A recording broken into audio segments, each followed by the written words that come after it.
week because I said the odds of your house being hit on one of the biggest severe weather days in history, like April 27, 2011, are tiny, tiny. Most everybody in Alabama was not affected April 27, 2011. And some guy just reamed me out. He said, most of the state was affected. No, you're lying. So we've got to do something to calm these folks down and give them some comfort level and quit hyping everything up and do it in a calm way. And we'll get through it together. We'll be okay. So I don't like these comps every time we have a moderate risk or a high risk, and immediately it's going to be another April 27th. Every event is different. And again, the next time we have a day like that, the 2038, 2048, 2050, you guys will still be doing this show here, but I won't be around. Hey, James, quick question here. You bring up the risk. Have we overcomplicated that, the SPC? Well, come on. You guys, I'm sure you guys have talked about it like we have. The category names just are horrible. Yeah, we know trust me. I'll go down to the Target down here in Alabaster and say, what's the highest level risk? Is it moderate or enhanced? Everybody says enhanced. Everybody says enhanced is a higher level risk than a moderate, where in reality it's flipped. And, it's just not working. I mean, it works for people in the weather business. And when you talk with people in the weather service, they say, well, all the emergency managers have been used to those names and those criteria, and they're used to it. Well, so what? Are we here just to serve emergency managers or people that work for the weather service or broadcast meteorologists? We don't know. And so I really think we have to revisit that. And some TV meteorologists just don't even use it. Some good friends of mine don't use their words. They have different colors and different names. And I'm not so sure I'm a big fan of that, because consistency is important to me. If one guy says one thing and some guy says something else, and who knows who you believe?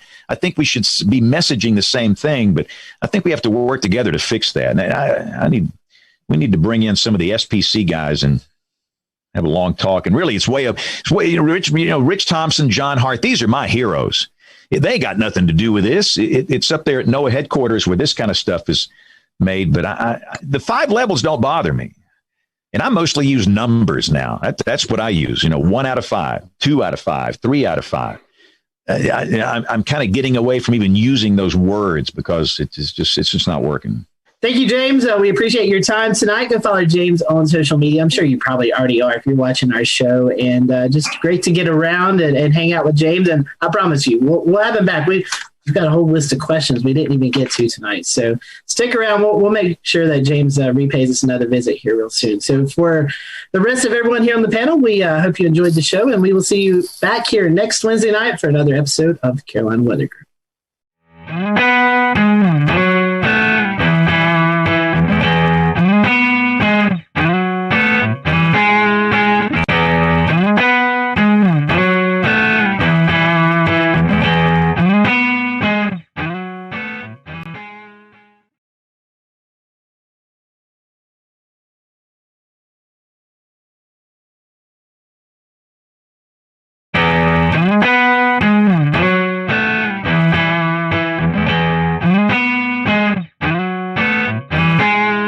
Welcome, everyone, to the Carolina Weather Group. We continue part 2 with the Weather Channel's Jim Cantore. So I think to talk to you, Jim, and not bring up the famous commercial of you going to the beach and playing beach volleyball and going to different places, and the crowds run away from you, and you're like, "What? I'm just here to go to the beach," which is an amazing commercial. I think it's a fun kind of that was pretty brilliant time for all of us. So kind of in the sense of that commercial and kind of how we know you, how are the actual kind of emotions and reactions of communities when you do show up and they do see you? Is there sometimes some mixed emotions, or is it usually kind of just people are excited to be meeting you and in an area that is going to be on TV, or is it more of a thing where people are kind of sometimes a little bummed? No, it's both, to be honest with you, Dan. And it's really both because, obviously during hurricane season, when I show up, it's not going to be good. The good news with Sally, I'm like, don't worry, I'm not going to be here. I'm going to be moving after my shots. We've been moving every day, so this is no different. Till we finally wound up in Pensacola. But some people are still excited to come out. Their town's getting some attention. I've been doing this a while now, so people have kind of grown up, just kind of getting used to, if there's going to be a big weather story, Jim's more than likely going to come to town. So if it like I've always said, if it creates the awareness and it has people react in a way that they protect themselves and their family, then great, mission accomplished. So, I still kind of get both ends of the spectrum. I mean, I told you one time, I can't remember which storm it was, but I think I was going to North Carolina. I mean, this lady literally, she saw me on the plane. She hollered at me. She told me it was my fault. In front of everybody on the plane. I was just like, okay. But, so you run the gamut. That was probably the most extreme right there. And there's whole, I'm sure you've probably seen them or ran across them, but there's Facebook groups devoted to Where's Jim Cantore? I don't know if you've seen that, but there's a Facebook page, right? That's right. And they post pictures of what they think is you, what certain like storm chaser cars or Weather Channel cars. And they'll say, he's now been spotted at Sunset Beach. And then, it's got hundreds and thousands of members.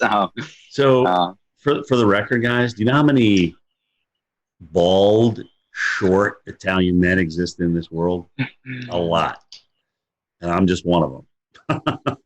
Okay, so yeah, I get spotted a lot in places. I'm like, and I sometimes I read those in my Twitter, and I'm just like, I'm sitting right here at my house looking at this, and who is playing me, or who do they think is me?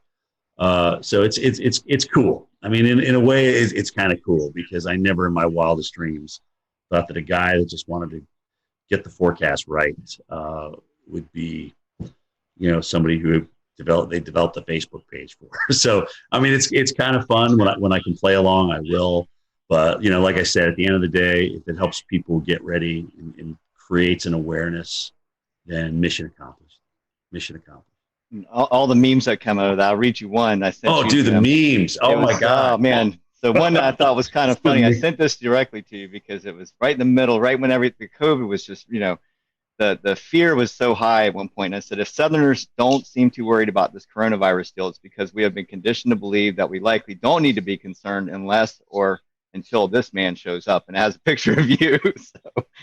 I mean, yeah, they seem to get better every year. So it's like I said, it's very humbling. It's nice to be a meme. I like your attitude. I like your attitude on it a lot. I mean, the idea is if you can bring attention in a positive light to the storm, then you're doing a good thing no matter what, and that's great.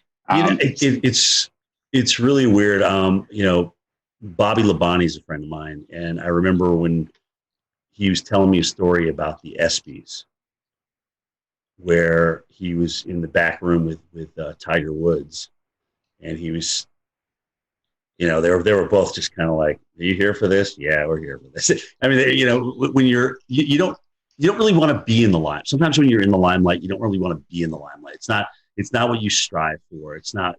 You don't wake up in the morning and say, "Oh gosh, what can I do to make myself more in the limelight today?" I mean, that's just really not. I mean, Bobby is a fantastic race car driver. He won a championship.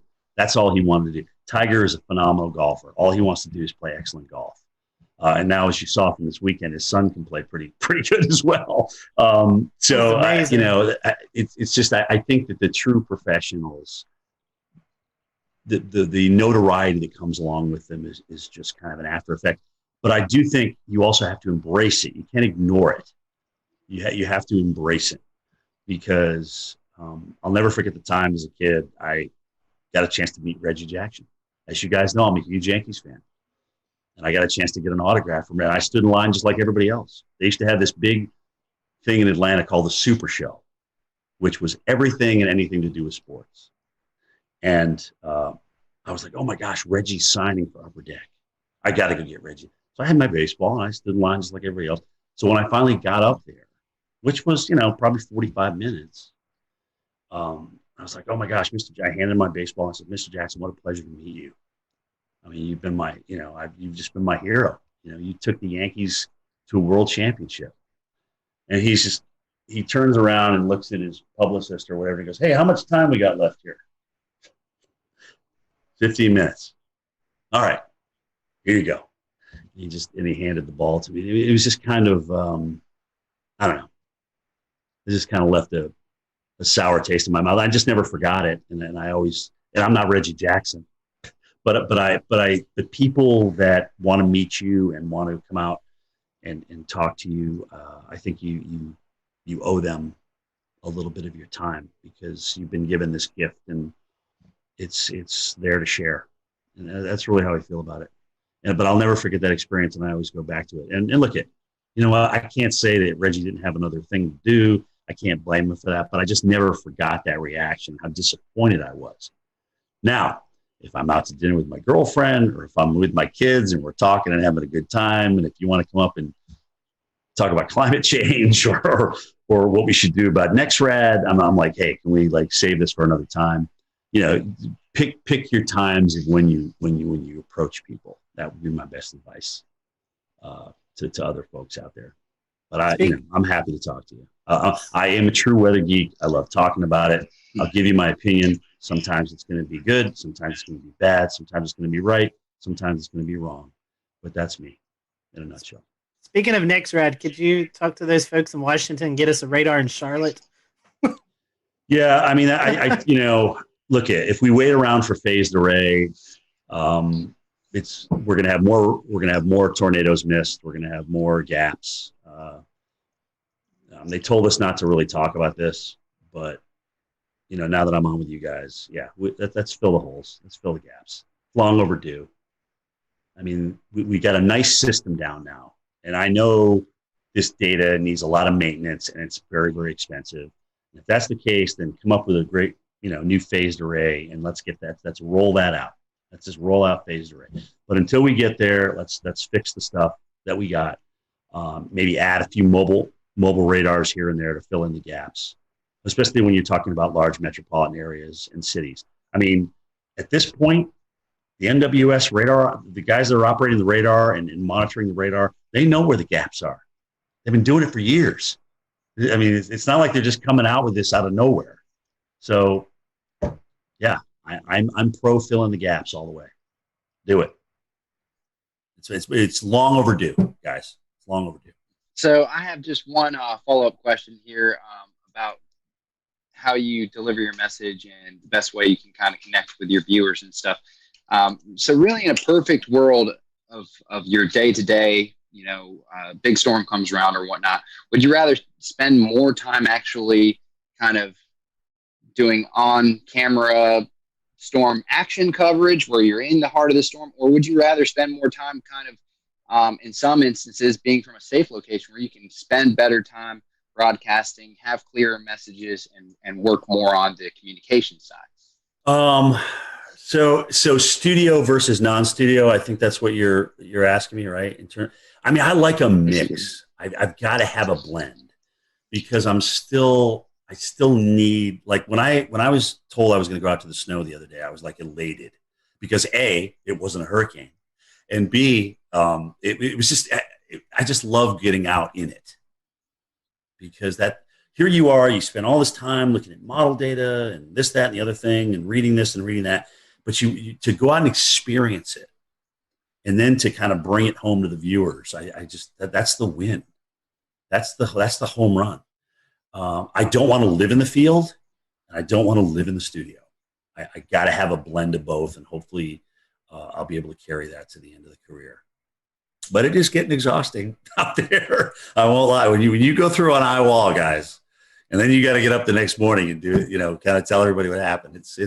It's tiring. And the adrenaline takes you through the event, and then after that, the tiredness and the lack of adrenaline. I mean, you got to find it from somewhere else. But you still got to put together two words in a sentence. So that's how that's going. What's going on, Pete? Hey, what's going on, Jim? How you doing? Good, man. So to kind of piggyback off of that question, take us through your workday at the Weather Channel, from when you wake up to when you leave the Weather Channel for the day. So AMHQ is the show I'm on, 7 to 10 in the morning. Get up about 4:15, come down to this very computer that I'm on, jump on it, see what's going on. like I said, Twitter is nice not only for us to communicate with each other in the enterprise, but also it kind of helps me centrally get my thoughts together. What do I really want to say about this? What do I think about it? And I can put it down right there and go from there, because more than likely I'm going to be talking about one or more of those things when I get to the Weather Channel. So, I'll get in about an hour before my show. I'll slap a little powder on, put my mic on, go meet with my weather producer, talk about any interviews that are coming up with my show producer, and boom, here we go for 3 hours. Strap in and enjoy the ride, and be ready for whatever Stephanie has to throw at you, because it's usually something you didn't expect. But it's great. She makes it fun. She really does. She makes the whole 3 hours go by. I mean, when her, Jen, and I aren't there together, it's definitely different. And that's not to say other people aren't talented, because Felicia and Tevin and Jordan and Chris, those guys are all incredibly talented. But it's just we've been working together so long now. We kind of got this little routine. We kind of know each other's quirks and things like that. So it's very fun. After the show, we have a meeting at 10:30. A call in, kind of talk about the evening show, Mike's show, Bettis' show, and then what's going to happen the next morning, who we may have as guests and things like that. And that is my day. And tell us, like, behind the scenes, who's in the studio during the show, and how many people are working on the show every day. So in the studio, it's either 2 or 3 talent. Sometimes they'll have somebody from home. Like if Steph or Jen are on the road and they just get back, they will have them home for a couple of days. Again, this is all about a part of the COVID thing. It's been weird. I've actually been lucky, because when I've come back from the field, it's been a Friday. So I just go into my weekend and I just come back into the studio. I think I'm the only guy who doesn't have a home studio. I said, look, I will come in. I have no problem in coming in. They have me in this area where nobody's around. I have my own desk. It's literally yards and yards away from anybody else. So I'm nowhere near anybody. And it's literally as soon as you walk in the door. There's a couple floor directors, 2 weather producers in the studio, but we're all spread apart. I mean, that studio that we have downstairs that we're doing the immersive reality on is huge. It's kind of like a half a gym, if that gives you an idea of the size. So ceiling wise and width wise. So we just have everybody spaced out perfectly. And, a lot of the cameras are run from inside the production booth, so they can run those from upstairs with the joystick. So we don't need people down there moving cameras, even though sometimes you have to move some of the cameras. It's really the jib operator who's got to move this big jib and this big teleprompter so that we're out on the new augmented reality set. That's got to be there for you. But let me tell you something, guys. As you get older, that prompter doesn't change size. It's still the same old TV, 15-inch TV. So you're trying to like, why is that thing way far away? Why can't I see that? It doesn't get any easier to read, is my point. So that's really been the biggest change. A lot more reading versus just ad lib, especially with video and stuff like that. And you're kind of bridging different things together. That's what it looks like in the studio. It's cool. It's really cool. I enjoy it. I really do. Guys, it's still a thrill to get up in the morning and go to work every day. It is. And I don't even consider it a job. It's still fun. It's still fun to look at the weather and get it right. It really is. That immersive reality technology that you were talking about, I know we discussed it last year, but 12 months later, I'm still fascinated by it, as many others are. Tell us about some of the challenges of working with a piece of technology that's maybe new. Well, so remember I just said this is like the size of a small basketball court, or half a basketball court. So with prompters way over here and monitors way over there that can't get close to you, some of the data on the graphics is really hard to read. So when we walk along and we see those little candlesticks there with the high and the low and the precip, one of them looks like a little crystal ball. So I can't see those numbers unless I'm looking at a monitor. And sometimes that monitor is just far enough away where you can't quite read that number. So if I don't preview those graphics first, it's definitely an beep moment out there and sometimes I'll turn the wrong way because you're so far away, you forget which side it's actually on in the real world. So it still takes some getting used to, and I'm absolutely not as comfortable as I am with a telestrator and a monitor in front of me or right next to me where I can touch it. So I'm out in no man's land, really. Well, another one of the neat things you've been a part of at the Weather Channel is the local on the 8s. Your voice is on there. Tell us a little bit about that process and how cool it is to be that person. So local on the 8s. Oh my gosh, when did I do that now? Maybe 10 years ago. But it took about 18 hours to record all. I mean, you have to record each number. There's different phrases that are coded. And so they put those codes together based on the forecast, right? And so partly cloudy will come up with winds increasing to 25 miles per hour. Those are two different things that I would record. I don't record all that in one thing. But so I thought, oh my gosh, so I get a chance to do this now. I'm going to be fancy with it. I'm going to like, if it's 108 degrees, I'm going to like really, it's 108 degrees. Heat index, 108. Wind chill, minus 55. So I went through and I did all that. And, that was about 3 hours worth of recording. And so then they got back to me and said, Jim, you can't really do that. You need to be kind of monotone here because we're going to marry all these different phrases and words and numbers together based on code. And you can't like be way up here and then but winds will be calm. Winds are 0 to 10 miles an hour. So it just won't sound right. So you need to be so I had to go and record all that again. But so much for trying to be different, right? So that's the story behind your local forecast. Well, and it's crazy, dude, because when I here I am with my mask going through an airport, and somebody will look at me, and they'll be like, "I know who you are. I know I recognize that voice, and I know it's from the local forecast." So not even being able to see my face, just from the local forecast, I get recognized now. It's great. Well, it sure sounds a lot better than it used to before that. Yeah, well, it's HD. It's got a little bit more resonance to it, reverb to it. And yeah, it's not the National Weather Service radio, that's for sure. Well, Jim, I had a question about what it's like to do your road trips. You've already talked about this a good bit, and we know that no two road trips are alike for sure, especially when some are go to severe weather events, some go to hurricanes, some go to winter storms. Right. But what is a typical road trip like for you? What's the advanced planning like? What's it Frank, like to actually cover it? Yeah, the hardest thing for me is that I want the ball when the game's on the line. Okay, so what that means is in the morning before I travel, I don't like if we have a pending hurricane, I don't want to not be on the air. I want to be able to go in there and talk about it.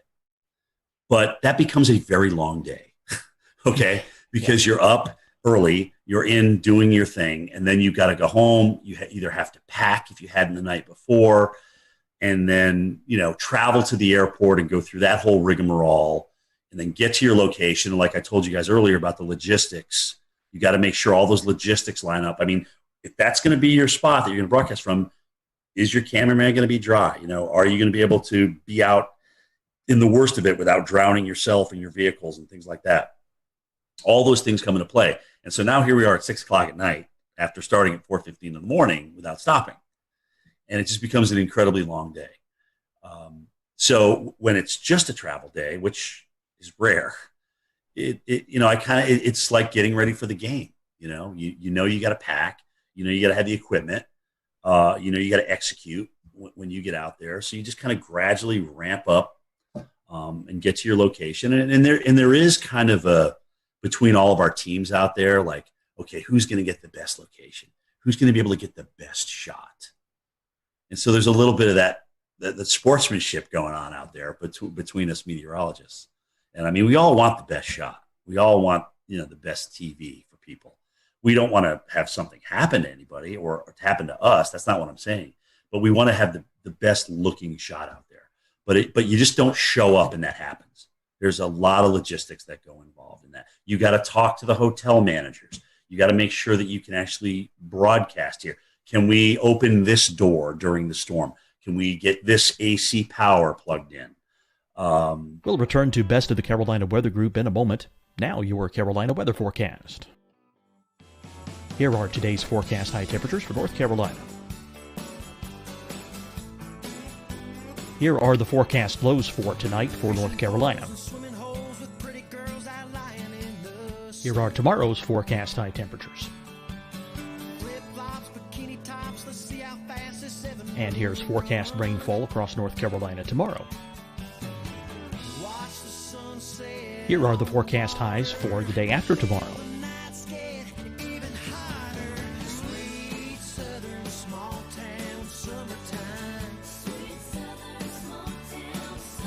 And here's the forecast rainfall across North Carolina for the day after tomorrow. This is the total rainfall forecast across North Carolina for the next 3 days. Here's the severe thunderstorm outlook for today from the Storm Prediction Center.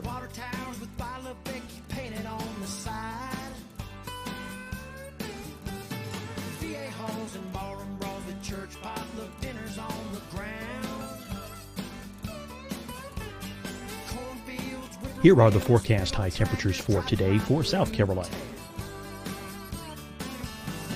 Here are the low temperatures for today for South Carolina. Here's the probability of precipitation forecast across South Carolina today. And here are the rain chances across South Carolina tonight. Here are tomorrow's forecast highs across South Carolina. Here are the forecast low temperatures for tomorrow for South Carolina. And here is the probability of precipitation across South Carolina tomorrow. Here's the precipitation chances across South Carolina tomorrow night. Here are the forecast highs for the day after tomorrow in South Carolina. Here are the forecast low temperatures across South Carolina for the day after tomorrow. And here are the rain chances across South Carolina for the day after tomorrow. And South Carolina's probability of precipitation for that night. Here's the Storm Prediction Center's severe thunderstorm outlook across South Carolina for today through tonight. Here's the Storm Prediction Center's severe thunderstorm outlook across South Carolina for tomorrow and tomorrow night. And here's the Storm Prediction Center's severe thunderstorm outlook across South Carolina for the day after tomorrow through that night. Here's the severe thunderstorm outlook for today from the Storm Prediction Center.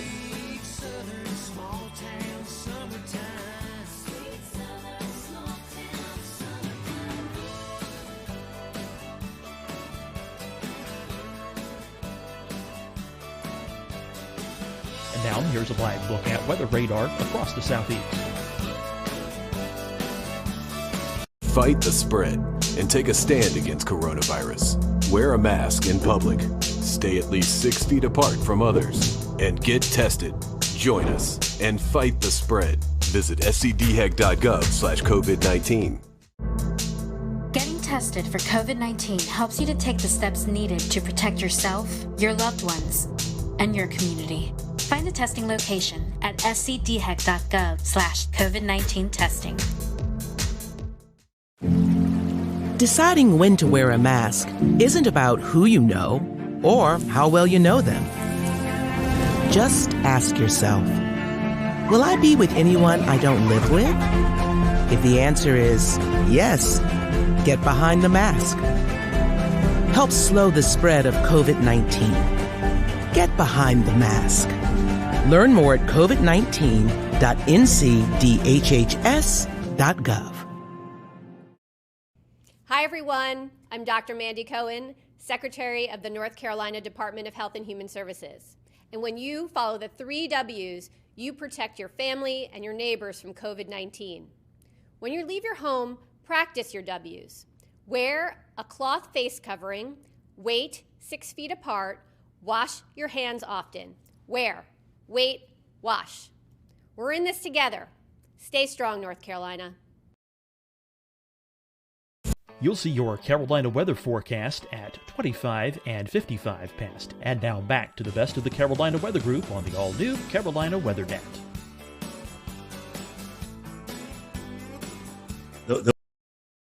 those kind of things. Can we get this room on this side of the hotel? Blah, blah. All those kind of things come into play. And if you've worked the morning and it's like, let's say it's a Thursday and you've been doing this all week, you're pretty tired by the time you roll into Friday, and you know you're going to work the weekend because that's when, the storm's coming in. So let's see, I think I pulled 14 days was the longest stretch, 14 or 15 days this year. It was a long stretch. And how much downtime do you need to rest after something like that? Well, that depends on who's out and who's not. I mean, we're pretty much running a lean, mean fight machine right now. And if somebody's they do a great job of honoring PTO and vacation time here. And if somebody's off, sometimes I got to come back the next day, and it's tough. That sometimes winds up being the toughest day of all, is the day you got to come back in studio. The adrenaline's gone. You still have memories of what just happened and the hardship out there that was produced by a hurricane or a tornado. And you gotta find a way, man. You got to find a way to ramp it up, because as Al Roker always tells everybody, he goes, the worst thing in TV you could ever do is be boring. That's the worst thing you can ever do on TV is be boring. Absolutely. Your passion has to come out no matter what. Yep. So, Jim, you started at the Weather Channel right out of school. So tell us how you got the job and talk about the demo tape you sent in. Well, I never even sent it in. Oh. So that's the I never applied to the Weather Channel. The guy who was in charge at the time, his name's Ray Bann. A friend of his apparently was doing a research project. They were researching where broadcast meteorologists were coming from.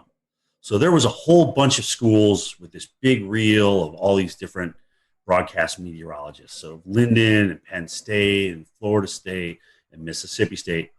And I was on that reel for whatever reason. And so Ray was I guess he was watching that tape, or he got a hold of that tape, and he said, "Oh, this guy looks interesting," and they contacted me. They got a hold of me that way. And I was up, like I said, it was July. I was painting the building. I was up on the scaffolding, and my brother hollers up. He goes, "Hey, the Weather Channel wants to interview you. You got to go home and call them." I'm like, "Oh, wow.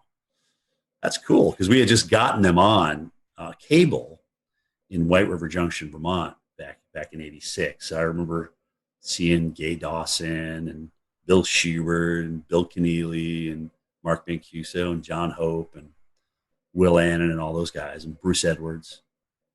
So it was interesting because I went down there for an interview, and a couple of them were there. I got to meet a couple of them, and I was a little bit starstruck, frankly, because I had been watching these guys on TV, and they're doing what I want to do. So I had a great interview with Ray, and I had no idea what was going to happen. Got back, and a couple of days later he called and he says, "You got the job. You got the job. When can you start? Can you be down here in a week?" And I said, "Yeah. I'll drive into Vermont to Atlanta. No air conditioning. It was a little Mercury Capri with a T-top. And like an idiot, I go down there during the worst heat wave in North Carolina that year. It's 106 degrees. I'm just like ready to faint. I couldn't drink enough Gatorade. I mean, it was absolutely ridiculous. Instead of driving at night, like I should have done, right? Hello. Anyway, so I got my first experience with Southern heat, and I couldn't, really, for the first 4 years down there, I was like, I got to get out of here. I can't stand this heat and humidity. I was sweating when I got out of the shower. I mean, it was awful. It was awful.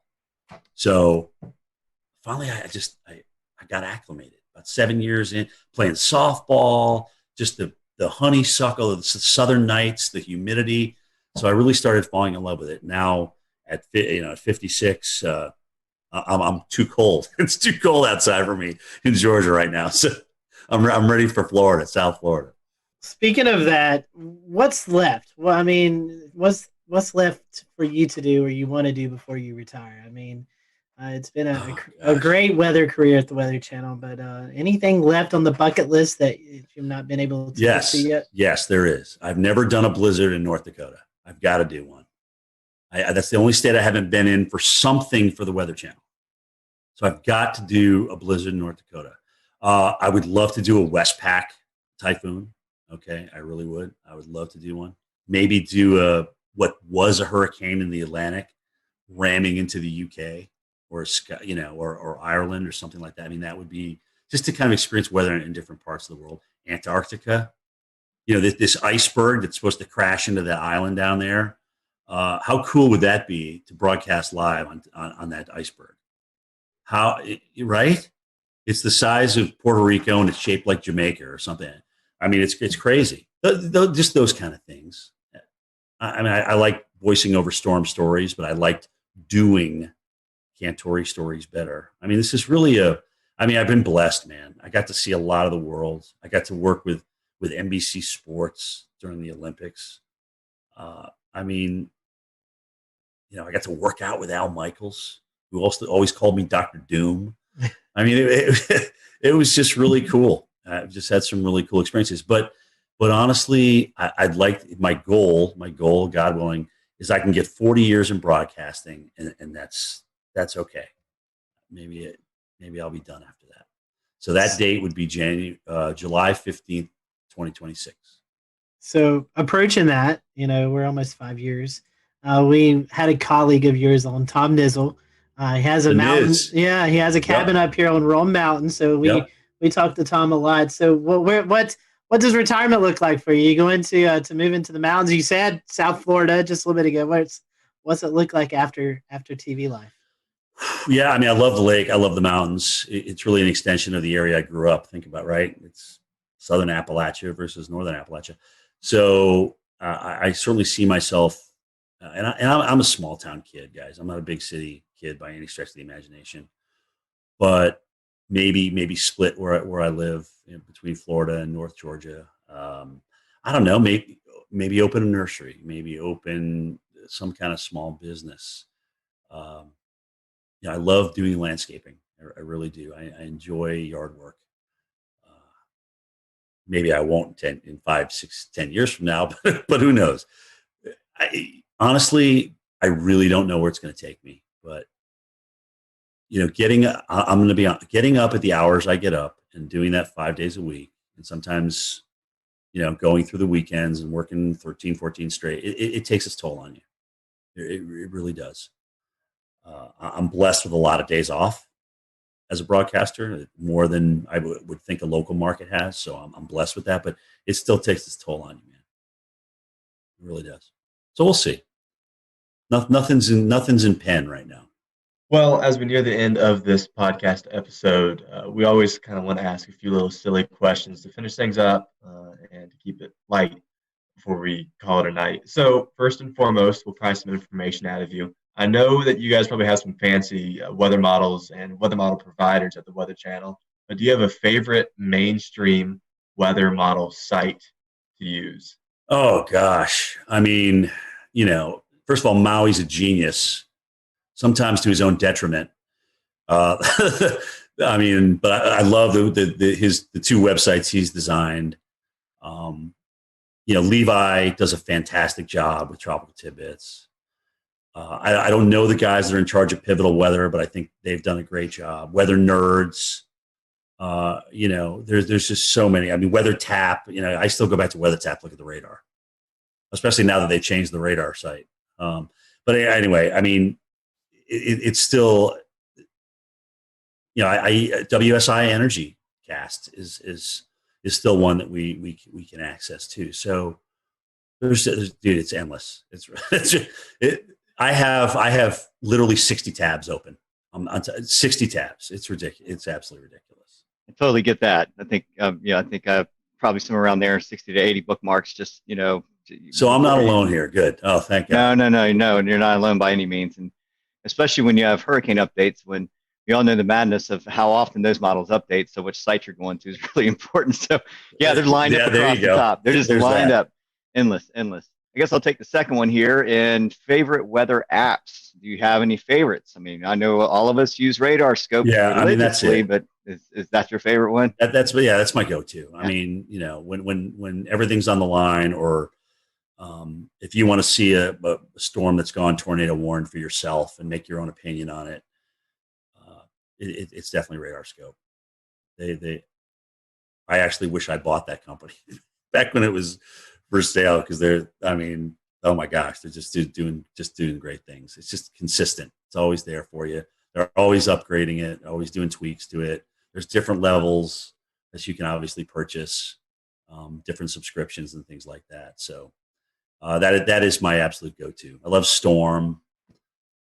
That's a good one. Anything that puts down the center point of the cone with the cities on it, I'm in favor of. Because then I get to see, where if I'm out in the field and I'm not sitting by a computer, I can get a quick look at, okay, well, where do they move? How do they move the cone with with the 11 o'clock or the 5 o'clock advisory, whatever.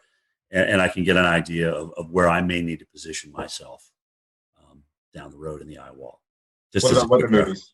The good, the bad, the ugly in the weather movie industry. There's probably more bad and ugly than good, but what are your favorites and least favorites? For weather movie, my favorite tornado is still The Wizard of Oz. I won't lie. Okay. To be able to create that, as hokey as it was back in the 1930s, and have it look, like a roping out tornado in the plains, it was just amazing to me.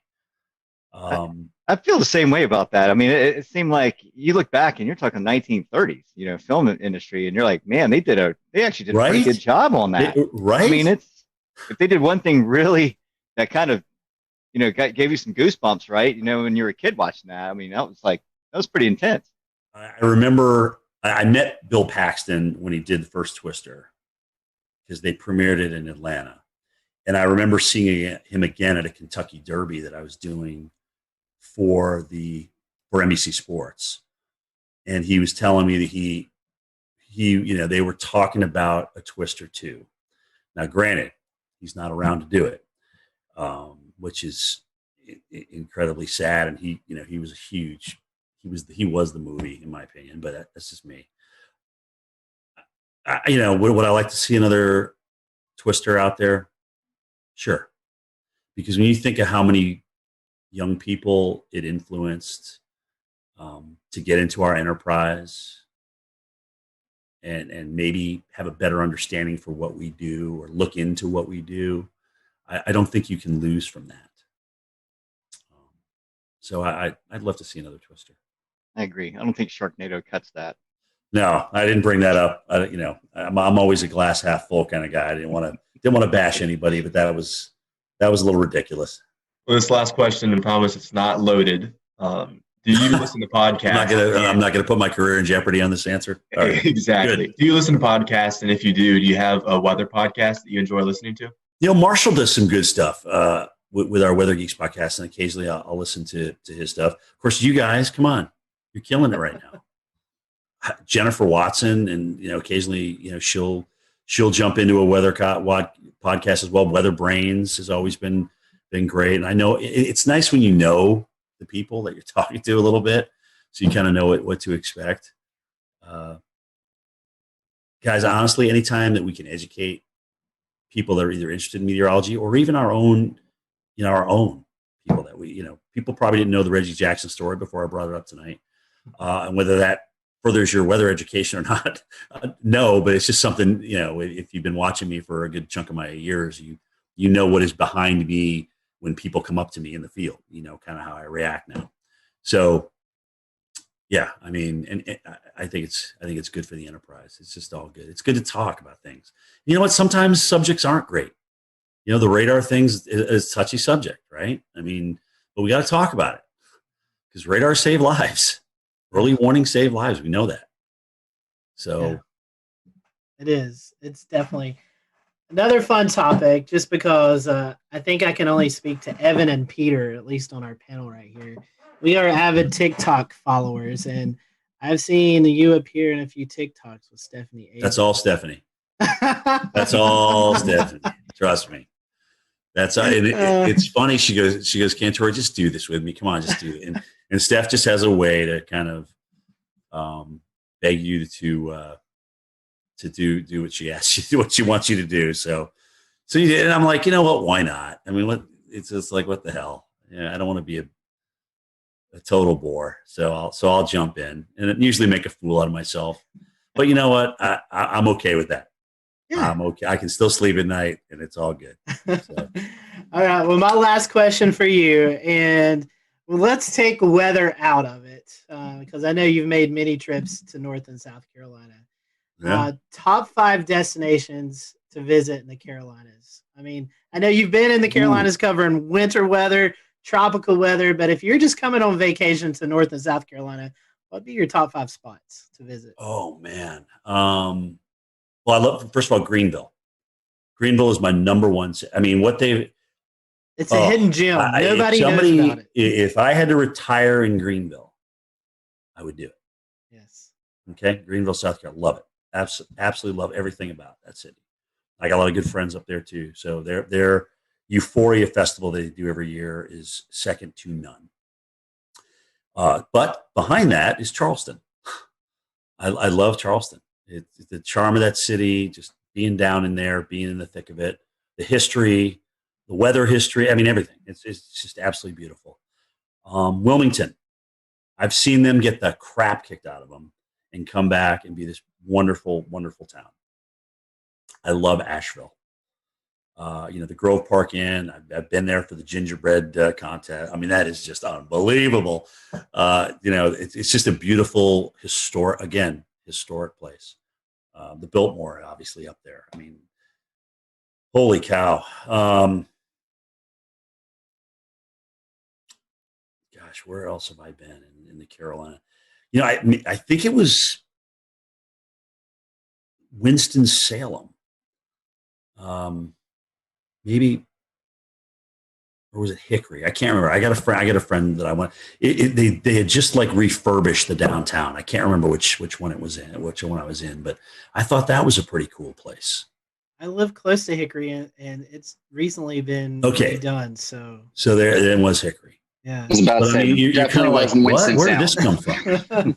Where did this come from? All right, who did I offend on this answer? No, you didn't offend anybody. You get your martial arts training here in Charleston. We all know that. Yeah, you did great. I'm in agreement with you on Charleston. It's my favorite place to go. Oh, it's beautiful. And Jay loves it too, right? Greenville's number 1. Charleston's number 2. It really is that, just like that. I tell people, I say downtown Greenville is the most underrated place to visit. It's a beautiful spot. Not a lot of people go. I mean, you can go out on a nice Friday or Saturday night and go eat dinner, welcome the river. It's a beautiful spot. Like I said, if somebody said, all right, Jim, you have to leave Atlanta, you have to go somewhere else, where would it be? It would be Greenville, South Carolina. I know our buddy Wes Grimes, who actually submitted a question earlier. He loved when you visited Boone a couple of years ago during the big snowstorm. And oh my God, that was awesome. I know Boone loves you, so if you ever make it back up there, I know you'll have a lot of folks and friends up in the Boone area. So. By the way, the Boone stick is still around. Apparently, it's in my producer's Steve Pederak's office. I'm like, dude, you got to bring the Boone stick back out.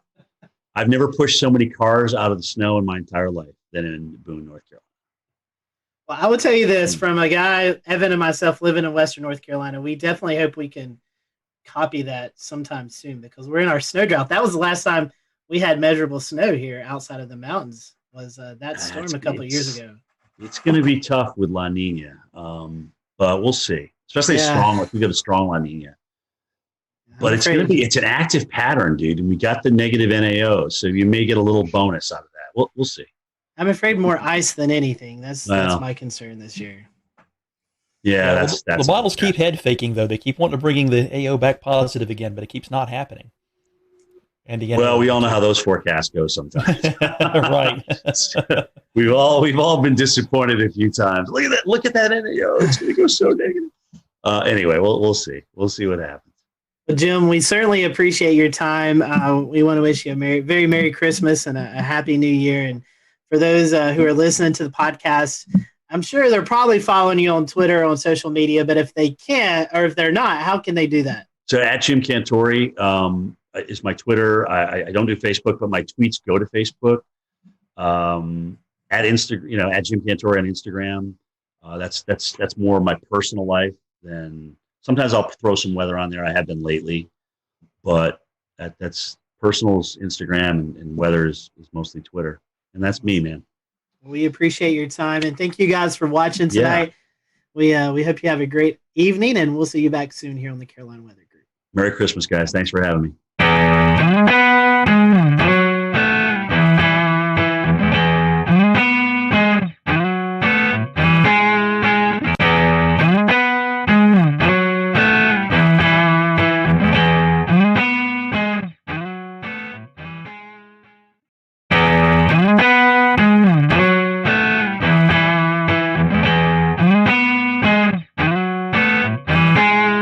Good evening, everyone. Welcome to the Carolina Weather Group. We're happy to have you this evening, and we have joining us tonight Jim Cantore, our good friend Jim Cantore from the Weather Channel, Mr. Storm Tracker, who has been busier than ever, I believe, this year, Jim. It's been a busy year for you. Tonight, we're going to be talking about reviewing 2020 and just all the crazy things that's happened in the weather community with storms and hurricanes and how we battled it with COVID as well. So a really interesting conversation tonight that we're looking forward to. So Jim, we were just talking a little bit before we started tonight. How are you doing? It's been a busy year. Are you getting any rest here recently? Yeah, I mean it's been good. Obviously it was quite a run in September, and then November, where we're usually just not doing much at all, was cranking up. And obviously it wasn't so much being in the field, but being in the studio, talking about the threats to Central America. But then there was Ada, where I went, and the system was far enough offshore where it didn't really affect us in Marco. And I said, guys, you sure you don't want me to stay? Because there's a chance this could be coming back toward Florida. No, I'll just come home. So Thursday morning, here we go with the hurricane watches out for Tampa, and it's like, they had to fill in that one spot, right? Because it's the only spot that didn't get filled in for the whole Gulf and the whole East Coast. So yeah, with advisories this year, and so I went back out and got into Tampa, and that was the last landfall I did. There's certainly no rest for the weary in 2020. Jim, we've started a new Patreon since we last talked to you last December, and we've allowed some of our Patreon supporters to send in questions. So tonight, we would love to go ahead and start with a few, I think 3 odds and ends questions that won't fit in anywhere. So we figured it's best to throw them here at the beginning where they don't match at all. So first and foremost, from an anonymous Patreon supporter, if you could point to a single piece of technology that has changed our field over the past 20 years, what would it be? I mean, it's got to be numerical weather prediction. I mean, as much as they're not perfect, and trust me, I just did a snowstorm in Pennsylvania that I wish I was in Binghamton, New York for. Okay.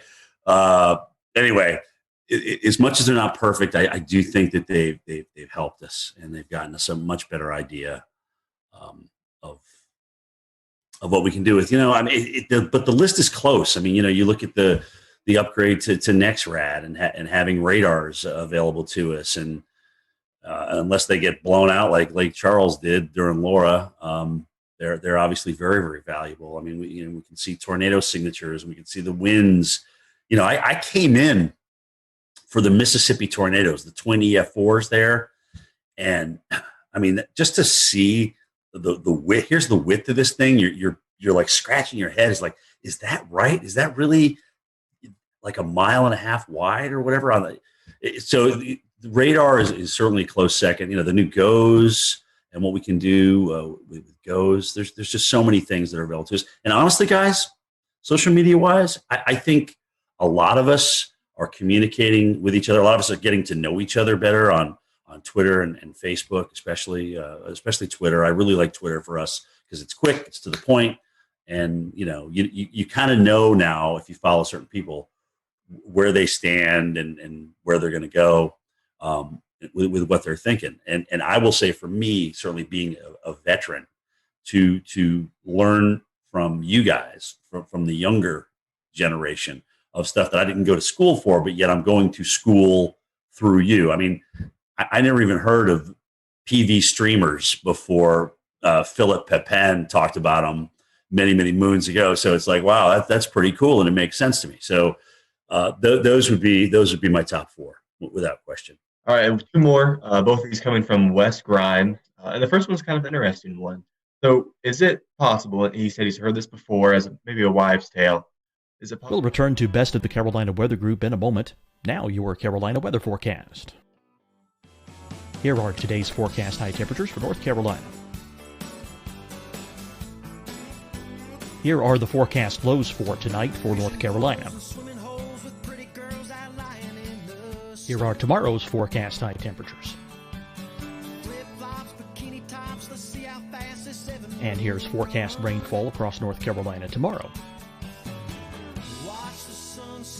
Here are the forecast highs for the day after tomorrow.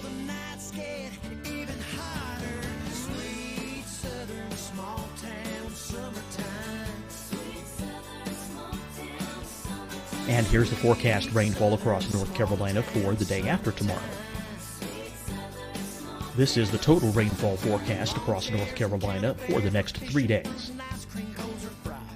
Here's the severe thunderstorm outlook for today from the Storm Prediction Center.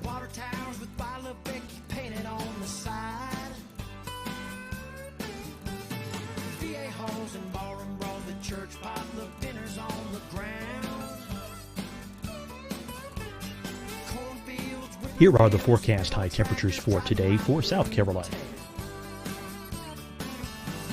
Here are the low temperatures for today for South Carolina. Here's the probability of precipitation forecast across South Carolina today. And here are the rain chances across South Carolina tonight. Here are tomorrow's forecast highs across South Carolina. Here are the forecast low temperatures for tomorrow for South Carolina. And here is the probability of precipitation across South Carolina tomorrow. Here's the precipitation chances across South Carolina tomorrow night. Here are the forecast highs for the day after tomorrow in South Carolina. Here are the forecast low temperatures across South Carolina for the day after tomorrow. And here are the rain chances across South Carolina for the day after tomorrow. And South Carolina's probability of precipitation for that night. Here's the Storm Prediction Center's severe thunderstorm outlook across South Carolina for today through tonight. Here's the Storm Prediction Center's severe thunderstorm outlook across South Carolina for tomorrow and tomorrow night. And here's the Storm Prediction Center's severe thunderstorm outlook across South Carolina for the day after tomorrow through that night. Here's the severe thunderstorm outlook for today from the Storm Prediction Center.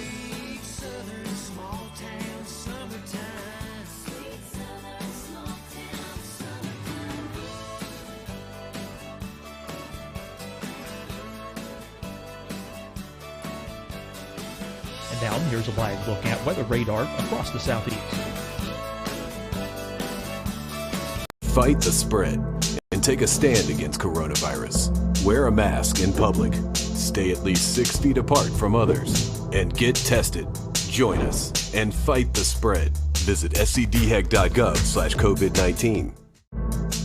Getting tested for COVID-19 helps you to take the steps needed to protect yourself, your loved ones, and your community. Find the testing location at scdhec.gov/COVID-19 testing. Deciding when to wear a mask isn't about who you know or how well you know them. Just ask yourself, will I be with anyone I don't live with? If the answer is yes, get behind the mask. Help slow the spread of COVID-19. Get behind the mask. Learn more at covid19.ncdhhs.gov. Hi, everyone. I'm Dr. Mandy Cohen, Secretary of the North Carolina Department of Health and Human Services. And when you follow the 3 W's, you protect your family and your neighbors from COVID-19. When you leave your home, practice your W's. Wear a cloth face covering, wait 6 feet apart, wash your hands often. Wear, wait, wash. We're in this together. Stay strong, North Carolina. You'll see your Carolina weather forecast at 25 and 55 past. And now back to the best of the Carolina Weather Group on the all-new Carolina Weather Net.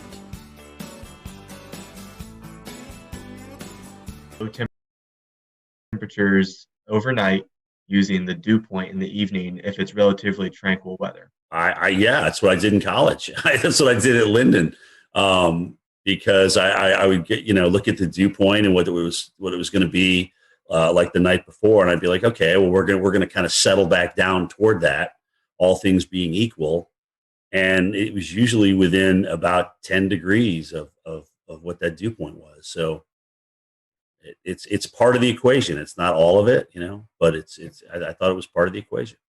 It's a neat little forecasting tip. Yeah. And last but not least, a favorite topic of yours, when you go out and you go storm chasing, how do you end up in the right place at the right time? Well, dude, sometimes it takes a lot of work. Like Sally, oh God.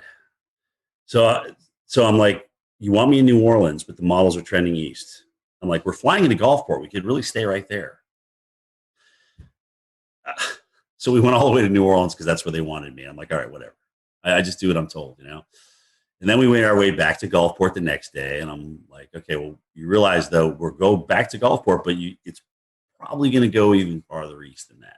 That's what the models are trying to do.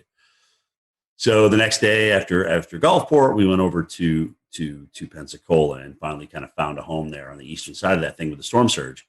But it's not easy because there's a lot of people making up their minds of where we should go and where we shouldn't go. And, I appreciate the fact that they let me chime in with my opinion. It doesn't always get me far, but the most exhausting part about travel is not necessarily broadcasting for the hurricane. It's doing the morning show and then having to pack everything up and move to another location.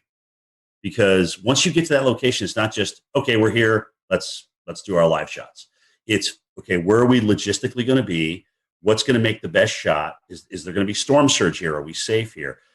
Is my cameraman going to be protected throughout the live shot? So there's all these logistical things that come into play. So, and you're exhausted because you've been up since 3, and now you got to get ready to do the whole thing again the next morning. So every time we move on a day we do live shots, it just exponentially wears you out. But I appreciate the fact that they do give me a say in my locations, but it is up to me to get my team in a good spot. Like where we at the Golden Nugget for, oh God, what was it? Beta? I don't even remember the damn name of the storm. What was the Mississippi one that crushed them? You guys jump in. Delta. Okay, Delta. I knew it was a Greek name. I just can't remember which one. So Delta. I'm like, this is going to be a great shot because the water's going to come right in here, and this is just going to be a great shot. So that allows us to get there and really set that up and make sure we had higher ground and get our cars up there and things like that. So it takes a lot of work. What you don't see behind the scenes, I think is just as important, if not more, than what you see on camera. And Jim, this one's coming from me, man. I'll tell you what, this year has been interesting with the tropics. I mean, we've cleared over a third of the Greek alphabet, and it's just been an unreal season. I mean, when we talk about, will we ever see something like this again? Is this going to be the norm going forward? What ingredients come into it? Tell us what your take is on. Do you think the strong signal in La Nina was a triggering factor?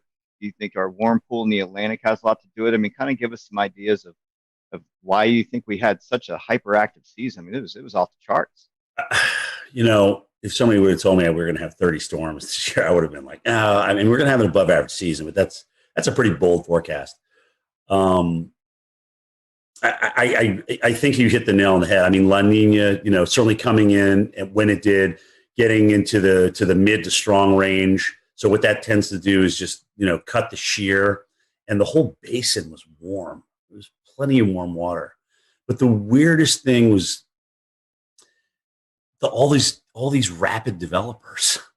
I mean, we had all these storms that had developed either late before landfall or developed at some point over like Paulette and whatnot, kind of a rapid developer over the ocean and things like that. So a lot of, we just had so many rapid developers this year, and that's kind of the oddity to me, because you can get certainly strong number of storms if you get a warm basin and light shear, but all of a sudden, what's kicking these things into overdrive? And in some cases, at the last minute, when normally the continental shelf will weaken them, we already had a bona fide cold front come through the Gulf of Mexico and South Florida, and here's Ada. Now granted, I think that did weaken it as it made its approach toward the west coast of Florida, but still, to even get something, I mean, that John Hope was our tropical expert, way back when, and one of his rules was once you get that cold front through, that's it. That shuts down the Gulf. And we had a couple of storm threats after that. So, I guess in 2020, the 2020 factor kind of applies here. Yeah, but I think it's really interesting how many rapid developers we had, and so many of them close to land. I mean, even look at Iota and Zeta down in Nicaragua. I mean, we had to wait till the last storm of the season to get the Cat 5. I mean, goodness gracious, that's crazy. Yeah, there was definitely a lot of RI this year, and what I felt was interesting is that you didn't see a lot of rapid dissipation over land. I mean, these things stayed strong over land for some time, whether it could be attributed to brown ocean effect or whatnot. But you brought up a good point. When it got wrapped up along cold front, usually when hurricanes enter into a baroclinic environment, they fall apart pretty quickly, or they get pulled up along it and stretched out. And these storms defied odds this year. Some of these just they did. They never got like dry air intrusion. It was like they were like protected from this cocoon. And that's the other thing too. If you get a rapid developing system that comes ashore and is accelerating onshore or moving onshore, it's going to take a lot longer to wind down. I mean, you should see the mess that Zeta did in northern Georgia. I mean, there's a lot of trees down up here. And it reminded me of Opal back, I think was it 95? Was that Opal? That's right. But it kind of did, it was like one of these storms that actually was a 5, went down to a 3, but it was holding its own, and then it accelerated up in North Georgia. So it takes a while for these things to wind down, but they just cause a whole bunch of tree damage, man. It's a mess. I think I remember seeing the power outages. It was more in Georgia than Florida, than Louisiana per se. It was like over 1 million without power in northern Georgia. So and it kept going too. I mean, we had a lot of trees down in western North Carolina and up into Virginia too. That's true. Once we get off hurricane duty, it's kind of hard to lose track sometimes, or it's actually easy to lose track of what actually happens after that. But it's just been amazing to me, these things as they come ashore, especially this year. Like you said, their damage path has been incredible. And even if it's a TS or a depression, I mean, something, it's like they just don't want to die. They don't want to go away. And that's the year it's been. One more for me. I'm going to pass the baton off to Dan. And the question is, you've been to a lot of places this year. I mean, I probably wouldn't be able to remember off your memory, but give us some of the more significant places you went to experience storm chasing, whether it be hurricane or winter storm, even earlier in the year. Well, yeah, actually, Milwaukee was the only winter storm that I did last year, which was kind of mind-boggling because they're so fixated on the Northeast coast. It's like, well, guys, what if Kansas City gets 2 inches at rush hour on a Tuesday morning? That's a big deal. Plus, they were concerned about the COVID thing and everything toward the latter part of the season. I thought that was awesome being in Milwaukee. Great city, seeing the Lake Michigan just go crazy in Milwaukee was pretty awesome. That's kind of started the year. Then we went through all the hurricanes. I went to New Orleans 4 times, and interestingly enough, New Orleans really never got a big threat. Okay, they had the one storm toward the end there that hit them pretty good, but they never really got a big threat that flooded them, and that's really the biggest issue for New Orleans. But flying there 4 times, I thought was, I mean, I never done that before. I think they were in the cone like 8 times or something, 7 or 8 times this year. It's just crazy. And then the snowstorm, I just went Bethlehem, Pennsylvania. I knew Philly would change over. I knew they would mix. I knew we'd actually mix with sleet in Bethlehem. I just didn't know we'd get dry. The dry slotted thing is what really killed us. And then to see 4 states with 40 inches plus, I'm like, this is just absolutely nuts. Absolutely nuts. From a low pressure system that I don't even think broke under the 990s. when it was doing its work. I mean, really? That's crazy. I know, non-lake effect too. I mean, that was all just the low. I mean, all time snow in Binghamton, all time single day. So they broke their all time single day by almost twice as much snow. So 18 to like 31 or something. I mean, that's crazy stats, man. Crazy stats. Speaking of, some of the hurricanes this year, we want to, of course, mention Hurricane Isaias is, the Carolinas' kind of biggest hurricane of the year. I was there in Wilmington myself for the storm, and you were over in Wrightsville Beach there, Jim.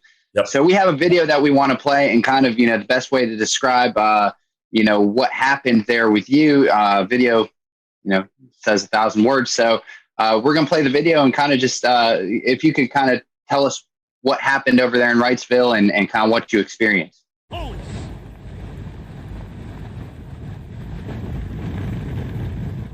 Well, I should remind everybody of kind of the new norm in broadcasting as we're doing this. So we used to come out at the tops and bottoms of the hour, even in a hurricane, and give everybody an update on what's changed. But the new norm is like, okay, well, look, since we've got a great signal, we've got HD audio and video now, why don't you just stay out during the entire storm and take us through the whole thing? And that's kind of a recent change, in the past 3, 4, 5 years, that's kind of what's evolved. But that's a lot harder because you're literally standing in the eye wall. And granted, you're talking about something that was on the high end of Cat 1 and borderline Cat 2 strength here. It's just hard to stand out in winds that strong. And I mean, you see me struggling there. And the only other time I had to take a knee was Isaac in New Orleans, because I know we had a weather group out there. They were measuring winds like 90, 94 miles an hour through those two buildings. And this was very similar to that. And it's just hard to stand there. I mean, you're literally, guys, you go to the gym, you do squats or you do leg presses and things like that. It's hard to hold a press for that length of time. And so I just had to drop down for a second. I mean, the audio wasn't that great. You've got raindrops splatting on the hood of your jacket, so that's making it difficult to hear back at the Weather Channel. So you're just trying to put a couple of words together, a sentence together or two, to kind of get you to the next thing. And I'm just trying to remember all the facts that I know, about the storm itself. And of course, you're trying to say the name. I mean, Isaias. I mean, goodness gracious, it took me about 3 days into that just to learn how to say it right. So that was a tough storm. I mean, it was, those winds were up there, 80, 90 miles per hour, coming around the side of that building. And it was just tough to stand through it. But again, it's like, take us through the eye wall. That's my job. That's what they're asking me to do. I'm going to do it to the best of my ability. The good news that, I didn't get hit by anything. The good news, the wind was essentially coming off the water, and whatever was being blown off the top of the building was being blown inland and not down at me at ground level. I probably should have had a helmet on, frankly. I definitely should have had a helmet on for that storm. Well, Jim, we've all faced the coronavirus pandemic. Yeah, I know, 2020. So how has this pandemic affect your job? Well, I mean, first of all, you got to wear a mask everywhere you go. And, people still come out and want to meet you and take pictures with you and things like that. And, my producers Steve Pederak has had to police that the entire summer. It's where people get so excited about taking a picture for whatever reason. I don't know why but they do. And then they're like, well, you got to stay 6 feet apart. We got to stay 6 feet apart. And I got to put my mask up and things like that. Sometimes somebody will come around the corner. You don't have your mask on. You're just taking a breath, looking at weather data, and they'll just grab a picture without saying anything to you. And then management gets upset with you. So that a lot of that to tell people to kind of like, well, take a picture with me, but you got to move away. You got to stay 6 feet away. But I get it. I totally get it. And we played by the rules as best as we could the entire summer and even into this first winter storm that we've dealt with. But that certainly made it more difficult. you got to get more rations because restaurants and things aren't opening. They're closing down a lot earlier. Some of them never even are open. So we got to make sure we can eat for 3, 4, 5, 6 days. We know we're going to lose power, so it's going to be hot in the rooms and things like that. You just got to the pre-planning was a lot different. We had to make sure everything was buttoned up in terms of being able to eat, being able to follow the COVID guidelines.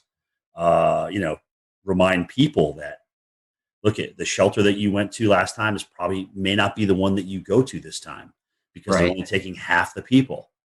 All right. You may have to go and be bused farther north. And people that were in the surge zone, it was like, how do you convince people?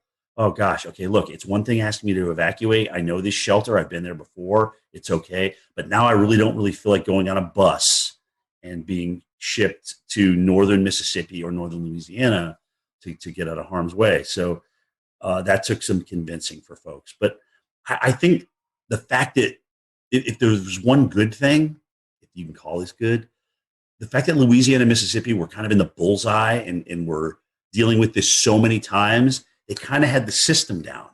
So they just put it back in motion every time we got a new storm. So we didn't have to test so many different areas. That area dealt with some of the worst storms, but they really had it down. That's a very good point. Yeah. Wow, nice. That's the one silver lining. Well, Jim, we're talking about COVID, and I think pre-COVID, this has lost, in my opinion, a lot of attention. And I guess, with as crazy the years has been, but we had a pretty active early spring severe weather season. March 3rd, 4th, as COVID was starting to happen, we had an EF4 tornado that just went right through downtown Nashville. Yep. I mean, it was one of the eeriest video. I mean, it was, I think, one of the most captured videos on Twitter. With that, we also had severe weather here in the Carolinas, where downtown Charlotte, EF2, I believe, that went through just south of town. So. Right. Copied with a month later the Easter outbreak, where we had an EF4 and, of all places, South Carolina. I mean, it was a pretty crazy severe weather season, and then I guess you kind of capped that off with the derecho in Iowa. I mean, what was your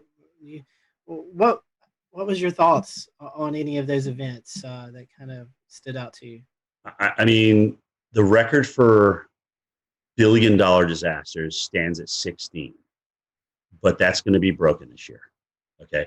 We are going to have more than $20 billion disasters. I don't know if it's going to be 21, 22, 23. I'm not sure. But this was just an off the charts year for big weather. And you're right. It was everything. It was the severe, with the tornado outbreaks, especially in metropolitan areas. It was the number of hurricanes that we had.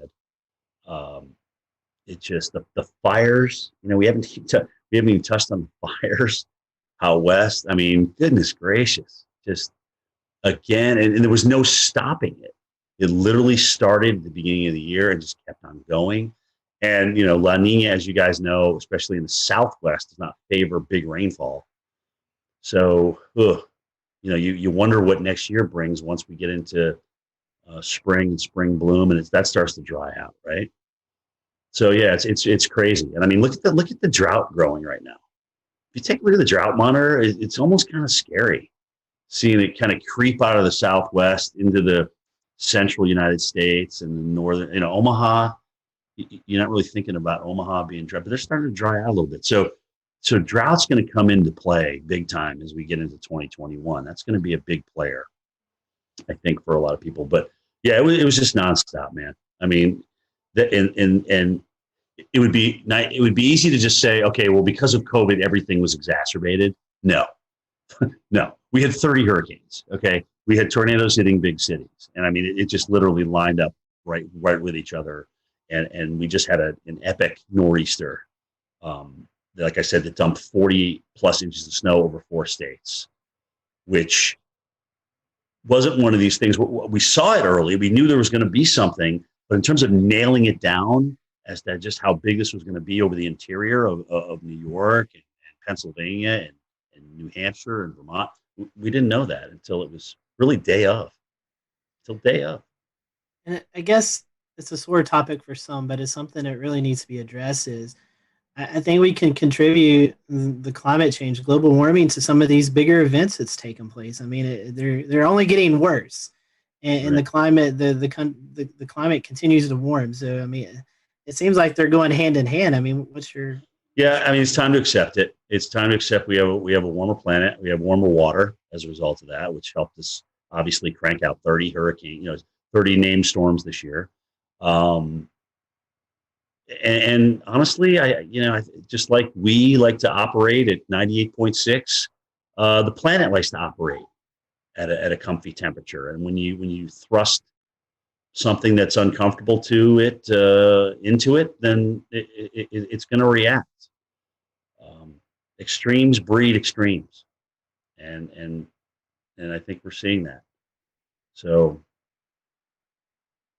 I mean, here it is. I mean, now that saying that we're not going to have 30 hurricanes every year, we're not going to burn 5 million acres in California every year, but I think these are the kind of things that we can expect, and you kind of wonder what's next, right? I mean, when we come out of this drought that we may get into here, do we flood everywhere? I mean, you wonder if you're just going to flood everywhere to get out of it, because it's always like yin and yang. But it's happening like one right after the other. It's almost like you go from drought to deluge or deluge to drought. It's just crazy. Another thing to tie onto that, as of this taping, December 22nd, the Carolinas, Greensboro, North Carolina, is 1.2 inches, I believe, from being the wettest season on record. So the opposite of the dryness, the drought. And quite frankly, we've not really had a major tropical system that's moved through the area that's dumped 6, 8, 10 inches of rain that we can see from landfalling tropical systems.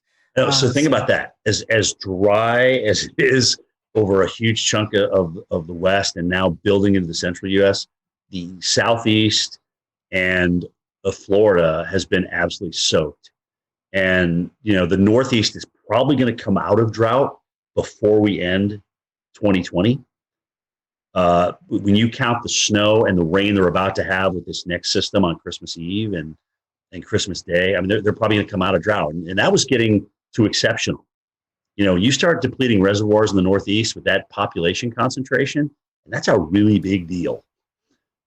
Okay, they've always kind of come out of it recently, but there's a lot of people up there that depend on reservoirs and water. So you dry it out up there in an extreme level, and it's bad. So they got lucky, but they just literally, once we got into fall, boom, all of a sudden we just started erasing these droughts and starting getting some nice, tropical moisture into some of these systems that came north. So they lucked out, in my opinion. It is actually good to see that there's been some rain and snow up there through the fall. I can tell you firsthand, it was a long, it was also dry summer at State College. Right, and actually it was a beautiful fall, too. So they got the best of all worlds. Right. Jim, we're going to transition over, speaking of wildfires, to the West.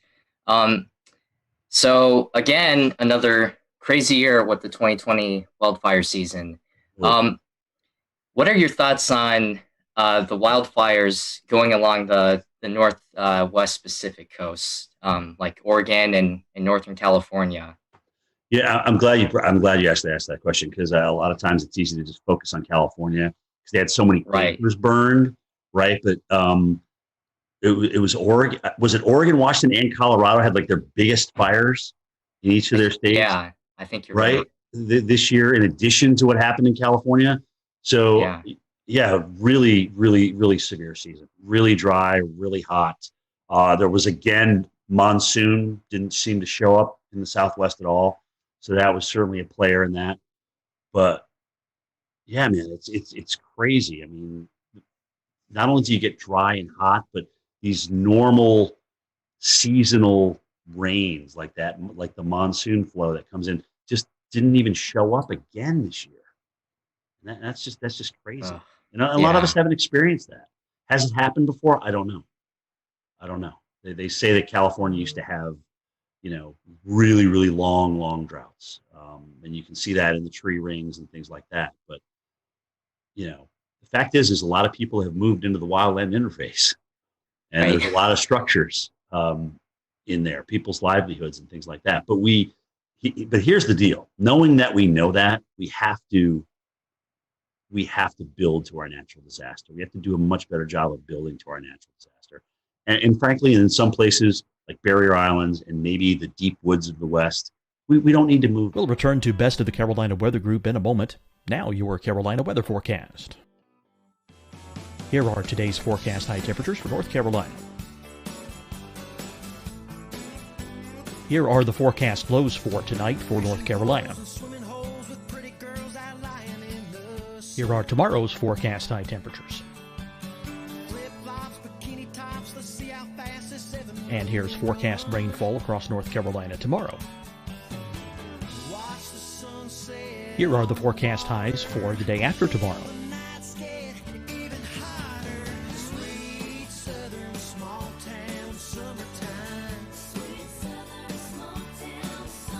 And here's the forecast rainfall across North Carolina for the day after tomorrow. This is the total rainfall forecast across North Carolina for the next 3 days. Here's the severe thunderstorm outlook for today from the Storm Prediction Center.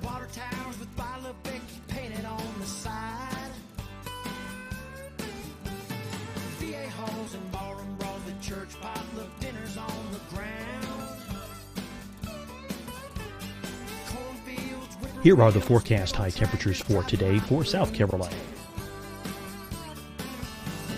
Here are the low temperatures for today for South Carolina. Here's the probability of precipitation forecast across South Carolina today. And here are the rain chances across South Carolina tonight. Here are tomorrow's forecast highs across South Carolina. Here are the forecast low temperatures for tomorrow for South Carolina. And here is the probability of precipitation across South Carolina tomorrow. Here's the precipitation chances across South Carolina tomorrow night. Here are the forecast highs for the day after tomorrow in South Carolina.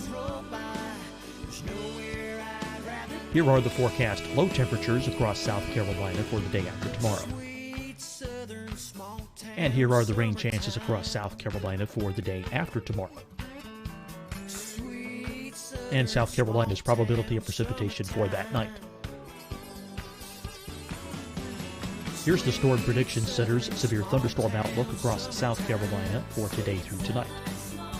Here's the Storm Prediction Center's severe thunderstorm outlook across South Carolina for tomorrow and tomorrow night. And here's the Storm Prediction Center's severe thunderstorm outlook across South Carolina for the day after tomorrow through that night. Here's the severe thunderstorm outlook for today from the Storm Prediction Center.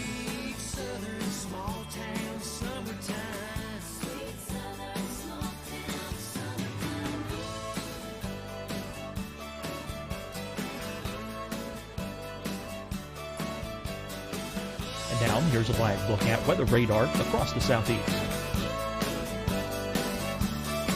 Fight the spread and take a stand against coronavirus. Wear a mask in public. Stay at least 6 feet apart from others. And get tested. Join us and fight the spread. Visit scdhec.gov/COVID-19. Getting tested for COVID-19 helps you to take the steps needed to protect yourself, your loved ones, and your community. Find the testing location at scdhec.gov/COVID-19 testing. Deciding when to wear a mask isn't about who you know or how well you know them. Just ask yourself, will I be with anyone I don't live with? If the answer is yes, get behind the mask. Help slow the spread of COVID-19. Get behind the mask. Learn more at covid19.ncdhhs.gov. Hi, everyone. I'm Dr. Mandy Cohen, Secretary of the North Carolina Department of Health and Human Services. And when you follow the 3 W's, you protect your family and your neighbors from COVID-19. When you leave your home, practice your W's. Wear a cloth face covering, wait 6 feet apart, wash your hands often. Wear, wait, wash. We're in this together. Stay strong, North Carolina.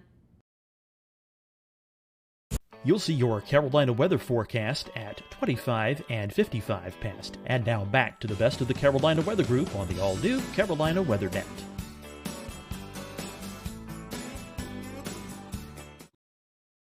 Alone. Let's leave that to nature's preserve. There's plenty of other spots to live in. And we've also seen just phenomenal weather with dealing with fires. Like I think there was a fire NATO out in California this season, and it's just another crazy. One. Yeah, another right. one. Wasn't it the campfire that they had the EF3? Do you remember that? I can't remember which fire it was, but they literally had an EF3 tornado. It's the strongest tornado in California history, and it had what would have rated probably EF2, right? Yeah. With this one, yeah. So. The strongest, isn't that amazing? The strongest tornadoes in California history have actually come from fire natives. Wow. Yeah. Using the term pyro tornado at a conference I attended. Right. Alex Hoon, one of the incident meteorologists out there, coined that. Are they acknowledging that as the strongest tornado, or are they kind of putting an asterisk by that and just saying? I'm not sure if they're calling that the strongest tornado or whether they're had the asterisk like you said, but it certainly has been recognized as a fire-generated tornado. Right. I mean, well, there's video of it. You can see it on the radar signature. I mean, the damage. Right. Signified EF3 damage. I mean, I don't know what else you need, really. I think that was the Loyalton one, right? Is that the Loyalton NATO? Fire NATO? It was the one with the campfire, I'm pretty sure. Yes, yeah. The camp one was the big one. That was the big one. Right. That was really wild. I'll say one other thing about the fires was seeing the difference in smoke. When you have your Diablo winds, your Santa Anas in California, the sagebrush, right? You have the white smoke that goes up. But further north you went, it was more peaty. So there, just the fact that fires could burn in these wet environments was a feat of itself. But you could see the different, like the greenish colored smoke and the real dark gray. It was really gnarly on satellite. It was wrapping out over the Pacific Ocean, and boy, that was intense to see. Yeah, you're right. Some of those satellite pictures. And the type of pollution that they had in San Francisco for days and days and days. I got a nephew out there. He's just like, you can't even breathe. You don't even want to go outside. It was really bad. Even inside your home, you could smell the smoke. That's how bad it was. So, yeah, man, we need a break. Yeah, that's how I'll remember it. Is just day after day of smoke covering almost the entire western half of the country. Yeah, you remember those pictures? Yeah. Remember those pictures of San Francisco, like orange? Right. Just, literally orange. That's all you can see is an orange glow. You didn't really see sunlight. It was just an orange glow. No. Exactly. It's felt like you're on another planet. Everyone, thank you for watching this episode of the Carolina Weather Group. Stay tuned for part 2 with Jim Cantore coming soon.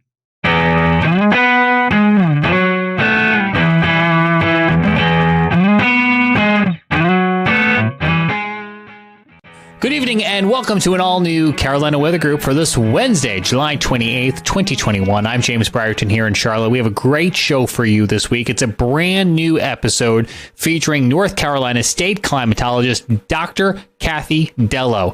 And you're going to hear it coming up in just a moment. I want to let you know ahead of time that there is a bonus part to tonight's episode. If you want to hear even more of the conversation, it is available for free, and you can find our whole chat with her on the audio podcast feed of the Carolina Weather Group. That's on Apple Podcasts, Spotify, or wherever it is you get podcasts. That's where part 2 of tonight's episode will be. But first, let's get on to part 1. Here's Evan Fisher. Hello, everyone, and welcome back to the Carolina Weather Group. We are here tonight with Dr. Kathy Dello of the North Carolina State Climate Office. We're super thankful that she's given us some time tonight, and we're excited to chat with her. It's been a long time coming. She is the North Carolina State climatologist, which is a bit of a lengthy title, right? Some people are, what is a climatologist?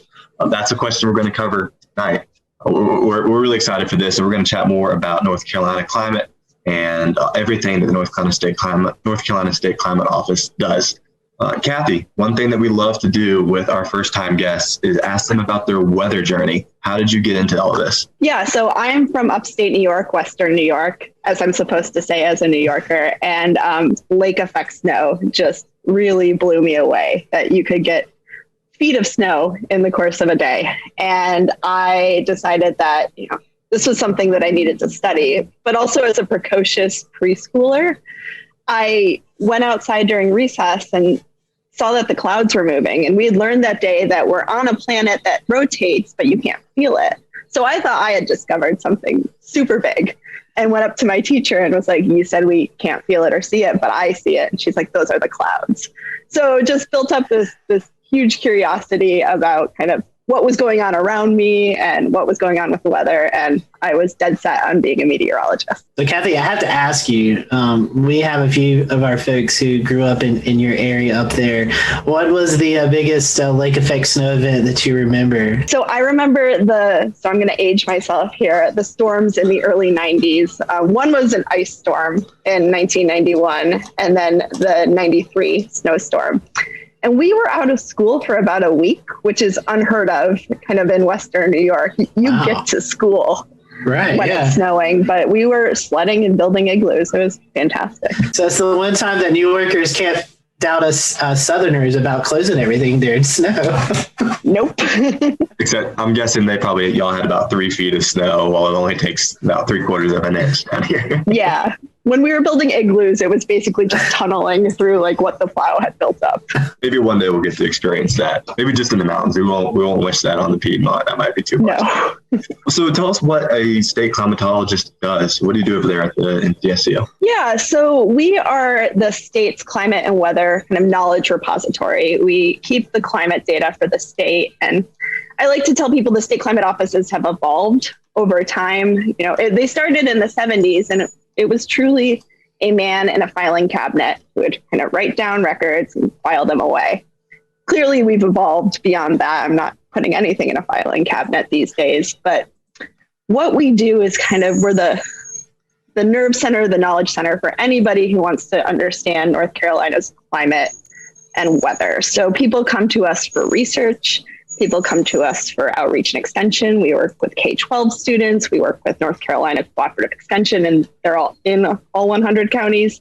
And then we do monitoring. We run the North Carolina EcoNet, which sends 1.5 million observations a day back to Raleigh. Wow. So we are monitoring North Carolina's environment every day. Wow, that is a lot of data.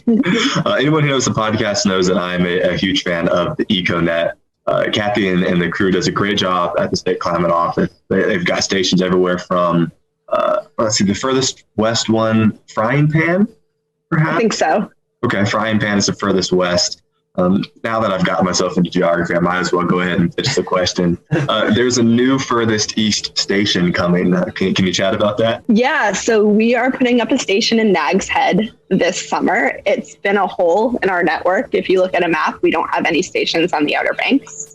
We have one on Bald Head Island, and we get a lot of really fantastic, interesting info from there. So it only made sense for us to expand into this place that is so interesting climatologically and weather-wise. So we'll be at Chalky's Ridge State Park.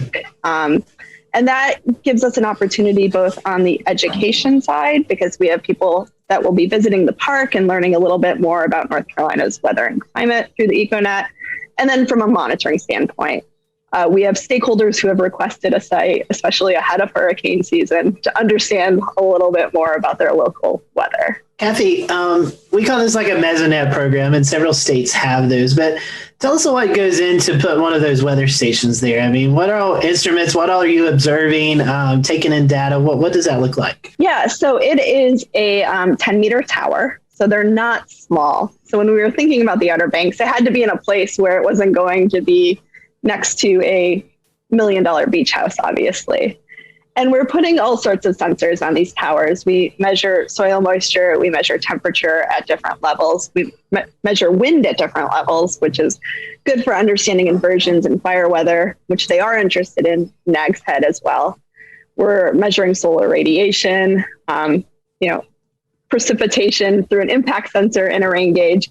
Really, we have all the bells and whistles except for cameras, which our colleagues in New York State have. Yeah, those stations are amazing. The amount of data, 1.5 million. Holy cow, I can't imagine what you guys must have to go through to sort that, QC it every day. That is a lot of algorithms, I'm sure. Yeah, and it does get QC'd every day, and it catches most of the big errors. Sometimes things slip through, and Evan, you've caught some stuff before, and folks email us, and we love that because it's always great to have another set of eyes checking your work. But it's a ton of data, and it gets ingested into the state climate office every 5 minutes, except for Mount Mitchell, which comes in every 15 minutes. Oh, interesting. I did not know that. That's good. Yeah, we don't have cell service up at Mount Mitchell, so we have to use an old modem. Interesting. Huh. I realize that. Well, with the online products that you'll have, I know there's a big overhaul earlier this year to introduce a bunch of new web products, one of which is Cardinal. Can you chat a little bit about some of the stuff that you released earlier in the year? Yeah, so going back to how the state climate offices have evolved, it's no longer Kathy sitting with her filing cabinet of observations. We have all these data coming in from our network, from NOAA, from USGS, and we want to think of a way to serve it up to North Carolinians in a way that's accessible for them to access and use and kind of repurpose for their needs. So we had a system called Kronos. It was developed in 2003. So Kronos was old enough to vote by 2021. And no online system needs to be around for 18 years. And if you looked into Kronos, the code started to get a little bit wacky. So we decided to start from scratch. And we went to North Carolina Cooperative Extension and said, what do you need from us? What would make your job easier when you can't always, call up the folks at the state climate office and get the data that you need? So they talked about some online tools that would be really helpful, a kind of three-pronged approach for getting the data. We have Station Scout, which is a way to just kind of quickly look at the data and plot some graphs. Cardinal, which is a way to get a lot of data. And then an API, which Evan, I know you've used, which is for more of our more advanced users. Yeah, I do like to pull more data than I probably should. And it's nice to be able to now. I really appreciate all the new products. It's super, super interesting. And one note for our podcast listeners, I don't know if anyone out there actually cares about Grandfather Mountain winds as much as I do, but I did just notice last night that a platform has been re-uploaded for the Grandfather Mountain weather station, which it's not technically part of the EcoNet, but it was part of Kronos, I guess, probably the way to say it. And it's fabulous. I'll tweet out a link on the Carolina Weather Group page, and you can find it on June 16th of 2021. Scotty, I guess I'll pass to you. I've been talking a lot. Yeah, well, Kathy, one thing that's new this year, 2021, is the new climate norms. And we get those, I think it's every 30 years. And so we've kind of closed out that cycle. And can you tell us a little bit about why we take like 30-year snippets, and then what has changed from the last cycle to this current cycle? Yeah, so we look at 30-year snippets of climate because we know that day-to-day weather is variable and day-to-day climate is variable. And these were developed even before, the climate really started warming. So they were used for kind of growing purposes and energy purposes. It was a good baseline for everybody to operate from. And they're updated every 10 years, and they're obviously still updated every 10 years. So we got the 91 to 2020 normals a couple months ago. And what they're showing, unsurprisingly, is warmer temperatures. So when you shift that baseline and you have those decades where it has been warmer, it shows up in the averages. But then we're seeing some parts of the country get wetter, including coastal North Carolina. But some parts of the country get drier. We're seeing a massive drought out in the western U.S. where I used to live, but also western North Carolina shows up as dry in the new normals. So we're seeing some in-state variability as well. I see Scotty already scrambling at the keys, going pull numbers. Yeah, so one thing that we're working on at the State Climate Office, which I think is super cool with this conversation, Kathy, is a new climate trends analysis tool. And I've been poking around at it the past few days, and it is really interesting to see how parts of the Carolinas, despite how incredibly wet it has felt, there are parts of the Carolinas that have actually gotten drier, and a significant trend towards dryness over the last 30 to 50 years, I should say. Yeah, I mean, one of the fun things and tough things about working in North Carolina is that our terrain is so variable. So even without a changing climate, the fun fact that Lake Toxaway is the wettest spot in the state and Asheville's the driest spot, and they're so close to each other. We have all this internal variability going on within the state.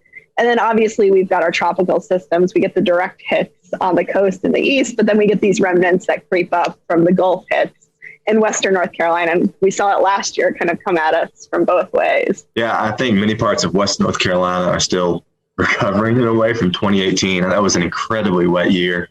And it did set the stage for a series of wet months going through the rest of 2018, 2019, 2020. It just felt like it wouldn't let up there for a while. And now we find ourselves in a bit of a drier pattern. I think Mount Mitchell is actually having its driest year to date on record, which is pretty unusual considering they had 50 inches by this time in 2018. Yeah, it's amazing. We came off North Carolina's second wettest year on record in 2020. We had this really wet winter in Raleigh-Durham. It was the second wettest on record. Then we went to the driest spring at Raleigh-Durham Airport. And then the first 10 days of June have been extremely wet. So these swings between very wet and very dry, and farmers are telling us it's too wet to plant. And then when I can get in and plant, the soils are too dry and my crops are being compromised. So it's a big conundrum. Well, while we're on that topic, we, as of this taping in mid-June, you were talking about how dry it's been, especially in Eastern North Carolina. As a climatologist, I guess drought is one of your biggest things you have to monitor for the state, and probably one of the most dangerous things, not only because of, we could lose water resources, but also a lot of agriculture in the state of North Carolina. So if you don't mind, could you tell us a little bit about drought and why it's important that we don't get in that condition as we have here currently? And I guess 2016 was the last drought that we saw here in the Carolinas. So drought's not a good thing. I know people complain about it raining all the time, but we actually do need some rain from week to week. Yeah, and it's interesting. So really, a lot of my background is in drought. I was in Oregon for 10 years, and I was our drought person in Oregon, and we had our drought of record in 2015. Since then, there's now been 2 more droughts of record, but almost no snowpack throughout the winter, and that's how the West gets its water supply. So I learned a whole lot about why drought matters to people, who needs the water, when people need water at different times, how different groups compete for water. It's incredibly fraught, and water is something that we all need to live. We can't just get by without it. So when I got here, I started poking around on what are the droughts of record that I need to know. What's the 2015 drought in North Carolina? And it's obviously 2007. And it's scary when you learn that towns were close to running out of water. So Durham had less than 100 days of water supply. The city of Atlanta, who's this big southeast drought, had water restrictions in place. Falls Lake in Raleigh, it did not look like a lake at that point. So we have droughts in the southeast U.S., obviously, even if it's kind of not like the arid West. And, here we see more of these flash drought situations, which is what I would define what happened from winter to spring to kind of what's happening now in the summer. Really, really wet to really dry, flipping back and forth between these extremes. Whereas in the West, we've seen on the drought monitor that drought evolve over the past few months. And here, we grow a lot of crops in North Carolina. I just looked this up today. I don't remember why, but North Carolina is number 9 for crop growing expenditures in the country. So we still grow a lot of the country's food. We need water, obviously, to live. And some of the towns in North Carolina in the past few weeks issued some voluntary restrictions. So they weren't required, but maybe people should start to think about saving some water. That also kind of leads into a tool that I use a lot from your website, and that's the fire danger, which I really enjoy that product and so glad that it's available. But those drought conditions also can lead to wildfires. And thankfully, during this drought spell, I don't recall of any major events happening. So correct me if I'm wrong with that, but I think we relatively got lucky during this dry span that we've not seen big fire events. Yeah, and people ask me what are the climate and weather events that keep me up at night. 2016 fire, like what happened in Gatlinburg, keeps me up at night. People dying in a fire that kind of just exploded in a very dry year. We didn't have any fires that I know of in the past few weeks, but certainly the fire danger increases in these hot, dry periods. Yeah, it absolutely does. 2016 was a harrowing experience for those of us who live in the western part of the state, and as well as everyone who's involved in emergency management, the climatology office. It was not a good year. It was not a good fall. How about that? All right, well, that does it for part one of our conversation with Dr. Kathy Dello, the state climatologist from the state of North Carolina. To hear part two, it's available for free. Find the Carolina Weather Group wherever you get audio podcasts, Apple Podcasts, Spotify, wherever that might be. We're going to talk more about wildfires. We're also going to talk about a study they're doing to understand the urban heat island effect that so many of our metropolitan areas see. That's available right now. Carolina Weather Group audio podcast, wherever you get your audio podcast. We'll see you over on those platforms. But for now, from Charlotte, I'm James Brierton. See you again in just a few moments.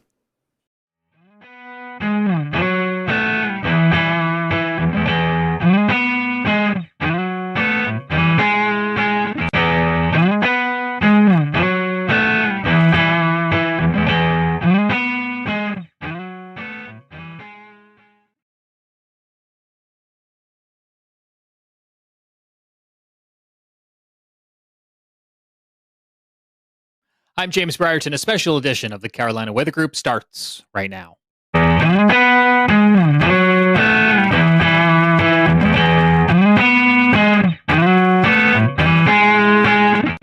These are pictures out of western North Carolina in the first daybreak after devastating flash flooding from Tropical Depression Fred. Good evening. I'm James Brierton in Charlotte, North Carolina, and we are live with you on this Wednesday, August the 18th, 2021. Our panel is assembled here again tonight. We have Jared Smith in Charleston, South Carolina, and Evan Fisher in Asheville, North Carolina. So many of our friends and neighbors in Western North Carolina still dealing with the aftermath of Tropical Depression Fred, with ongoing flooding that the word aftermath just doesn't do it justice. This is a situation that is still very much active and ongoing for these folks.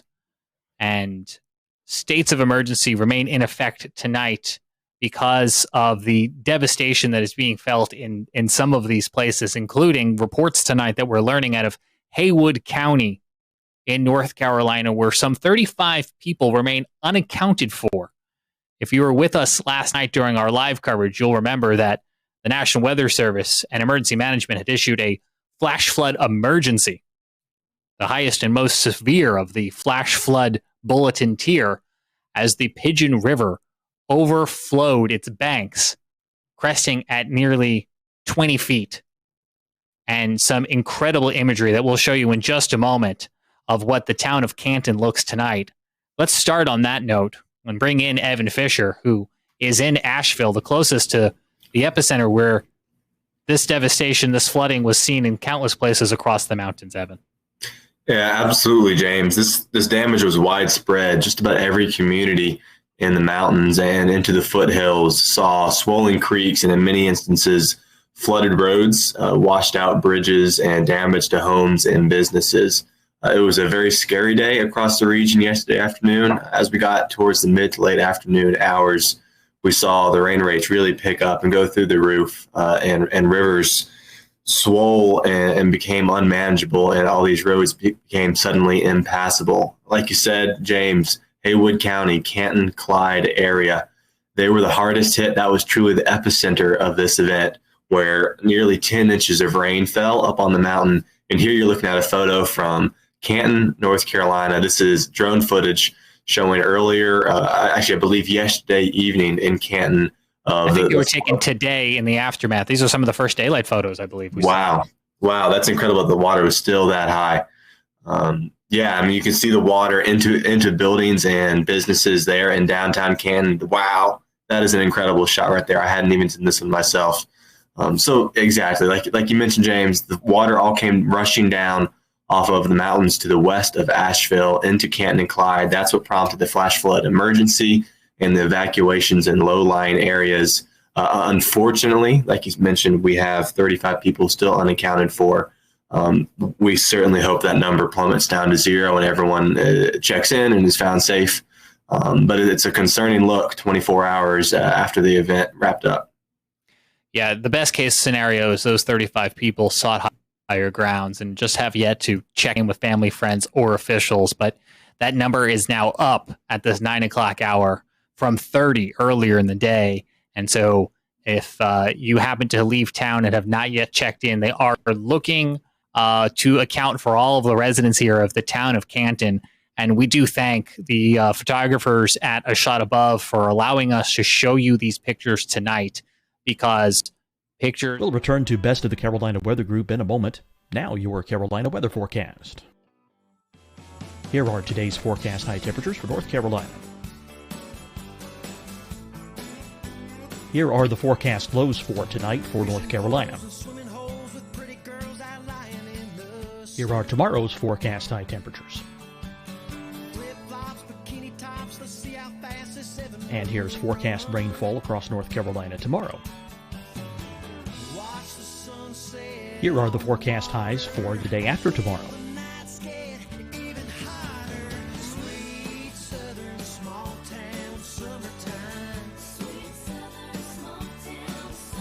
And here's the forecast rainfall across North Carolina for the day after tomorrow. This is the total rainfall forecast across North Carolina for the next 3 days. Here's the severe thunderstorm outlook for today from the Storm Prediction Center.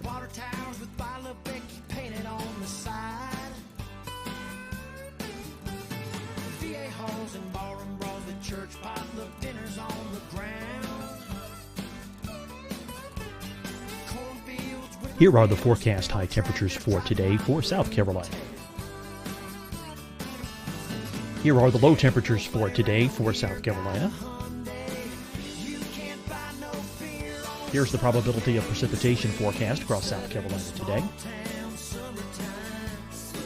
And here are the rain chances across South Carolina tonight. Here are tomorrow's forecast highs across South Carolina. Here are the forecast low temperatures for tomorrow for South Carolina. And here is the probability of precipitation across South Carolina tomorrow. Here's the precipitation chances across South Carolina tomorrow night. Here are the forecast highs for the day after tomorrow in South Carolina. Here are the forecast low temperatures across South Carolina for the day after tomorrow. And here are the rain chances across South Carolina for the day after tomorrow. And South Carolina's probability of precipitation for that night. Here's the Storm Prediction Center's severe thunderstorm outlook across South Carolina for today through tonight. Here's the Storm Prediction Center's severe thunderstorm outlook across South Carolina for tomorrow and tomorrow night. And here's the Storm Prediction Center's severe thunderstorm outlook across South Carolina for the day after tomorrow through that night. Here's the severe thunderstorm outlook for today from the Storm Prediction Center.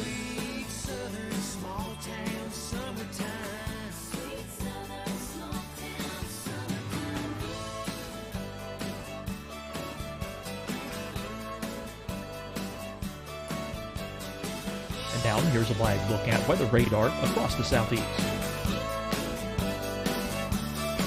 Fight the spread and take a stand against coronavirus. Wear a mask in public. Stay at least 6 feet apart from others. And get tested. Join us and fight the spread. Visit scdhec.gov/COVID-19.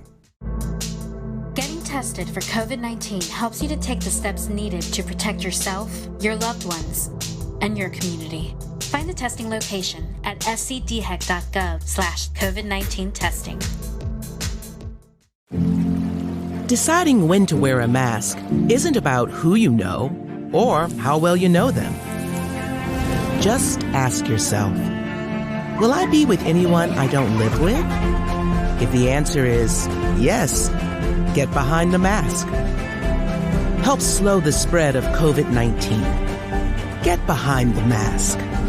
Learn more at covid19.ncdhhs.gov.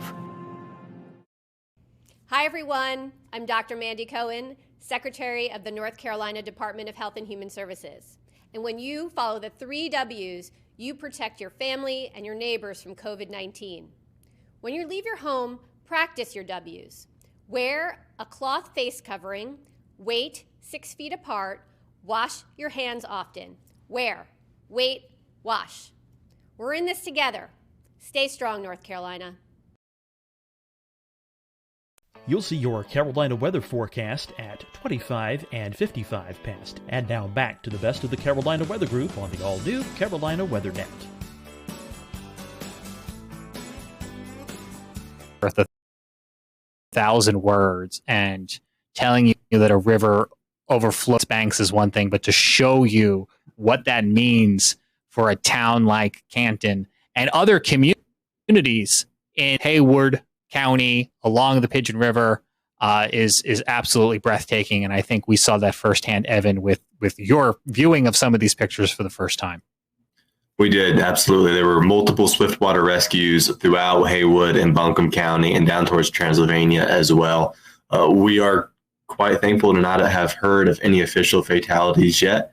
And we do hope that continues and that those 35 people show up safely.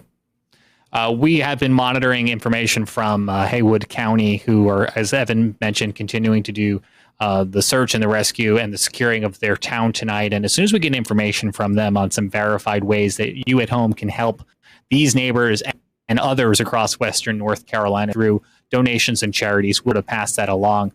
Evan, you're in Asheville, and you traveled out yesterday. We looked at some of these pictures yesterday, but I was hoping for folks who maybe weren't with us last night, you can let people know what else you saw yesterday as some of the rivers, creeks, and streams, the countless of them across Western North Carolina, were overflowing their banks. What are we looking at here? Yeah, so I went out and drove around my hometown of Fairview, North Carolina, which is about 8 to 10 miles southeast of Asheville, down a little bit closer towards Chimney Rock, if you're familiar with the area. And I went out about mid-afternoon when the rainfall rates really went through the roof and drove down towards Bat Cave and Chimney Rock, which is in the Hickory Nut Gorge, a very flood-prone area where water just funnels down through large crevices in the rocks, and it's more of a canyon than anything else. Went down and scoped out the Broad River, and there was widespread flooding on it. The main highway was actually closed halfway down the gorge, and I could not go any further. Water was lapping up into some homes right there along the main highway, Highway 74. Then I did circle back towards Fairview, my hometown, and by the time I got back, it was a totally different scene than when I left an hour and a half prior. When I left my home, I drove down roads that when I returned were fully submerged in 2 to 3 feet of water. The water had come roaring down off of the mountains and higher elevations, and truly Cane Creek, our local main waterway, had swollen up to a degree that I have not seen in my 8 years of living here. There was water where I've never seen water before. 2 of the 3 access points to the valley in which I live were cut off by flooding. It was very scary for a while watching the round after round of heavy rain come in and knowing that so many neighbors and members of the community we're going to be dealing with the cleanup for days and weeks following. Some additional pictures to share with folks tonight on this special edition of the Carolina Weather Group.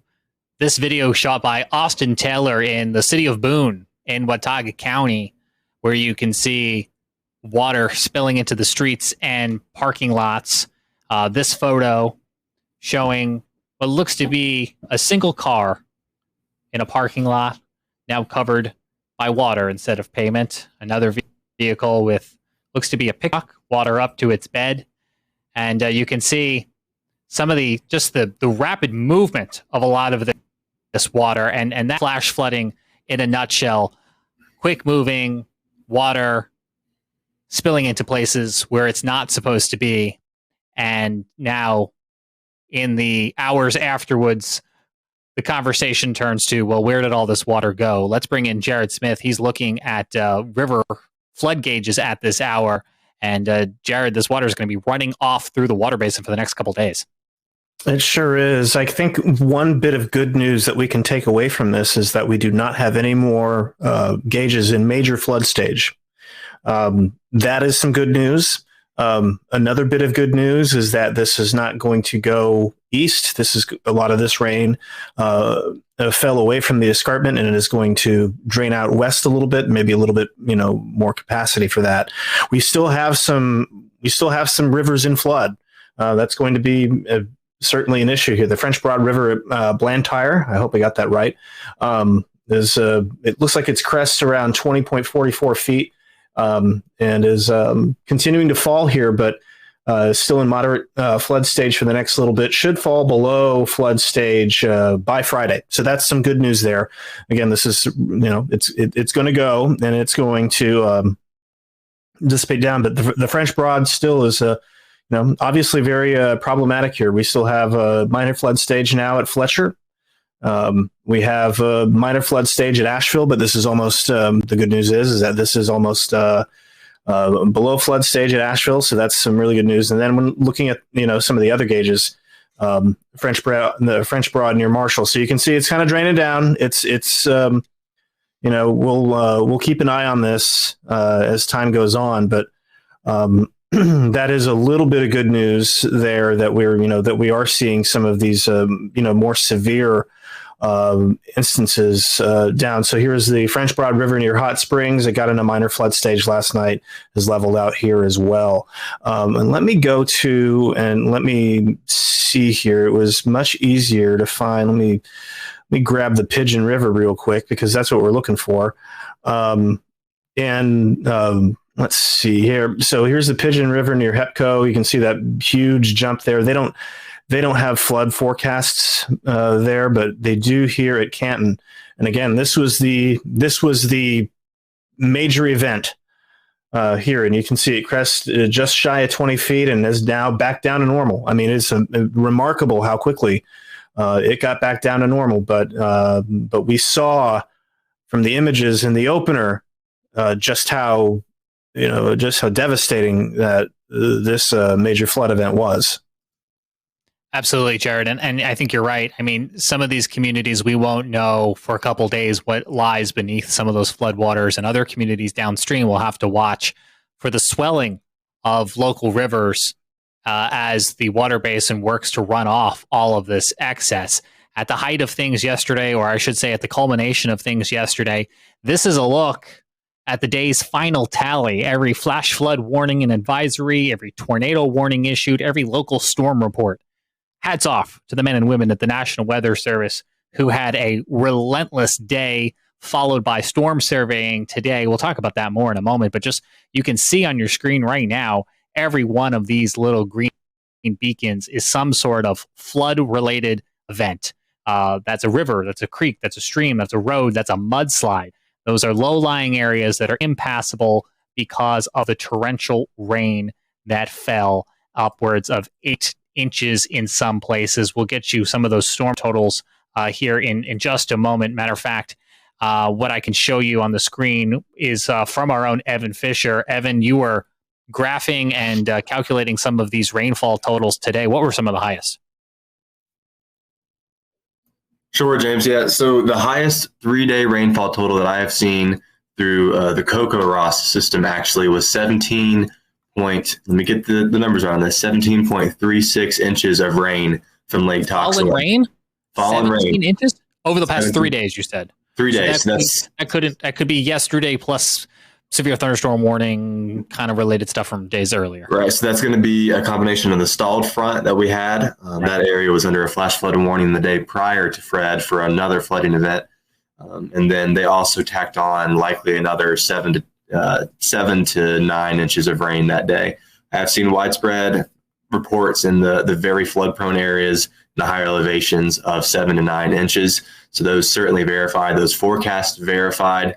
And you could see on that map, sorry, James, that you just pulled it back down, the highest totals were located right along what we call the Blue Ridge Escarpment, or the Eastern Continental Divide. And that is that area where the mountains first rise up out of the North and South Carolina, Piedmont and foothills. And they rise up, and that water, the low level moisture, rises up the mountains and gets strained out, and all the rain really falls down onto those first mountains there. And that's why we saw so much flooding in through Canton and Clyde. We saw the water fall in the mountains just above those cities and flow down the Pigeon River. And to use the wording of the National Weather Service in Greenville, Spartanburg, create a significant and life-threatening flood wave that washed through the town. Yeah, and now it's cleanup, but it's cleanup that's gonna take a while. It's waiting for this water to go down. It's helping to restore services like water, power, and utilities. It's cleaning off roadways. You're looking at some photos here that the state put out, the Department of Transportation, amongst the first to respond to the impacted communities, trying to get infrastructure back online to help bring in more supplies to communities that might need it. You can just see some of these hardest hit areas in these photos that the state put out earlier today. And as Evan mentioned, a lot of this by itself would have been impressive, but we had that stalled front across the Carolinas for days, which just brought scattered but strong to severe thunderstorms, as many of you will remember, and that took our soil and really saturated it. So then when Fred came in, we were already dealing with soil that was like a wet sponge, and that kind of culminated in the event that you're seeing on the screen here. The other thing that this day will be remembered for, especially depending on where you live, would be the convective severe weather we saw as a result of this storm. And the National Weather Service going out today, putting their eyeballs on damage left from tornadoes, such as this one recorded by Brandon Pope off of Old Mountain Road in Iredale County, eventually crossing into Alexander County. He took this video and posted it to Twitter yesterday. And what you're seeing here, we now know, is a EF1 tornado. You can see the path here that the National Weather Service in Greenville, Spartanburg, Tricia Palmer herself took this trip on up here to take a look. And this was an EF1 tornado with peak wind gusts of 110 miles an hour. Luckily, no injuries to report, very minor damage, but their storm survey does account for trees that were topped off at about 20 feet above the ground, which was helping them to determine the impact of that tornado. That was just one of several tornadoes that the Weather Service confirmed today. The National Weather Service in Greenville, Spartanburg, by the way, issued, if I have this right, 37 tornado warnings yesterday. The most their office has done since the late 1980s. Wow. If I recall the statistic correctly from Brad Panovich at WCNC, I think it was. Yeah. Go ahead, Jared. I mean, it's worth noting, too, that the methodology in the late 80s is far different from what we have now. Keeping in mind that we switched to storm-based warnings in 2007, 2008. And so where you might have one warning covering a county, if you have two events, boom, you got two birds, one stone. And also keeping in mind that if you have a warning that goes out for multiple counties, that's actually, I was actually talking to somebody about this today. Believe it or not, that was counted as multiple warnings back in the day. So you could issue one warning, but it would go out as three because it was county-based. And there was no such thing as the valid time event code, the VTEC. Not talking about revved up Honda motors. I'm talking about valid time event code. And what that does is it groups each event as one warning. And that just was not a thing. That was invented, that was a mid 2000s invention and rollout. So I'll want to use caution a little bit about that. But again, not to take away from the fact that they issued, they issued 69 tornado warnings across all of the National Weather Services in the Carolinas. Evan Fisher's got a map up here on the screen. So that does include Peachtree City. That does include Virginia, because the National Weather Service boundaries and the state boundaries are not the same. 67 tornado warnings, flash flood warnings, 27 with flood. Is that advisories then? 23? Flood warnings. I left flood advisories out. Okay. Yeah. Let's get back over to what the Weather Service was finding today. We do have down here a little bit closer to Greenville, another EF1 Now, this was a low-end EF1 in Malden, South Carolina, with a tornado that touched down near Brooks Road and Highway 276. And you can see that this one was on the ground for about a little over 2 miles or so, and minor damage to roofs and siding noted to several structures. Damage was primarily limited to multiple uprooted large hardwoods and snapped trees, not too dissimilar from the one seen in Alexander and Iredell counties. Another EF1 here to show you on the map near Fountain Inn, South Carolina, where the storm survey team found that a tornado touchdown east of Pennington Road. This tornado tracking north-northeast, crossing intersections such as Highway 418. Damage, again, primarily limited to some hardwoods and snapped trees, which would be expected with an EF1. One of the trees, though, did fall and damage a home on Ritchie Road. The shed there was also damaged and destroyed as a result of a fallen tree. So a direct result of that tornado, which EF0 also striking about 3 miles southeast of Fountain Inn, South Carolina. And I could have sworn, yes, there is. I was going to say, I could have sworn there was another short-lived little guy here, an EF0, that was on the ground for about 1/10 of a mile.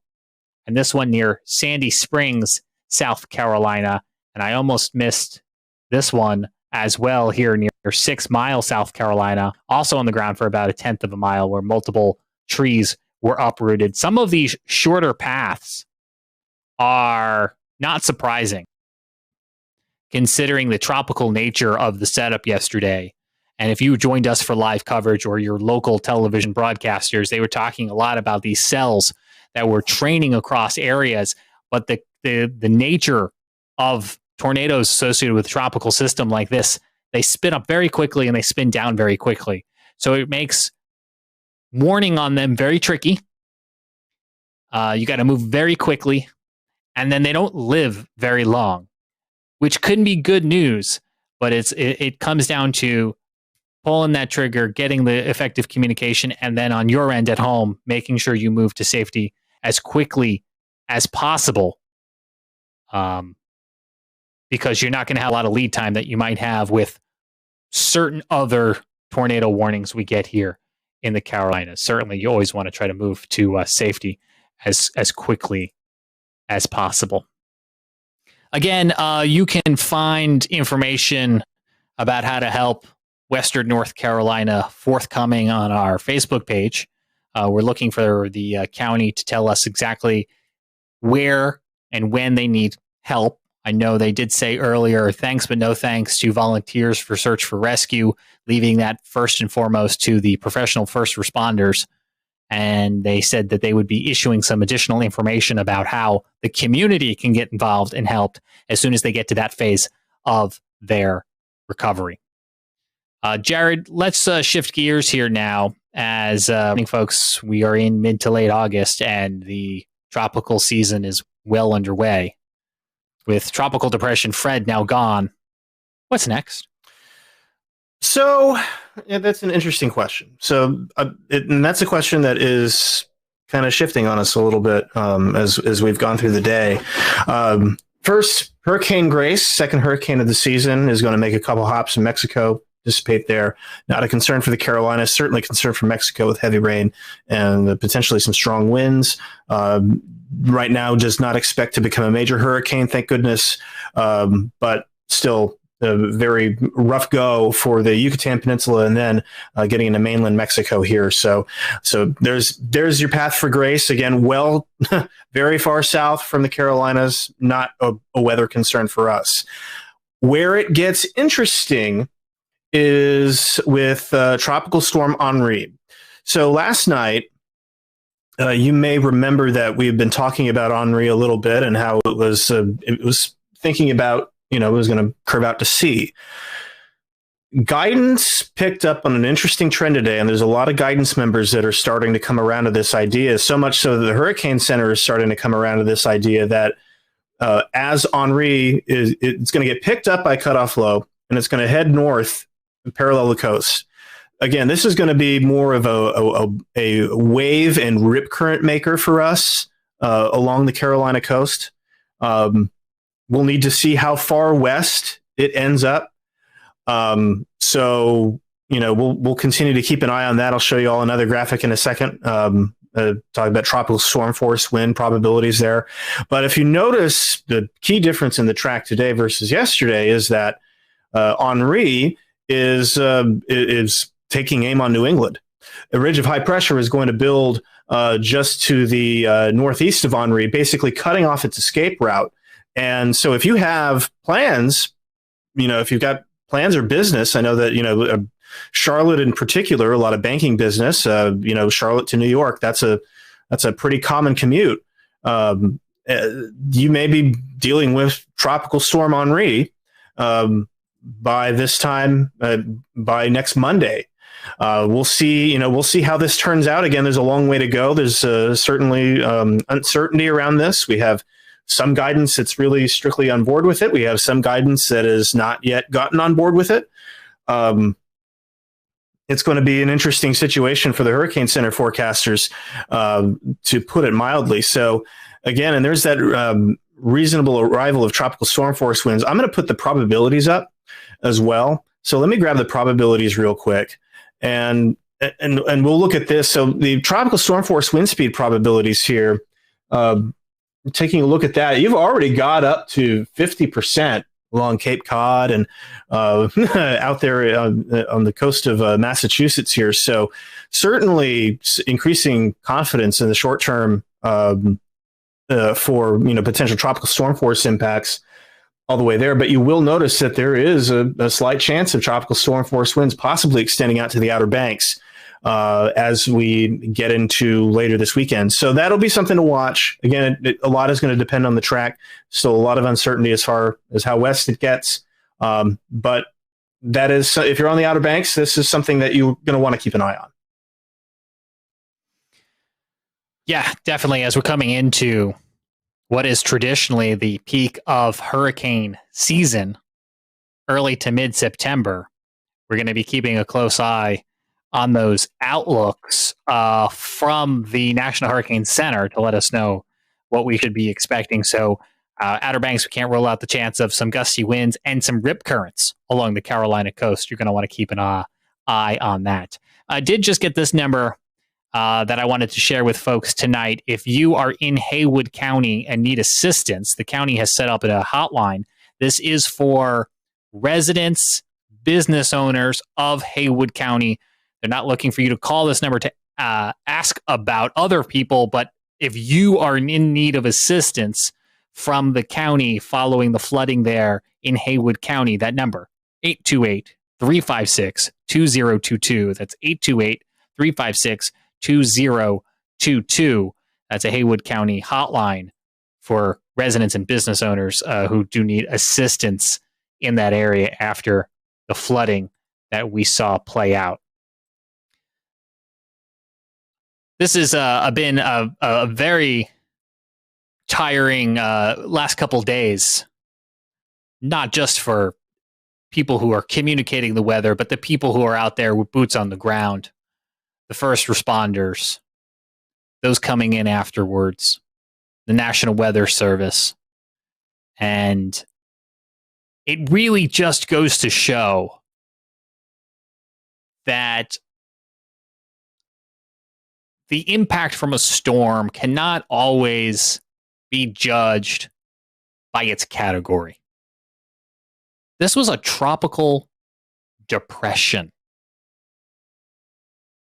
and its impacts are going to be with these folks for a really long time.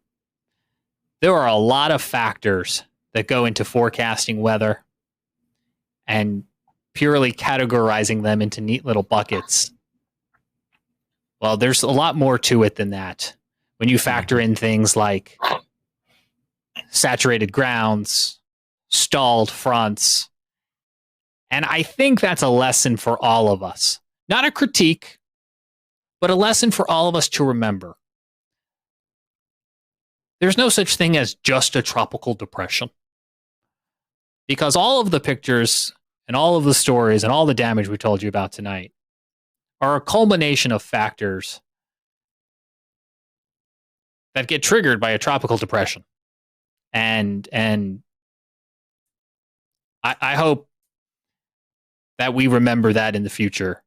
So as people are planning for whatever the future may hold here in this hurricane season or another, have that go bag. Have it ready. Put it together now and stick it on a closet. There's no harm in just having it. It's better to have it and not need it than need it and not have it. And I think I'm going to be revisiting mine too, because guys, I'll tell you, I wouldn't be ready if this rolled in here tomorrow. I've got some stuff stocked away, either from being a weather nerd or from pandemic toilet. We'll return to Best of the Carolina Weather Group in a moment. Now your Carolina weather forecast. Here are today's forecast high temperatures for North Carolina. Here are the forecast lows for tonight for North Carolina.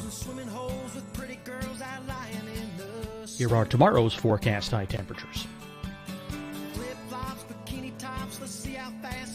And here's forecast rainfall across North Carolina tomorrow.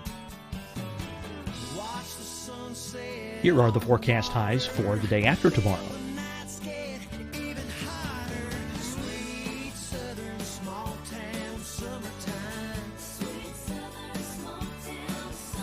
And here's the forecast rainfall across North Carolina for the day after tomorrow.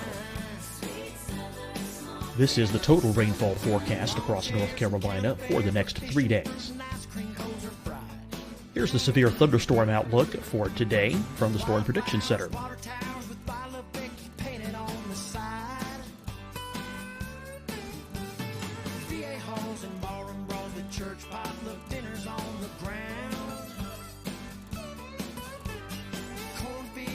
Here are the forecast high temperatures for today for South Carolina. Here are the low temperatures for today for South Carolina. Here's the probability of precipitation forecast across South Carolina today.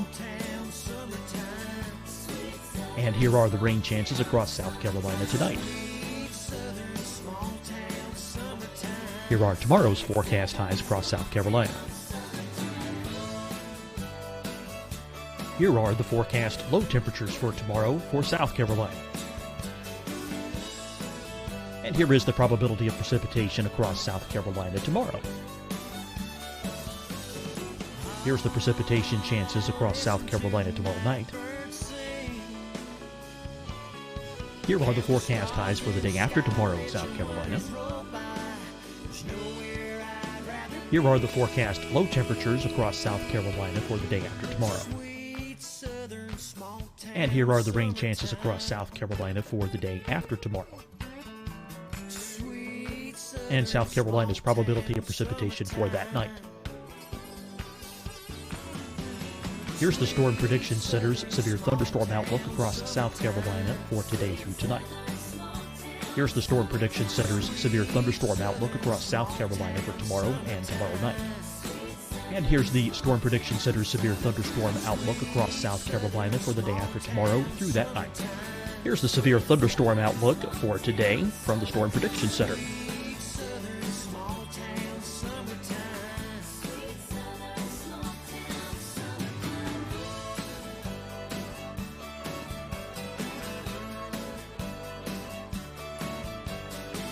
And now here's a live look at weather radar across the southeast.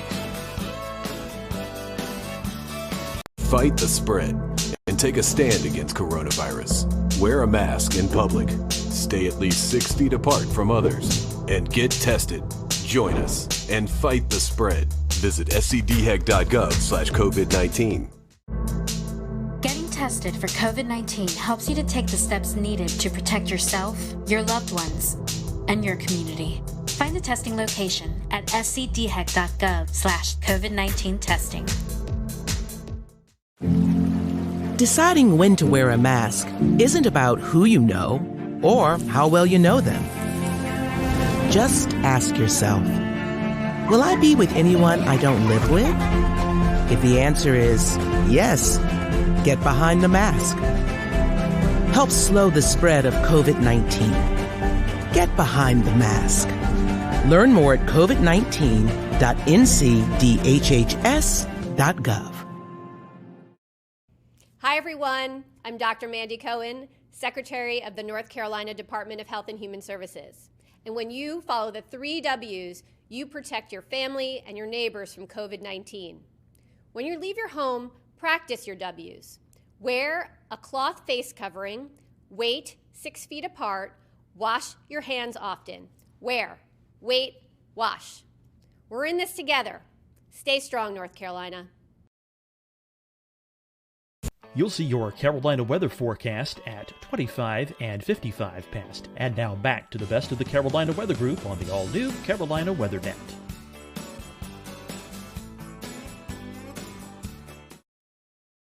I'm going to get really tired of eating canned black beans or whatever it is that's down there. And I think that's my upcoming weekend to-do list. Yeah. Best time to do it is now. And that's, aside from Henri potentially kicking up some waves, we've got nothing else out there. And there's a bunch of Saharan dust coming off. We may actually catch a little bit of a break. And that is a welcome reprieve. Yeah. That's a reprieve that we don't usually get in late August. So I will urge everybody, take advantage of this. Check your hurricane kits. Look at your evacuation routes. Get vaccinated. No time like the present. Do not deal with COVID. Don't try not to worry about COVID on top of trying to run away from a storm. You made up a good point on that yesterday, because the combination of vaccines and masks and everything else instantly, fearfully goes into politics. But if you need to evacuate and go to a shelter, these are going to be factors and considerations on how you plan, where you go, what you can do when you get there. And they were conversations that came up last year and will certainly have to be revisited again if and when we need them. Gentlemen, that's going to do it for this special edition of the Carolina Weather Group. We thank you all at home for tuning in tonight, whether you're watching with us on Facebook or YouTube, or maybe listening to the audio podcast. I don't want to leave you out, our podcast friends. I know you haven't been able to see these visuals that we've been showing you, but the audio podcast is an important mechanism for us because it's a place that during a state of emergency, we will turn to continue to deliver information about the weather. Not live, of course, because a podcast inherently isn't live, but it's a place that we can put forecast updates, weather updates in a means that doesn't require a ton of cellular data, doesn't require a ton of battery power, things that can be scarce during severe storms. So I would encourage you to find Carolina Weather Group wherever it is you get your audio podcasts, so that you'll have yet another means to getting information. And we hope it's a part of a matrix of ways that you get information. And so as you're preparing those go kits, as we always say, please know a weather radio. Very important tool not to be overlooked. On behalf of Jared Smith, Evan Fisher, I'm James Brierton in Charlotte, North Carolina. That does it for this special edition of the Carolina Weather Group. We will see you again real soon.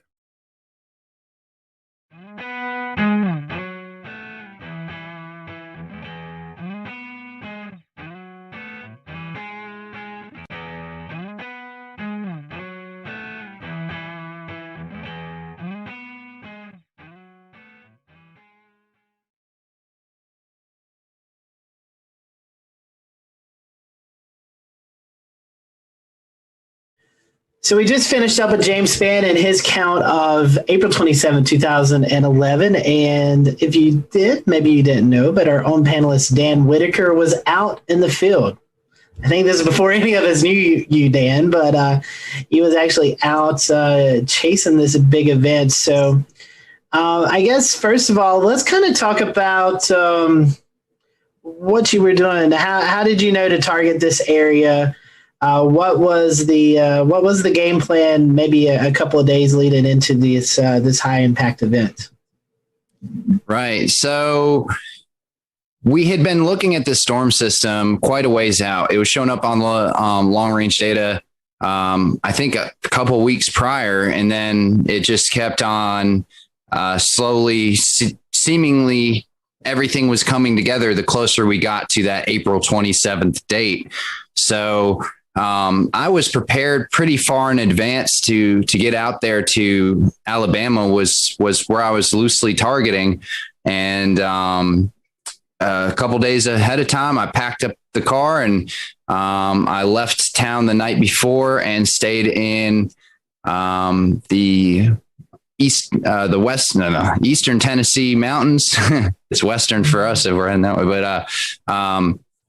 but Eastern Tennessee mountains over in Chattanooga, and was prepared for whatever could happen. I've been out to Alabama a bunch of times to go follow and photograph storms, and nothing's come of it. So I didn't know what was going to happen this day. So during the day, walk us through what it was like from the time you woke up to the time that you finally found yourself on a storm. So I had some kind of omens, if you want to believe in that, at least. At the very least, the atmosphere was showing off for me right away. I woke up at my friend's house. He had to go to work, and it was I forget what day of the week it was, but it was a work day. And so he went to work, and I woke up at his house. He said, when you're heading out, just lock the door and behind you and be on your way. And so it was around 8 a.m. or so. I'm getting ready to leave. And there's some early morning storms happening out near Chattanooga. And one of them really started building up. I was watching on radar, and I was like, it's 8 something in the morning. I can't really look too much into this. I'm trying to head to Alabama, and I shut the door behind me. I lock the door. I get in my car, and I pull up at that time I had a full RAM mount, like a computer system in my car. I power on the laptop. It's actually this laptop that I have right here, which is now an outdated laptop system, but it still has some of my data on it. And power on my laptop, and I open it up, and right when I get my laptop open, tornado warning, storms heading directly over my location in a matter of minutes. And there was a strong kind of velocity couplet there when I looked at the velocity data. So I was like, there's some real reason to believe that this could be a threatening storm with a tornado. And so I actually went to try and get back in my friend's house I've 5 minutes, right? So let's get back in the house. No, the door's locked. Of course, I can't get back in. And I look around. I'm in a crowded neighborhood with lots of trees everywhere. I can't even see the sky. So I think to myself, okay, well, what do I do now? Right. I don't want a tree to follow me. Right. And so I get in my car and I just start driving away from the storm through these residential roads in Chattanooga. It's hilly. I'm trying to just get out of there. I make it to a 4-road intersection, and I kind of park my car there. I'm like, this is as good as I'm going to do. At least I'm not under the trees. And I park my car there. As some really intense winds started whipping across, horizontal windblown rain, I would just guess at 60, 70 miles an hour. And I was right there in the velocity couplet. And, it turns out there was wind damage and a tornado, but I just must have been very close. But I don't believe I was in the tornado. It was mostly, the winds changed directions eventually, but I believe it was all rear flank downdraft base kind of wind. So I drive back to my friend's house at that point after I'm kind of in that wind and rain, and it passes by me. So I know I'm safe. I just kind of drive back there because I don't know what to do with myself at this point. And the road that I came down just a minute prior, there had been someone driving down that road and a tree fell and actually crushed their car within a minute. I got there before the emergency response did. And, or just at about the same time. So I pull up and so do they, and I kind of get out of my car and I'm like, what's going on? And, the emergency response person, fortunately, they started trying to, do what they needed to do. And I was like, they've got it figured out. They told me to, leave them alone. So I just kept on heading on my way. I was like, I guess I'll go to Alabama now. And that's how I started my morning. So, pretty intense. And wow. I have a question for you. Sorry, Evan, I didn't mean to step on you. recollection, this was 10 years ago, so I don't think radar scope was a thing. That's right. How did you get this weather data while you're out in the field? I mean, it's 2011. Technology has surely come a long ways in the last 10 years, but what was it like back in 2011 You mean, what was it like using a flip phone when I was storm chasing?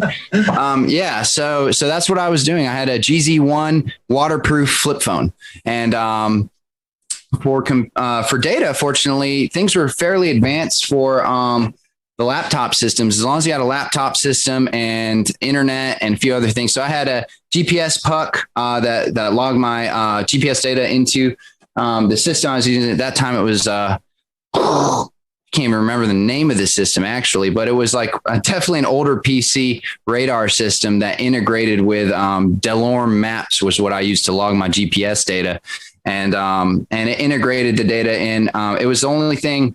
At that time, it was the only program comparable to GR Level 2, which is still, a top program for PCs. And but yeah, no radar scope, no quick data via phone.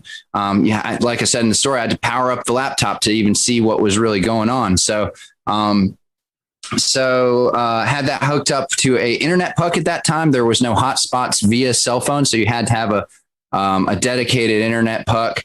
Also, to power the computer at that time, there weren't cars built in with power inverters for things like computers, like there are now. Like the 4Runner that I own now, it just comes with power outlets, right?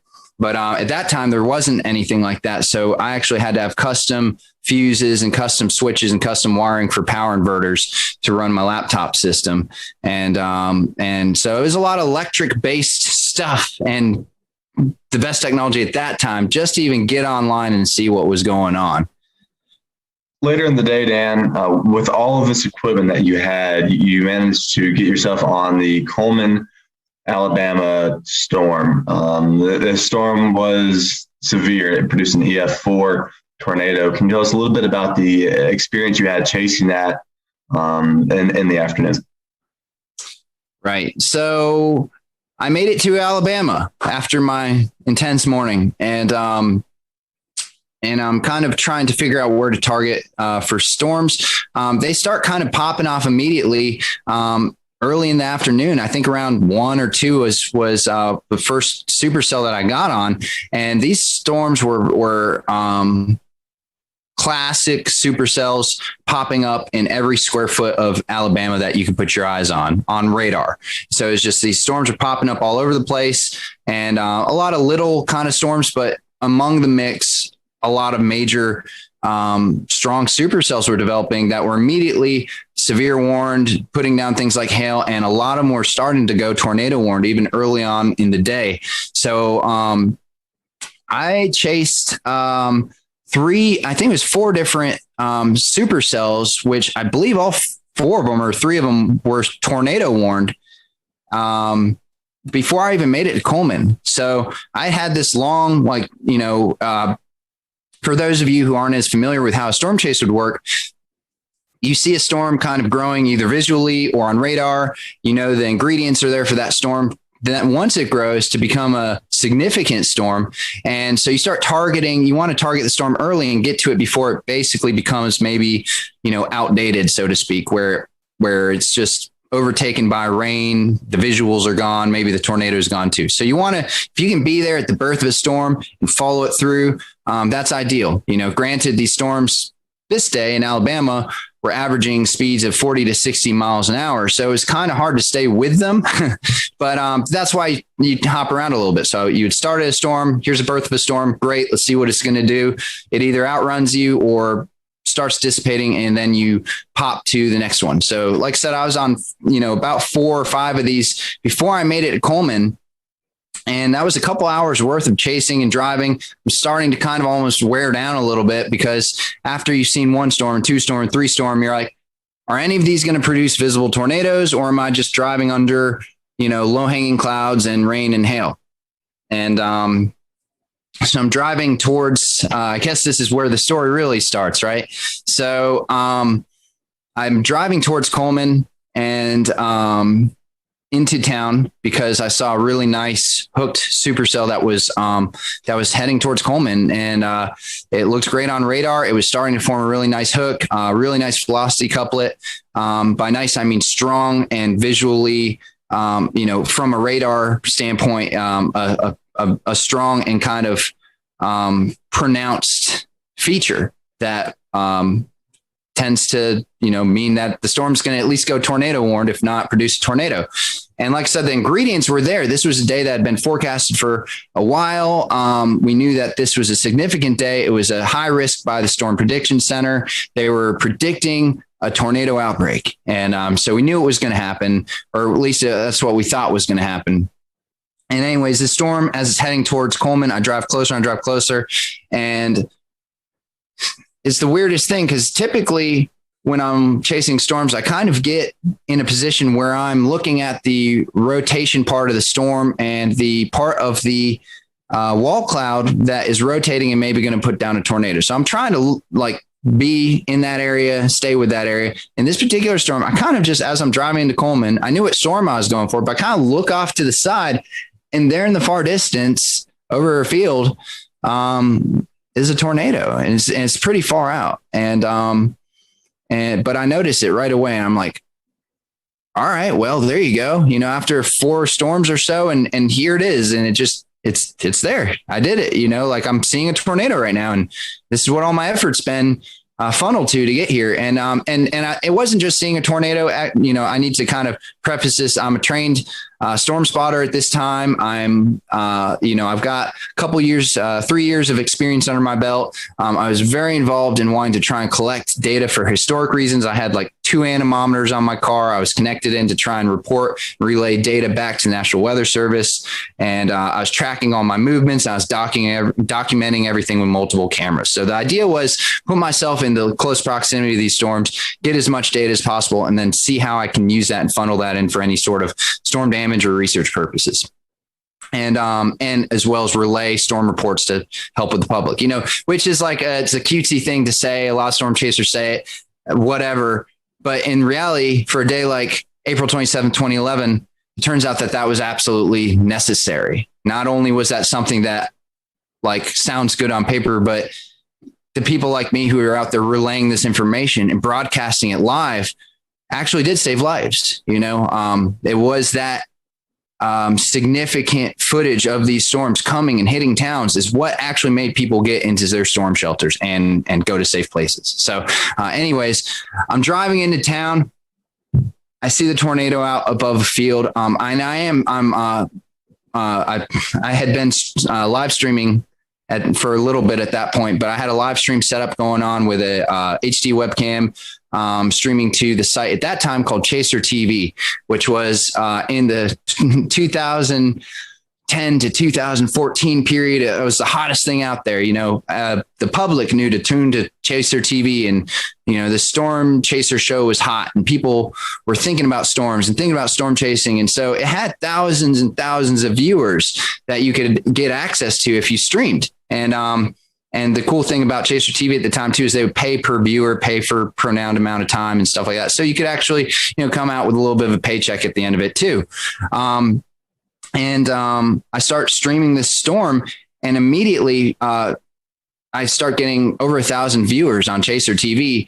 My location is in reference to the radar that everyone's looking at. Everyone sees, wow, he's right in this hook of the Coleman storm. And they start clicking on my stream, and sure enough, they're seeing a tornado. And so they start sharing it. It starts getting shared across social media, screenshotted, and immediately that tornado in real time is getting shared around, the fingers of the internet in 2011. And getting rebroadcasted and put in places where people could actually see this storm.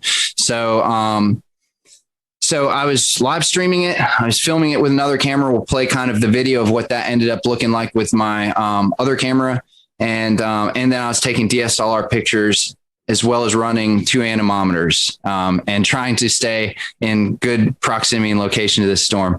So I was by myself, and so I was trying to do all this stuff, and as well as listen to the scanner radio. Anyways, I see this tornado come through and it's coming closer and closer. It's coming towards me. I'm trying to figure out, is this storm going to do something where it actually, hits my location? Or so at one point, and you may see this in the video, where the tornado seems to get close enough to me where all of a sudden you can't really see the gray funnel anymore. Instead, you see just like a mass of dirt. And that's when I think I'm starting to get a little close there. And so I actually back up across the road that was behind me into a gas station. And in my head at that moment, I think to myself, if I drive 30 feet backwards, I can maybe avoid getting hit by this thing and still film it.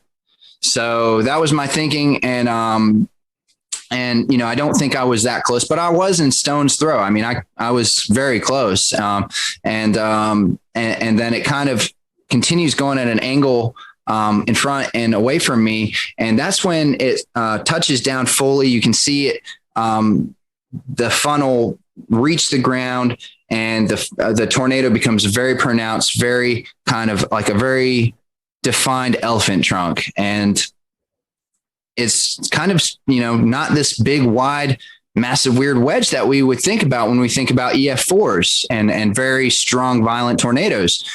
But however, and I know this from the comments on my YouTube channel, where some people are saying this isn't a true EF4. Look how skinny it is. But in reality, it's that tight, strong wind whipping around at the bottom that's causing all the damage. And it was, you can tell in the video that it's a very strong tornado, and it was a very strong and destructive tornado. It went through downtown Coleman, destroyed a number of the commercial buildings there, destroyed some houses, and ended up with multiple fatalities, including a newborn or a young child. And, it devastated the city. So as this is happening, here I am, Mr. North Carolina, out of my city in town by myself, in my storm chasing vehicle. Fortunately, I'm prepared for living multiple days out of my car if I needed to, right? That was part of my preparation. So, but I'm thinking to myself, like, what's next? What do we do now? So I tried to follow the storm. And as I keep following it, the tornado gets wider and wider, eventually wedges out into this big kind of gray wedge tornado as it goes off in the distance. The road that I try and covered in trees, and there's there's hundreds of, I will share a picture of it. There's just hundreds of trees down, and you could have had a whole team of people with chainsaws and you would never have gotten through that road. So at that point, I know that my access to continue following this tornado is gone. The tornado is going 60 miles an hour anyways. So it's a lost cause at that point. So I drive back towards town. And here's where it really gets interesting, because this is where things started to really take a turn as far as the reality of the storm.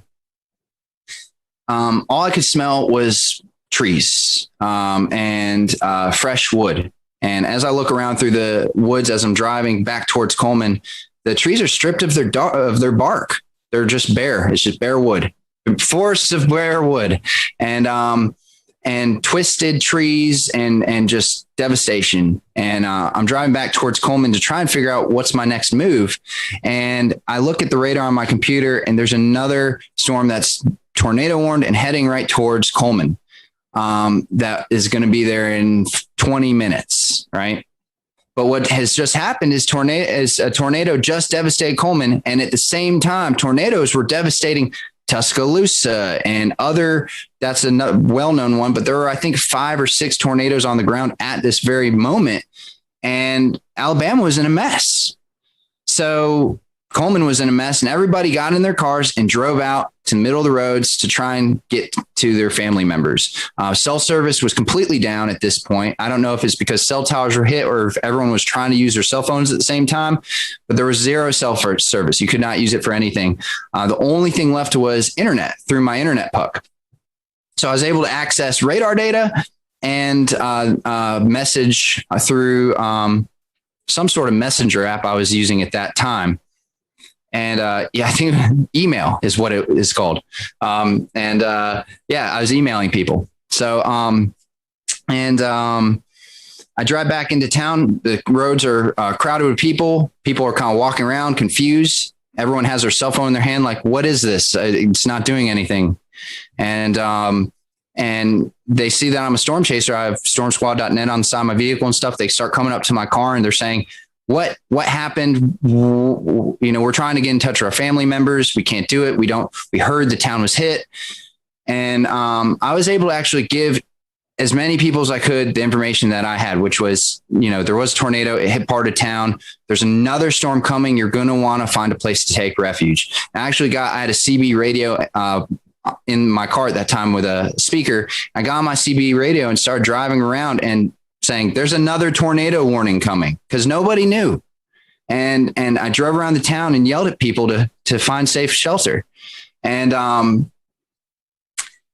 And that was really harrowing. Like, I don't know if that's the right word. There's no words to describe. I mean, it was very sobering. I mean, just like, I was focused. I was trying to, at that point, just go into like storm recovery mode.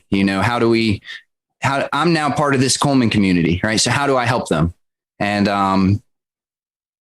yeah, that was not my last storm of the day. So we'll return to Best of the Carolina Weather Group in a moment. Now your Carolina weather forecast. Here are today's forecast high temperatures for North Carolina. Here are the forecast lows for tonight for North Carolina. Here are tomorrow's forecast high temperatures. And here's forecast rainfall across North Carolina tomorrow. Here are the forecast highs for the day after tomorrow.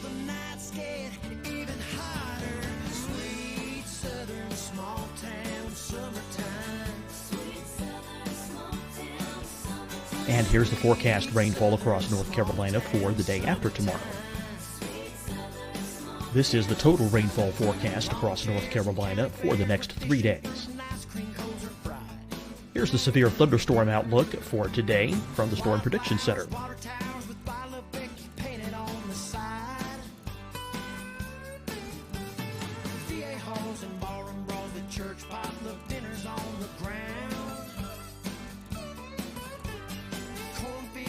Here are the forecast high temperatures for today for South Carolina. Here are the low temperatures for today for South Carolina. Here's the probability of precipitation forecast across South Carolina today. And here are the rain chances across South Carolina tonight. Here are tomorrow's forecast highs across South Carolina. Here are the forecast low temperatures for tomorrow for South Carolina. And here is the probability of precipitation across South Carolina tomorrow. Here's the precipitation chances across South Carolina tomorrow night. Here are the forecast highs for the day after tomorrow in South Carolina. Here are the forecast low temperatures across South Carolina for the day after tomorrow. And here are the rain chances across South Carolina for the day after tomorrow. And South Carolina's probability of precipitation for that night. Here's the Storm Prediction Center's severe thunderstorm outlook across South Carolina for today through tonight. Here's the Storm Prediction Center's severe thunderstorm outlook across South Carolina for tomorrow and tomorrow night. And here's the Storm Prediction Center's severe thunderstorm outlook across South Carolina for the day after tomorrow through that night. Here's the severe thunderstorm outlook for today from the Storm Prediction Center.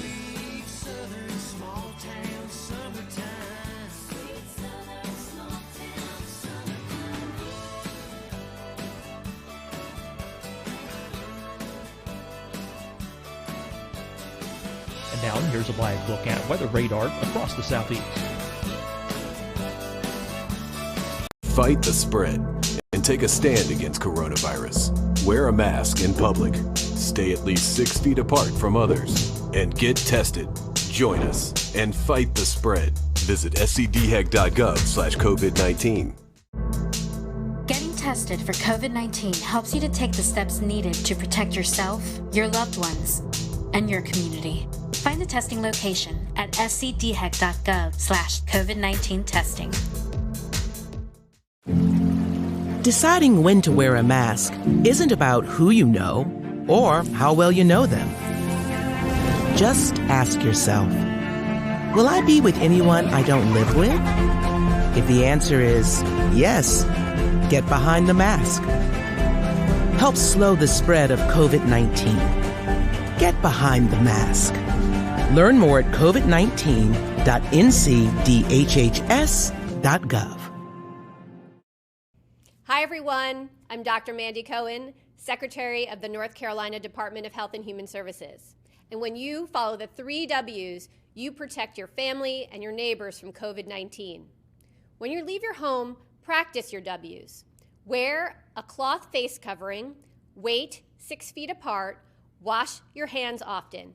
Wear, wait, wash. We're in this together. Stay strong, North Carolina. You'll see your Carolina weather forecast at 25 and 55 past. And now back to the best of the Carolina Weather Group on the all-new Carolina Weather Net.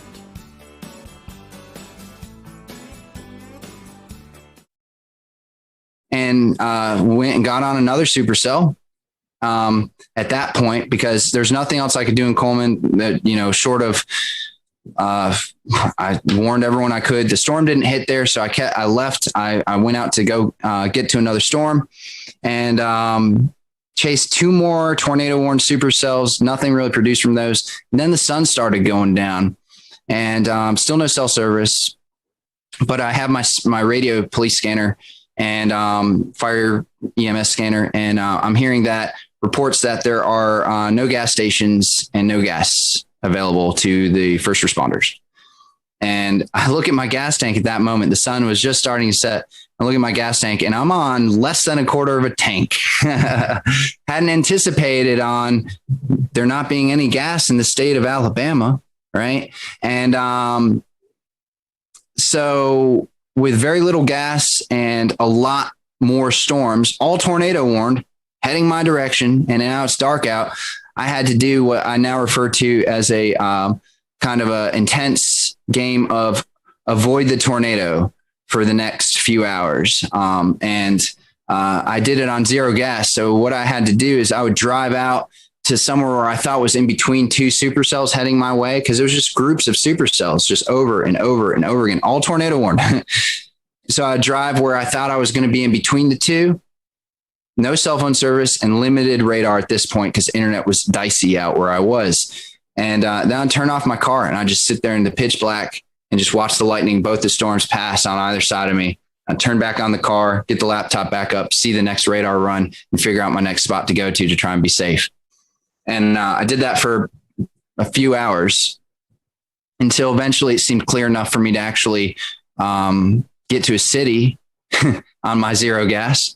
So I found a city. I don't even remember what the name of the city was, but it's probably 100 miles, 50 to 100 miles from Coleman at that point in Alabama, central Alabama. And I get to the hotel and they say, we don't have power, but you're going to have to pay full price. Sorry. And nobody has power, nobody has gas. And I said, do you know where the nearest gas station is that has gas? And they said, we're hearing reports that there isn't any gas except for far eastern Alabama on the eastern Georgia, Alabama line. Other than that, nowhere else, even west of here, north of here, south of here, no one has gas. And I said, okay, well, I guess I'm staying here for the night. And so I had just filmed all this video. So I went ahead and I had no power, no gas, but I did have an external battery that I brought with me to power an emergency battery pack to power things like laptops and stuff. So I went ahead and plugged in my laptop, fired it up, got my video uploaded to YouTube. It was my second video I'd ever uploaded to YouTube. The first one was a tornado 2 weeks prior in Alabama, coincidentally, and close by. And this was my second video. And I get it up there. I shut down everything because the battery's going to die. Done for the night. I go to sleep. I wake up the next morning, and the video's got like 80,000 views on it. And my inbox is just full of people saying, "Can we use a video? Can we use a video? Can we use a video?"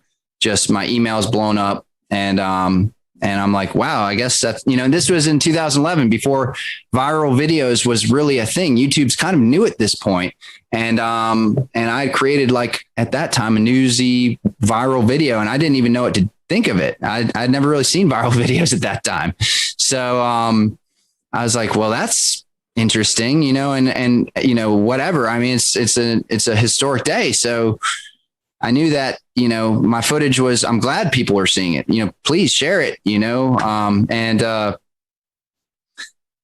ended up driving to a gas station that was about an hour and a half away from my hotel. And I didn't think I was going to make it.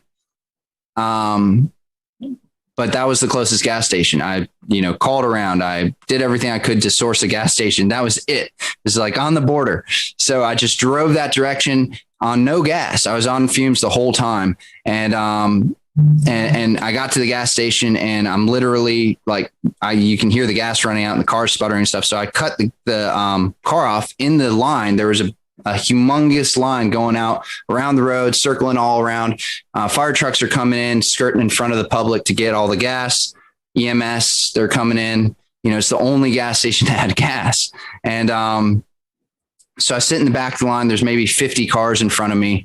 And I turn off my car, and I literally kept it in neutral and pushed the car most of the way to get to the gas tank, / rolled it part of the direction, and rolled it just down the hill with gravity. And I made it to a gas tank after about, I think it was about 2 hours of sitting there in line, and made it to a gas station and made it to the pump, and was able to get enough gas in the car, and drove back to North Carolina that morning. So I kind of just went through the story there. I mean, I don't know.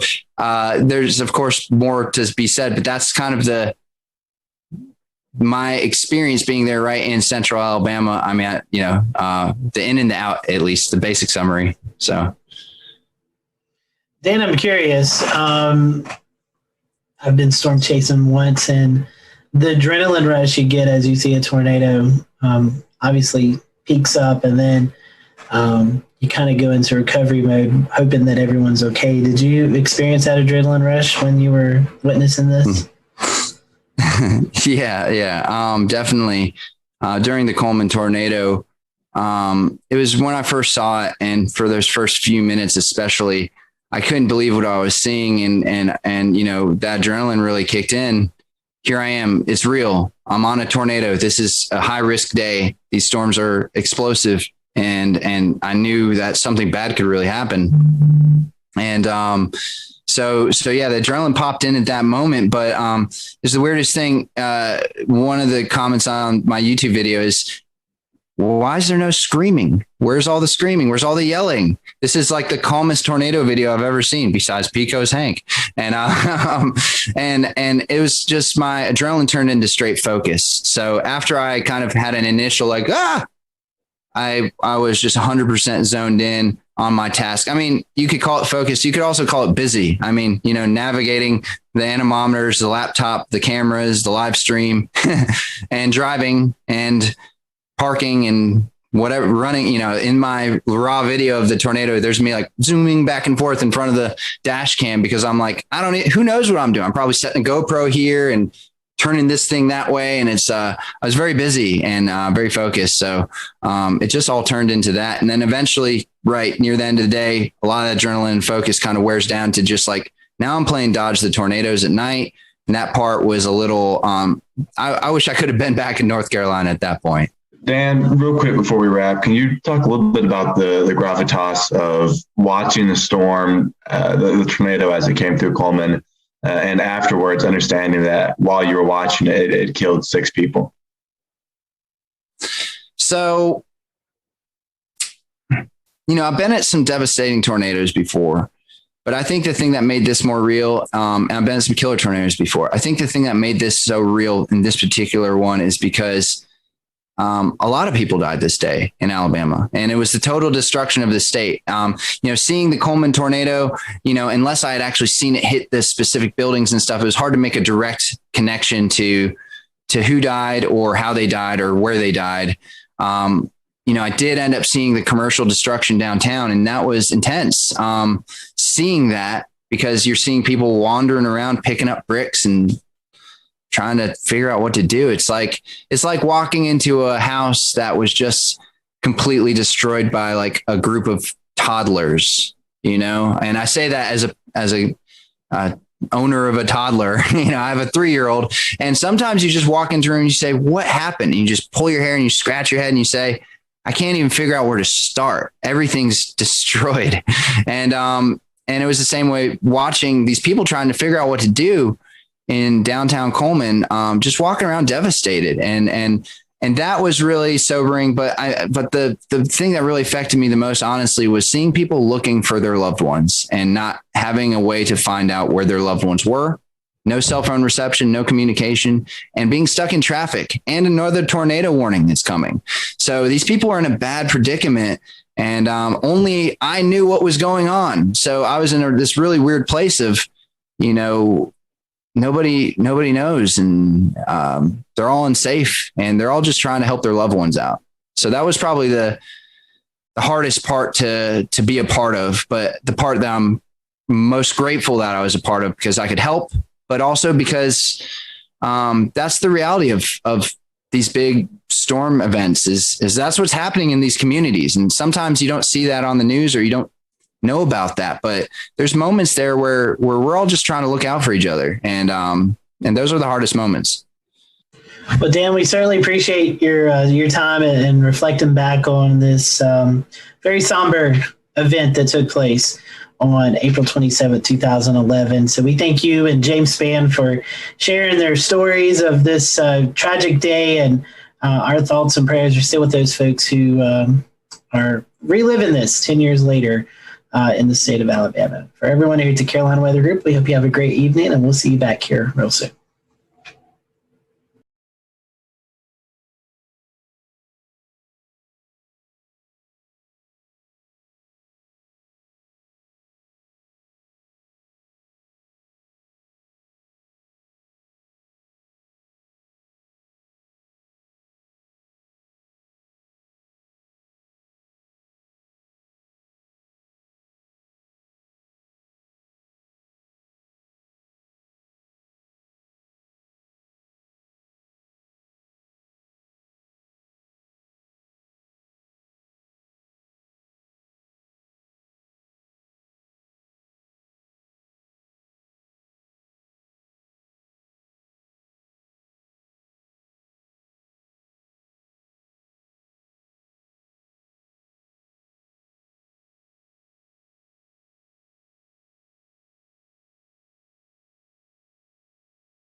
We'll return to Best of the Carolina Weather Group in a moment. Now your Carolina weather forecast. Here are today's forecast high temperatures for North Carolina. Here are the forecast lows for tonight for North Carolina. Here are tomorrow's forecast high temperatures. And here's forecast rainfall across North Carolina tomorrow. Here are the forecast highs for the day after tomorrow.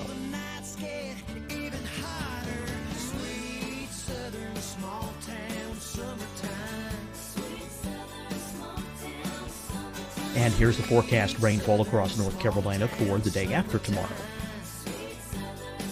This is the total rainfall forecast across North Carolina for the next 3 days. Here's the severe thunderstorm outlook for today from the Storm Prediction Center.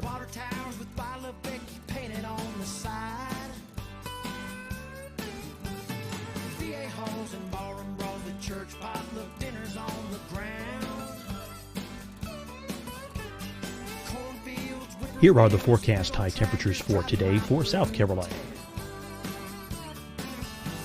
Here are the low temperatures for today for South Carolina. Here's the probability of precipitation forecast across South Carolina today. And here are the rain chances across South Carolina tonight. Here are tomorrow's forecast highs across South Carolina. Here are the forecast low temperatures for tomorrow for South Carolina. And here is the probability of precipitation across South Carolina tomorrow. Here's the precipitation chances across South Carolina tomorrow night. Here are the forecast highs for the day after tomorrow in South Carolina. Here are the forecast low temperatures across South Carolina for the day after tomorrow. And here are the rain chances across South Carolina for the day after tomorrow.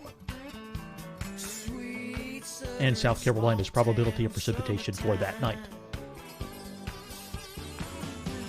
Here's the Storm Prediction Center's severe thunderstorm outlook across South Carolina for today through tonight. Here's the Storm Prediction Center's severe thunderstorm outlook across South Carolina for tomorrow and tomorrow night. And here's the Storm Prediction Center's severe thunderstorm outlook across South Carolina for the day after tomorrow through that night. Here's the severe thunderstorm outlook for today from the Storm Prediction Center.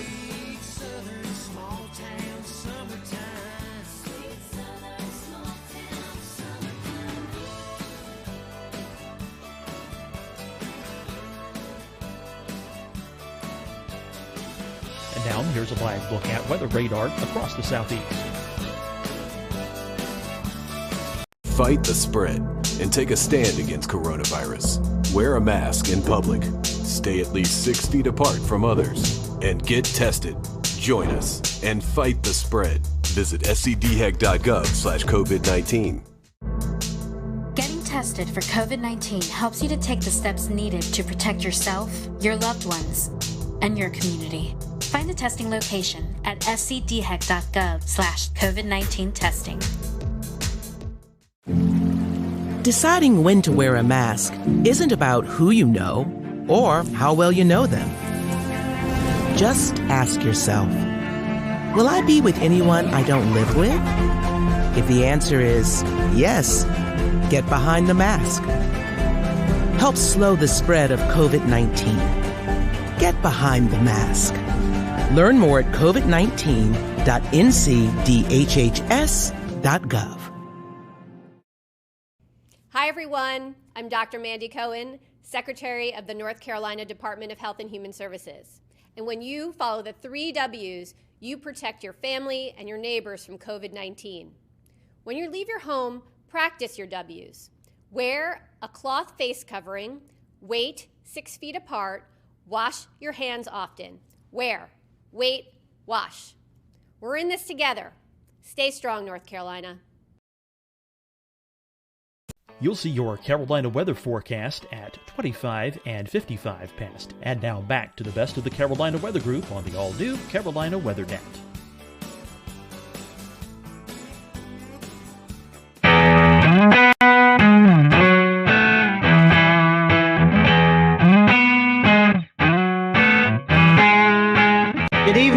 and welcome to the Carolina Weather Group. This is the April 15th, 2020 edition of the Carolina Weather Group Get Together. If you're tuning in tonight to watch the April 16th, 2011 severe weather look back, sorry, we have a new one to talk about. As many of you know, we experienced quite a bit of a severe weather event over the Carolinas on Sunday night into Monday. So tonight, we are going to turn our attention to that.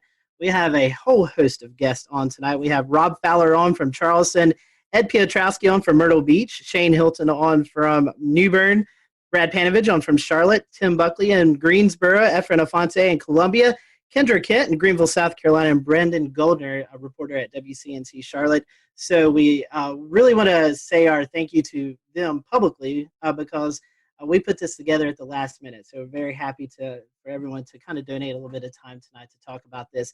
We are live streaming, so if you have any questions or comments, we'd love to hear about you if you had experienced any of this storm throughout the past couple of days. So I'm going to toss it over to Brandon Goldner. Brandon, you've been out in the field reporting kind of the aftermath of the tornadoes.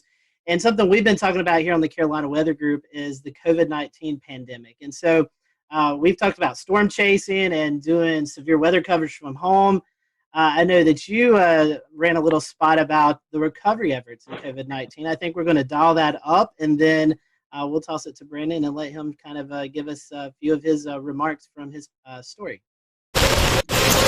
Brian Morris. You want to carry that one side? Is an essential worker. Go out that way. Let's take it to the van. He's cleaning up this Gastonia sunroom after a tree slammed into it. One of 5 emergencies his company, Custom US, had to go to. It was kind of unique in that they were all very large trees, and that doesn't happen as much. Well, it also doesn't happen as much cleaning up during a pandemic. Morris and his co-workers have to wear masks when going into people's homes. They also have to ask clients if they've been around anyone who's sick. We've been keeping the pace. Utility crews are also trying to keep the pace and restore power to nearly 39,000 customers. North Carolina Emergency Management Director Mike Sprayberry says the largest outages are in Mecklenburg, Anson, and Richmond counties. For families uprooted from their homes, the Red Cross's Robbie Sofoli says volunteers are helping them virtually, using platforms like FaceTime and Zoom to interview clients. We are an organization that really relies on interpersonal connections with our clients and really trying to provide compassion and care. And it's a little difficult to do that right now, but we're adapting and using some of those different digital platforms. Family and friends helped Robbie Clark's parents clean up a tree that crashed through their Kannapolis home, all while following social distancing rules. I'm just hoping that everything gets sorted out pretty quick. All right, so that was a report from Brendan Goldner. Brendan, I'm going to bring you in. This is something we've been talking about, COVID-19 and how it's affected the weather enterprise. As you was out reporting, talking to the folks, what was it like kind of in this new time that we're all experiencing?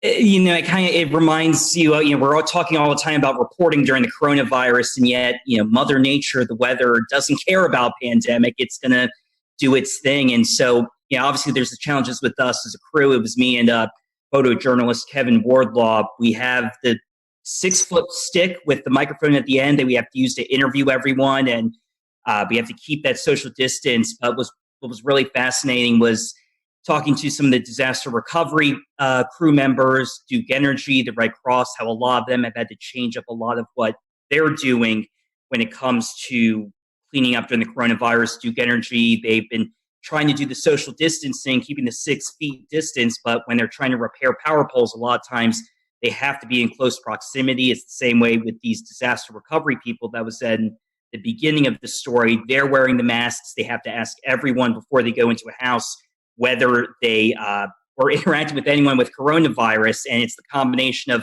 all of the weather damage with having to deal with the coronavirus. So it's been really a double whammy for a lot of people. And so, after disasters, we've seen it with the Nashville tornado, Jonesboro, Arkansas tornado a couple weeks ago. The community really comes together. How do you think that, how is the community interacting with their neighbor helping neighbor? Did you see any of that, even though we're in the midst of It's actually a good point. We didn't see nearly as many people outside as normally, especially there was Monday, we were at there was a fire at a house caused by a tree that snapped power lines and then it went into a house, caused a fire. Thankfully, no injuries. But normally you'd see a lot of people out and about milling around asking for help. But really, there weren't a lot of people out. A lot of people were just standing on their porches. A couple of people wandering up, but keeping that 6-foot distance. But it's a good point. You really didn't see those huge crowds of people like we normally do, and probably likely due to COVID-19. Brendan, we appreciate that. So we appreciate you joining us tonight, giving us that perspective. Hang around if you want to. I'm going to toss it to Dan, and Dan, you was out actually chasing this event. Maybe we can talk about that towards the end of the show, but I know you want to bring in one of our panel or one of our guests. Yeah. So, talking kind of about some of the stronger tornadoes that hit there in South Carolina, I want to send it over to Rob there. There were a couple of significant tornadoes that hit, especially given the fact that this developed with not these ordinarily discrete supercells that would produce larger tornadoes, but they were within the line there. And especially we saw some interesting things like the Hampton County EF3, the Walterboro EF1s. Can you talk a little bit about that, Rob, that being in your area? Yeah, absolutely. I've been here in Charleston for 33 years, and I've been through several tornado outbreaks, and I don't know how substantial compared to other parts of the country they are. We know every tornado for us is very important because we don't get that many, so we don't really prepare that often for these. But when we got here early on Monday morning to see what was going on in southeast Georgia, because these really started there and then crossed over the Savannah River and came all the way through eastern South Carolina. So to see the debris ball in Hampton County, which officially the winds are 165, they finished that survey and released it today, but it's on the cusp of an EF4. And I think here in South Carolina since 1950, only 3% are EF3s and 1% EF4s. So you're talking about something very rare for us in a state that, depending on which service you look at, averages 12 tornadoes a year. Then obviously, for us here in our Channel 2 viewing area, Hampton County is more in the Savannah area. Our neighbors down at WSAV taking care of that, but that's still in our state. But then Colleton County is the next state over, or next county over. And then we really got concerned there, seeing what was going on in Hampton, transferred to Colleton County. Colleton County, that was released. There were 3 separate EF1 tornadoes there. One of them, 110 miles an hour, that if you saw the video, did damage at the Low Country Regional Airport. Unfortunately, we had 1 fatality there. A tree came through a house and killed a lady there. And then kept on moving into our more populated areas of Dorchester, Berkeley, and Charleston counties. Had a separate tornado that moved, probably started as a water spout, moved over Edisto Beach. And then they surveyed just a little while ago that Berkeley County, they released it. And that was an EF2 with the winds of 120 miles an hour. So, and then came into Ed's territory up into Georgetown County. We kind of share that. And they already had confirmed tornadoes up there. And I know Shea Weatherflow, you guys measured a wind gust of 114 miles an hour right there. So, Dan, to put it, I don't know. I'm still shaking my head. I'll put it that way. It was just something I've never seen before. And I've been through, a lot of the hurricanes that produce tornadoes like Francis, but this was unbelievable. In Irma, we had 4 tornadoes in the Charleston area. But I think we're all still shaking our heads. Okay. Yeah. Well, and I was watching very closely on radar as that Hampton County tornado started showing up on radar in CC, and also kind of the debris ball that was showing up there. I mean, that was a significant signature on radar that you just don't often see in the Carolinas at all. It's something you would generally see more in the deep south of Alabama, Mississippi, or in Oklahoma, Kansas, something along those lines. The damage report has it at least a half a mile of width of that tornado. Fortunately, it seems like a lot of that did happen over rural areas, but that being one of the first tornadoes that happened in that early morning, did that kind of set a precedent for how you were responding to the other tornado warnings and potentially trying to get the message out to people who may have been asleep at this point, knowing that how huge these could be? Absolutely, Dan. I think here personally, myself, Josh Marthers, our morning meteorologist, he was on the air on News 2. I was manning Facebook Live for a long period of time. We know that's become a major way to get information out and get information in. But I think we were looking at that couplet, which was, we just don't get to see that on Velocity products very often here, and to see that continue to hold together all the way across the state. Absolutely. We were able to give warnings upstream. And I know it's a cliche, people write in saying, hey, because we watched you, you probably saved our lives. But I think in this situation, it really comes to play, because we could show it, we could tell them, we knew where it was going, we knew who might be impacted. And if we could give them any warning at all, this was the case. Most of our tornadoes that happen could be a water spout. The couplet's not as well defined. It could be very broad in some cases. So this was really fine, that I think it really prepped us for what we had to do for the rest of the morning. But I think probably the saving grace for all of us is the fact that with the crisis going on, schools were not in session, people were not going to work, they were not in the car on the highways going from point A to point B. So if anything, I think we were able to reach a lot of people in their house, and they could just hunker down right there. And Rob, also, I wanted to ask, how was your response with your audience this early in the morning? This is really early, right? A lot of folks just waking up. There's no commute, but we did get a couple of days of warning out for this event to start happening, right? So we kind of got the word out. But how do you feel folks responded to your? I think the preparation was great. I love Marshall Shepard's tweet going into this. He said, "I don't want to hear anything about this came out of nowhere, or where did this come from?"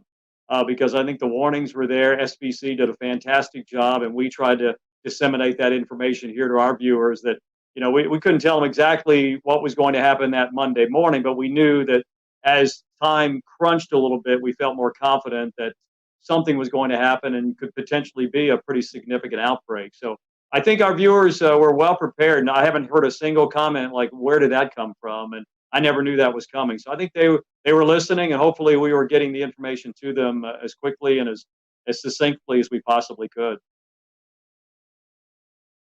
Efren, I'd love to hear your perspective on the Midlands, because unfortunately you guys saw the highest number of EF3s, as well as an EF2 that passed real close to Orangeburg and even over I-26. How has the community responded to all of these tornadoes, and what kind of steps are y'all taking to recover? Well, the cleanup process right now has been incredible.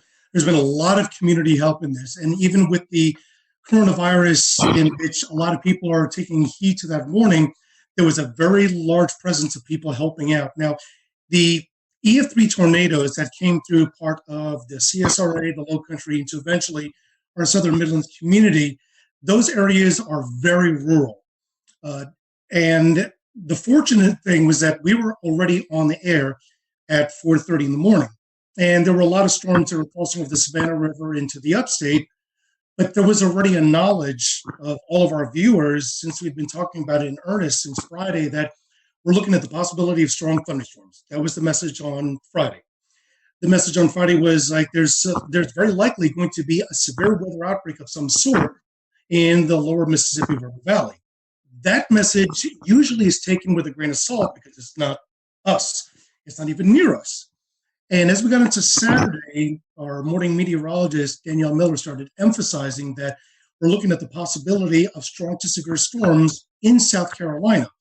Half of the models from Storm Prediction Center and their risk included the northwest half of South Carolina, and then on Tuesday, the eastern half. So the message was already out there. And by Sunday, it was a clear message that this is going to be an event that we're going to see storms on Sunday, probably late morning, that may be strong to severe, but at least the knowledge that there is going to be storms on Sunday, but that's only the first round. The stronger storms and the worst ones are going to be in the overnight hours, and that was the biggest emphasis that we sent the message. And the worst part was waiting. As a couple of us were talking about before the show started, the Storm Prediction Center alluded to the fact that there were two significant models. One that was indicating that the storms would very likely start entering portions of South Carolina upstate and the high country by late morning, and by midday crossing to the areas from northwestern North Carolina into the Piedmont and the PD down to the Midlands into the early afternoon. that would have been the worst case scenario. The evolution of the storms were far greater, and the magnitude of the damage would have been far greater. The other model was ones that verified showed that it came in a lot earlier. The problem is that when you have storms that early in the morning, and the first tornado warning actually came out, I believe it was 6:30. That was the tornado warning that was in Richmond and Columbia County in Georgia. And then once it crossed over to South Carolina, it was still warned. At that point, we're already talking about it in earnest, that these storms are tornadic. One is already confirmed, and this has got a direction that will be impacting part of our Southwest Midland communities. And at that point, things just exploded. The one interesting thing that we did watch very carefully and with great concern was when the tornado was confirmed crossing out of Richmond County, crossing into Richmond County, Georgia, into Aiken County, South Carolina. Within 3 or 4 scans for about 12 minutes, we noticed that the inflow was pushing at about probably 95 to 100 miles an hour, but there was no debris ball. Once it got right along the county line of Barnwell and Aiken County, there was no doubt a debris ball. Within a span of 5 to 7 minutes, 2 scans later, we now see 2 debris balls. And I mentioned on chat, I was like, guys, do we have twins? And they said, we definitely have a TDS on both storms. Now we got a bigger issue. We now have 2 tornadoes that are heading almost in the same direction, at least parallel. And the message is already out. You have to take your tornado precautions. The craziest part about this is that, and I'm sure a lot of the meteorologists here will say, Rob alluded to it, this is something that does not happen in the Carolinas. We're well known for the Carolinas to have the type of tornadic event that's low Cape, high shear, versus when you go out into the central and southern plains, it's the exact opposite. But we've had our fair share of tornadoes that have been low Cape, high shear, but nothing to this magnitude. I'm really hoping that the viewers were prepared. Unfortunately, we had 2 deaths out of the EF3 tornado that went through Western Orangeburg County in the community of Livingston, and as well as 7 injuries. But this happened at least later in the morning. If this happened 2 or 3 hours earlier, the result could have been significantly different. Efren, you were talking about the twins. There's some speculation on Twitter, and after looking at the radar scans, it could have kind of been like a Fujiwara effect, like they were kind of dancing around each other. Any comment on that? That's a good possibility. Keep in mind that the only data that we can go off, since we can't really go off of any visual satellite, is off of the radar, but that is the possibility. However, both of the debris balls were running parallel to each other, probably about 7 to 8 kilometers apart, but they were going unidirectionally. Usually when you see a Fujiwara effect, you'd see the debris balls that are actually dancing around each other. They really weren't dancing around. They were running parallel. So at the very least, we know that this was 2 confirmed separate tornadoes. Was the debris ball and eventually the second one from the original tornado that came out of Aiken? Because the deadly tornado actually originated in northern Bamberg County, northern Barnwell County, and then eventually moved into southwest Orangeburg County. But just as the initial tornado dissipated, the other one continued going. So I don't believe, in my best experience, that was the Fujiwara effect. It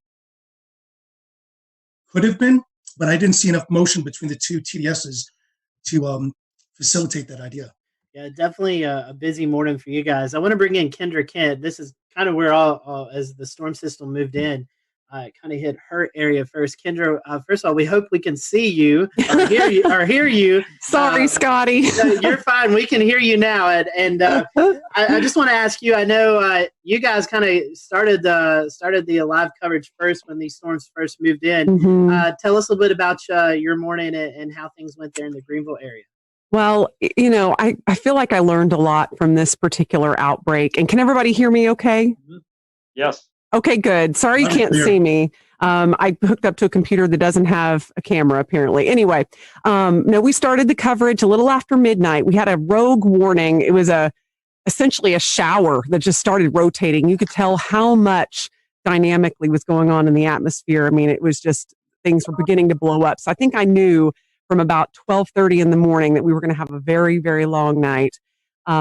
We ended up with an EF3 tornado. And as we were talking about earlier, that's incredibly rare in South Carolina, especially in the upstate. I feel like we get wedged in so much with cool air. It's so rare we can have all of this come together to produce such an event. And this was the biggest in the upstate, the strongest since 1994. It hit Seneca. We were on air with the storm as it moved into Stevens County, Georgia. And I had a unique experience with it because my parents live in Seneca. And that was probably the first time I had to cover a storm while I was slightly emotionally distraught. And I had Isaac Williams, who's also on here. You just can't, he's also without a video. But he was pointing out the TDS. And as soon as I saw that, I got that panicked feeling. I started breathing a little heavy. I thought, oh my gosh, how am I going to get through this? But we did. And luckily my parents were fine. But I'm sure many of you have been through that because we've all, many of us have lived in these areas for a long time and you get personally impacted by these storms. But what I learned the most is not to underestimate the timing of something. I feel like I didn't write this event off, but I wasn't necessarily expecting anything like this given the time it was coming in. 3 to 6 a.m. I mean, who expects an EF3 tornado to rip through the heart of your area at 3:30 in the morning? And mostly we get these QLCS lines that produce these brief EF0, EF1 tornadoes. That's what we're used to.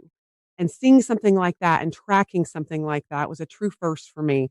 And, it was just a million different emotions all at once. That's for sure.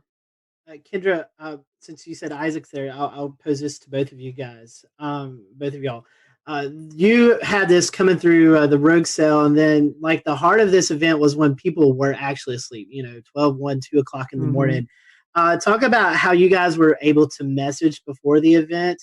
And, with this being this late, talk about your schedule too, because I know I was watching the coverage in Chattanooga and hearing of the major damage that happened there. And I'm like, man, I've got to get a little bit of sleep before this comes into our area. So kind of talk about that, because I know a lot of us were watching beforehand to just see what was coming our way.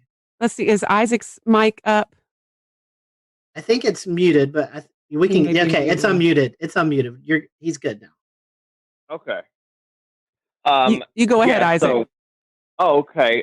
Thanks for having me briefly. I'm one of the morning people, so I'm like almost up past my bedtime here. But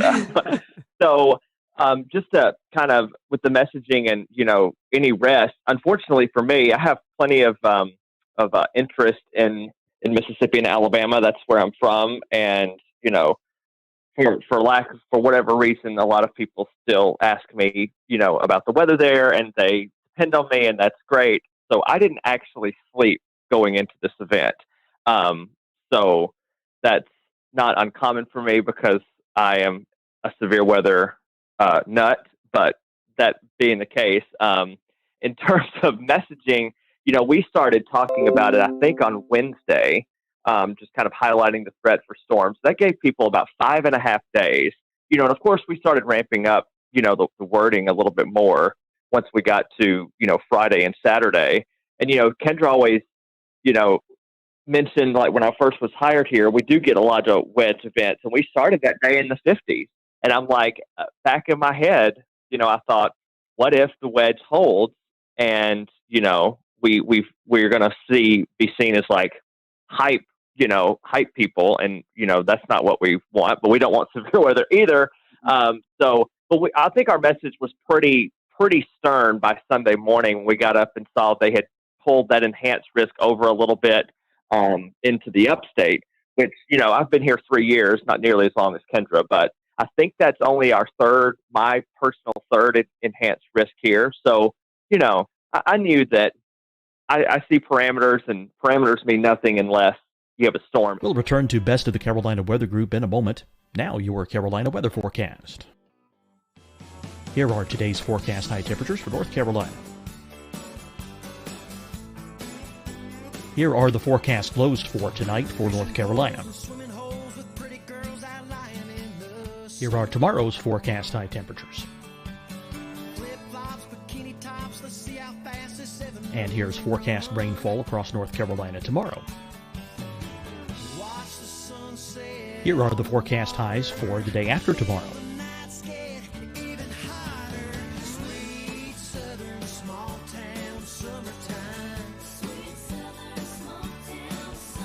And here's the forecast rainfall across North Carolina for the day after tomorrow. This is the total rainfall forecast across North Carolina for the next 3 days. Here's the severe thunderstorm outlook for today from the Storm Prediction Center.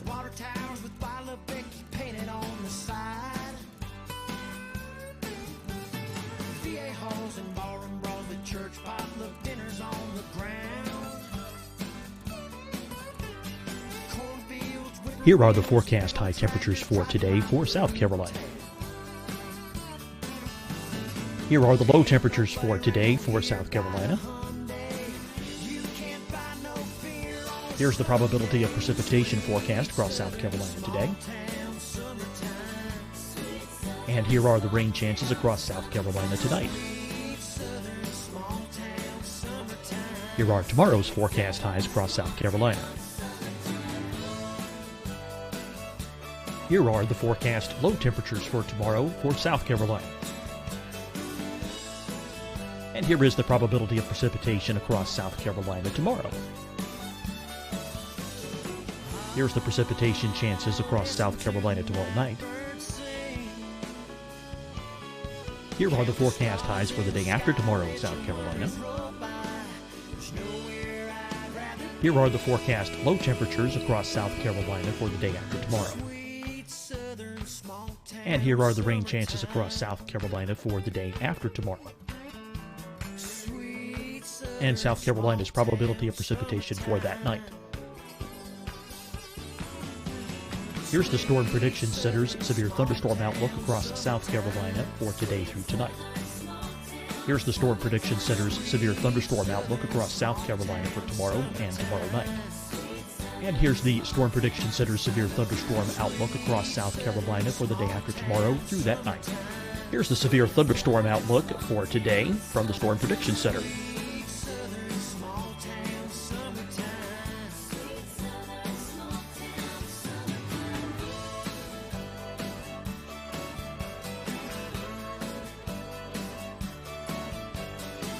And now here's a live look at weather radar across the southeast.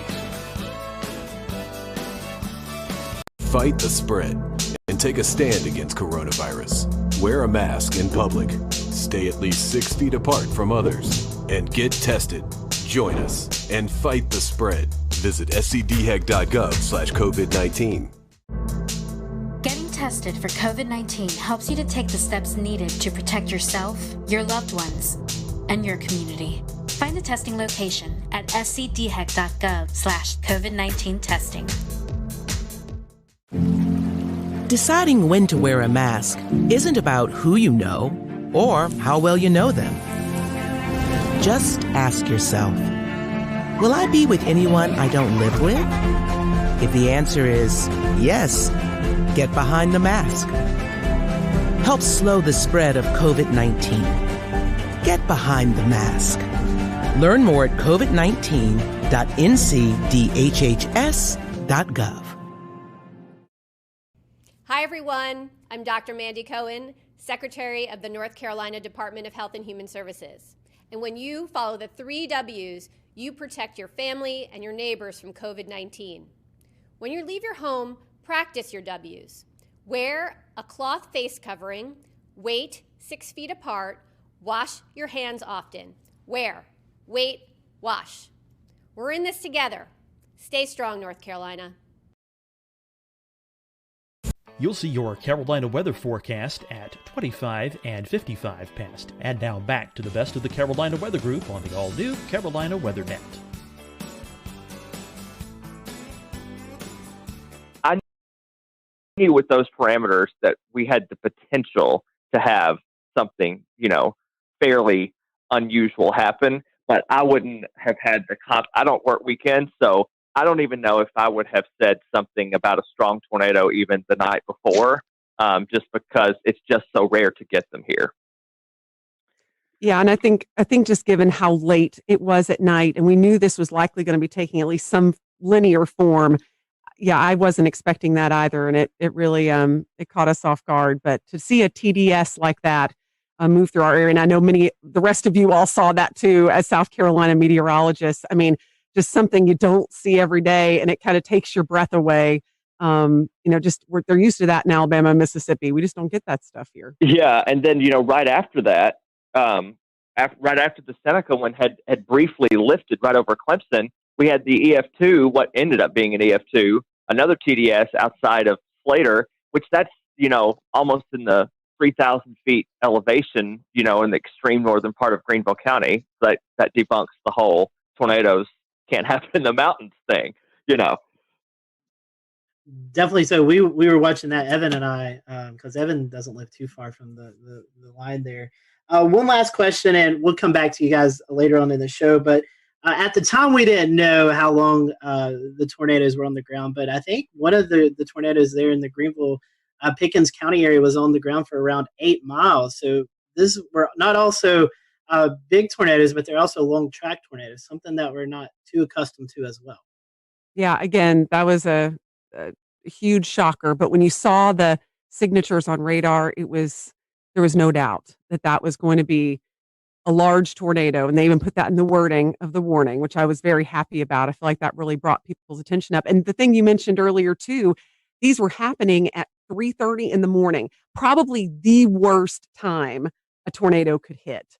I mean, when people are in their deepest sleep, and all you can do as a broadcaster is beg people to wake up their kids, get their dog, whatever they need to do, get to their lowest level. And so I feel like this was one of the scariest nights for our viewers, hands down, and no less scary for the rest of the state, of course, but at least it was more toward daybreak for some of you guys. But yeah, for us, it was just the dead of night, and we were just hoping that people were heeding the warnings. Right. And for sure, with that, with the Seneca one, we were in a situation where the TDS was so strong, so fast. Like I don't want to say it came out of nowhere, but like that TDS appeared and it was like violent looking, like on the first scan that I saw. And we were dealing with the situation, like once it went past Clemson, I think we had debris fallout on CC. So we weren't positive that it actually wasn't still down because it still looked like, something could be there. You thought it was like debris being fanned out or whatever, but you weren't sure, even though the circulation looked a little weaker. But I'm like, we're not going to take any chances with it. Obviously the tornado warning was still in effect. And, that was another little unique challenge, is that I've never actually dealt with debris fallout before, where we said, okay, well, this signature is debris, and yet something similar was happening down the line. And we're like, well, this may be actually debris that's still being lofted, but the tornado's not still down. So it was a very unique situation. And again, Kendra keeps bringing this up. It was in the middle of the night at 3:30 in the morning, but I feel like people were wide awake and they were watching and they were prepared, which is good. All through the days, we were like, Kendra made a graphic, I think on Thursday, that said, what do you need to do? It was just like a simple little headline graphic, but it was like so informative about charging your batteries, keeping your phone on not silent if you sleep with it on do not disturb. I remember saying Friday morning, what you can do, you can, sleep with it on loud for one night, because it can help save your life. So it was a insane, again, I worked in Mississippi. I've dealt with, plenty of tornadoes in my day, but yet this is still a first for me as well. All right, and I'm going to go ahead and bring Ed Petrowski from WPDE in Myrtle Beach. And Ed, we saw what looked like the tail end of this Hampton County tornado pop out all the way over at Murrells Inlet. Brad Panovich was nice enough to share a link with us. I'm going to pull it up here and share my screen. Let's see if we can get it to work here. And the tornado that you're seeing here in Hampton County, there's some debate of whether or not it started over on the Georgia side of the Savannah River. But if we look at the start of the track and draw it all the way over to where it exited the South Carolina coast here, then we're looking at about 144 to 158 miles, somewhere in that vicinity. And so, we know this continued on maybe up even into the Oak Island area of North Carolina, but it's just impressive to see the length and track of that storm. It did pop out at Myrtle Beach, where one of our weather sensors for weather flow got a reading of 114 miles an hour. We had a pressure drop of 7 millibars within a 1 minute time span. So that reading went up within 2 to 3 minutes, from 46 to 76 miles an hour to 114. And so talk about that area and how it affected your viewing portion of that area of Myrtle Beach. But for us, considering what happened across the rest of South Carolina, we were relatively unscathed. We had no injuries and no deaths. There was never really any really tight circulation anywhere in our viewing area. We were, of course, watching the ones that were over Orangeburg County and also down near Hampton County in the morning while we were on the air with our regular morning show at 5 o'clock in the morning.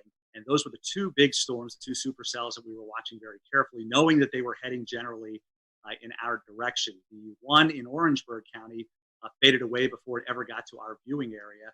But the one in Hampton County that eventually went over Monk's Corner, eventually got into Georgetown County, and they warned for that one where there was EF1 damage done in Sandpit and Graves. And then you hit a really populated area on the south end of the Grand Strand where Litchfield Beach is located and Pawleys Island as well.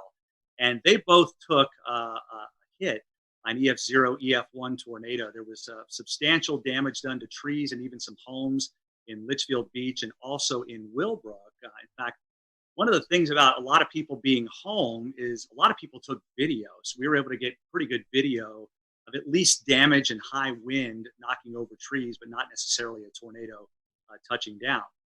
And then, of course, it went out over the ocean, became a water spout, and that's when it rolled over the Murrells Inlet jetties with the recording of 114 mile per hour winds. And, I look back in that and I think, my goodness, if that was just a couple of miles west of there, we would have had substantial damage on the south end of the Grand Strand. And if it had paralleled the Grand Strand coast, it could have buzzsawed the entire Grand Strand, nearly 60 miles with extensive damage. So we were very fortunate that it actually went out over the ocean. And that was really the only set of tornadoes from that particular supercell that we had in our viewing area. Although I will say in Marlborough County, which is just to the east of Chesterfield County, in the northern part of the state, we had a massive microburst of 110 mile per hour winds that did substantial damage in Wallace. And of course, everybody, when they get that kind of wind, thinks it was a tornado. But in reality, it was a microburst. Although on radar, it did have some rotation. It wasn't very tight there either. But Steve Paff, who works with the National Weather Service in Wilmington, those guys do a phenomenal job. They went out and did the survey yesterday and were able to pinpoint where they had 80 to 110 mile per hour winds. And, typically for us, in the summertime, we get those pulse thunderstorms where we'll get 60, 70, maybe 80 mile per hour winds with a collapsing thunderstorm. But in all the years I've been here, I can't recall one time where we've had a microburst that caused 110 mile per hour winds. But you hear it all the time. They're just as damaging sometimes as tornadoes.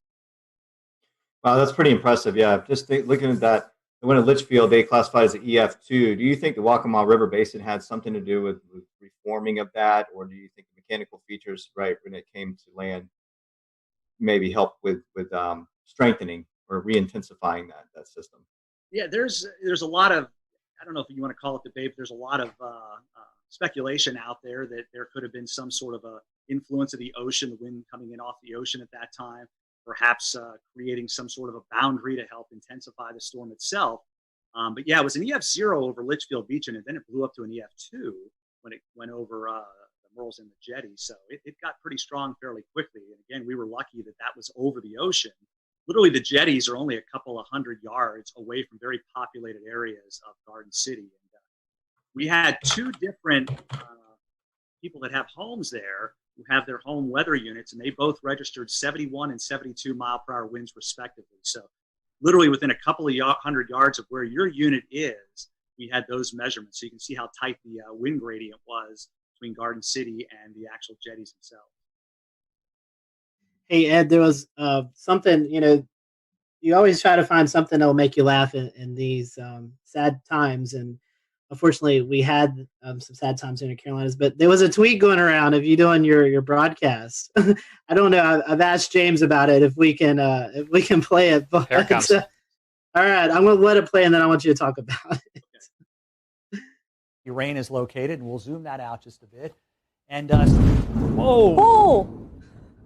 That was a close lightning strike. I don't know if you heard that at home, but I feel like I need to change a short. All right, I'm pulling the audio back down, but Scotty and Ed, the viewers at home heard it, even though we didn't hear it in our headsets. Ed, what's going through your head there? Well, we were in a sense just about ready to wind down. We were getting through this thing for the most part relatively unscathed. Our last severe thunderstorm warning was still in effect, but the storm was moving out of Horry County.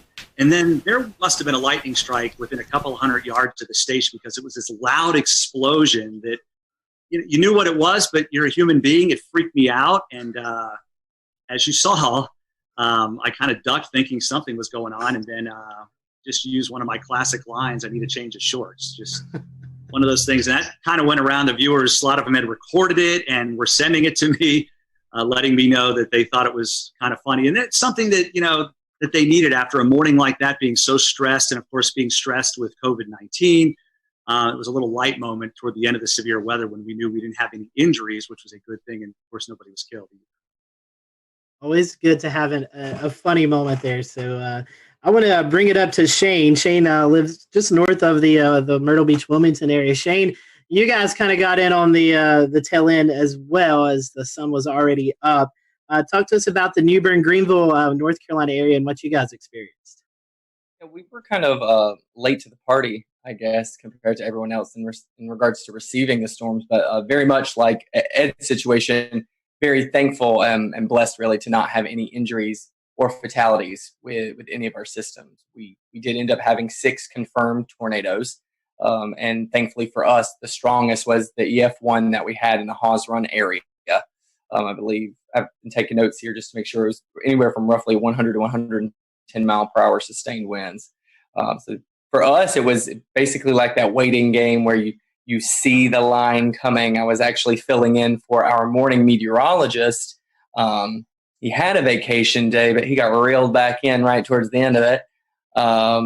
So I was basically tracking it all the way since it was in the mountains, and just waiting, just holding our breath. Our morning broadcast finished up. We had declared it a severe weather alert day for our station, so we were cutting in. We would normally cut in every hour, but our morning meteorologist says, you know what, let's just go ahead and do every half hour. And it was actually very fortunate and wise that we did that, because during the half hour cut in at 9:30, with about maybe 1 minute left in my cut in, our weather radio starts going off in the weather center. And then I said, okay, well, we're starting now. And we were on for an hour and a half with all of the tornado warnings. There just came a point where when we were swapping off, he would just say, we have 4 tornado warnings. And I'd have to interrupt and say, I'm sorry, no, we're at 5 now. I was like, it just keeps on going back and forth. And it was just like a straight line. So when we're trying to describe it for our viewers, it was almost like a complicated mess. And honestly, that's what I started describing it whenever we would switch off and I would be on the screen. I would just say, I know it is very difficult to kind of pin everything out because every warning was overlapping. And I think with my experience with tornadoes, with coverage I've had, which naturally I've had many, especially with our hurricane coverage that we've seen over the years, I've never seen that many warnings stacked back to back to back in a straight line. It was fascinating, but also terrifying at the same time, because you feel like you need to give equal coverage to each warning in each area in your viewing area. Even though we knew the strongest one at the time was the one we were seeing to the south, simply because it had held for the longest amount of time. It seemed like it had the strongest signature. Looking back on social media after everything kind of died down a bit, I was able to see what other meteorologists from around the country had done and taken screenshots, and seeing all the feedback and all the scans of it that we weren't even able to see at the time because we were having to bounce in between 6 different tornado warnings all at the same time. But looking back on it, it was very clear seeing everyone's screen grabs of the tornado warning to the south, that was the strongest one. It had the strongest sustained winds. It had the longest track out of all the tornadoes that we were tracking that morning. And Shane, one thing we were noticing because we were watching that storm is it was going through a fairly populated area, Jacksonville. That's probably one of the bigger cities out eastern North Carolina. So I'm sure that was kind of pressing to want to get that information out to one of the bigger population areas. Absolutely. What was really interesting, something I've never been able to do before while we are doing severe weather coverage, is to be able to pick up anything too crazy on our web cameras. And we did have a webcam situated in the Jacksonville area near the Freedom Fountains. And while we did not see the feature at all, you could see it looked like the flags about to be ripped off of the top of the flagpoles. I've never seen that before, and never been able to capture anything during the height of a storm or during a warning before until this particular system. So naturally, yes, we did have all that concern because even for our specific station, Jacksonville is a very heavy populated area into which they tune into us. They know that we are the closest station to them, so they rely on us heavily. But thankfully, I believe the heaviest damage that was sustained in that area was at a hog farm. So we might have a few pigs that won't be tuning into our broadcast next time.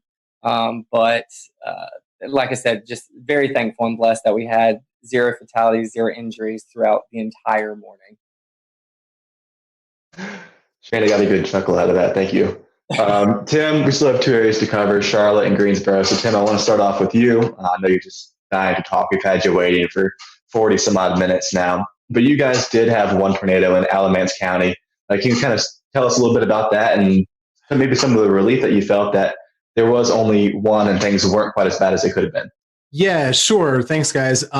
So, this kind of thing that we were tracking for days, all of us were tracking it for days. It was pretty much all anyone could talk about for the Easter weekend. So one of the things leading up to it, I kind of sensed I was kind of trying to read the room and on my Facebook page and to see where people's heads are at. It really seemed like people were dreading this and they were very freaked out and they really were spooked, just in the sense of maybe they were stressed out already. I am not a psychologist, but there was just a lot of stress building up. And I think whenever something is coming in the middle of the night, people are really worried, and justifiably so. So one of the things we decided to do is just let them know, we're going to be there the whole night.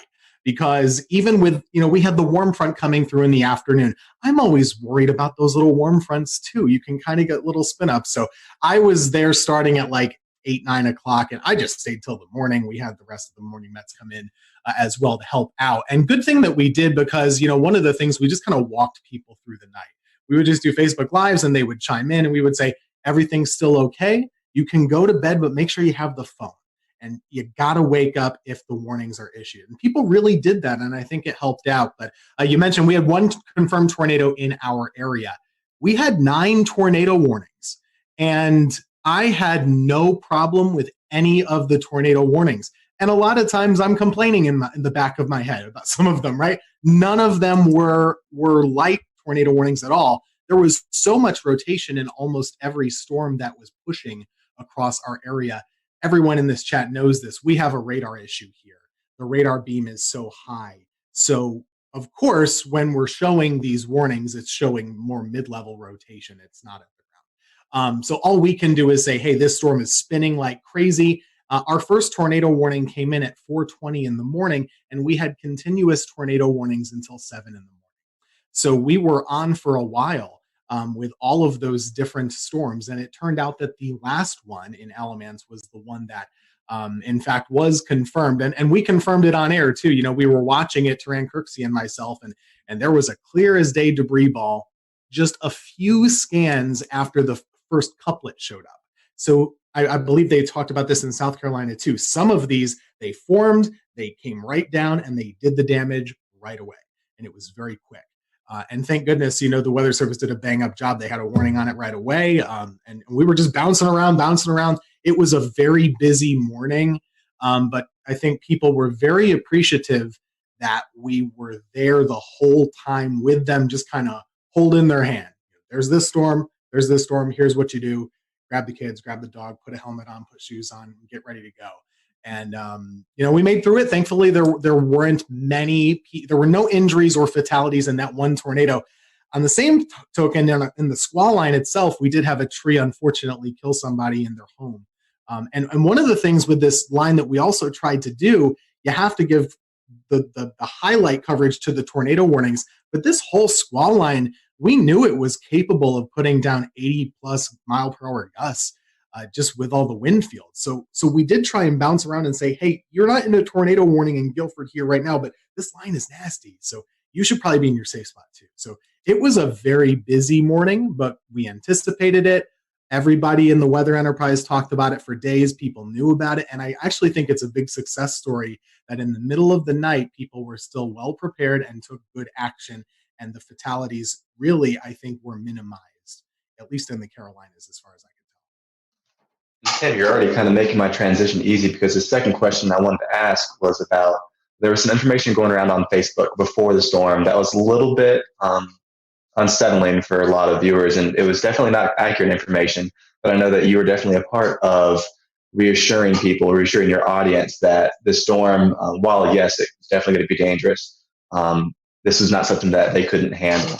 Talk about the importance of the trust that your viewers have in you, and how you're the source where they get all of the information from.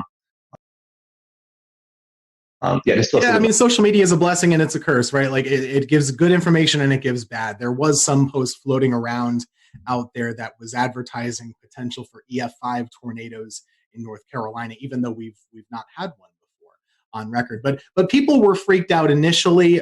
We of course saw the damage in Mississippi and Alabama.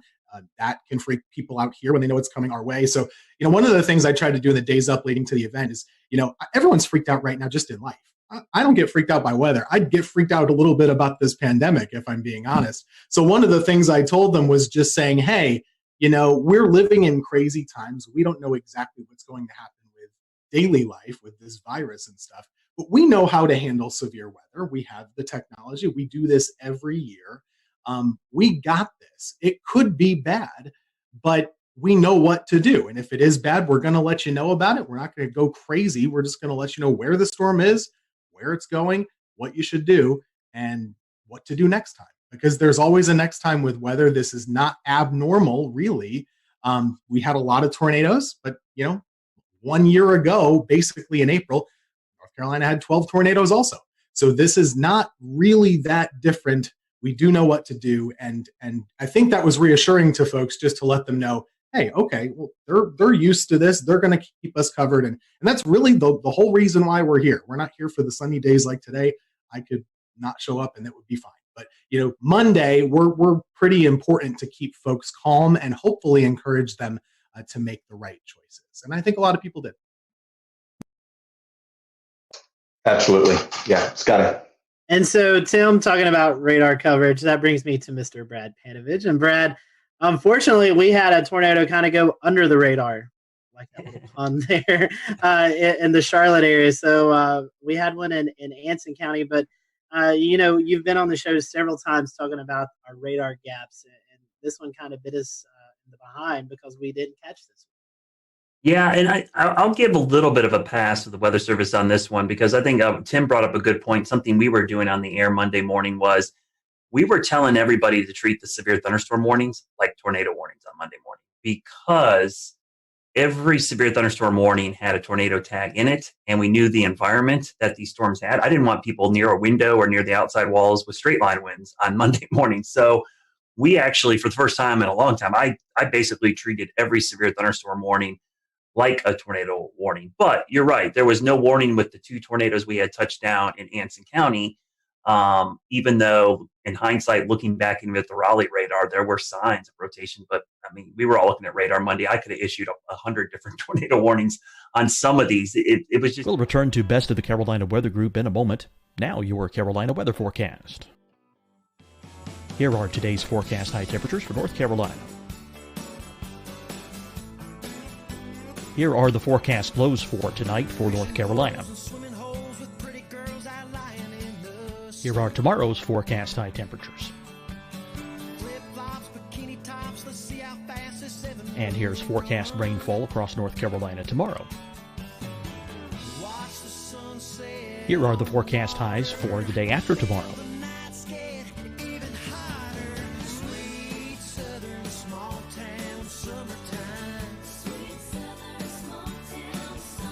And here's the forecast rainfall across North Carolina for the day after tomorrow. This is the total rainfall forecast across North Carolina for the next 3 days. Here's the severe thunderstorm outlook for today from the Storm Prediction Center.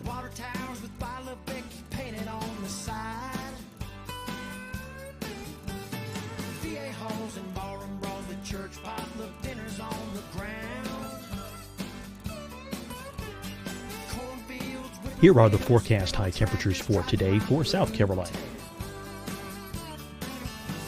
Here are the low temperatures for today for South Carolina. Here's the probability of precipitation forecast across South Carolina today. And here are the rain chances across South Carolina tonight. Here are tomorrow's forecast highs across South Carolina. Here are the forecast low temperatures for tomorrow for South Carolina. And here is the probability of precipitation across South Carolina tomorrow. Here's the precipitation chances across South Carolina tomorrow night. Here are the forecast highs for the day after tomorrow in South Carolina.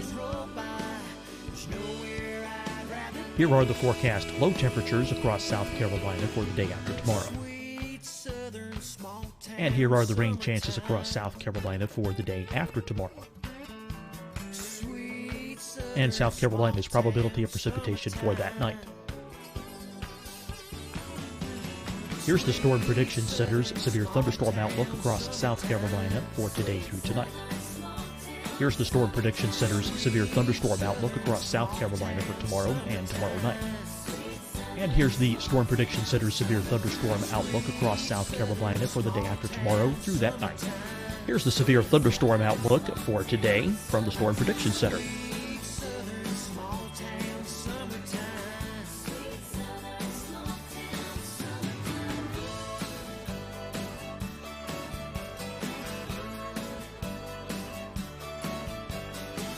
And now here's a live look at weather radar across the southeast. Fight the spread and take a stand against coronavirus. Wear a mask in public. Stay at least 6 feet apart from others. And get tested. Join us and fight the spread. Visit scdhec.gov/COVID-19. Getting tested for COVID-19 helps you to take the steps needed to protect yourself, your loved ones, and your community. Find the testing location at scdhec.gov/COVID-19 testing. Deciding when to wear a mask isn't about who you know or how well you know them. Just ask yourself, will I be with anyone I don't live with? If the answer is yes, get behind the mask. Help slow the spread of COVID-19. Get behind the mask. Learn more at covid19.ncdhhs.gov. Hi, everyone. I'm Dr. Mandy Cohen, Secretary of the North Carolina Department of Health and Human Services. And when you follow the 3 W's, you protect your family and your neighbors from COVID-19. When you leave your home, practice your W's. Wear a cloth face covering, wait 6 feet apart, wash your hands often. Wear, wait, wash. We're in this together. Stay strong, North Carolina. You'll see your Carolina weather forecast at 25 and 55 past. And now back to the best of the Carolina Weather Group on the all-new Carolina Weather Net. In there were several times I saw little couplets trying to spin up where you saw that inflow notch starting to increase, and you're waiting for the outflow to kind of kick in, and it never did. So, there probably was numerous small spin ups in there that we never recognized, but it does highlight the same issue, right? We've had this huge radar hole over the Charlotte metro area that goes up into the Greensboro metro and really out towards the Fayetteville area. It's kind of that triangle of just horrible radar coverage. So the Raleigh office, they're trying to issue a warning in Anson County, which is basically closer to Charlotte than it is Raleigh. And the two radars they're looking at is Raleigh, Greer, and a terminal Doppler at Charlotte Douglas, which doesn't actually have the range to make it into Anson County. So it's a tough situation in a morning like that. Unfortunately, that tornado did damage about 10 homes. It was an EF2, and we had several farms damaged. So it did quite a bit of damage, actually picked up a couple mobile homes. But it does highlight the issue. I just hope that at some point, I think this COVID-19 thing has kind of set back our North Carolina radar project to do some private-public partnerships. But this problem's not going to go away. And hopefully in the very near future, we'll have the goal is to have 3 C-band million-watt dual-pole radars spaced out over that radar gap to enhance radar coverage going forward. But man, that was, every time this happens, I'm like, I wish I had a better look. I wish I had, especially that time of the morning when no one's spotting these things. You need that radar coverage. And it really makes it difficult. And I'll just say one of the things about the coverage that morning, everybody knew this was coming. The only messaging issue that I had with this whole event was because of the timing being between day 1 and day 2 outlooks from SPC, there was a lot of disconnect about this thing like skipping over us. And the one thing I tried to do Sunday night and Monday morning was like, hey, you got to understand the day 1 outlook goes from 8 a.m. Sunday to 8 a.m. Monday. And then the new one comes out for Tuesday. It's 8 a.m. Tuesday to 8. And so it looked like it was going to jump over the Piedmont, but it really was just an artifact of it being right at that time of day between the two outlooks. So that was the only issue I had communicating. A lot of people thought this was going to happen on Sunday, and it really was a Monday morning event. So from that standpoint, I'm glad a lot of people paid attention, but the timing was a real problem because of the way the outlooks are issued from SPC. Ideally, we'd like to have had it from midnight to midnight. I think that would have had a much better perspective of what's going on.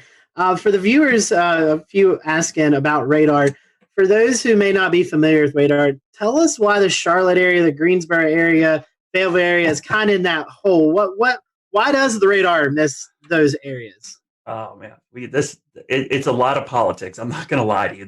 When the Weather Service was reorganized, for whatever reason, Charlotte, which is, I'm biased, I live here, but it is the biggest city between Atlanta and Washington, D.C., all right? It does not have a radar within 50 miles of the biggest population center in this part of the country. And that doesn't just affect us. It affects Tim up in Greensboro and Winston-Salem. It affects Hickory, Boone. It affects a large area. And so there's some little stopgaps. And I hear this all the time from people, well, you got a terminal Doppler radar. I'm like, all right, terminal Doppler is a Band-Aid. It's like a little tiny Band-Aid that helps fix a little bit of the issue. But, if I had to tell another meteorologist, hey, I'll take your 88D out and put a C-band, non-dual pole radar there to take you up, they would never want that, right? They would want an 88D dual band radar. And so it's just a Band-Aid approach. And we just have a huge issue with it. And it's unique to Charlotte. We are the biggest city in the country that does not have a radar within 50 miles of the city. So luckily, local governments are recognizing this problem. We've brought it to their attention. I think everyone brings up their phone app and goes, oh, we've got radar coverage. A lot of people don't understand that radar are like cell phone towers. The farther away you are from the dish, the worse your reception is. And so in Charlotte, we got this big population center, and our closest radar or cell phone tower is in Greer, South Carolina.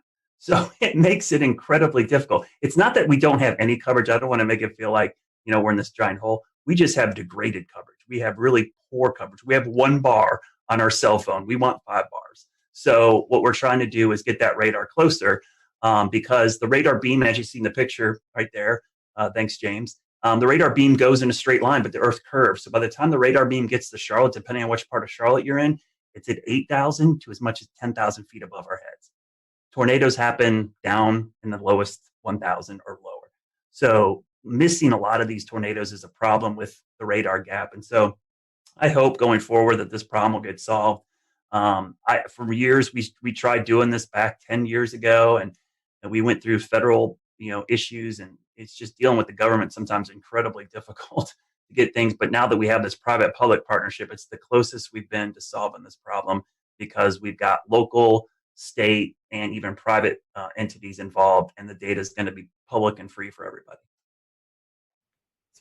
Speaking of partnerships, I wanted to ask Brad and Shane and Tim. Unfortunately, a lot of our other guests had to jump off because they have a 10 p.m. newscast. But in this era of COVID-19, you guys aren't in the weather center with your fellow meteorologists. You're doing a lot of work from home.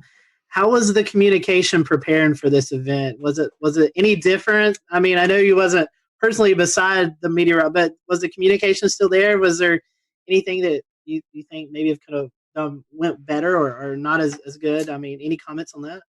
We over communicated, and the only reason that I really over communicated was watching Ryan Vaughn in Jonesboro a couple weeks ago work from home and cover a tornado there.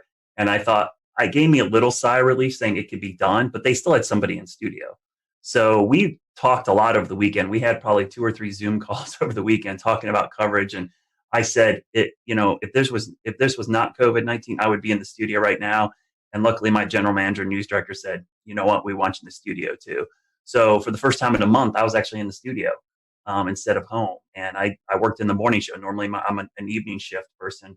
But I came in and tag team with Larry. We did do social distancing. We never crossed paths. We stayed away. I stayed in one location, which unfortunately meant I didn't get to go to the key wall, but I could be in the weather center with a standing shot and do it. So I think, and to answer your question, Scotty, we actually over communicated, probably more so than we ever had, because we knew the logistics of this was going to be really problematic. Yeah, just to echo that, we did the similar thing. We had the fun part about planning is you get to be on Zoom calls with your boss like every other day, right? So we had a lot of Zoom calls just like this, and it made planning a little bit more tricky, because we really had to advocate for the necessity of being in the studio. And it's not just a presentation thing, like that's somewhat cosmetic, but I don't have a generator at my house. None of the folks on our weather team do. So that was really the thing. What if, and we have 3 folks working, but it could sure happen that all of us lose power. So we really needed to be there. But when we were, I was at we have a separate room key wall. I was there. I didn't talk to anybody. You can see Ruben is and zooming. then in the studio, Taran Kirksey was there in front of a monitor wall with a computer with our graphics. And we had another meteorologist at home just doing like this on Facebook and stuff. So it really worked out well, but it was more planning and, just jumping through all the hoops that we all have to do just to go to the grocery store or something like that now. Strange. Yeah, I think kind of just like adding on top of that, this situation has brought anything, it's teaching everyone, in a communication field, how to communicate even more, or the importance of communicating more.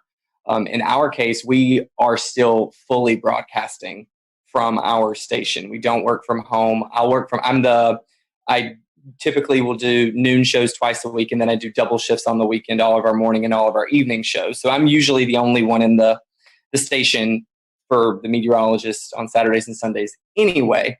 So I was closely monitoring it. And whenever I saw it on one of my weekday shifts, I think I had sent an email out and said, I think we should go ahead and just start having a plan in place. This is our first time trying it with social distancing. So I think it's even more important that we start planning further in advance. And I just think these are times like this where you do learn how crucial communication is between a team. And I think it really applies for all fields, not just our specific industry. We started it with an email chain. We did not do Zoom conference calls because I don't like my employer to know how many times I'm wearing pajamas when I'm on the call. So it is all on the phone only. But at the end of the day, you're keeping in touch with them. You are making sure that there's consistent points that are going to every single one at every level so that everyone is on the same page.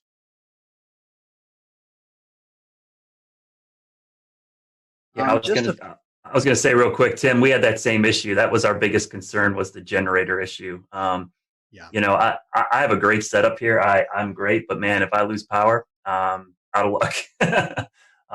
You know, I have backup for my router, but I don't have backup power to my computer or backup power to any of the lights. So that was a big concern. And I thought for sure with just the wind field that we were going to have trees and power lines down all over the place, so we would lose power. So yeah, that was an easy call for us. And honestly, it was kind of nice to be in the station. Not that I wanted to be covering severe weather at 2:00 in the morning, but man, it wasn't nice. That's the first time I saw my morning meteorologist in a month. So it was really cool to be in there.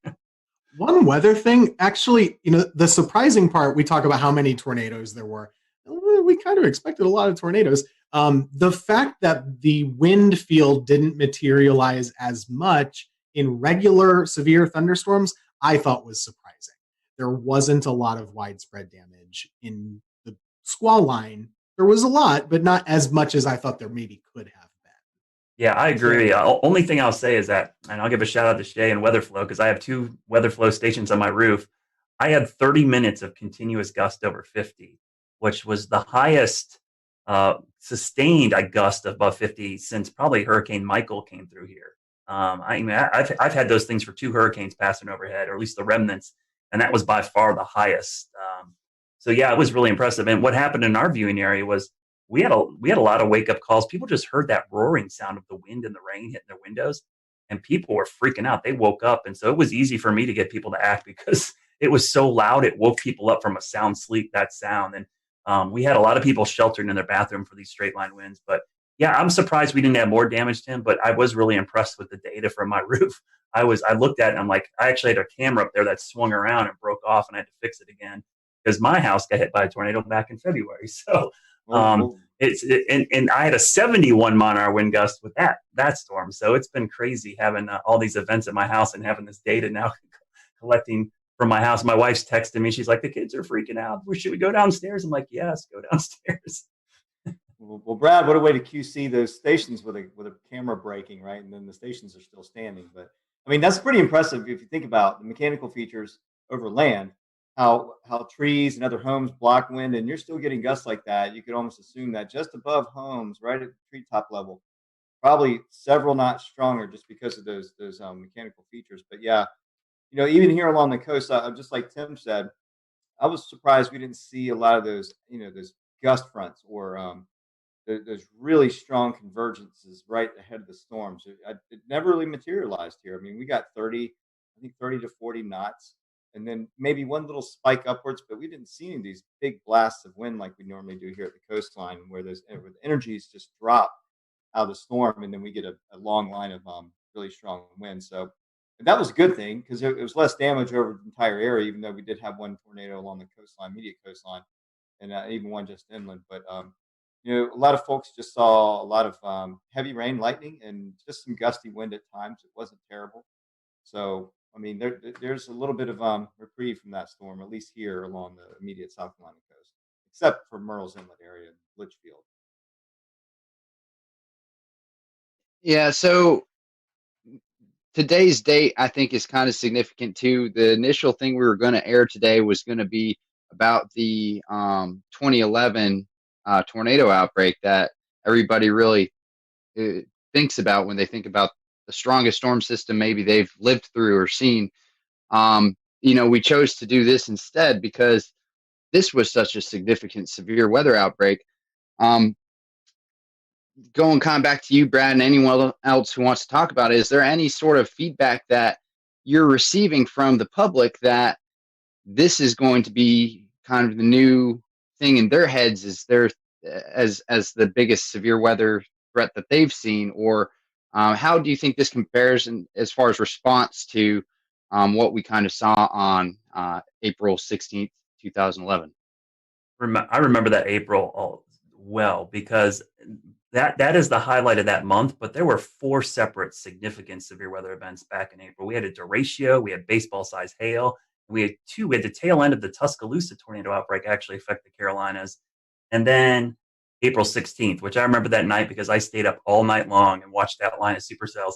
pass over Charlotte, not touch down, and then immediately as the sun came up, start spinning. But I think what helped us out on Monday, two things. One, COVID-19, everybody's home. They're sheltering in place already. But two was our tornado outbreak back in early February.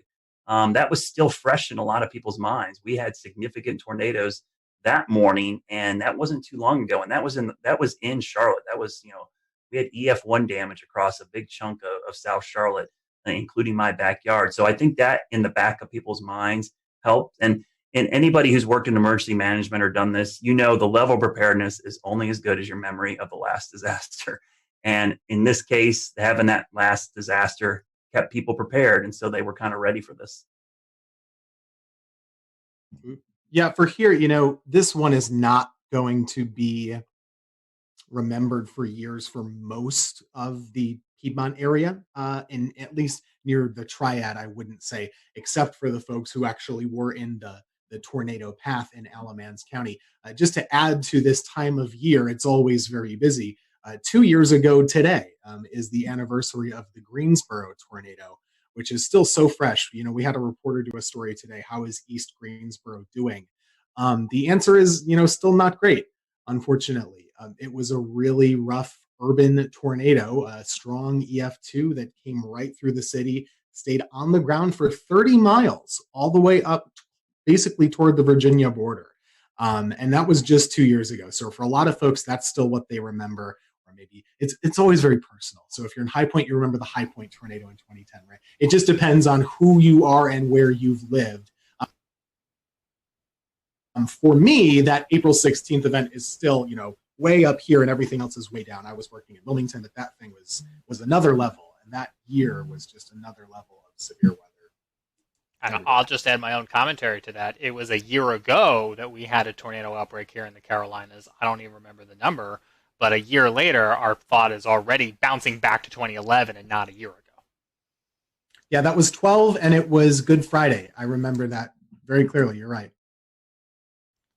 Scotty, I think that was the first time you sought shelter in your... I remember doing that, but I couldn't remember what date it was. Like, I forgot 2 years ago. I knew the Greensboro tornado, but I didn't know it was today's date. That's Monday the 13th is my son's birthday. And I remember on his first birthday, we were doing severe weather coverage, and on his second birthday, we were doing severe weather coverage. Yeah, I was in the basement live on this show when that happened. So, yeah, crazy times. But anyways, guys, thank you so much for coming on. As Tim was talking about, I'll go ahead and kind of let the secret out of the bag. We pre-recorded the April 16, 2011 look back. So next week, we're going to be airing that. So you'll see Tim back next week on our show. He'll be with us with a lot of other great meteorologists who kind of look back over that event. So we just hope all those, especially who are affected by this tornado outbreak, our thoughts and prayers are with you guys, and hopefully you'll recover quickly. And like Tim and Brad has said, this is the peak season for severe weather in the Carolinas. So we'll continue to monitor the weather for the rest of the month and even into May as is really kind of a high peak for severe weather. So we appreciate you joining us tonight. Big thank you to all of our guests tonight. This was a last minute show, and we got coverage from every market except the Raleigh market, but I don't really think there was much going on in severe weather-wise with tornadoes in that market. So we appreciate everyone coming on tonight, and we will see you back here next Wednesday night for another edition of the Carolina Weather Group, and we hope you have a safe and happy weekend.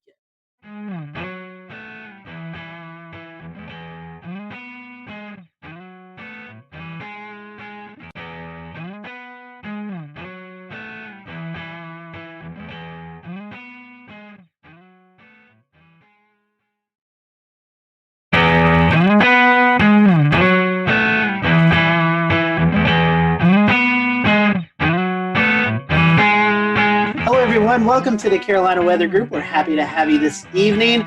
Tonight we're going to be talking about the 9-year anniversary, April 16, 2011. If you live in North Carolina, anywhere around that time period, or even now, you remember the major tornado outbreak that occurred.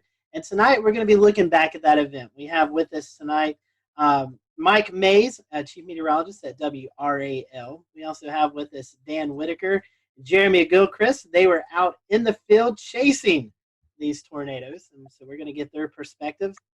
Also with us, we have Tim Buckley, who is the chief meteorologist at WFMY, but at the time was working in Wilmington, North Carolina at WWAY. And we have Gannon Medwick on with us, who is chief meteorologist at WECT in Wilmington, but at the time was working at WNCT in New Bern, North Carolina. And we have with us Jeff Orrock, and he is the meteorologist in charge at the NWS office in Wakefield, Virginia, but at the time he was also working at the NWS in Raleigh. So we have a big group of guests with us tonight. So looking forward to each and everyone's perspective of this event. I do want to hand it off to Mike first, kind of let him give a brief background of his recall of this event, because he has to run and get some things done. So Mike, I want to kick it off to you first, and tell us a little bit about your perspective. I know you was on the air during the event, so kind of talk to us about the lead up to the event and any memories during covering the tornado that you remember.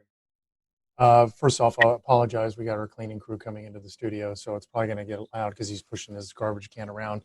I recall a few days prior to the event, which happened on a Saturday, SPC putting us in a risk. I believe it was moderate on that Friday, and then Saturday morning I woke up to a high risk. Now, at the time, Greg Fischel, who was the chief meteorologist at the time, was out of town. He had a family emergency up in Pennsylvania, so he had to leave. So I have never covered an event as massive as the one that happened on that Saturday without him being here. So it's kind of like he's Batman, I'm Robin, and then Batman's gone and Robin has to take over. So for somebody who's never been in the lead, it was kind of nerve-wracking. But I had Nate Johnson with me, who had tornado coverage experience. He was the chief meteorologist in Abilene, Texas. You guys probably all know Nate. So that morning, just the way the atmosphere felt, you could tell something was coming. And around lunchtime, 1 o'clock, we started having the tornadoes develop over the Sandhills. The first one, I believe, was in Sanford, had caused the damage to the Lowe's home improvement store there and tracked to the north and east. Now, I've been here in North Carolina since 1994. I've been in tornado coverage, but I've never had tornado coverage of long track tornadoes like the ones we saw that day. And at one point, we had 4 tornadoes on the ground, and Nate and I were juggling back and forth, where I was handling 2 tornadoes, he was handling 2. It was just an incredibly rough day, and I'm sure everybody here in this group has their own stories about what happened. The hardest part for me, I guess, was watching that tornado leave Sanford, and it was making a beeline to my house, to my neighborhood. I have family in town, and I was hoping and praying that they were watching the coverage on TV. And I know, Tim, you're on TV. How do you get the point across to people that you know to take shelter? I couldn't stop and pick up the phone and say, hey, listen, a tornado's coming to the house. You need to take cover. So that's one thing that was upsetting to me. The tornado passed about 50 yards from my house. I damaged the subdivision right next to mine. I had some damage to some fencing. That was about it. I was very fortunate. And then after it passed my neighborhood, it was heading right here toward WREL. And I remember Nate Johnson yelling out loud to everybody in the studio, go to the basement, because it was at the time coming straight to the TV station, but at the last moment, it moved a little farther east and hit downtown instead of coming here. So it was a really, really rough day. And I thought after all was said and done, because we were on there from 2 in the afternoon to 11 o'clock at night nonstop. I mean, we had continuous coverage the whole time. And when it was done, I thought, okay, this is going to be the worst. This is the benchmark of the worst coverage of a storm that I'll have in my career. But then we had Florence, and it was just days upon days of coverage with that. But yeah, it was not the best. And Jeff, from a National Weather Service perspective, how did y'all prepare, and how were y'all getting the message out in the days ahead of the event? Yeah, I mean, the fact that we had the moderate risk the day before, and we already had a feeling we were headed into a high risk, to be honest with you. So, we were already heavily staffed for that day. We already had a pretty good game plan. And I want to say by the time the storm started to move in from the west and really get going, I want to say we had at least a dozen people in the weather office, and we sectorized warning operations so that we could have 3 or 4 different folks issuing tornado warnings simultaneously, and at the same time, folks working with Skywarn. I was kind of helping lead operations and also doing a lot of phone calls to the emergency managers. There's a lot of spin up ahead of this. There was a lot of email traffic, a lot of email briefings the day before. I remember even briefing Seymour Johnson Air Force Base because they were in the high. We'll return to Best of the Carolina Weather Group in a moment. Now your Carolina weather forecast. Here are today's forecast high temperatures for North Carolina. Here are the forecast lows for tonight for North Carolina. Here are tomorrow's forecast high temperatures. And here's forecast rainfall across North Carolina tomorrow. Here are the forecast highs for the day after tomorrow.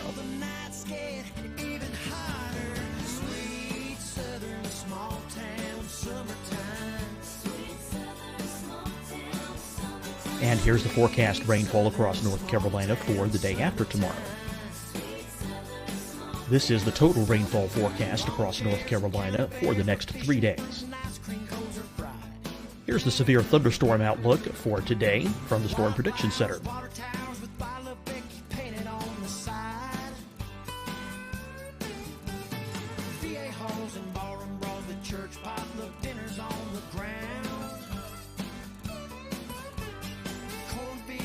Here are the forecast high temperatures for today for South Carolina.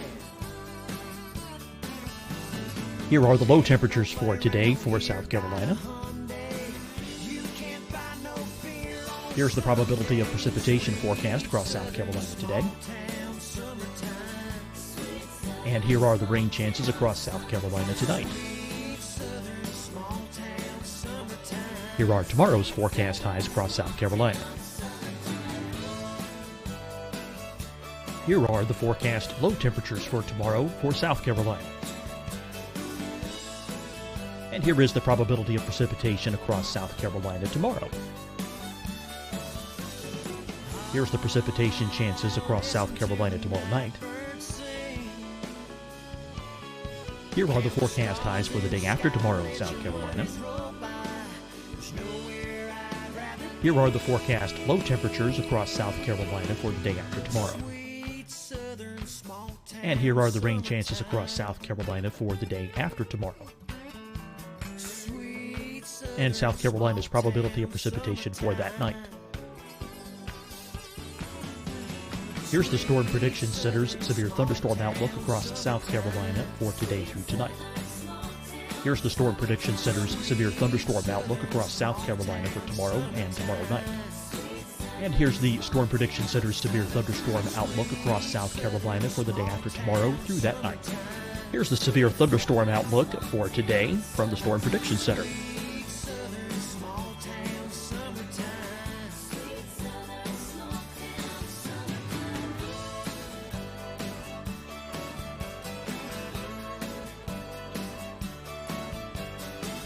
And now here's a live look at weather radar across the southeast. Fight the spread and take a stand against coronavirus. Wear a mask in public. Stay at least 6 feet apart from others. And get tested. Join us and fight the spread. Visit scdhec.gov/COVID-19.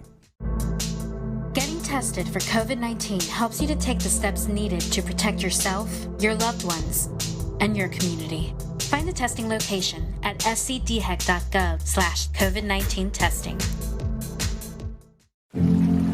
Deciding when to wear a mask isn't about who you know or how well you know them. Just ask yourself, will I be with anyone I don't live with?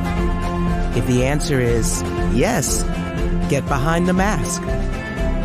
Help slow the spread of COVID-19. Get behind the mask. Learn more at covid19.ncdhhs.gov. Hi, everyone. I'm Dr. Mandy Cohen, Secretary of the North Carolina Department of Health and Human Services. And when you follow the 3 W's, you protect your family and your neighbors from COVID-19. When you leave your home, practice your W's. Wear a cloth face covering, wait 6 feet apart, wash your hands often. Wear, wait, wash. We're in this together. Stay strong, North Carolina. You'll see your Carolina weather forecast at 25 and 55 past. And now back to the best of the Carolina Weather Group on the all-new Carolina Weather Net.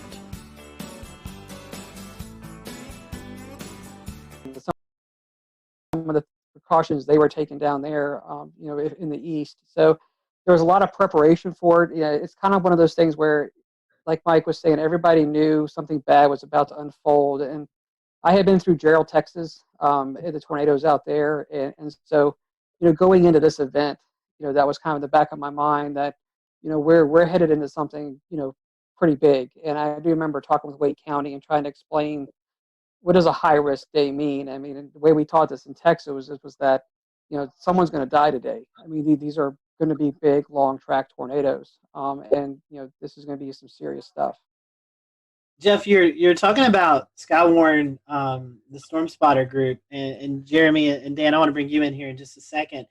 But I imagine, like we were talking about, social media not really that big of a thing at the time, with tweeting in reports, giving Facebook reports of the storm. How key were the Skywarn Storm Spotters for you that day? Yeah, and we've always had a great network across central North Carolina, so they've been outstanding. So we were getting a lot of real-time reports from spotters. They were calling on the phone. We actually had ham radio operators. I want to say we had 2 or 3 in the office ready for this. So the network was just lighting up. We were getting a lot of reports, almost to the point where as it approached Holly Springs, I mean, you couldn't keep up with them all. So that was a huge asset, and just a lot of people just calling in on the phone. It wasn't. We didn't have the social media like we do today, but we really pretty much knew what was going on. We had heard the Lowe's had been destroyed about the time it was getting into Wake County. We'd already heard that the Lowe's hardware had been severely damaged or destroyed down there. And of course, you could see the debris ball on radar. So you kind of had a sense that this was really serious stuff going on. But there was a lot of great real-time reports, not only across the Raleigh area and down towards Sanford, but also with the Fayetteville up to a Wilson tornado. I mean, we had a lot of great reports with that as well. Mike, one question for you made me think. You're saying that before Florence, this was the biggest event you covered. Do you see any storm fatigue, even from 9 years from now, people kind of comparing severe weather events to April 16th? There was a lot of anxiety every time a risk would come up. You'd feel that. You'd feel what happened on April 16th. I would worry every time we had a SPC 3-day outlook, and on the 3-day outlook there was like an enhanced risk or maybe just a slight risk, and what it would be when we finally got to that day. And I got to the point where I was dreading severe weather coverage because of what happened that day. I'd get anxiety, I'd get scared, but I've gotten past that, and that's a good thing. I remember that day when we had the 4 tornadoes on the ground at one time. I was worried about, okay, how are we going to cover this? You can't show everything at one time. And we had to make sure, Nate and I had to make sure that we spent enough time on each storm to let people know that, it was coming to their communities, that they had to remain safe. But how do you juggle 4 tornadoes, inform everybody in their paths, and make sure you allot enough time so they know what's going on? We tended to hang with the one that went through Raleigh more and Fayetteville more because it was affecting larger populations, but that was the hard part and the worrisome part, that we weren't giving enough, coverage to one tornado and giving too much to another one. Tossing over to Tim and Gannon as well. Other than blue sky. It was a really nice April morning. It was close to 80 degrees, I remember, breezy. There were NBA playoffs on at the day, so we were kind of fighting that battle in the newsroom, right, keeping people at bay in tornado coverage. Now later on, people understood how serious it was, especially once you started to see like the destroyed Lowe's foods and everything. But that was my first time ever really doing tornadoes, to be honest with you. It was my second year in Wilmington. Prior to that, I was in college, so I didn't know a lick about tornadoes. I grew up in upstate New York. I went to school in Pennsylvania. We don't get tornadoes. I mean, not really. So this was new for me too. But myself and Jerry Jackson, we were there for about, I think we went on TV at 2 and we went off at about 8. So it was a while covering these things. And it was just amazing to me how there were very few, if any, false alarms. there were a million tornado warnings and there were a million tornadoes, to use hyperbole. But they were pretty much each cell produced as it was going through, and it was just boom, boom, boom, one after the other. And a lot of damage was done, especially to the rural areas in Southeast North Carolina. My second daughter was born on the 11th. I didn't come back to work till Friday. Just throwing stuff out there. Saw the slight to moderate risk, alerting for storms going into Saturday. I was third on the pecking order to be coming in because we had our weekend person, we had our chief, and I was doing mornings. But it became clear, especially what was going down in central North Carolina. I was personally at home watching Nate Johnson with that tornado. It looked like a wedge, looked like a cloud just right to the ground that I was going in.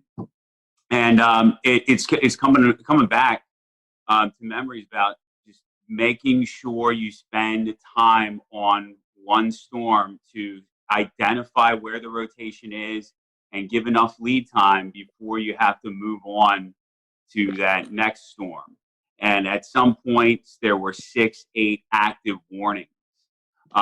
Just a blur the way it just continuously unfolds. You hit a storm, you move on to a storm, you circle back. Population centers, as Mike mentioned, preferred. There was the one at Tarawa Terrace in Jacksonville. That was a big center in the Greenville-New Bern television market. Jacksonville is the largest city. We had to hit that. Then we saw the storm report that the Bertie County storm had actually killed numerous people, ended up killed 12 people. So that was surreal. When you are warning for storms and getting reports of damage, but no reports coming down off the wire or whatever that there's fatalities, and then all of a sudden numerous fatalities is still weird to talk about. Ended up being 12 in Bertie County. And then finally just going home that night, this event had everything. The event had everything. The setup, and then the final. I mean, sometimes we say as meteorologists, we save lives. This was literally the only time that we were able to, some of our crews went out to Snow Hill in Greene County, and they were able to say, standing with a family in their house that was completely destroyed except for the interior part. And they said they were listening to our broadcast, and they went into that interior part. So just a surreal event that I never want to forget. And I wanted to, so thanks again, give me a chance to talk to you guys about it and share the similar experiences. Gannon, I think we've talked about this before off of this show, but this was also one of your one of your first tornado events, kind of bigger tornado events to cover, correct? Yeah, I'd gotten to Greenville in October of 2004.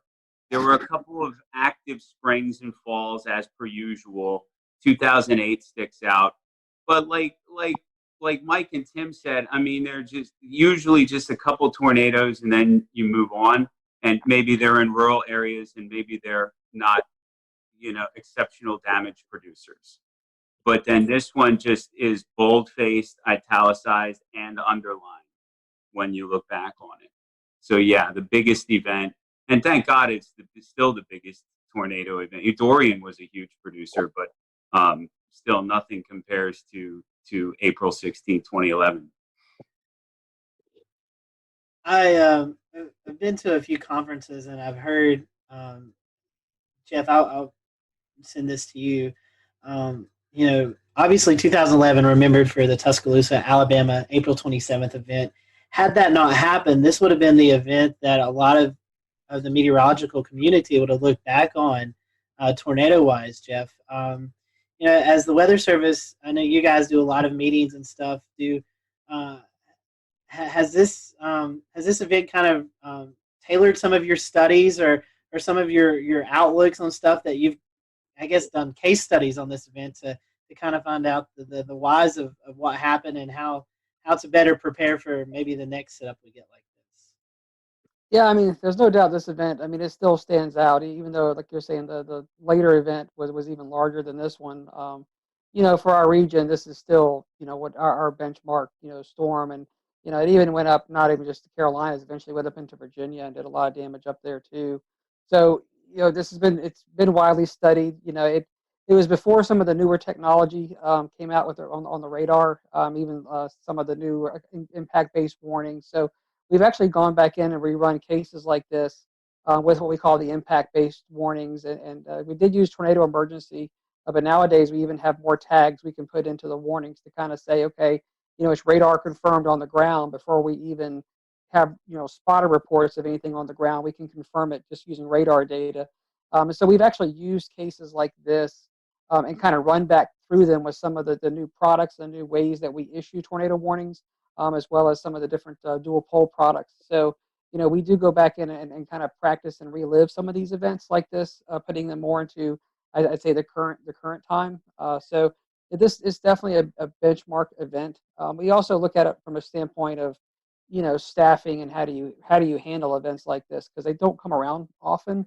So you kind of go back and look at how does operations run in the Weather Service office when you have an event like this, making sure that you're dotting your I's or crossing your T's. Every storm is being interrogated simultaneously, and that you've got warning operations going for each individual storm, and you're doing your coordination with 911 centers and working with emergency management, and then keeping the damage reports, as they're coming in, also sending them out. So, looking at how an office should run, and how we should be running our operations to keep things, being pushed out so folks know what's happening. I mean, we use events like this to kind of go back and revisit and relive, what we did right, and also sometimes where we can improve. But it's important to kind of take these events in context, realizing we'll have an event, something like this again at some point in the future. We hope not, but we've got to be ready for it. And Jeff, one more question, then I want to get to Dan and Jeremy and let them talk about what they experienced out in the field.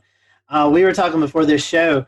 You guys, at a point in time, I think it was 5, 6, 7 minutes, were backed up by the National Weather Service in Blacksburg. Can you talk to our viewers tonight who may not realize in these situations when the Weather Service is actually in danger of getting hit by a tornado, you actually pass the coverage off to a neighboring office? Yeah, so it's similar to what Mike was saying earlier. About probably just shortly after the tornado went through Sanford, and you could see the massive debris ball on the radar.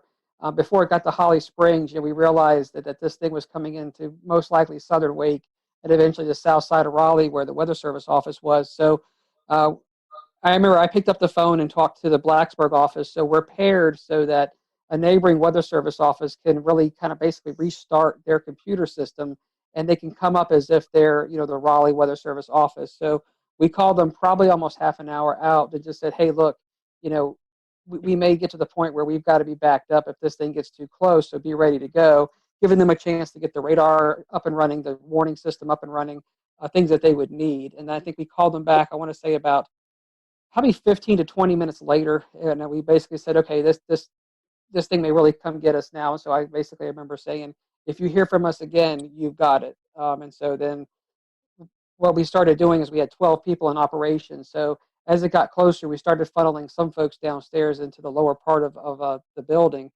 And we kept 3 of us up in operations. And literally about the time we could see insulation and things falling outside the window, we picked up the phone and basically told Blacksburg, okay, you've got it. We're sheltering at this point.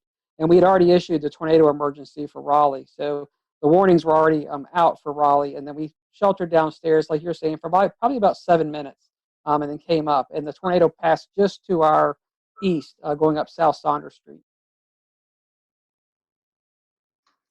Dan and Jeremy, y'all had a very different kind of experience. You guys were actually out in the field chasing these long track tornadoes.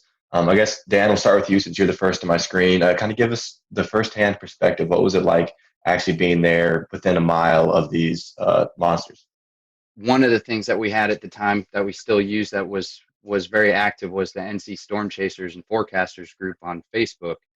And fortunately, there's a lot of information coming in through there being funneled in as well.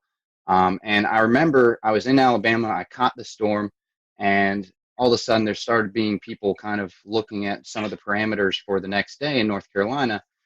This was when it was at a moderate, I guess, before it got pushed to a high risk. And one of the things that was being looked at was how the storm system I was currently inside and what was turning into a squall line in Alabama was going to keep pushing across into North Carolina. And they were seeing on the HRR runs, how basically that squall line eventually was going to break apart into supercells, and that's when really the tornado potential would strengthen. And so when that started coming into play, I just hauled it right straight back towards North Carolina, drove all night long, and made it into Greensboro, Burlington area for the start of where the tornado warnings really kind of got going. Followed the storm in front of it. I actually was able to bust through it because I was inside of it / behind it until about Charlotte to Greensboro, somewhere in there. I busted through the front of it and got in front of the squall line, and then was in front of it near Burlington to Raleigh, somewhere in between there, maybe kind of close to Durham. And that's kind of when it went tornado warned, and it started to kind of quickly overwhelm my vehicle and me and my ability to keep chasing it. There's a couple things that were very clear about this storm system and about these storms, which is one, they were very fast moving. I remember they were going about 60 to 80 miles an hour. Was what I was trying to keep up with and stay in front of, and position myself in hook echoes so that I could try and get a good visual of these, for the most part, pretty rain-wrapped, low nature storms that were just hard to spot. I had had great luck in Alabama the day before. I actually found myself up on a hill is kind of how I was able to see that tornado so well for such a long period of time. But this day it seemed, in North Carolina, a lot more heavy rain, a lot more heavy wind. I basically ended up inside of some severe winds going, just at a guesstimate, 50 to 70 miles an hour at the very least, sideways blowing rain. Once I got out of that, I tried to get back in position, ended up in that again. Eventually just kind of the whole storm inside of that tornado warning just overwhelmed me and got in front of me right as it got into Raleigh. And just waiting for this line, and we're sitting there going, "Oh man, this thing is not breaking up. There's no supercells. What's happening?" All of a sudden, obviously, within a few frames, it started to go. And so we're in Newton Grove still, and which was the right area to be. We just got a little impatient, and so the first one, by then it was already hitting Sanford in the lows, and we decided to speed on towards Raleigh to try to get it there.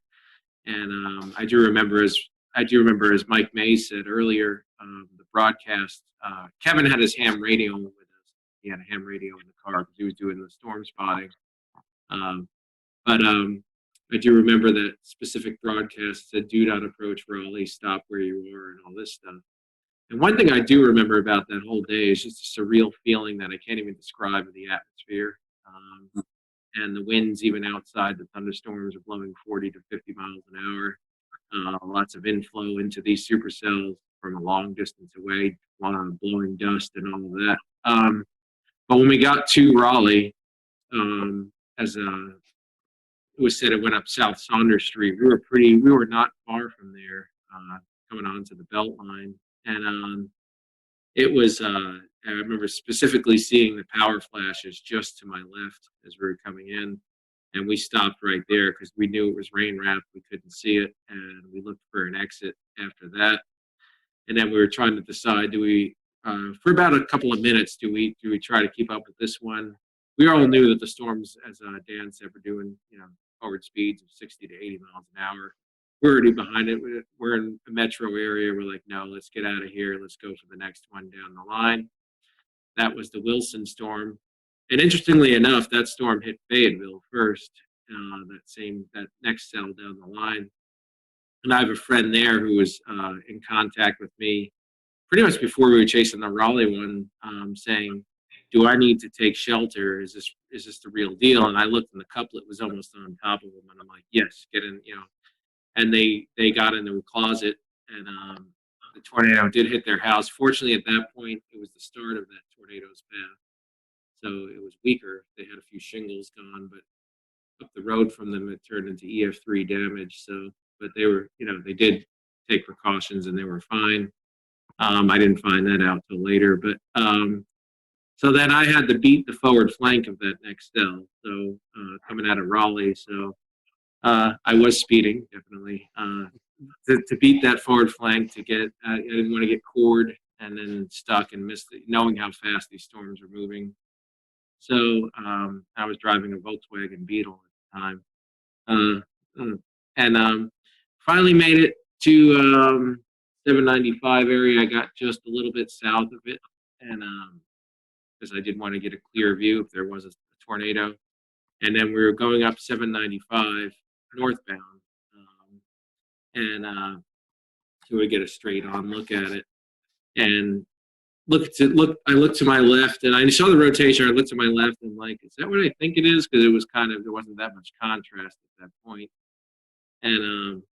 And it was open field, and so we just decided to stop there. And then it came out from some trees, and sure enough, that's the tornado, which many of you have probably seen the video of. Marker 5.5, looking north-northeast. Large tornado on the ground, all the way to the ground. Multiple times. Kevin called it in. I think the tornado was about 100 yards wide at that point. We were about a mile and a half away. I could have gotten a lot closer to it, but I did not know the area that well, so I didn't know if I was going to pull up. And this is the only reason I didn't. I didn't want to lose the view we had, and I knew how fast it was moving. I knew we had one shot to get a look at it, and that was going to be it, and then it was going to be gone. And so we decided, all right, we got a good view here. Yeah, no, we're not super close, but we'll just stay where we are, and we're safe here. So we watched it, and then kind of faded into the rain from where we were as the rear flank downdraft came around, and we got hit by that a little bit. And then after that point, we took off for the next cell down the line, which we ended up in Farmville outside of Greenville. And we just missed it. We weren't fast enough. These storms were moving way too quickly. So we just had to find we actually had to use an escape route and go into the rain and hail so we'd get away from the couplet and let it pass because we weren't going to be able to see it from where we were. And then, so we did. And then we went into Farmville, and we saw the damage there. It just happened, but immediately, amazingly, the emergency crews were there. They were probably there within a minute or two after the storm passed. And so we took a look for a minute, and I remember letting, again, cell phone. I mean, smartphones were relatively new, but I did have one, Pickle 3. And I remember just letting a guy whose house got damaged use it to call his family. And then we wanted to get out of the way of the emergency services as quickly as we could. So, and that was it. And then there was a squall line behind that. That was it. And then we went home after that. And then the last thing I remember is going to the NC State Library to upload my footage to YouTube, since I had the super fast connection as quickly as I could. And I think I remember emailing Mike Mays and sending him the link or something like that right away. And then Ariel, I know, put it up. And then it actually ended up in a few things, like a National Geographic did a special on that whole spring because, as Dan said, there were a number of outbreaks that spring. Everybody remembers Tuscaloosa and all that. This was one of 3, I think, major outbreaks that they covered in that series. And so it ended up kind of spreading from there. And I think it is still my most viewed video to this date. But and that was about it. That was about the general summary of my day right there. Were you guys able to, after this event, in the days to come, to go out and survey some of the damage? If so, what kind of stuck out to you guys? Our biggest storm was in Bladen County, in Elizabethtown specifically. There were 4 fatalities there between, I believe, Elizabethtown and closer to Bladenboro. Also, a couple tornadoes up there. We'll return to Best of the Carolina Weather Group in a moment. Now, your Carolina weather forecast. Here are today's forecast high temperatures for North Carolina. Here are the forecast lows for tonight for North Carolina. Here are tomorrow's forecast high temperatures. And here's forecast rainfall across North Carolina tomorrow. Here are the forecast highs for the day after tomorrow.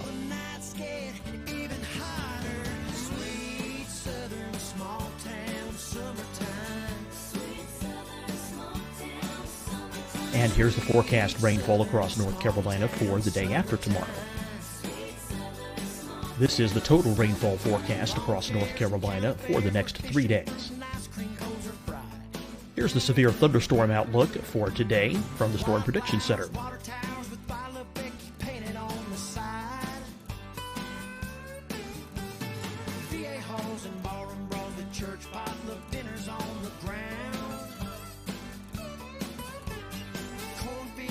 Here are the forecast high temperatures for today for South Carolina.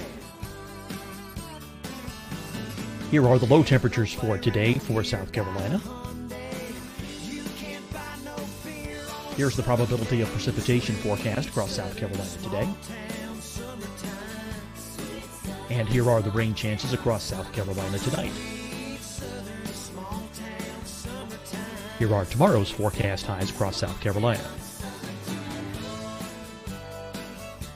Here are the forecast low temperatures for tomorrow for South Carolina.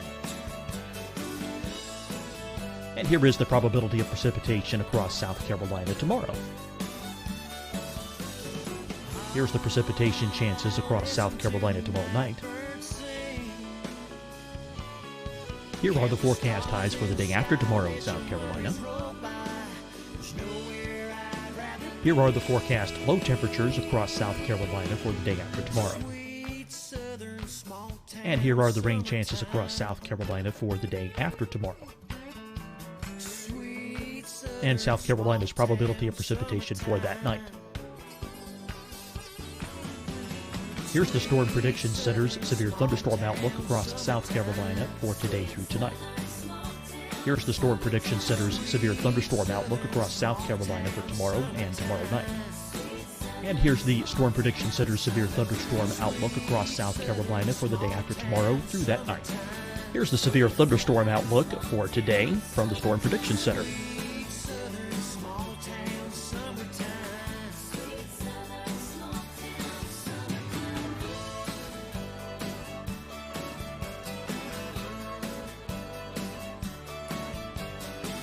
And now here's a live look at weather radar across the southeast. Fight the spread and take a stand against coronavirus.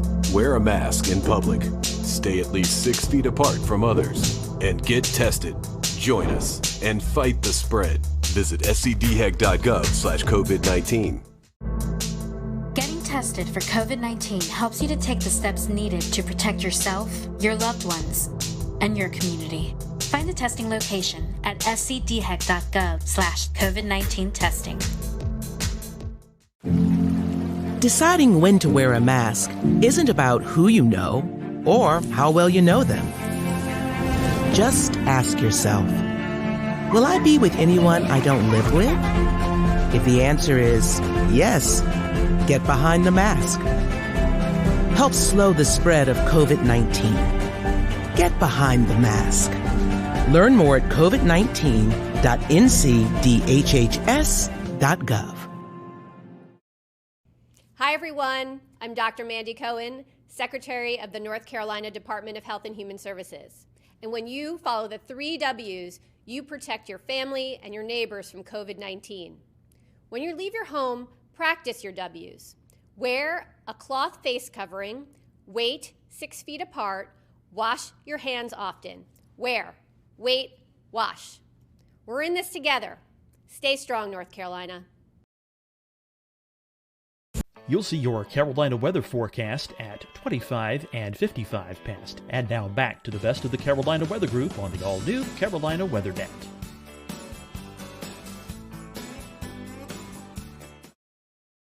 I'll say they had a tough time coming back from those reports because a lot of the structures really were just torn apart. It was EF2 damage, but a lot of mobile homes, a lot of weakly built structures there didn't stand a chance at all based on the strength of the storms that day. So like we usually see in North Carolina, a lot of times the tornadoes are short-lived and on the grand scale rather weak. This was just, there were a ton of tornadoes and most of them were really strong ones by our measure, at least too. So the damage was much worse than we usually see. in a tornado outbreak. It was tough to watch. I remember a lot of people really, if they weren't personally affected by it, emotionally they certainly were, and there was a big outreach to try and help folks in the weeks following. So I have a question, Tim, coming back to you. How do you think the public responded as these warnings were going off and folks were being warned, hey, look, stay inside. These tornadoes are canvassing a wide area. There's no exacts, but do you feel like majority of the public really responded well to that, or do you think maybe it was a learning lesson for a lot of folks? Well, I think it is difficult. Every event is different, right? And I think after this event, probably people took warnings more seriously because this was such a significant one and really a generational one. On that day, I can't really speak to how individual folks reacted. I think it was hard for them to understand. It was such a beautiful, bright, and sunny day in most of the areas until those storms got right up on top of you. So it was almost difficult to understand to the layperson how serious the weather really was. So a lot of these tornado warnings, like Dan was saying earlier, these storms are going 60, 80 miles per hour. The polygons were pretty big to account for that size, and you might have the warning going off and you're still in the sunshine, right? So that's not a typical response where you're going to shelter right away. You might take your time. So I do think that there was, number one, a challenge with it being a midday on a Saturday, a little harder for folks to maybe be paying attention normally. I guess it was always a case-by-case basis, but you look at the fatalities, there were a lot. There were just a lot. So I do think it was a learning lesson for a lot of folks. After all these storms had passed and the days following the event, you guys had to go out and conduct storm surveys. What did that look like, and how busy were y'all? Because that was a lot of tornadoes to cover. And so within the first day, we knew we needed to get the fatal tornadoes that were long track. We needed to get those really well defined. And so we got those done. And then there were still some additional surveys on those two. But then really you spent the rest of the week going out into different areas. It took about a week to survey the entire area to get all the tornadoes in. But we focused on the ones that we knew were the worst, that there was the most attention on, just to get the EF rating, the tracks, the intensity, really identifying how the people died. When we lost people, that's a tough thing to have to do, to go out there and work with families that have lost everything. And a lot of times they're out there picking over their stuff, and you want to learn what they've gone through a little bit, but you've also got to be very careful. But most people really do want to talk to you and tell you their story. So we get out there and interact with them. The Lowe's was just an incredible story where they had heard the warning, and then somebody came in to the front of the Lowe's and basically said the tornado's coming. And I remember we talked to the manager. He got on the loudspeaker in the store and just told everybody to go to the back where the bathrooms were. There's more infrastructure in the back. And of course, the tornado hit. It blew in those big sliding glass doors. It blew those in. The whole front wall of the Lowe's hardware blows in, and the front roof collapsed. And so the manager in that Lowe's, I mean, who knows how many lives he saved? But there was a lot of good stories like that, but there was a lot of tough stories with a lot of loss through the day. That makes it tough. But it took us a week to get our hands around all of the damage across central North Carolina. What's your lasting memory from this event? If you could share it with the folks who are watching, what's your lasting memory from the event? I'll start with you first, Jeremy. Well, with me, I think it was just even more than the tornado itself, was just a surreal feeling that entire day, and the surreal feel of the atmosphere, those winds, like I said, that were inflow into the storms themselves. Just the, I don't know, kind of nervous, like Mike Mays almost being a little bit scared. I think we all were a little bit. I mean, at least I was at the same time as being, excited to possibly see a tornado. Of course, I don't want to see anyone get hurt. Nothing quite compares to what that system did. Everything from the speed to the tops of the storms being, in a lot of cases, kind of lower topped, and especially the moment where it went from the squall line into breaking up into those individual supercells, and seeing that, like Jeremy said, happen in a couple of frames on radar, aka 10 minutes in time. All of a sudden it went from a messy situation to you have 8 of the most textbook supercells in a line sweeping across the state at a high speed. Being in the middle of that and seeing the actual sun break through the squall line as those storms separated was just a surreal moment, something that I haven't seen happen in North Carolina since, or anywhere really for that matter. I mean, every now and then a strong storm system will separate from a squall line to supercells, but I've never seen anything to that degree. This was a long week event for us because it took a long time to get all the surveys done. But I mean, going back to that day, things I remember, obviously being in the office, but just how well everything did work. We did lose, more people than obviously you never want to lose anybody. We saved a lot of lives that day, and so going out there and seeing how much devastation there was and how many people were doing the right thing and seeing how well things went in the weather office. I remember watching WRAL, like Mike was talking earlier, and they had tornado emergency just in big, bold red across the bottom of the TV set. They were on wall-to-wall coverage. We were getting great spotter reports. It was one of those days where everybody was intensely worried. We were all had a heightened awareness, but everything really worked the way it was supposed to work. I mean, everything we had practiced, all the work we've done with the media and Skywarn and the training inside the office, it just all came together. And so, while we lost people that day, and that's always a tragic thing, there was a lot of things that did work and a lot of people came together and I'd say performed at a top level. And at the end of the day, it saved lives. For me, I was definitely still a kid at the moment. I think I was 23 years old or 24 years old or something like that. And thankfully, Jerry Jackson, who I was working with at the time, he had drilled with us very basic severe weather coverage do's and don'ts. Like 3 simple things. Tell folks where the storm is, where it's going, what they should do, and then tell them again. And if you have more than one storm, do 1, 2, 3, however many you have, then go back to the first one. So we really boiled it down to basics. I think we did a pretty good job that day.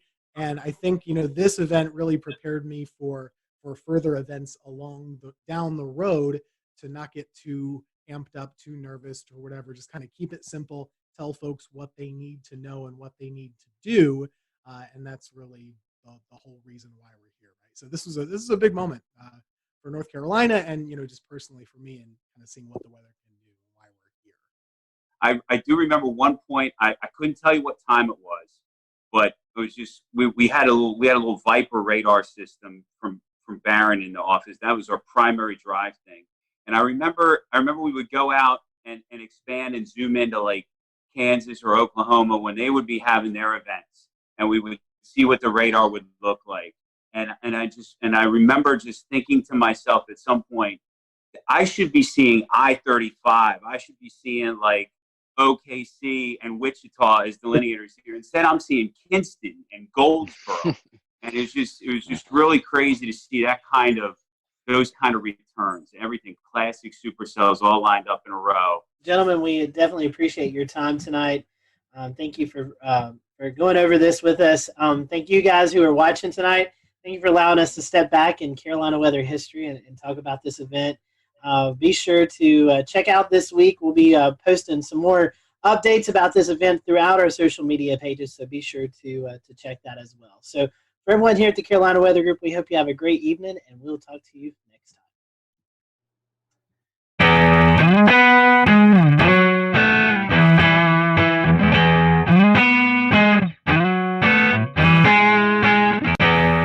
I'm James Brierton in Matthews, North Carolina. This tree, one of many that has fallen here in Matthews and across the 2-state region of North Carolina and South Carolina following last Thursday's tornado outbreak.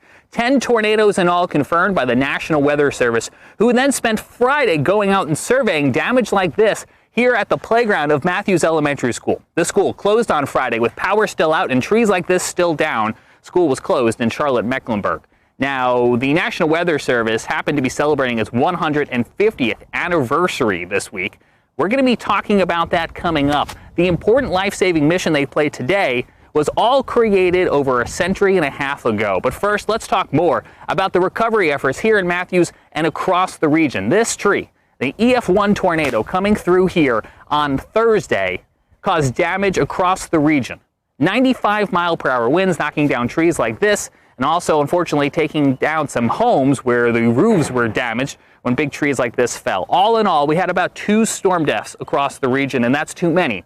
but it could have been a lot worse. And that's why we're going to spend some time in this episode talking about the very important life-saving role the National Weather Service played, because none of those deaths came inside of tornado polygons. And I think that has a lot to do with the role that the National Weather Service plays, getting those warnings out on TV, on radio, to NOAA weather radios, and now to our cell phones, wireless emergency alerts, alerting people like myself that they were in the path of danger.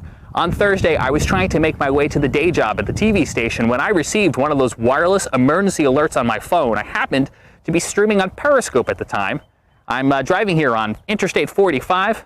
As that message comes in, take a look what happens. Just now receiving an emergency wireless alert on my phone for a new tornado warning issued until 12:45. Severe thunderstorm capable of producing a tornado was located 9 miles northwest of Indian Land or over Carolyn. Impact. Flying debris will be dangerous to those. All right, so this actually might be a problem for me. All right, ladies and gents, we might be seeking shelter here in the next little bit because I'm going to be coming right into this, and that is not my intention. As soon as this lets up a little bit, I'm going to go and look for some damage in that area. Right now, I am not moving. I am just to the south of that warning. That is where I want to stay. I do not want to be in the thick of it, but I want to be able to move quickly afterwards to take a look at what might be going on around there. Because of that alert sent by the National Weather Service and relayed to my phone, I was able to safely pull off the road, get out of the way, let that storm pass, and then I turned north, directly into where the storm had just been, continuing towards Park Road, where the storm had crossed through a neighborhood called Park Crossing. Here's a look at what I saw moments after that tornado came through and as that tornado was continuing east into Matthews. You can see we've got numerous trees down. This one, as it fell, took down a fence. We see several instances of this as we make our way through this Park Crossing neighborhood. Now, all of this damage occurred during the midday hour when a tornado warned cell came through the neighborhood, and it brought down several large pines, just like the one you're seeing right here behind me. To give you a sense of what the aftermath of storm damage smells like, it smells very heavily of pine and also sounds like chainsaws. We have another tree down here. This one just barely missing this brick home as it did kind of fall here and then continue to land, if you take another look, right across their front yard. So a very close call here for the family that lives right at the entrance of Chatham Oaks. This is inside, again, that Park Crossing Drive neighborhood. Now we are just to the west of Park Road. I was onto the east side of Park Road where the Cameron Woods neighborhood was not too long ago. Whatever came through here then immediately went through there, brought down several trees as well too. Neighbors out there trying to clear the way with chainsaws. About 10 minutes before the trees started falling, so I was able to be here to help out. How many trees are down besides what's behind us? I'm not one for hyperbole, but it's countless at this point. There's trees on houses, there's a lot of roads that are blocked. We're just trying to get cleaned up so people can get through.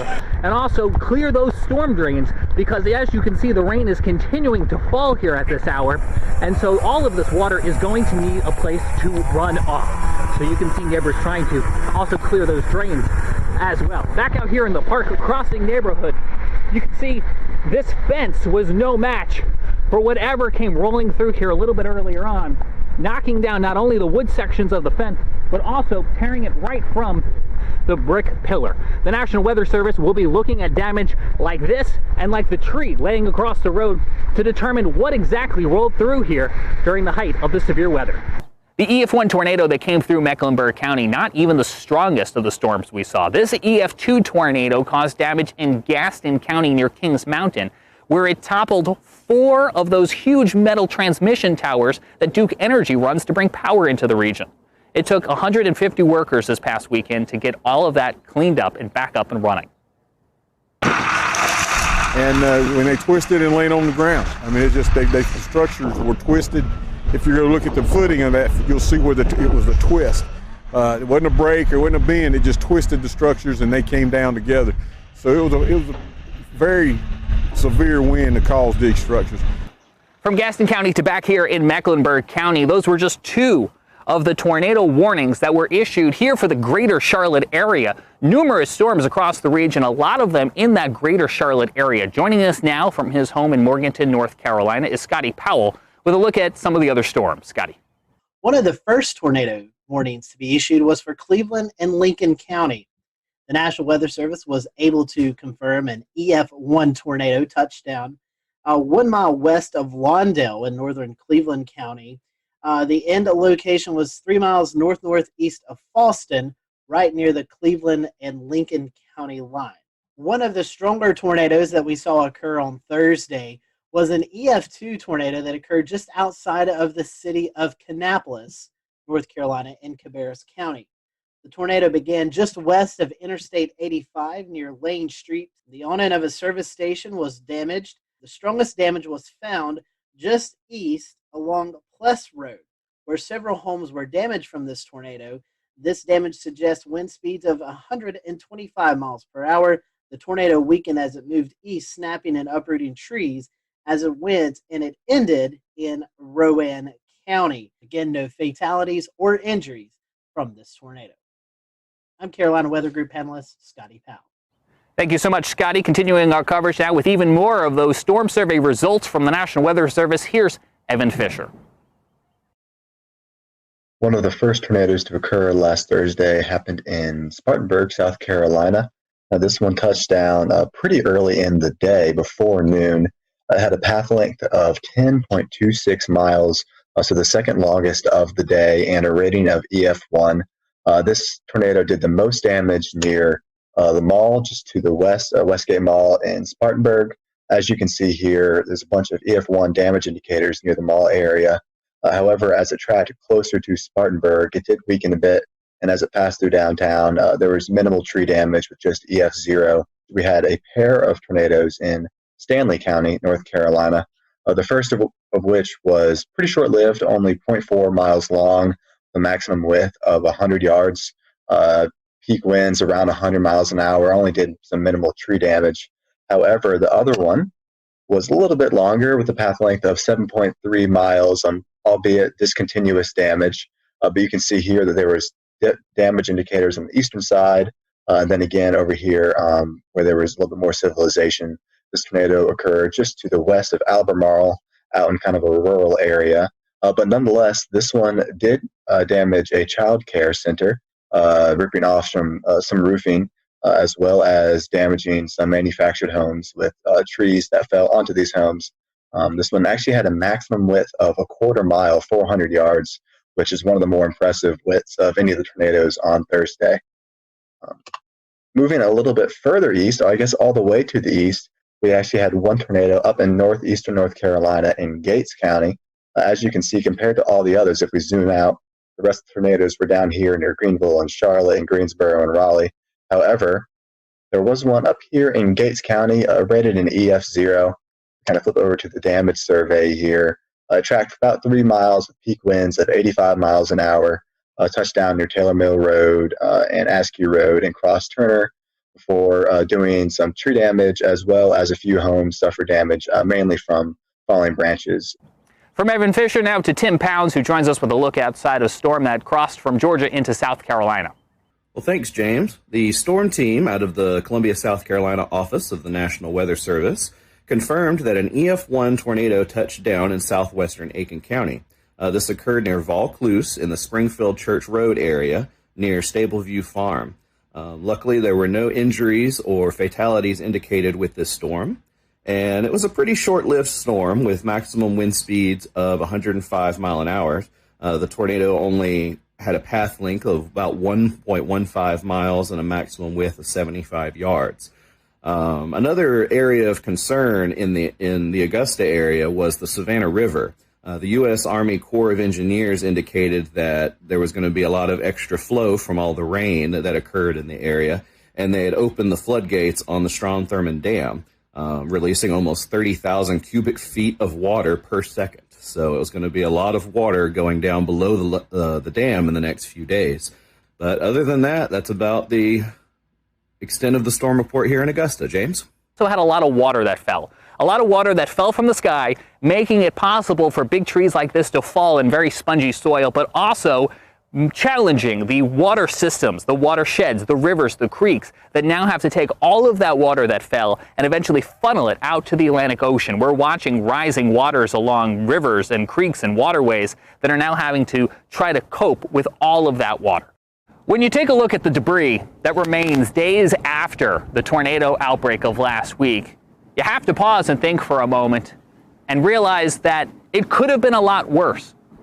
But if it wasn't for the folks who tirelessly put in long hours at the National Weather Service, not only forecasting and warning about storms like this, but then spending hours and days afterwards going out into the field and looking at debris and conducting their storm surveys, well, frankly, if we didn't have the National Weather Service, we'd be in a lot of trouble. Now, the National Weather Service celebrated 150 years on Sunday. We, of course, wish them a very happy birthday. Now, we had Tom Nizzle on our program a couple weeks back. Now, Tom spent years at the National Weather Service in Buffalo, New York, before coming south to work at the Weather Channel. He now resides just across the border in Tennessee, and he's a bit of a National Weather Service buff, you could say.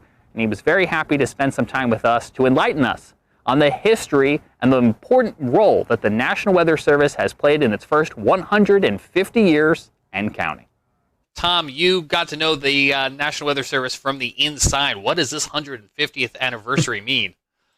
Well, I'm old. I'm not quite that old, but man, I look back. I had 32 years in the National Weather Service. They're celebrating their 150th anniversary. So do the math, man. I've been there for 1/5 of their entire history. I am old. But I'll tell you, I love going back and look at the history of a National Weather Service for the United States. And a lot of it has its roots back to my hometown, Buffalo, New York, which was one of the original 24 forecast offices in the U.S. when the National Weather Service, under a different name, began back in 1870. It's amazing when you think about the United States and think about the roots of weather and weather observations. My gosh, when our forefathers came here to the U.S., think about the fact that everything they did in their lives had some connection to the weather. I mean, they spent most of their time outside. It was an agrarian society. So two of our most famous weather observers and our most famous original weather people in the United States were two of my favorites, a guy by the name of Ben Franklin and Thomas Jefferson, right? Franklin was amazing. He was one of these Renaissance men that was interested in everything, and he was a great scientist. Franklin, by the way, was the first person to really study and chart something that's right offshore of the Carolinas, known as the Gulf Stream. That really was actually discovered in a way in a scientific basis by Ben Franklin. Franklin also took weather observations every day. How about Tom Jefferson, another Renaissance man? This guy took weather observations on a regular basis, and he shared those observations and developed a network with people that were around him. In fact, the cooperative weather observers in the United States today, their top honor that they can get is the Jeffersonian Award for them taking weather observations. So those are two of the guys that really started things off. You know, we get into the 1800s, and as the country began to expand out to the west, all right, now the beginning of the 1800s, Weather Service actually went into a national operation in 1870. So 70 years before that, the U.S. was moving out and expanding to the west, and based on Thomas Jefferson's suggestions, the Lewis and Clark expeditions, they wanted to take science observations. Most of the Army surgeons who were trained as scientists would take weather observations on a daily basis, and they would mail them back in. They would, arrive months later into places like the Smithsonian, where they would gather this information and bring all this information together, begin to plot it onto maps and try to understand this array of data that we were gathering across the country. But my gosh, none of it was timely. It took months to get that information. So you come across to about the mid-1840s, and we had this amazing invention that takes the science of meteorology and rockets it forward. And it was called the telegraph. We'll return to Best of the Carolina Weather Group in a moment. Now your Carolina weather forecast. Here are today's forecast high temperatures for North Carolina. Here are the forecast lows for tonight for North Carolina. Here are tomorrow's forecast high temperatures. And here's forecast rainfall across North Carolina tomorrow. Here are the forecast highs for the day after tomorrow.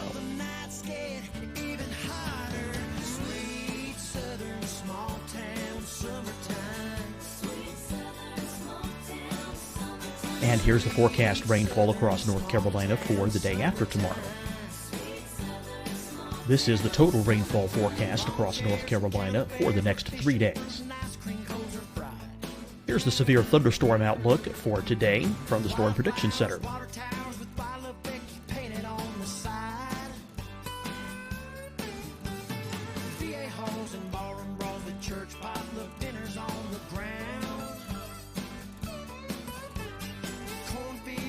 Here are the forecast high temperatures for today for South Carolina.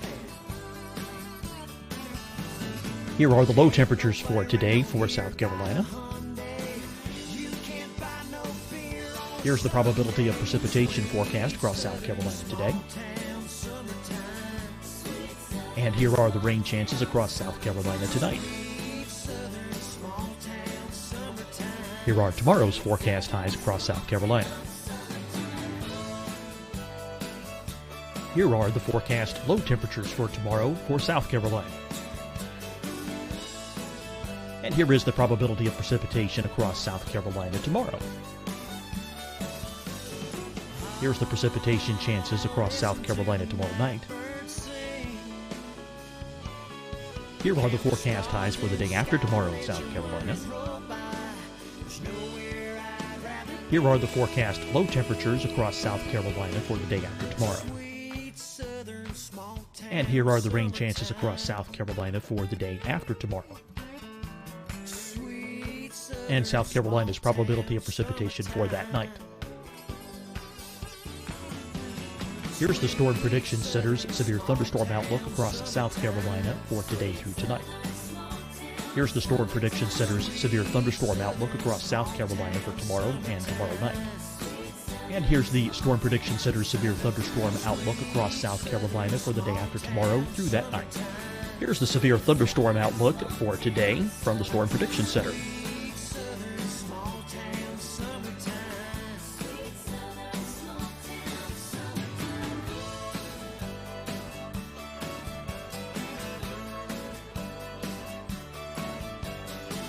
And now here's a live look at weather radar across the southeast. Fight the spread and take a stand against coronavirus.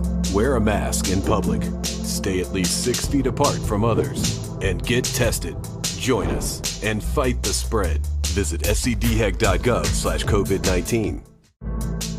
Getting tested for COVID-19 helps you to take the steps needed to protect yourself, your loved ones, and your community. Find the testing location at scdhec.gov/COVID-19 testing. Deciding when to wear a mask isn't about who you know or how well you know them. Just ask yourself, will I be with anyone I don't live with? If the answer is yes, get behind the mask. Help slow the spread of COVID-19. Get behind the mask. Learn more at covid19.ncdhhs.gov.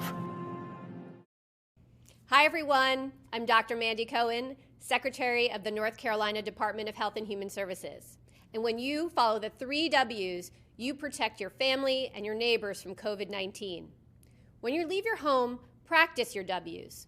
Wear a cloth face covering, wait 6 feet apart, wash your hands often. Wear, wait, wash. We're in this together. Stay strong, North Carolina.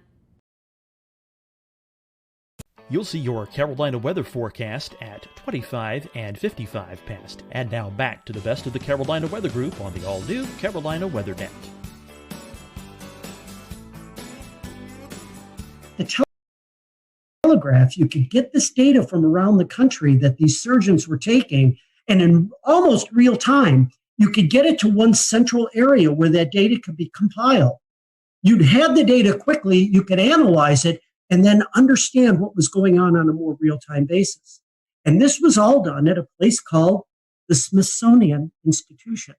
And Joseph Priestley was the guy that was there that was gathering all this information and beginning to plot weather maps. Well, we get into the Civil War, and that kind of detoured in some way the expansion of science as far as weather was concerned. But boy, the Civil War brought a lot of technical expertise and other inventions that would then help propel all of this technology and science forward. So let's get into the late 1860s now. And we're a couple of years beyond the Civil War. And the railroad transportation really wasn't coming into its own at that point. So a lot of the transportation that occurred between the inland parts of the country and getting out to the coast in the northern half of the United States occurred on the Great Lakes. There was a tremendous amount of shipping that occurred on the Great Lakes and moving not only goods and materials, but moving people and passengers around.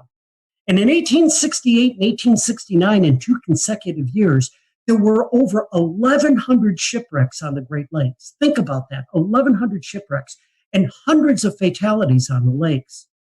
Well, now I go into 4 cogs in the wheel that I think were most important people that were responsible for the development of a national weather service.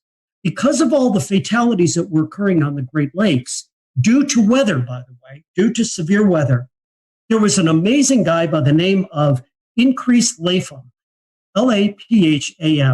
This guy was, again, another Renaissance man. He was a geologist, and he was, at that point in Wisconsin, very interested in the weather. Again, a scientist by many, many means. He plotted weather maps, and he sent a lot of news clippings to his congressional representative about all these fatalities that were occurring on the Great Lakes. And there has to be something done to develop some type of weather warning system for these bad storms that were coming across the Great Lakes. So in 1869, I believe it was, Increase Lapham sent this letter out to his congressional representative, another second cog in the wheel by the name of Halbert Payne. And Payne took this information and introduced a resolution under Ulysses S. Grant to the United States Congress. And on February 9th of 1870, the resolution was passed to then bring into service a national weather service for the United States. And it was under the direction of the U.S. Army Signal Corps at that point. Why the Signal Corps? Well, it now brings in our third character. Our third guy that was in big responsibility and a big part of developing a national weather service was a guy who was in charge at one point for the Signal Corps in the U.S. His name was General Albert Meyer, and Meyer has a connection to my hometown of Buffalo, New York. But Meyer actually developed a signaling system during the Civil War of using flags to send signals between military installations. And this signaling system, or wigwag system, was in play, and it was in place during all of the Civil War. Meyer was an amazing character because he had a great military background. He had the ability to organize, and he also was in charge of this signaling system that they were using at that time. And so when Ulysses S. Grant signed the orders to bring into law a national weather service across the United States, Albert Meyer was brought in as the first head of the National Weather Service. And Meyer then brings in the fourth cog in the wheel, the guy that really made this happen from a scientific point of view. His name was Cleveland Abbey, and this guy was a scientist by every stretch of the word. He is the person who first began to issue forecasts, actual weather forecasts across the eastern part of the United States, and he had a tremendous, tremendous science background. And when he came into that first beginnings of the National Weather Service, it was Cleveland Abbey who introduced science, who introduced coursework, who introduced the theory of meteorology and the science of meteorology to those employees who were hired to man the 24 original offices across the United States. It was really, really a fascinating time. And from there, the ability to bring in weather data and weather observations led very, very quickly to production of weather forecasts. Within a couple of years of the formation of the Weather Service, these daily forecasts were something that everybody asked for. People understanding that they might not be all that accurate all of the time, they weren't able to do the kind of detailed forecasting that we can do these days, but they had an understanding of the basic concept, in most cases, of weather moving from the west to the east across the United States. With the ability to plot these maps, the early forecasters were able to trace storms. And as storms were moving from Chicago to Detroit to Cleveland to Buffalo and out to New York City, these forecasters could time to some degree the occurrence of this bad weather that was coming in that direction. And as they would do that, they would put these signal flags outside of places like post offices and other places where the public would frequent within these towns and cities.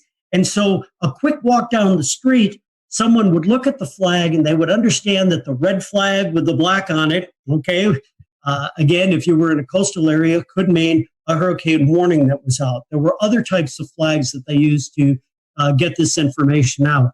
But it was amazing how quickly the science grew and how quickly the Weather Service expanded as we went through that time frame right after the Civil War. Tom, if you think back to what they started with and what we have today, if you could imagine, what do you think they would make of all the tools we have today? But it'd be like being on a different planet. I mean, you think about the fact that, yeah, they were getting weather observations, but there was no such thing as a satellite to monitor the weather from space, a radar to look at precipitation, even heaven forbid, a computer model, something that would actually predict, foretell, by using basic laws of mathematics, what the weather would be like several days or maybe even into weeks in advance. It would be like a different world. And by the way, because I'm such a senior person at this point with a history of being in the National Weather Service, I came into the Weather Service at a time before computers were even introduced into weather forecast offices. At a time where there was something called a teletype machine, a machine where it actually typed out the weather observations onto this giant typewriter. And as weather forecasters, we would rip that information off of this machine and sit down and hand plot and draw weather maps. I got to do that when I was an intern in my first couple of years within the National Weather Service. And to go from that to what we have today is amazing. So I can't imagine what someone like Cleveland Abbey would be thinking if we were able to place them into a science office like we have within the National Weather Service today. This is a very specific reference, and I'm not sure how many of our listeners will know it, but if you've ever been in the New York metropolitan area, and Tom, you're obviously from the state, and you listen to 1010 Winds AM, they have that tick, tick, tick, tick, tick, tick, tick, tick, tick, tick, tick. That's what I'm imagining when you say teletype, just all of that constant automatic typing. So the RFK bridge getting up to the Bronx is also very slow, and because of that, leaving Manhattan. That brings back memories for me, because that was the background noise in the Weather Service. It was like the old newsroom where you heard that, and that was the teletypes rattling away.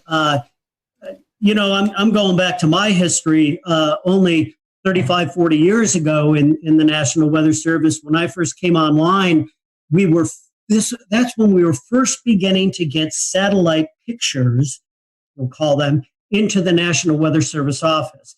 Now, we get satellite data today at minute intervals. It comes in on the computer. We run these huge loops at any resolution in any part of the globe on a regular basis. Everybody can do that online these days. In the weather office back then, we would get one image that would come in every hour. And if you wanted to do an animation of what was going on, all those images were placed on a clipboard. And you literally would take your fingers and take the pictures and let them go. And you could see the clouds moving across the eastern part of the United States. That was our animation back then. And that was after a tremendous increase in in science and technology. Yeah, it's fascinating because, as we all know, wars are terrible. War is hell. But wars also bring out tremendous advances in technology. And, World War II pilots, they were responsible for discovering the jet stream. As we got into World War II and immediately after, we developed the first large-scale upper air network across the United States with the launching of radiosonde balloons twice a day to get that information from the upper atmosphere, because weather occurs on 3 dimensions, right, throughout that depth of the atmosphere. The advance of weather radar. My gosh, you took military radar, again, developed in World War II, and then after that war, they not only saw airplanes when they were looking at the radar, but they saw these features that kept getting in the way of them looking at airplanes. It was precipitation from storms. And, we turned that into the ability to monitor weather systems and then get into the tremendous science of severe weather and understanding tornado genesis and tropical storm formation from all of that technology. So it's just been amazing to watch the history. And it all began back there in 1870 when there was concern for the loss of life on the Great Lakes and of course, along the coastal areas from shipping as well. Tommy, you're talking about the advances in technology. One thing that kind of comes to mind is the advances in the warning process. Trying to explain to the younger generations that we didn't have things like cell phones, right? Just a generation or two ago, with these text messages and alerts that came across at any time of the day or night, the ability to communicate that information has saved countless lives and will continue to do so. And the ability now to be able to put out 911 messages to a huge area, an entire community, to get that information out, has been married with the technology that allows us to be more confident to get those warnings out by being able to use something like a Doppler radar to understand what we should be warning on and what we should not be warning on. Because in the early years of issuing severe weather warnings in particular, but certainly all types of warnings, much of the public was very frustrated with the fact that the weather forecaster may, for lack of a better term, cry wolf a lot of times and send these warnings and watches out and not be able to verify them because we just didn't have the technology to do that. We've got that technology now.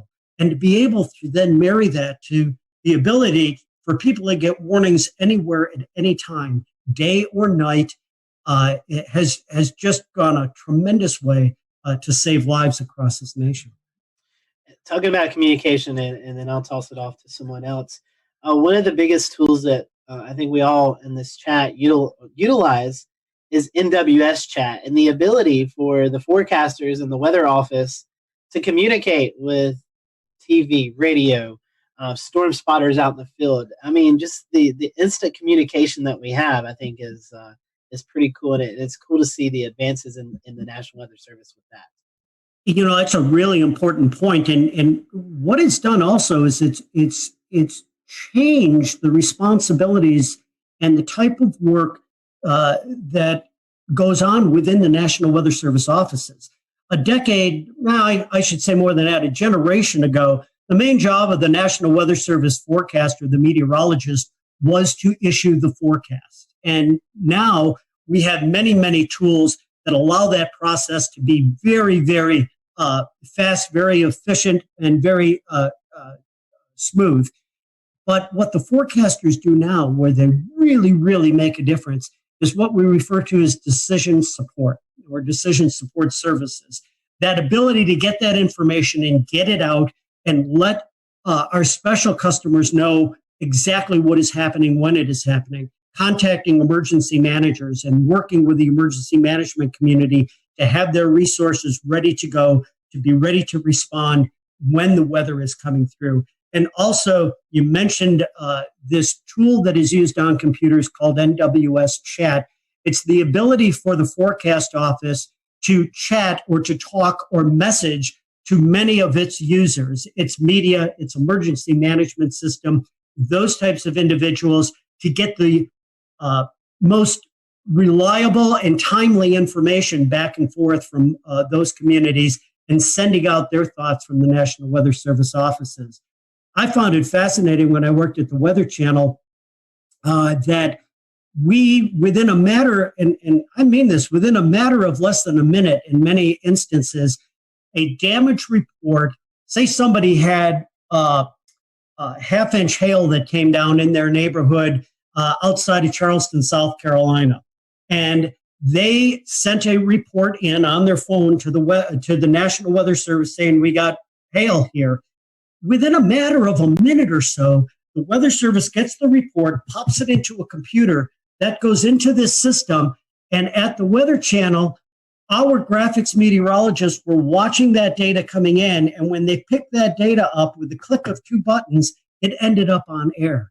I was amazed to see how quickly that process took, and it's the ability to get that information and communicate it out to the public, because time is of the essence, especially with severe weather. So it's another huge increase in technology that, once again, is helping to save lives. Tom, I don't know if there's any telling what this world would be like without the National Weather Service. So let me try to phrase this closing question to you this way. What would day-to-day life here in the United States be if tomorrow morning we woke up and there was no National Weather Service? I think it would be chaos. If you think about how much of our economy and daily life is tied directly to the weather, and the way you see that most succinctly is being in the checkout line at the grocery store, because everybody's talking about it. You have to know what's going on with the weather if you're going to react with the real world. Everything from our transportation to our agriculture to daily life in general revolves around the ability to understand how nature, how the atmosphere is going to impact us over the next several days. Without the National Weather Service, I think we would be way, way behind in where we are right now. We again thank Tom for his time, and to all of the folks at the National Weather Service who continue to keep us safe each and every day. We can't thank you enough. And to you at home, thanks for joining us for this special edition of the Carolina Weather Group. For all of us, I'm James Brierton in Matthews, North Carolina. We'll see you again real soon.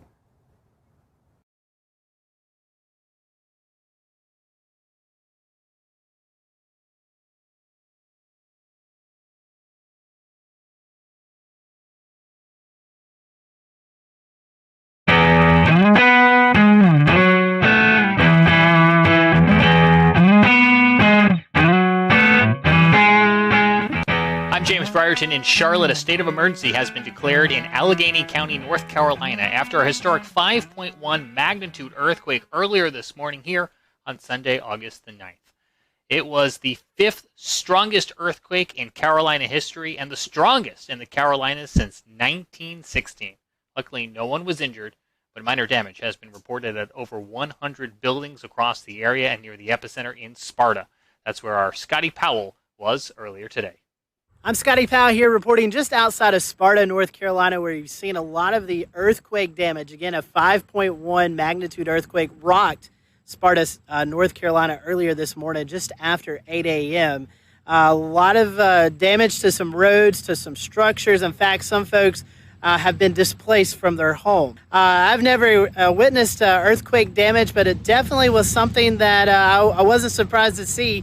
These big, deep craters crossing the road. Thankfully, not a lot of those craters, but some of them on the roadways that will definitely have to be filled up. Also, some structural damage to homes, a lot of rocks and things like that that have fallen off. So that's what it looks like here from Sparta. Again, a 5.1 magnitude earthquake. Again, the USGS already in town doing some surveys. Emergency officials say that homes have been affected, but thankfully no injuries related to these earthquakes. From Sparta, North Carolina, I'm Scotty Powell for the Carolina Weather Group. The mayor of Sparta has declared a state of emergency, and Allegheny County Sheriff Brian Mills says He's spoken to White House officials about what has happened in their community. Sheriff Maines also spoke with our Scotty Powell earlier today. I actually woke up with the crashing of picture frames hitting the floor at my house. I live just over the hill here. And so it was pretty chaotic at my house. All the neighbors experienced a lot of chaos. And we've been going around today looking for injured folks. We've not found any major injuries. And so we're just so thankful that we've not had any reported major injuries right now on folks. And we're so thankful that there's no one been reported stuck in their home, things of that nature. There's been some folks that have had to leave their homes now because it's not safe to stay there. So there were smaller earthquakes ahead of the 5.1 magnitude earthquake, and USGS geologist Dr. Arthur Machat says the cause of Sunday morning's earthquake is still under investigation. First bit I got out here, this officer took me here to see the just the cracks in the road. Just looking for any to document any of the surface rupture or any of the other breaking of the structures or damage from the earthquake.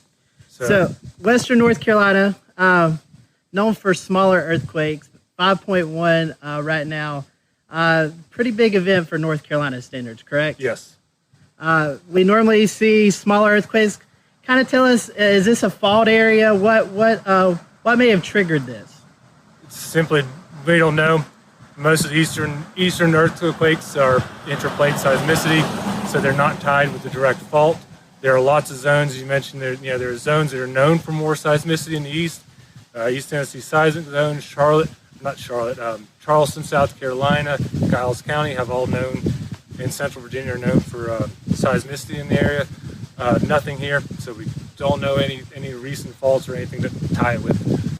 Reports of shaking and tremors could be felt upwards of 150 miles away from Allegheny County, North Carolina on Sunday morning. We have 3 reports for you coming up, one from Greensboro, one from Charlotte, and one from Bristol. And we start in Greensboro, where WFMY Chief Meteorologist Tim Buckley spoke with our own Evan Fisher to recount his early morning wake-up call. So bizarre. You don't expect anything like that in North Carolina. We get earthquakes from time to time. Sometimes they happen, and most of the times we don't even know about it because they're so weak. Usually on the order of a 1 magnitude or a 2, or maybe closer to a 3 if you're rounding. But a 5.1 earthquake is pretty unprecedented. I mean, it's happened before, but by our records, it looks like this is the strongest one to have an epicenter in the state since back in 1916. That was actually near Asheville in Skyland, North Carolina. So anyway, it happened this morning about 8:07. Everyone probably has a little bit of a different story. For me, I was sleeping soundly, and then it happened, and I really woke up. And bizarre, I've never felt an earthquake before, so for me, that was a first. I've missed the other ones. This one definitely was strong enough to wake me up. And checked my phone right away. Tons of messages on Facebook, on Twitter, emails. Everyone immediately, this was within like 5 minutes, wanted to know what was going on. And it took a little bit for that report to come in from the USGS, where we get our earthquake info. But once it did, it was pretty clear. Yeah, that was a strong earthquake, and it wasn't that far away. Starting to see some trickles in of damage reports here and there, mainly in that Sparta Blue Ridge area. But even a little removed from that, I have a weather spotter up in Stokes County, which is just 2 counties away from Allegheny, where the earthquake was, and he has a cracked, a little crack in his roof, the ceiling, I guess, on the inside of his garage. So more than I've ever seen since I've lived in North Carolina over the last 10 years. And, even if you lived here 100 years, I think it counts for that too. Chris Mulcahy is a meteorologist with WCNC Charlotte. He was working Sunday morning when the earthquake first occurred and recounts some of the reports of those tremors that his newsroom received. And I didn't feel anything here. So I live in Northwest Charlotte.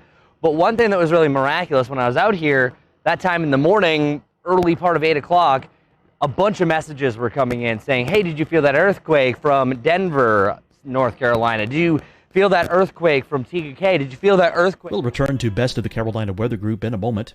Now your Carolina weather forecast. Here are today's forecast high temperatures for North Carolina. Here are the forecast lows for tonight for North Carolina. Here are tomorrow's forecast high temperatures. And here's forecast rainfall across North Carolina tomorrow. Here are the forecast highs for the day after tomorrow.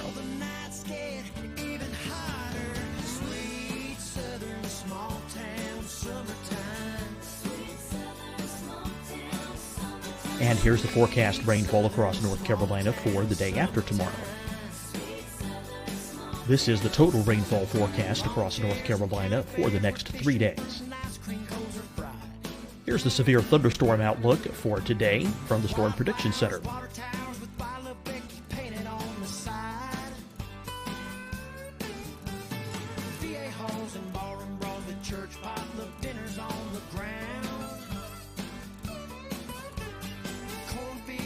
Here are the forecast high temperatures for today for South Carolina. Here are the low temperatures for today for South Carolina. Here's the probability of precipitation forecast across South Carolina today. And here are the rain chances across South Carolina tonight. Here are tomorrow's forecast highs across South Carolina. Here are the forecast low temperatures for tomorrow for South Carolina. And here is the probability of precipitation across South Carolina tomorrow. Here's the precipitation chances across South Carolina tomorrow night. Here are the forecast highs for the day after tomorrow in South Carolina. Here are the forecast low temperatures across South Carolina for the day after tomorrow. And here are the rain chances across South Carolina for the day after tomorrow. And South Carolina's probability of precipitation for that night. Here's the Storm Prediction Center's severe thunderstorm outlook across South Carolina for today through tonight. Here's the Storm Prediction Center's severe thunderstorm outlook across South Carolina for tomorrow and tomorrow night. And here's the Storm Prediction Center's severe thunderstorm outlook across South Carolina for the day after tomorrow through that night. Here's the severe thunderstorm outlook for today from the Storm Prediction Center.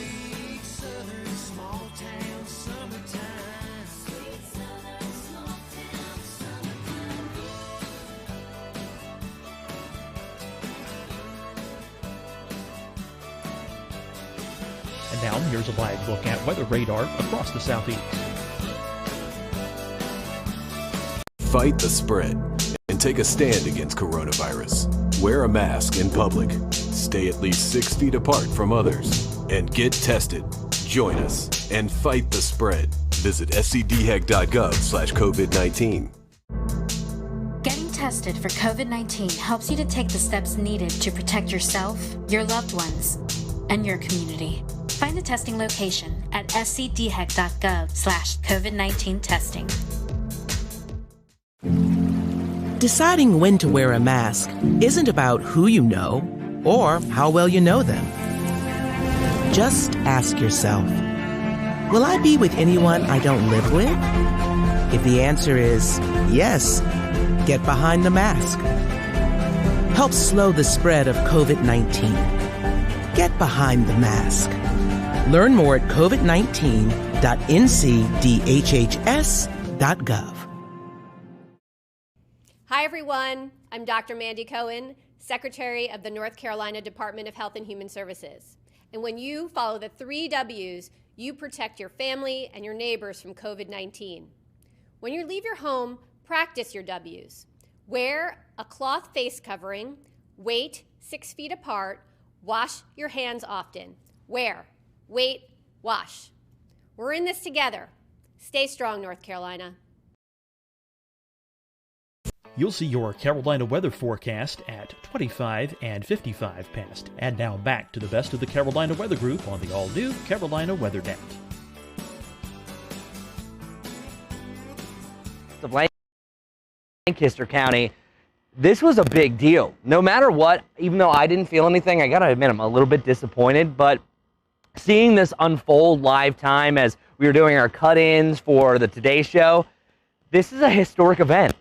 Over 100 years ago is the last time that we had anything close to this. And even though there was one back in 1926 that was just a little bit stronger or similar strength, that's still a long, long time. So this is a big historic event. And one thing that I love that I learned today is that every year worldwide, there are 500,000 roughly earthquakes that are detected. Of those, only 100,000 earthquakes are actually felt. The big fact, only 100 of those 500,000 produce damage. So that means the chances of this happening worldwide is a 0.0002% chance of happening.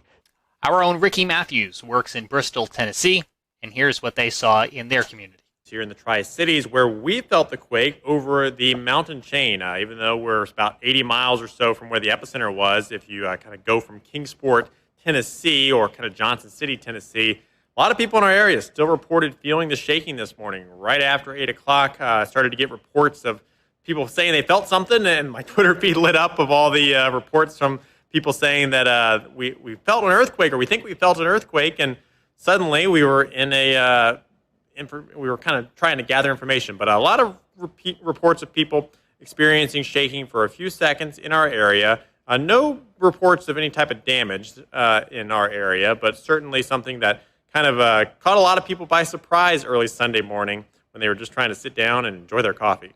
And there you have it. It seems 2020 had another trick up its sleeve, but we're happy to report once again no injuries following that 5.1 magnitude earthquake near Sparta, North Carolina, on Sunday morning. Before we go, a quick tropical update for you. There is a tropical wave located a few hundred miles off the African coast. It continues to show signs of organization. A tropical depression could form in the next few days as the wave moves west at about 15 miles an hour. The next storm, if it were to be named, would be Josephine. On behalf of everyone here at the Carolina Weather Group, including Evan Fisher and Scotty Powell, I'm James Brierton in Charlotte. Thanks for joining us for this special edition of the Carolina Weather Group, and we'll see you back here again real soon.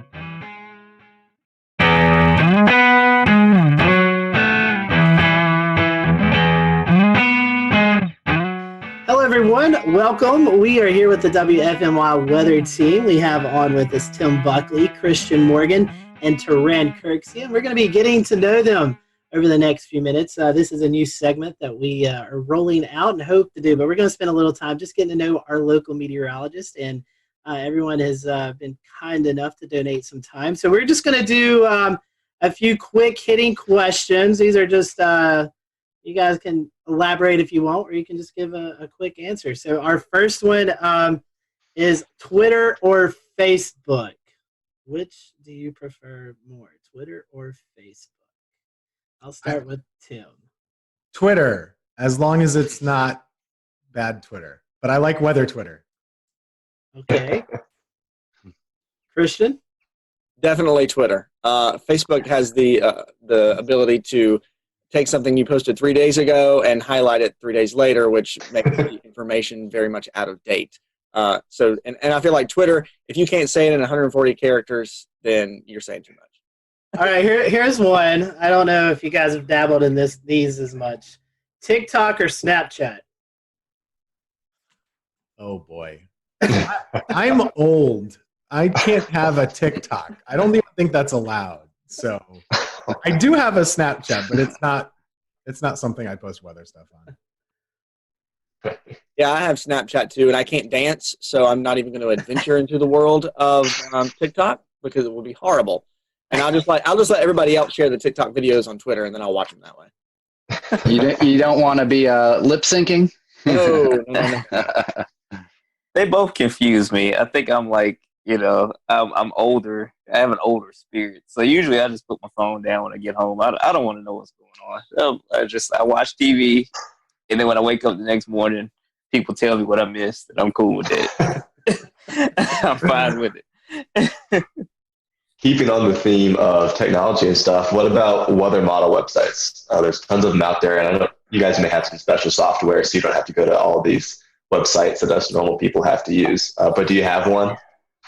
We have so much special software, and we pay all this money for all the great stuff. And I still love the Penn State eWall the most. Oh, you're biased. Undecipherable. No one understands what it is, but I do because I went there, and that's just my comfort zone. It's like my chicken soup for my weather soul is looking at the page of garbled numbers, knowing what it means. So I do like, and it's the only one that has an easy to understand 6-panel chart for like the NAM and stuff, and I like a 6-panel chart.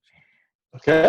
I've used that website for like 15 years, and I'm still confused by it. but it was the first website I used a lot, though. Now I use Pivotal Weather a lot, and occasionally I look at some other ones if it's like hurricane season or something like that too. Yeah, the first time I met Tim, he was showing me this Penn State eWall, and I said, "What is this thing that looks like it's from 1985 that I cannot understand?" And I laughed at him for it, but he's like, "Oh, it's got all these charts and things on it." And I was like, "Okay, I'm gonna find a different website." And then I took my weather classes and stuff through Penn State, and I was like, "Oh man, I really love the eWall now." It's fun to actually sit and work side by side with Tim because we actually understand the Penn State eWall and how great it actually is. But also like we do have it's something you have to pay for, but WeatherBell has some good maps on it. But I really like to use Pivotal Weather, especially when we look at severe weather parameters. They have it very easy to access on there. I can't say that we've really dabbled in the eWall, but definitely agree with you on WeatherBell and Pivotal. I think I'd have to throw in Tropical Tidbits just because that's where I started, and so it's so nice having those easy assignments. Keep on this topic. Do you think that weather data is too easily available? Yes, but there's nothing we can do about it. Okay. I have two opinions on this. Number one, I don't think it should be that easy.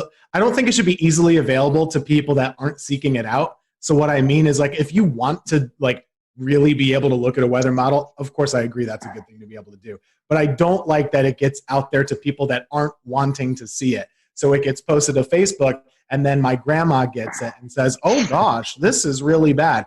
That's the bad part that we all know about. So in a perfect world, it's 1995 and only the weather folks have the weather models, but you can't put the toothpaste back in the tube. I think with it being so accessible, yes, it's public knowledge.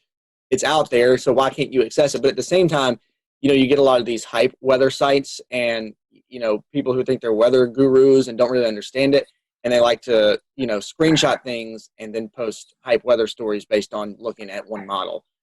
People don't really take the time to actually dive into the models and try to find the consistencies in them. And a lot of people don't even know like the biases of the models and typically how they run. So having it so accessible is kind of doing, the weather folks a disservice. So we actually kind of have to take a step back and say, what you're seeing is not really accurate, but here's what we're looking at. So we almost have to kind of be careful where we step to make sure we cover the bases of what people are really seeing on Facebook and Twitter and what they're, sharing out at a mass rate. Yeah, because 90% of the time when something looks bad 5 or 7 days out, it doesn't happen. So Right. I know my forecasting philosophy is usually like, okay, that looks like 10 days out. Oh, it looks horrible, but I'm not going to say anything. We'll just kind of pay attention to it. And then once we get into, okay, it's 4 days out, 5 days out. If it looks really bad, okay, let me start kind of sprinkling this in. And then 3 days or less is when I'm more so like, okay, this is probably going to happen. But since it is out there and, the way that the models are visualized, some of the websites where it looks really, the color tables are really good, but you see something that looks terrible and then somebody will just like, Christian and Tim were saying, they'll see it and they'll put it out there and then it explodes and you have to do damage control the whole time. And then when it doesn't happen, people will say, well, you guys didn't know what you were doing. So yeah. That's the way it goes. Yeah, exactly. Coran has lobbied for us to change our 7-day forecast to a 3-day forecast. All my career, I've been like 7-day forecasts. I don't like 7-day deterministic forecasts because most of the time the temperature 7 days out is going to be at least 5 or 8 degrees different, than what I said a week before. But that's just, again, my old man grumpiness. I've been complaining about that for my entire career, and it has not changed anywhere I've worked. So it's not gonna happen. I did a little personal case study not long ago. I was like, okay, I'm going to take, my forecast sheet and I'm going to keep it. And here's what I put for day 7. When I get to day 7, I want to see how much it's changed. And I mean, over those 7 days, the conditions change, the temperature changes. It's an evolving thing, especially once you get past 3 and 4 days. Yeah, I even tell kids when I do school talks, like, okay, days like 5 through 7, don't worry about those. It's more of a here's what we're looking at down the road. This is kind of a suggestion of where things may go. Exactly. Yep. And heavens forbid you put a snowflake in day 5 or 6 and it doesn't happen. Never do that. That's a rule of thumb. Never do that. I could think it could be a blizzard. I'm not putting a snowflake on day 7. Dig your own grave. Mm-hmm. Kind of bringing it back around for your viewers here. What was it that kind of jump started y'all to want to become weather people? Was there a defining moment, or was it something you kind of always knew you wanted to do? Most people have like one weather moment that they saw or they lived through or they experienced. For me, I don't really have one of those, but I did grow up in probably the snowiest part of the country that people live in, which is upstate New York, right along Lake Ontario. We got like 200 inches of snow a year. And so weather was just hugely controlling of your life for about 4 to 5 to 6 months every winter. So I always wanted to know what the weather was going to be. I always watched the Weather Channel and told my mom what they were saying, even if she didn't care. And that's just what I was interested in. And the TV thing just kind of followed suit. I didn't know that was exactly what I wanted, but that kind of just worked itself out. So that was my spark, were snowflakes. And I hate snow, by the way. So it's just, maybe that's why. Yeah, I'm going to catch heat for this from Tim and Taran. I really like snow. And see, look. They've unclaimed me. So always, that was my thing. And my birthday is in January. And for a while, there was a couple of years where it always snowed on my birthday or within a couple of days of my birthday. So that kind of, I've always was interested in weather. And actually, I never knew that's what I wanted to do as a career. I always wanted to do broadcasting, radio or TV of some sort, and worked in radio for a while and then tried to get my foot into TV and a couple different avenues. And then the weather thing just kind of popped up. That's where I was able to kind of get my foot in the door. And I knew I enjoyed it and kind of got my foot in the door. And actually, kudos to Tim for helping me and helping me learn a lot and teaching me and kind of really growing that passion for weather that I had, so much so that it sparked my interest to actually go back to school and get my meteorology certifications and stuff. And so here we are. It all kind of came full circle at one time. For me, I'm from the deep South. I'm from Alabama originally, and so I grew up with a bunch of tornado events, and one time I saw one, and that just kind of locked it in for me. And so that just made me interested in, because, when you're a little kid and you have tornado warnings, you get a little scared, and that fear made me want to learn more about them. And so, so now, that led me to kind of pursue meteorology as a career. When I was in college, I was somewhat interested in broadcast, but probably more into research. The broadcast thing just kind of happened, and I've just been doing that ever since. But I do want to say I do not like snow. Snow is terrible. I hate tornadoes too, because tornadoes are bad, as we've seen. So I just like I think I like more so the challenge of forecasting as opposed to certain weather events, weather phenomena. Yeah, that's a word. Yeah, I said it right. Phenomenal. My short career so far that I've had, I've already learned that weather is a very humbling thing. Forecasting weather is a very humbling thing, because you have this period of time where you're on it. You're like, man, I'm accurate. This is, it's working out. And then something falls in your lap and it's, you're like, okay, come on back down to earth now. But yeah, so the challenge is fun. And also, weather is one of those things, you think about it now, we've got everything going on with the coronavirus, but weather doesn't stop. It's something that never changes, and it's something that's always happening, no matter what's going on. And people are always, no matter what they're doing, whether they're staying at home, or whether this is a normal period in time where people are going to work and kind of coming and going as they please, weather affects everybody in some way, shape, or form. and to be able to, be one of the folks who's actually looking at that and helping you kind of plan your day, providing that service for you, I think is something that internally, and in my mind, I really, really enjoy. I have a running joke with Turan. I guess you've been here about 3 years or so, man, like that. Mm-hmm. And when he was on his interview, he was asking, what's the weather really like in the Carolinas? And he's been in Oklahoma and Mississippi, and I say, you know what, man, we don't get that much severe weather.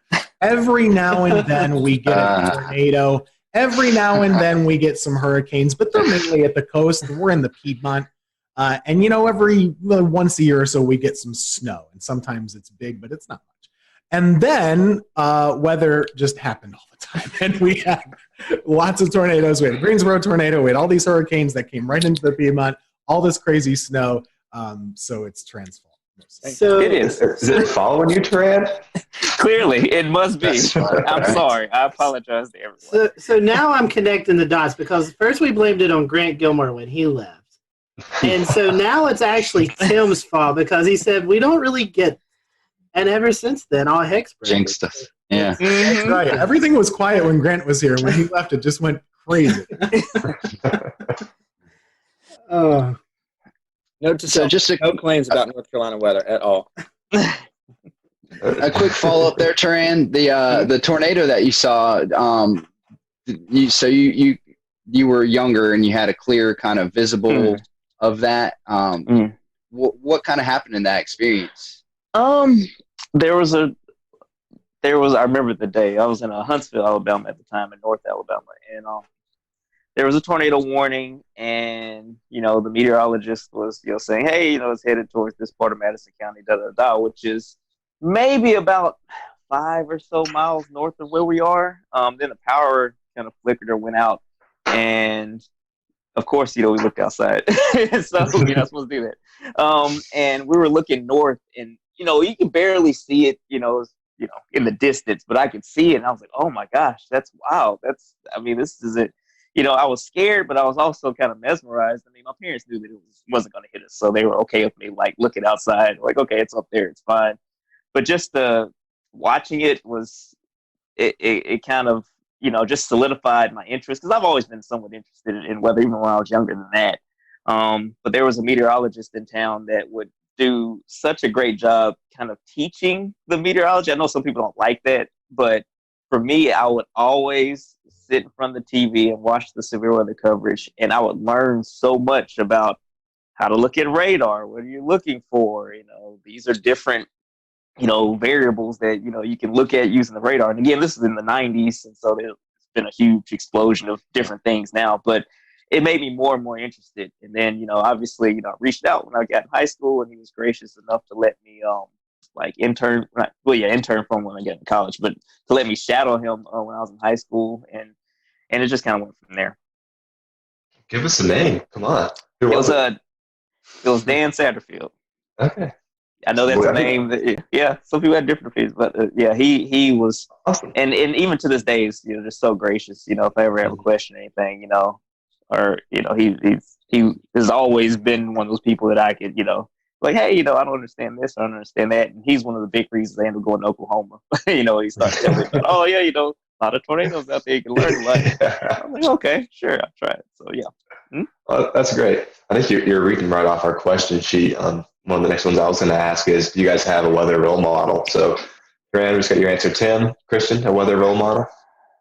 I wasn't that active. It was hard. It seemed crazy back, when I was growing up, which is not that long ago, in the 90s. It seemed crazy that you would actually be able to reach out and talk to your meteorologist locally. That is so accessible now with social media. So I didn't really have any interaction with any of my local meteorologists, but there's a guy by the name of Dave Eichhorn up in central New York who was on Syracuse television for a long time. And I would always watch him and Dave Longley and Jim Teskey. Two of them are still there. And they really geeked out about the weather. And I wouldn't say they got excited about the weather when it was bad, but they really did have a professorial approach and really explained it a lot. And I liked that. And I thought that was really interesting. And they would really tell you, if this lake effect band isn't here and it's there, there's a reason why. We're not able to predict it that precisely. And so those were definitely the folks that inspired me even though I didn't really interact with them much. The funny part about now being in the position that I am and having social media is we interact a lot on social media together now, just chatting about local weather, and they know I'm from my little small town that they cover and all that stuff. So it's cool. That's neat. Yeah, for me, so I actually grew up in this market. So I was very in tune with all of the weather folks in the market at the time.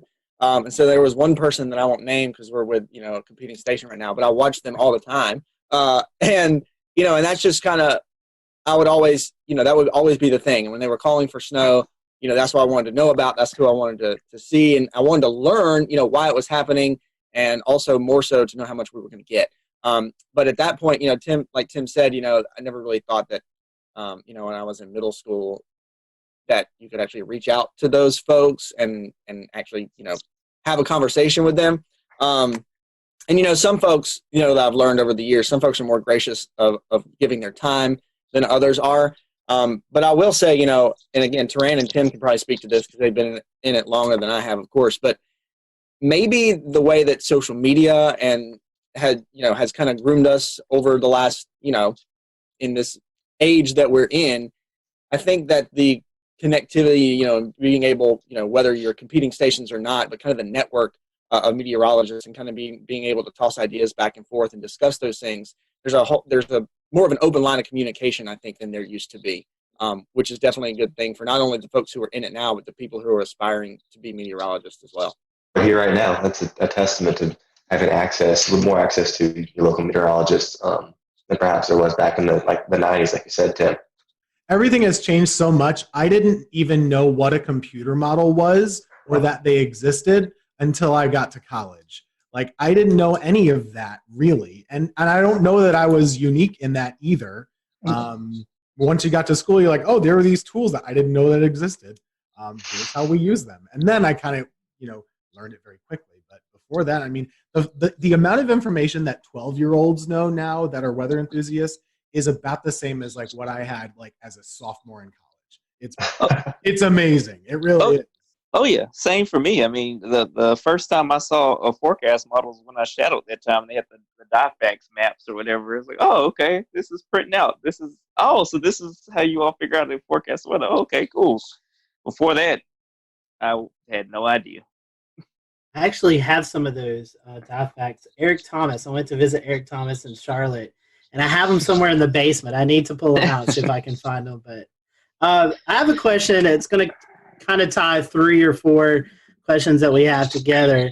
It's kind of the future of meteorology, working from home, and the role of social media, which we all 3 are experiencing right now in the COVID-19 pandemic.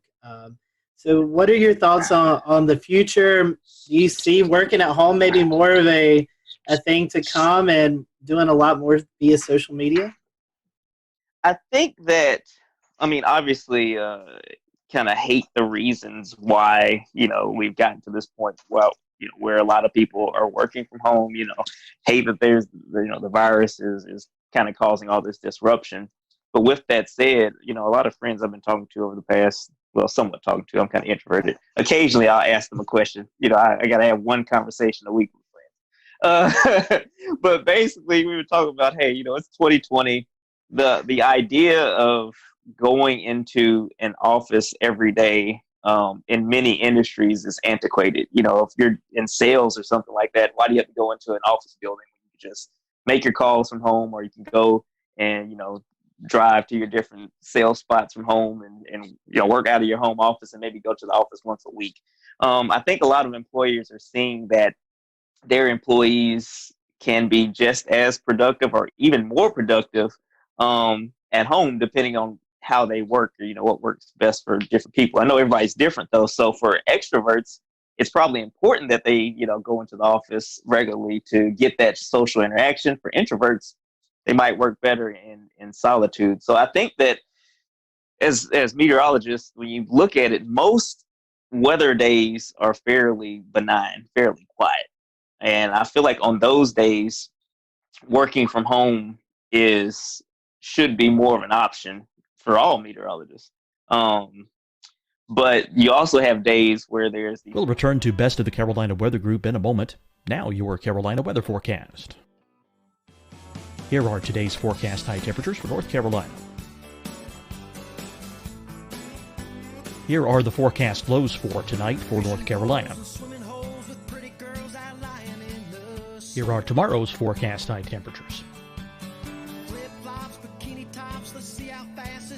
And here's forecast rainfall across North Carolina tomorrow. Here are the forecast highs for the day after tomorrow.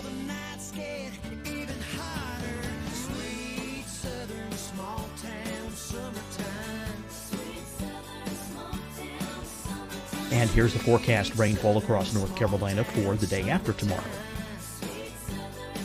This is the total rainfall forecast across North Carolina for the next 3 days.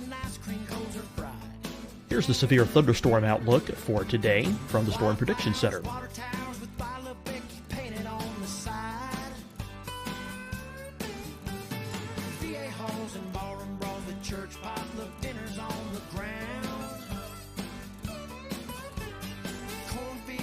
Here are the forecast high temperatures for today for South Carolina. Here are the low temperatures for today for South Carolina. Here's the probability of precipitation forecast across South Carolina today. And here are the rain chances across South Carolina tonight. Here are tomorrow's forecast highs across South Carolina. Here are the forecast low temperatures for tomorrow for South Carolina. And here is the probability of precipitation across South Carolina tomorrow. Here's the precipitation chances across South Carolina tomorrow night. Here are the forecast highs for the day after tomorrow in South Carolina. Here are the forecast low temperatures across South Carolina for the day after tomorrow. And here are the rain chances across South Carolina for the day after tomorrow. And South Carolina's probability of precipitation for that night. Here's the Storm Prediction Center's severe thunderstorm outlook across South Carolina for today through tonight. Here's the Storm Prediction Center's severe thunderstorm outlook across South Carolina for tomorrow and tomorrow night. And here's the Storm Prediction Center's severe thunderstorm outlook across South Carolina for the day after tomorrow through that night. Here's the severe thunderstorm outlook for today from the Storm Prediction Center.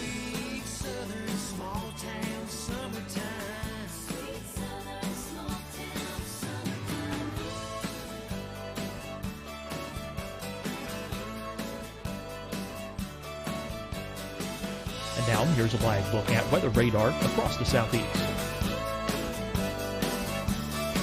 Fight the spread and take a stand against coronavirus. Wear a mask in public. Stay at least 6 feet apart from others. And get tested. Join us and fight the spread. Visit scdhec.gov/COVID-19. Getting tested for COVID-19 helps you to take the steps needed to protect yourself, your loved ones, and your community. Find the testing location at scdhec.gov/COVID-19 testing. Deciding when to wear a mask isn't about who you know or how well you know them. Just ask yourself, will I be with anyone I don't live with?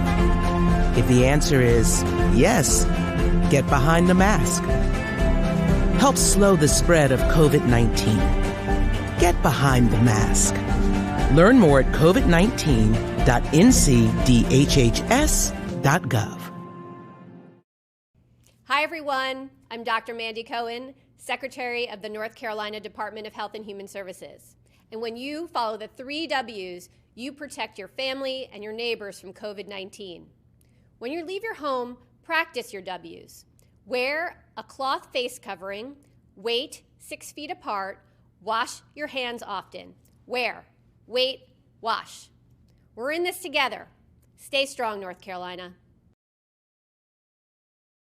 You'll see your Carolina weather forecast at 25 and 55 past. And now back to the best of the Carolina Weather Group on the all-new Carolina Weather Net. That's not probably the best method. that's just kind of my 2 cents on that. I don't know what you think, Tim. I mean, I definitely do miss being able to interact with folks at the station. However, typically meteorologists aren't interacting with one another personally face to face because we're on different shifts.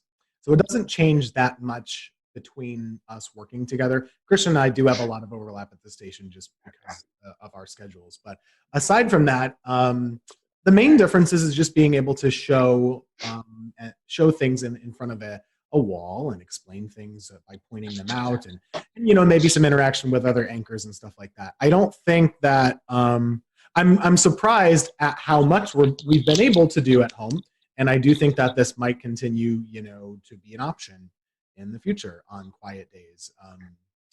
I don't see why not. So we'll see what happens. It's new for everybody. So what we did learn this past week, though, and whenever this is aired, we had a tornado situation back on this past Monday. That is something that very much needs to be at the station.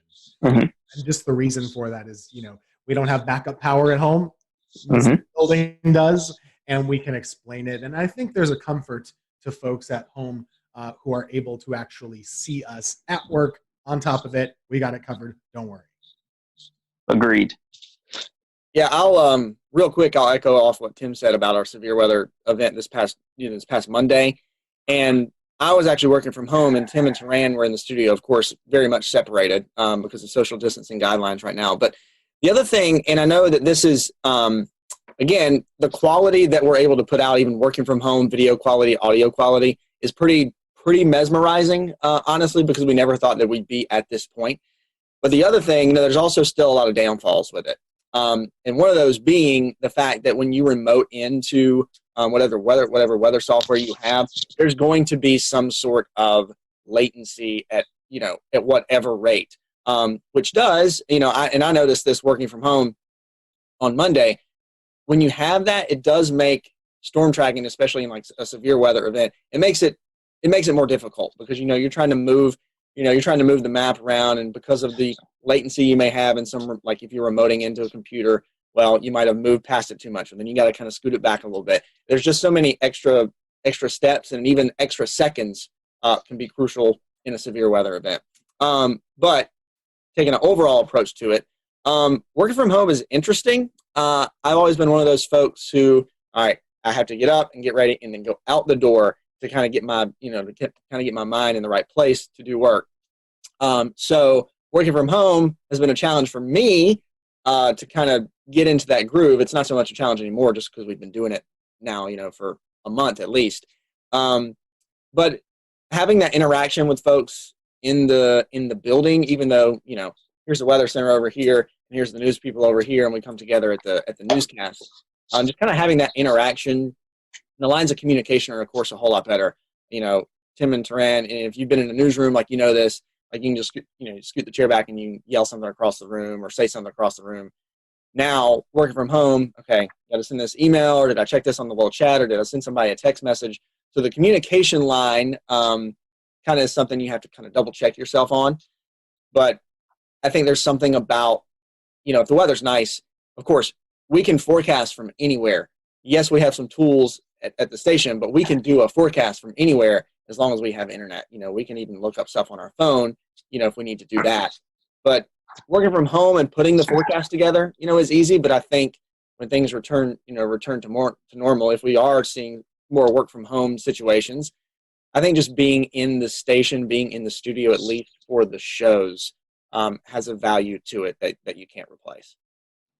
No, absolutely. It's amazing all of the just how much we've seen this working from home thing develop over the last 2 months.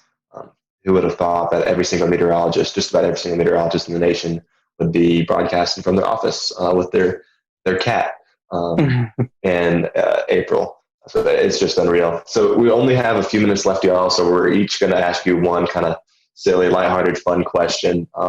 So I guess, Tim, I'll start off with you and we'll go around. What is your favorite non-weather hobby? Favorite non-weather hobby? Getting outside and hiking and taking pictures. That's it. Great choice. And I know it's supposed to be fast, But I got this hobby, I think, by a product of working weather. And the reason is when I moved to Greensboro, I was working weekends. My days off were Wednesday and Thursday.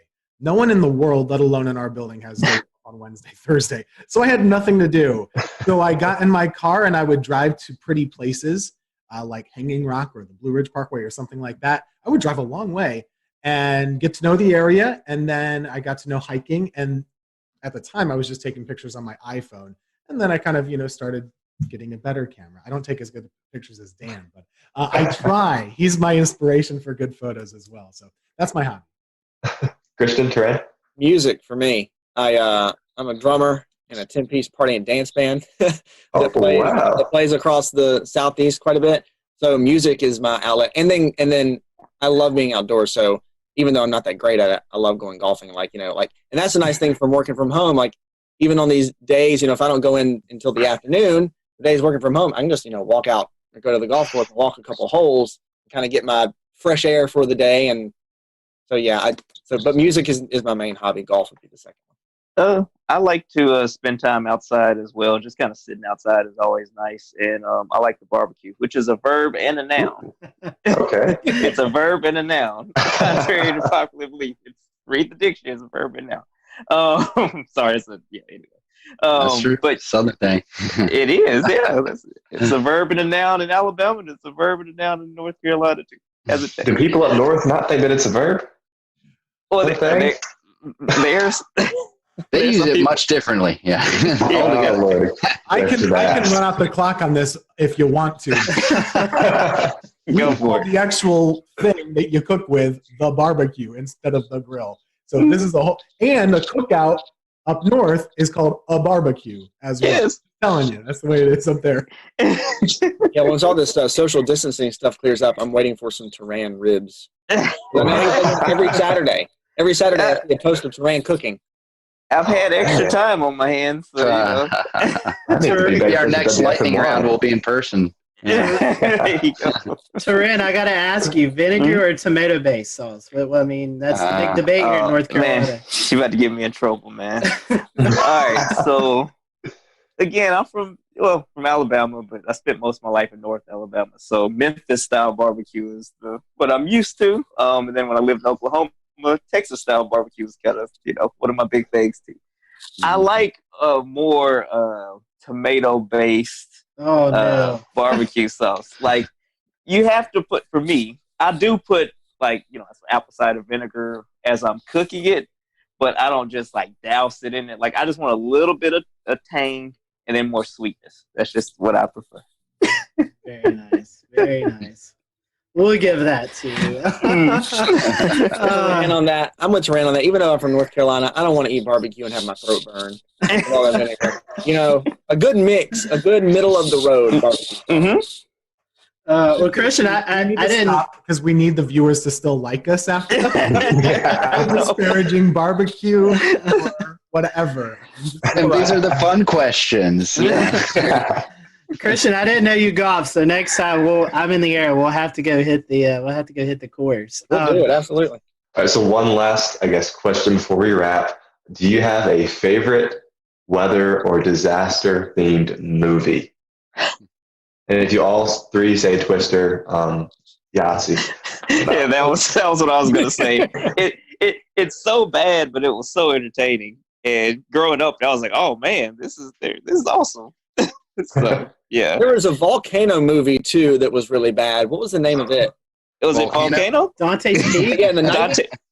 Yeah, there were two of them. There's Dante's Peak, and then Volcano was in L.A. Okay, yeah. Yeah.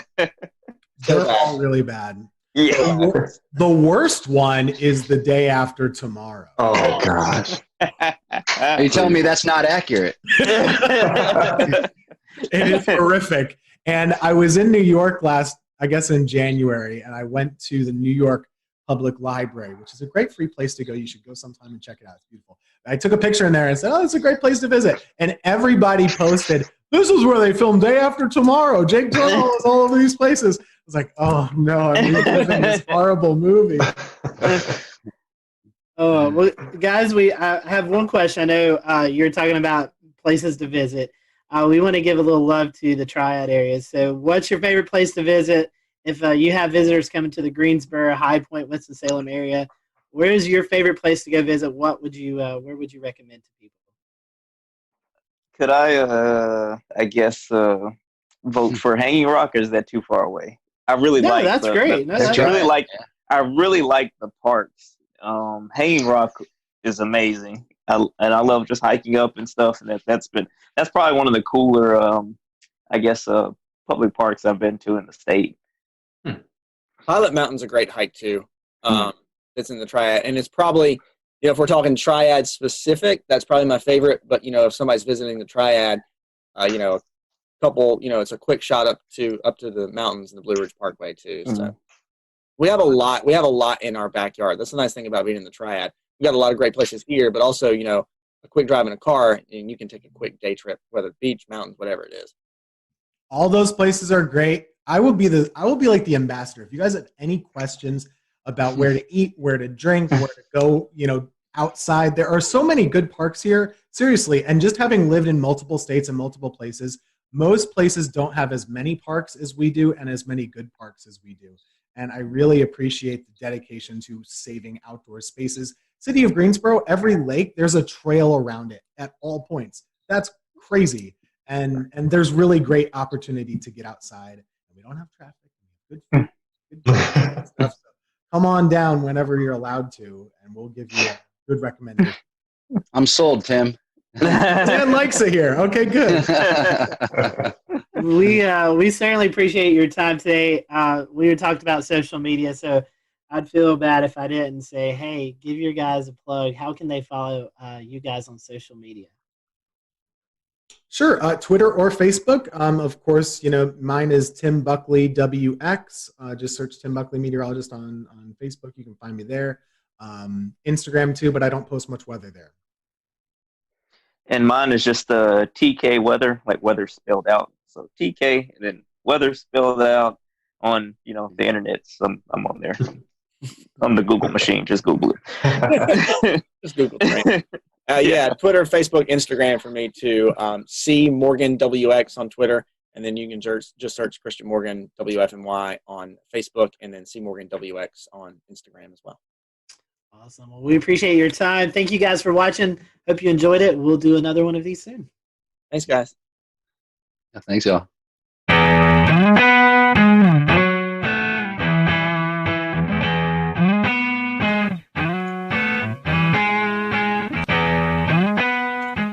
And good evening from Charlotte. We are live with you on this Wednesday night. What a very busy day in the science and weather community here on May the 27th, 2020.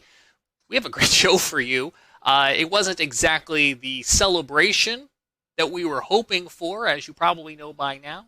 SpaceX Demo 2's launch from the Kennedy Space Center in Florida scrubbed today due to weather, so we were going to talk a lot about the weather. We also had a surprise appearance by a tropical storm named Bertha, who suddenly came together off the coast of South Carolina, came ashore, and then brought flooding rains here to Charlotte. So we'll have Chief Meteorologist from WCNC, Brad Panovich, on to talk about that, also geek out with us about space. And we're also joined by Tony Rice, our go-to friend of the show and space expert, and we're so happy that you all are here.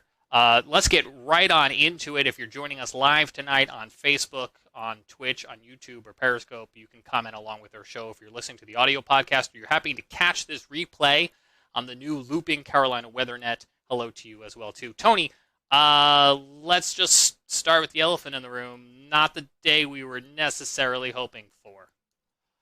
But not the day that came unexpectedly either. If you ever had the opportunity to go down and see a launch, if you haven't, do. Once all this current situation is over with and we're back to whatever normal looks like, you get the opportunity to go down to Florida and see a launch, do it. It's just an incredible situation. We were talking about that a little bit before we started here, and it doesn't capture what it's like if you're watching it on TV or on YouTube or whatever, what the experience is like down there. So that out of the way. If you have ever been down there, you know that Florida weather is Florida weather, and we kind of expect these things to happen. I think there's one or two other places on the planet where there is more lightning activity. So we scrubbed today because of weather, but we scrubbed today mostly because of the potential of lightning. And that's something that we learned back during Apollo 12, even when the Saturn V was hit by lightning on its fin and basically rebooted the rocket just several hundred feet above the pad. We learned more about that through subsequent launches. So there's some very specific weather launch criteria. We can get into that, but basically what happened today is we violated one, maybe more, and definitely know of one of those launch weather criteria that has to be met before we're going to go fly. I just pulled a Scotty and forgot to unmute myself. We're certainly going to get into some of that weather criteria, and we're going to break that all down because we got some really interesting information. I don't want to get too far into the program for anyone who doesn't know. Tony, let me have you explain it. What is the significance of this mission? So this is the first time in basically 9 years that we attempted to launch astronauts from U.S. soil. So at the end of basically construction of the International Space Station, we retired the space shuttle. Space shuttle, the best way to compare it, and the reason that we didn't continue flying the space shuttle to take astronauts back and forth, astronauts stay about 6 months on board station before they come on back home. So we're continually rotating people through there. The best way to compare it is you wouldn't take a tractor trailer to go get groceries. And that's about the volume of space that was in the back of the shuttle's payload bay. If you're just taking supplies, well, we can send an uncrewed mission up there. SpaceX has been doing that for a while. We've got some other ways of getting cargo up there. But to take people back and forth, we've been buying seats on the Soyuz, launching them from Baikonur Cosmodrome out in Russia, actually in Kazakhstan. But we really wanted to get that capability back onto U.S. soil. So several years ago, NASA, as a part of the commercial program that includes cargo as well, we want to hand over basically low Earth orbit to commercial agencies. SpaceX is one of them. Boeing's also working on getting some capability there. So it was really important to get this capability back on U.S. soil. And Administrator Bredenstein talked about it today. One of the main reasons we want to do that is we have one American up there right now. We want to have more. The more Americans we have up there, the more they can focus on specifically U.S. science. So the Dragon capsule that we attempted to launch today, we're going to give it another shot on Saturday, weather willing, has the capability of taking 4 up at once. That's even a better option than using the Soyuz, because the Soyuz can only take up 3, and those are at most going to be 2 Americans, and it's generally only 1. The Soyuz as well, and I don't know if others feel this way, but when I watch it, I feel like it's something straight out of James Bond, Soviet Union era technology. And that is like the complete opposite of what SpaceX has developed here, because they not only did hopefully a very efficient rocket based on what we've seen with the uncrewed missions, but also, and Brad, you were touching on this before the show, there's a little bit of style that they incorporated into not only the spacecraft, but also the suits we're seeing here. Yeah, they're very interesting. I love the helmets. The rest of it, I don't know. It almost looks like some kind of weird like leisure suit, and then they've got like shrimping boots on or something. Those were actually designed by a Hollywood costume designer. Elon Musk went out and specifically got one of the costume designers that was working on Marvel films and said, you go sketch us up something. You tell us what these are supposed to look like. Then they handed it over to the geeks who actually made it work and made it functional so it can protect the astronauts when it needs to protect them. But yeah, the helmets are cool. Those cool helmets, I love. They do look pretty cool, don't they? I will say one thing about the Soyuz, though. If you've ever seen pictures of the outside of the space station, you can pick those Russian elements out really, really easy. They're bulbous. And the reason they're bulbous is because a sphere is a very strong thing and can hold pressure really well. But the thing about Soyuz and the thing about those older rockets and those older capsules is the thing that you really want to have underneath of you and around you when you're in space is something that is well tested. And those rockets have been around a long, long time and are very well worn and have had the bugs worked out of them. We had an incident a couple of years ago where one of the solid rocket motors that come off during ascent bumped into the capsule, and they ended up having to going into abort mode that they hadn't done in I don't know for how long. But previous to that, we really hadn't had any incidents with the Soyuz. The Soyuz is old-fashioned, and it doesn't look that great. It certainly isn't as sexy as what SpaceX is doing out there with their nice, clean cockpit and reverse lighting. Much like you have over your shoulder there, Brad. You've got some style there as well. But it's very functional and it's very reliable. Can you talk to us? We know you've been following this SpaceX progress probably a lot closer than most. Can you talk to us about what SpaceX has had to overcome to get to be the first commercial operator to take astronauts back, and what are some of the challenges that they may still face as somebody who's not as well seasoned? Yeah, well, they're still going to have to face some challenges there, simply because you got to have the first flight sometime. And it's kind of a first flight, and it kind of isn't. It's on a well-proven rocket. The Falcon 9 has a pretty good safety record. We've only lost a couple of them. But what they really have going for them is iterations. They've flown these things over and over and over, so they had an opportunity to perfect it. Does that mean that it's perfect? Certainly not. But it is sufficient to the point where not only SpaceX is comfortable with it, but if you listen to the NASA administrator and the folks that are involved in these kind of decisions, particularly during flight readiness reviews that have been going on for the last couple of weeks, they're confident. They have enough confidence to put those two astronauts on top of them. So what they have ahead of them is they'll learn something on this flight. Hopefully it'll go off without a hitch on Saturday. Hopefully the weather will cooperate. But they're going to learn some things. There's going to be something that didn't go quite right. There'll be something that can be improved upon. When you listen to the call during the launch, one of the last people you hear from is a flight test director. And that may seem a little odd that, we got two people on top of this rocket and we're about to send it off into orbit and we're still testing. But this is absolutely a test. The name of this mission is Demo 2. It's a follow-on Demo 1.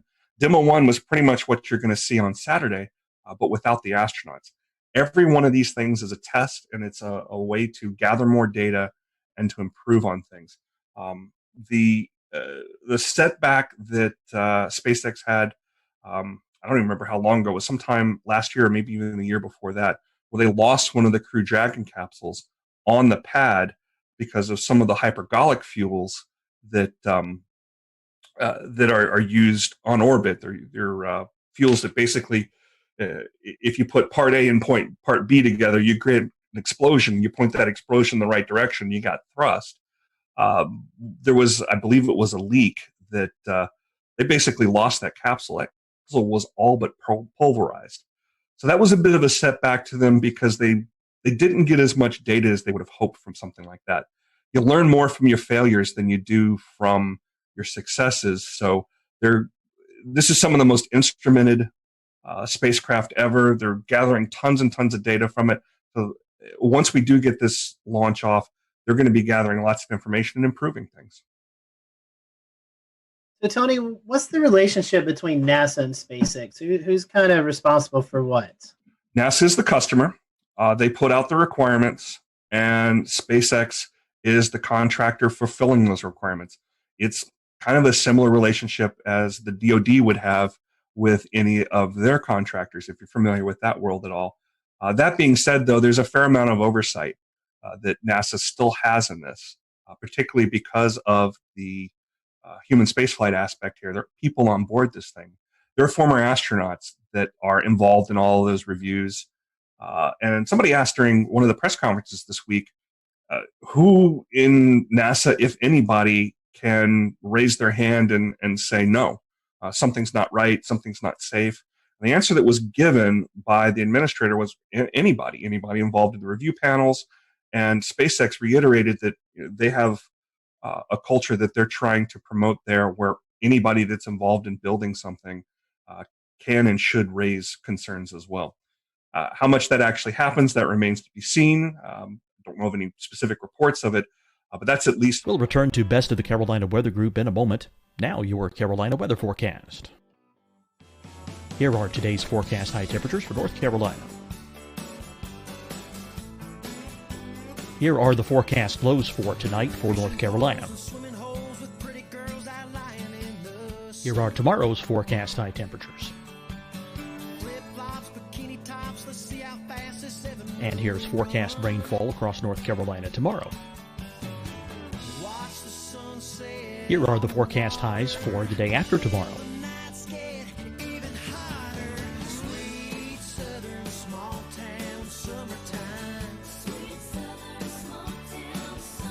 And here's the forecast rainfall across North Carolina for the day after tomorrow.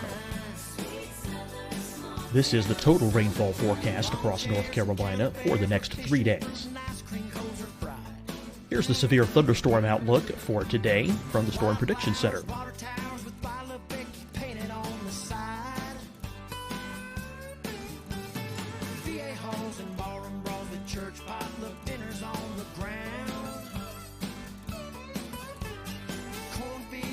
Here are the forecast high temperatures for today for South Carolina. Here are the low temperatures for today for South Carolina. Here's the probability of precipitation forecast across South Carolina today. And here are the rain chances across South Carolina tonight. Here are tomorrow's forecast highs across South Carolina. Here are the forecast low temperatures for tomorrow for South Carolina. And here is the probability of precipitation across South Carolina tomorrow. Here's the precipitation chances across South Carolina tomorrow night. Here are the forecast highs for the day after tomorrow in South Carolina. Here are the forecast low temperatures across South Carolina for the day after tomorrow. And here are the rain chances across South Carolina for the day after tomorrow. And South Carolina's probability of precipitation for that night. Here's the Storm Prediction Center's severe thunderstorm outlook across South Carolina for today through tonight. Here's the Storm Prediction Center's severe thunderstorm outlook across South Carolina for tomorrow and tomorrow night. And here's the Storm Prediction Center's severe thunderstorm outlook across South Carolina for the day after tomorrow through that night. Here's the severe thunderstorm outlook for today from the Storm Prediction Center.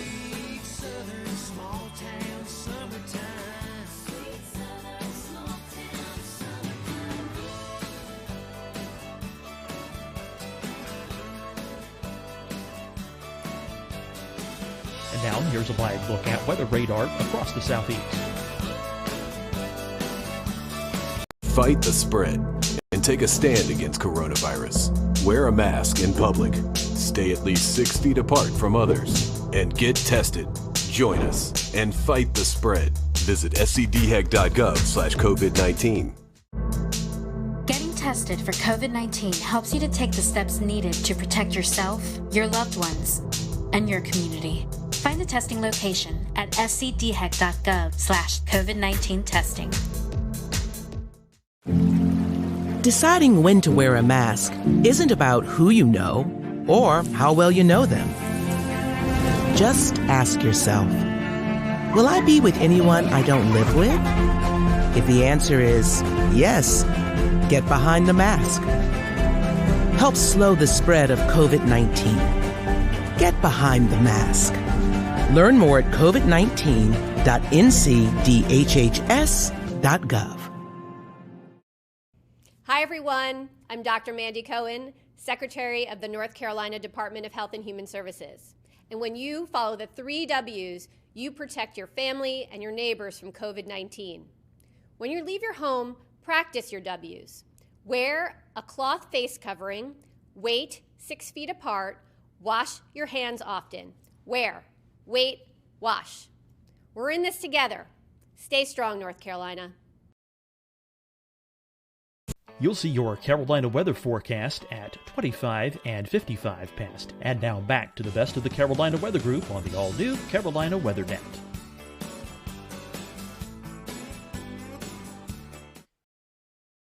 Tony, in a moment, we're going to listen to some of that audio communication today as they came to the realization that the weather was going to be a no-go. Set this up for us. Who's doing the talking here? Is it NASA or is it SpaceX? If it's the clip I think you're talking about, you're actually hearing an Air Force officer.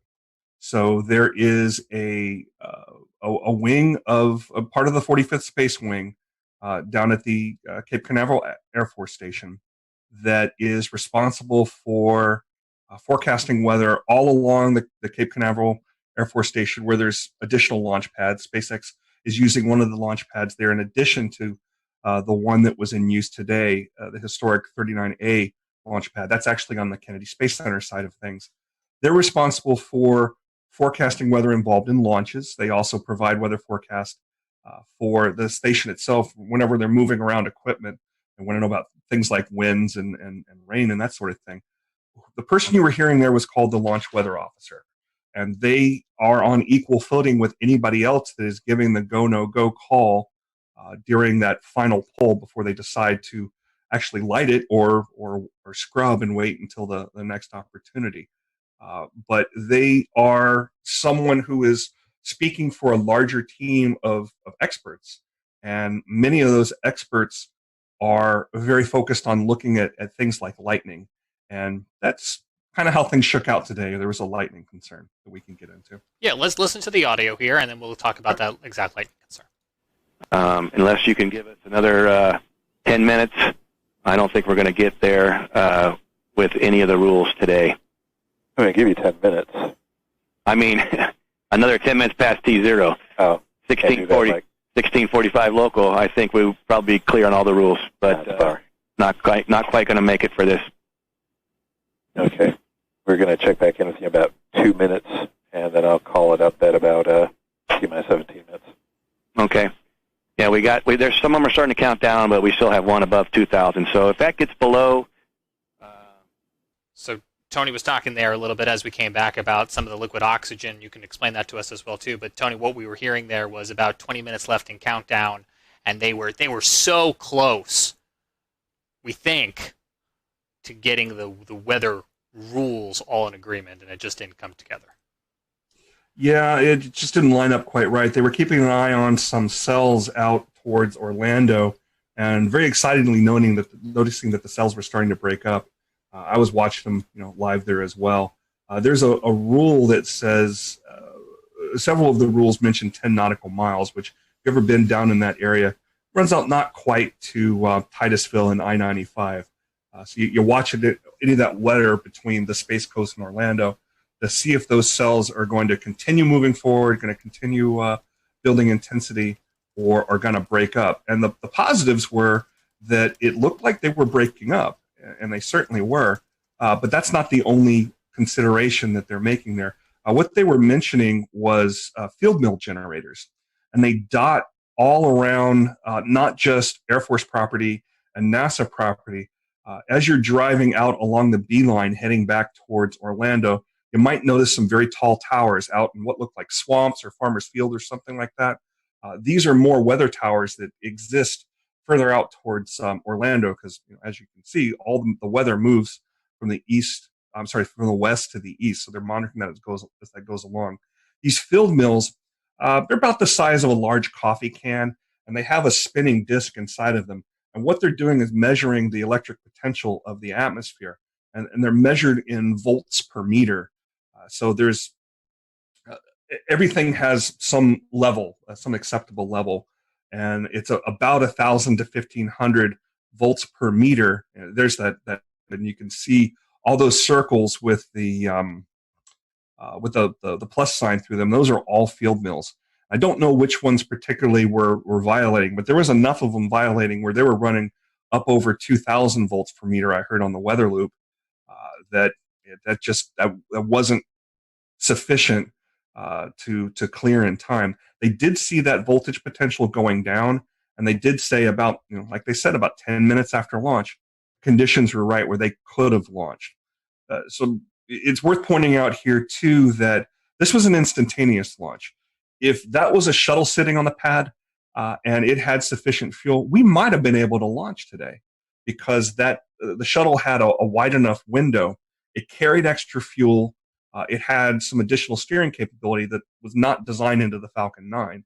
The Falcon 9 was designed more for efficiency. We know that we can come back the next day and try to launch again. But the shuttle was designed in such a way that we could launch as far as up to 10 minutes after the planned launch time and still steer back into that plane. But the Falcon 9, you launch the second that you planned on launching, or you don't launch. It's not a matter of throttling up and catching back up to where you planned on being. Once you're in the wrong orbital plane, you'll never catch up with station. So that's why it was set up that way. So we've read through your tweet from earlier today, and it was kind of interesting seeing the different types of criteria needed to launch or to stop a launch. Mm-hmm. Do you want to kind of speak to more of some of these different conditions that can get in the way of a launch occurring, or what it takes to actually? If you don't mind, bring that graphic up, and you guys are the weather weenies here, so feel free to jump in on anything you see here that catches your eye. There's basically, we'll call it three things that they're looking at. Precipitation is one of them. We don't want to launch through precipitation. That's just a no-go. The other thing is clouds, and the clouds kind of go two ways. There's a thick cloud rule that's in place. We have launched other missions through clouds, uncrewed missions, and you see a really brightening of the cloud as the plume goes through it. But for a crewed mission where we want to keep eyes on the vehicle, particularly during a test like this, where the high definition video, they're basically shooting through telescopes that are on these. They look like old World War II guns that can elevate and follow the track of the vehicle as it goes up. We want to keep eyes on that. So that thick cloud rule is another one. But the rest of the cloud rules, when you really look at them in depth, they are all about lightning. Anvil clouds. Once a cumulus cloud has matured and a storm has matured to the point where you start seeing those overshooting tops as it's touching the bottom of the stratosphere, that's the kind of thing that it really worries a launch weather officer because it's got the potential to generate a lot of lightning. Lightning's very bad for rockets. I mentioned that earlier, how Apollo 12 was struck by lightning. Smoke in the area can trigger lightning. The rockets themselves can trigger lightning. That plume that is coming off the rocket can act as a bit of a grounding rod, and the lightning is drawn to the vehicle itself because it's trying to find that path to the ground, and the plume itself can create a path to the ground. So any potential for lightning in the area we want to avoid. A good percentage of those launch weather criteria that you see there is about avoiding lightning. Yeah, Tony, I was going to say the lightning is concerned, but I can see two or three other ones, especially the convective debris one and the within 10 nautical miles of an anvil. Those were all met as well. So it wasn't, and I think it wasn't just one storm. They had storms exiting and also storms coming in. They were kind of surrounded. It was just a bad situation. As soon as I was looking at the radar and saw the lightning, I was like, this did not look good. Yeah, the times when I'm down there, I definitely have radar on my phone out watching it, and you can watch the storms boil up. Little tiny cells boil up halfway between Orlando and the Space Coast. And it's that convective action as the sea breezes come on that really can create some of that. Didn't see a whole ton of that this afternoon, really did this morning. Saw those boil up, move across, dissipate. We're mostly seeing, more organized storms move across, or cells, I should say, move across Central Florida. Hey, Tony, I have a question. What was the precise flight path? Was it to the northeast, southeast? What direction was it going to go? All these flights are going to go to the northeast, and they're following the same inclination that the International Space Station has. So when you're looking at an orbit, everything's relative to the equator, and you measure that angle between the equator and wherever your flight path is, and it's I have the exact number. It's 50 some degrees. So it kind of runs up the East Coast, almost parallel to it. So anybody out in Eastern North Carolina, the next time we have a good launch, especially one at night, it's easier to see these at night because you got that plume to look for. But we should be able to see them definitely out from the easternmost part of North Carolina. But I think you've actually seen them a time or two in Charlotte. Yeah, we got lucky with that sunrise launch because the sun was coming up and it illuminated the plume on the horizon, and it was spectacular. It freaked people out, but as soon as I saw it, I knew right away. I'm like, oh, this is awesome. It was just the perfect setup of lighting and angle and everything. Brad, Venus freaks people out, so. Well, Tony, I have a question. We're talking about the weather and it kind of scrubbed this launch. So what happens now? I mean, what do you think the mindset of these astronauts are? I mean, now you get pumped up for this, and now it's kind of wait a few more days. I think this is a bit of muscle memory for them. It is not built up in their mind, maybe to the point where we think it might be, because they've done this so many times. There's a comment made on the broadcast today. Well, we got another good dry run. And in their minds, that's probably what this was. A more organized dry run with more cameras and more attention. They saw this as a positive thing. This was another chance to check out the suits. This was another chance to check out, make sure those Teslas would make it to the launch pad without any problems there. I didn't see any superchargers on the launch pad, so I guess those things were fully charged before they popped the astronauts in there. It was another chance to see their families. You know, they've been in quarantine for a good amount of time. That's normal. We always quarantine our astronauts before they go, something we learned back in the Apollo days. So they've done this so many times in simulations and dry runs and things like that, that this is kind of business as usual. This is their office. I'm sure they wanted to fly today, and they would have rather gone today than have to wait a couple more days. But it's another chance to do a little more study. It's another chance to work through some of these things in their heads. So in the end, it's a positive thing. Tony, actually playing on the screen right now is some emotional video of them saying goodbye to their family, and it's most notable in these coronavirus times that they are 6 feet apart and social distancing. But I think you just hit upon it too, in that space is a very sterile environment, and there typically are some separation and some quarantine. Can you talk at all about, did coronavirus amplify that? Not really. The main thing that the main impact that it had on this launch was in the support personnel. The folks that are working directly with the astronauts, this is the operations checkout building. It's existed since I believe the Gemini days, or definitely during the Apollo days. This is where there's some small apartments the astronauts stay in. There's some dining facilities. There's, of course, a kitchen there. And there's folks that support that. So there's fewer people involved with that. And the people involved with that were in their own quarantine as well.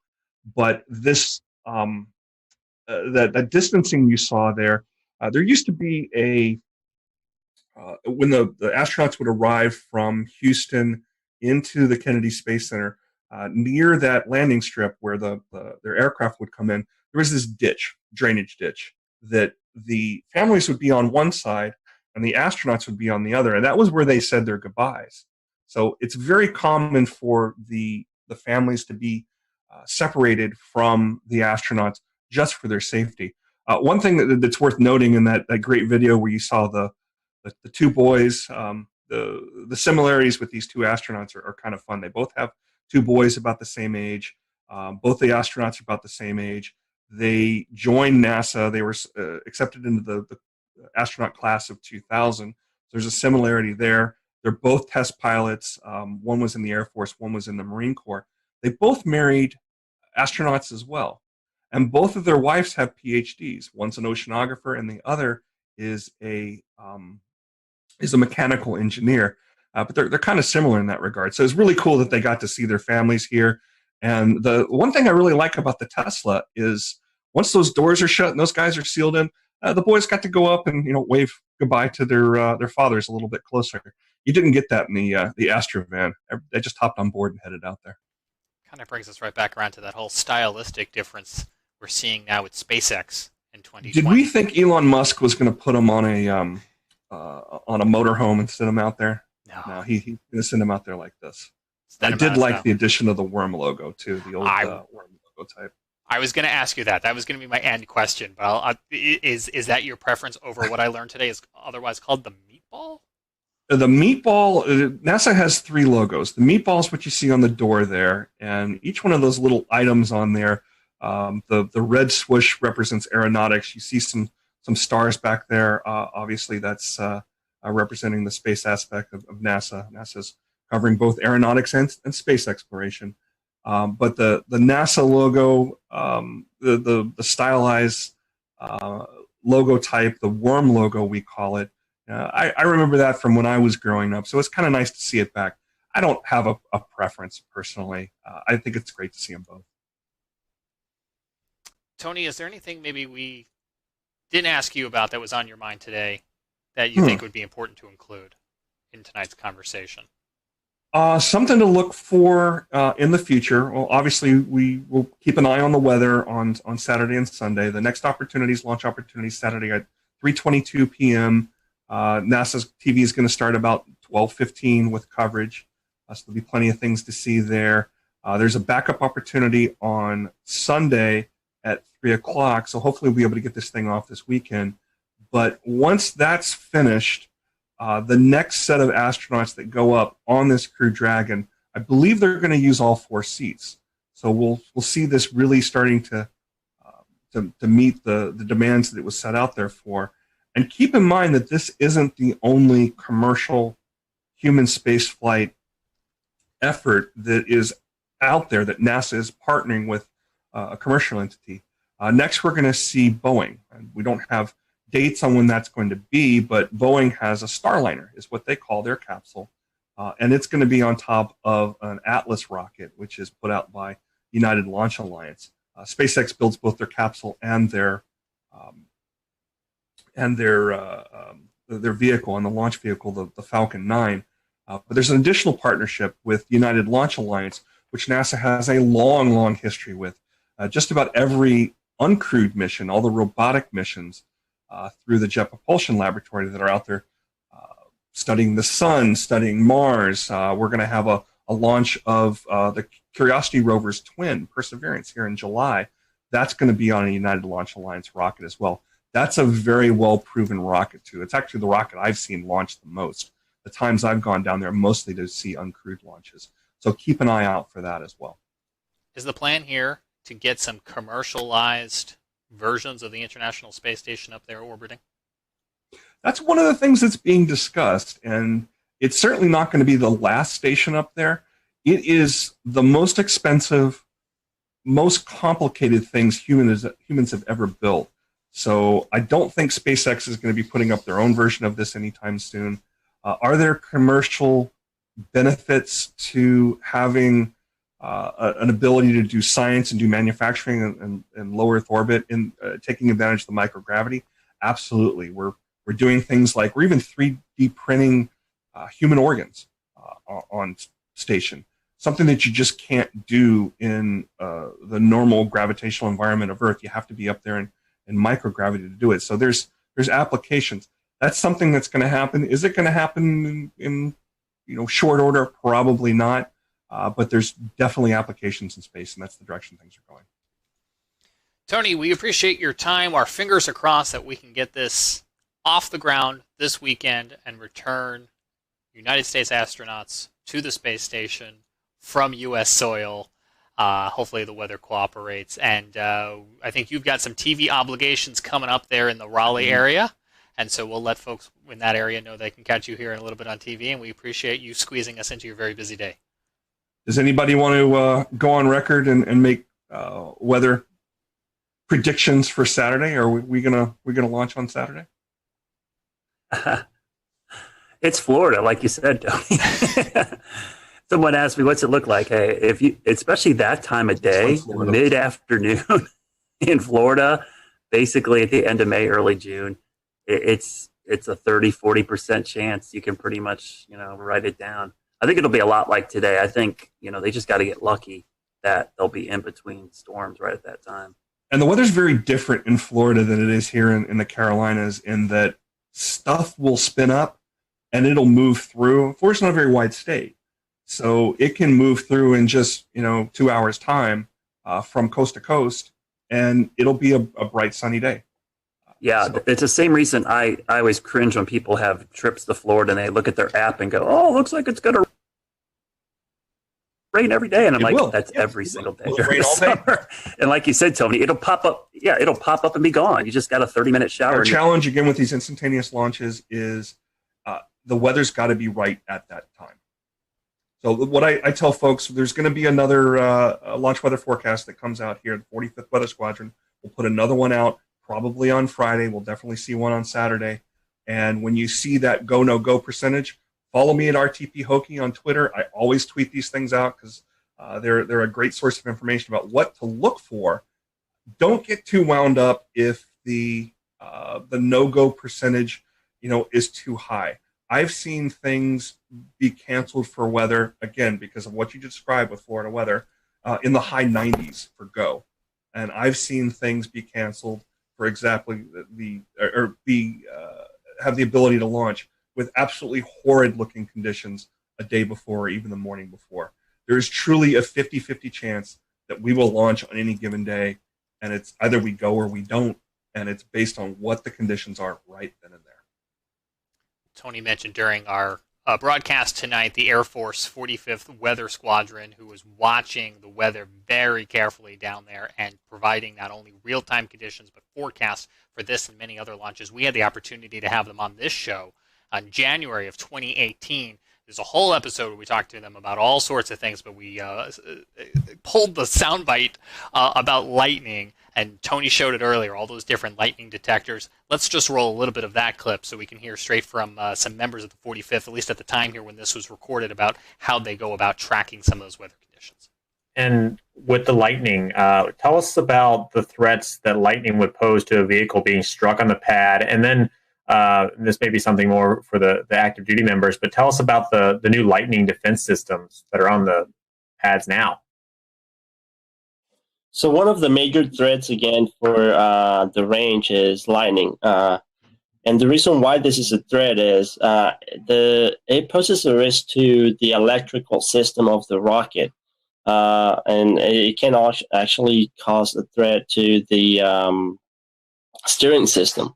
And so we want to make sure, and every time there's a lightning strike close to a pad where there's a rocket exposed, they have to kind of take it back into the hangar and run several tests to make sure that none of the circuits of the rocket got closed circuit or there was any damage to the steering system. Because again, and we have a sensor of 10 or a network of 10 sensors, very, very strategically positioned, and they are using the radio frequencies to be able to localize the different lightning step leaders. And so each step leader is sending out a signal, and via triangulation, we are locating that step leader. So with those sensors, we can start pinpointing cloud to cloud or cloud to ground lightning strikes. Right now, the resolution that we have is 50 meters. So we can localize or we can pinpoint a lightning strike within 50 meters of the actual location where it's struck. Some very interesting stuff. You can find that show in the Carolina Weather Group archive. We also have it looping this week if you're checking out our new nonstop Carolina Weather Net channel on YouTube and on Twitch. We want to switch gears now and talk a little bit about the surprise that was Tropical Storm Bertha today. We'll bring in Brad in a minute to talk about some of the lingering flooding concerns. It looks like we still have one of the two flash flood warnings right now at this 9 o'clock hour here in Charlotte, but I know Jared Smith in Charleston is on a tight time crunch as well, too. And Jared, you guys woke up in the, bullseye of this thing this morning. Yeah, it started as we knew that something was going to happen. So I think that's the most important thing to note is that the surprise was the naming. It wasn't necessarily the fact that we were going to have heavy rain, that we were going to have gusty winds, that we were going to have a marginal tornado threat. All of those things, we went into this knowing that was a possibility. And we went into this knowing that there was a 20 to 30% chance that this thing could turn tropical. The Gulf Stream, much like you two, moves in mysterious ways, and so it was again this time. It just absolutely took off like a rocket. It started as a very strong velocity cup with the Weather Service in Charleston. It actually put out a special marine warning that ended up acting like a cone of uncertainty, because during the time of that special marine warning, We'll return to Best of the Carolina Weather Group in a moment. Now your Carolina weather forecast. Here are today's forecast high temperatures for North Carolina. Here are the forecast lows for tonight for North Carolina. Here are tomorrow's forecast high temperatures. And here's forecast rainfall across North Carolina tomorrow. Here are the forecast highs for the day after tomorrow.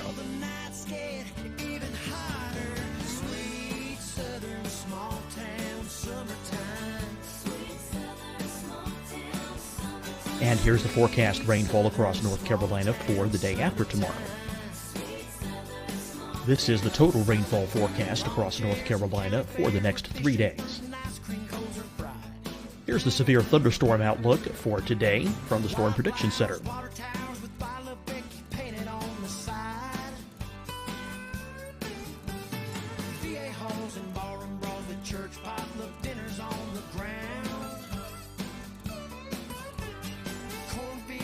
Here are the forecast high temperatures for today for South Carolina. Here are the low temperatures for today for South Carolina. Here's the probability of precipitation forecast across South Carolina today. And here are the rain chances across South Carolina tonight. Here are tomorrow's forecast highs across South Carolina. Here are the forecast low temperatures for tomorrow for South Carolina. And here is the probability of precipitation across South Carolina tomorrow. Here's the precipitation chances across South Carolina tomorrow night. Here are the forecast highs for the day after tomorrow in South Carolina. Here are the forecast low temperatures across South Carolina for the day after tomorrow. And here are the rain chances across South Carolina for the day after tomorrow. And South Carolina's probability of precipitation for that night. Here's the Storm Prediction Center's severe thunderstorm outlook across South Carolina for today through tonight. Here's the Storm Prediction Center's severe thunderstorm outlook across South Carolina for tomorrow and tomorrow night. And here's the Storm Prediction Center's severe thunderstorm outlook across South Carolina for the day after tomorrow through that night.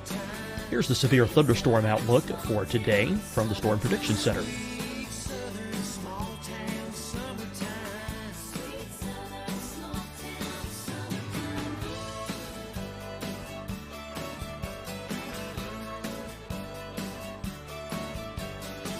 And now here's a live look at weather radar across the southeast.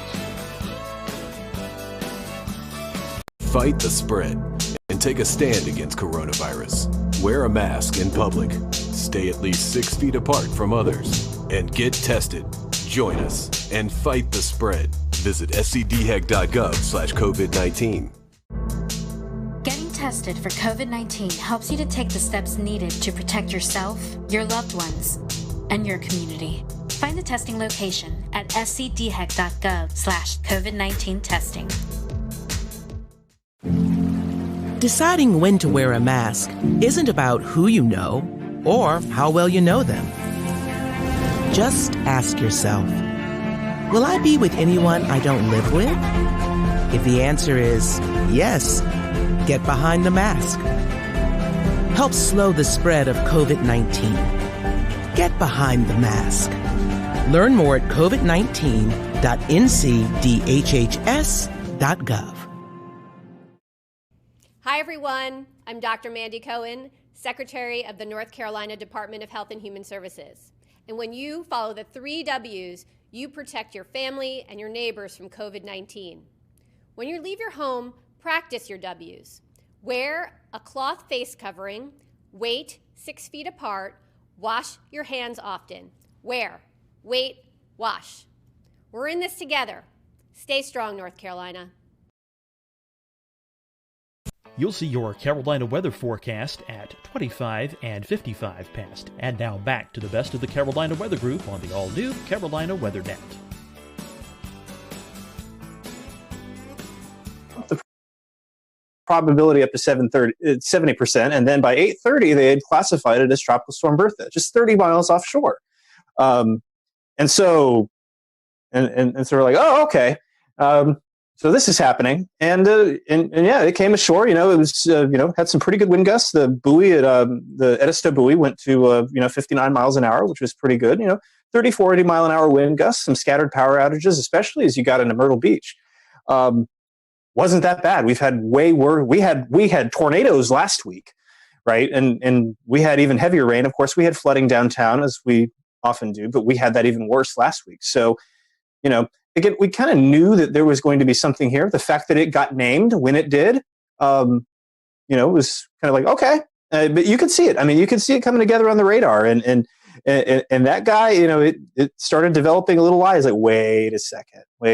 You start to see that as expanding out from being this water spout producing supercell to something a little bit more, a little bit broader. So, it was caught us by surprise a little bit as far as that development. But again, we knew that this was going to kind of be how it went.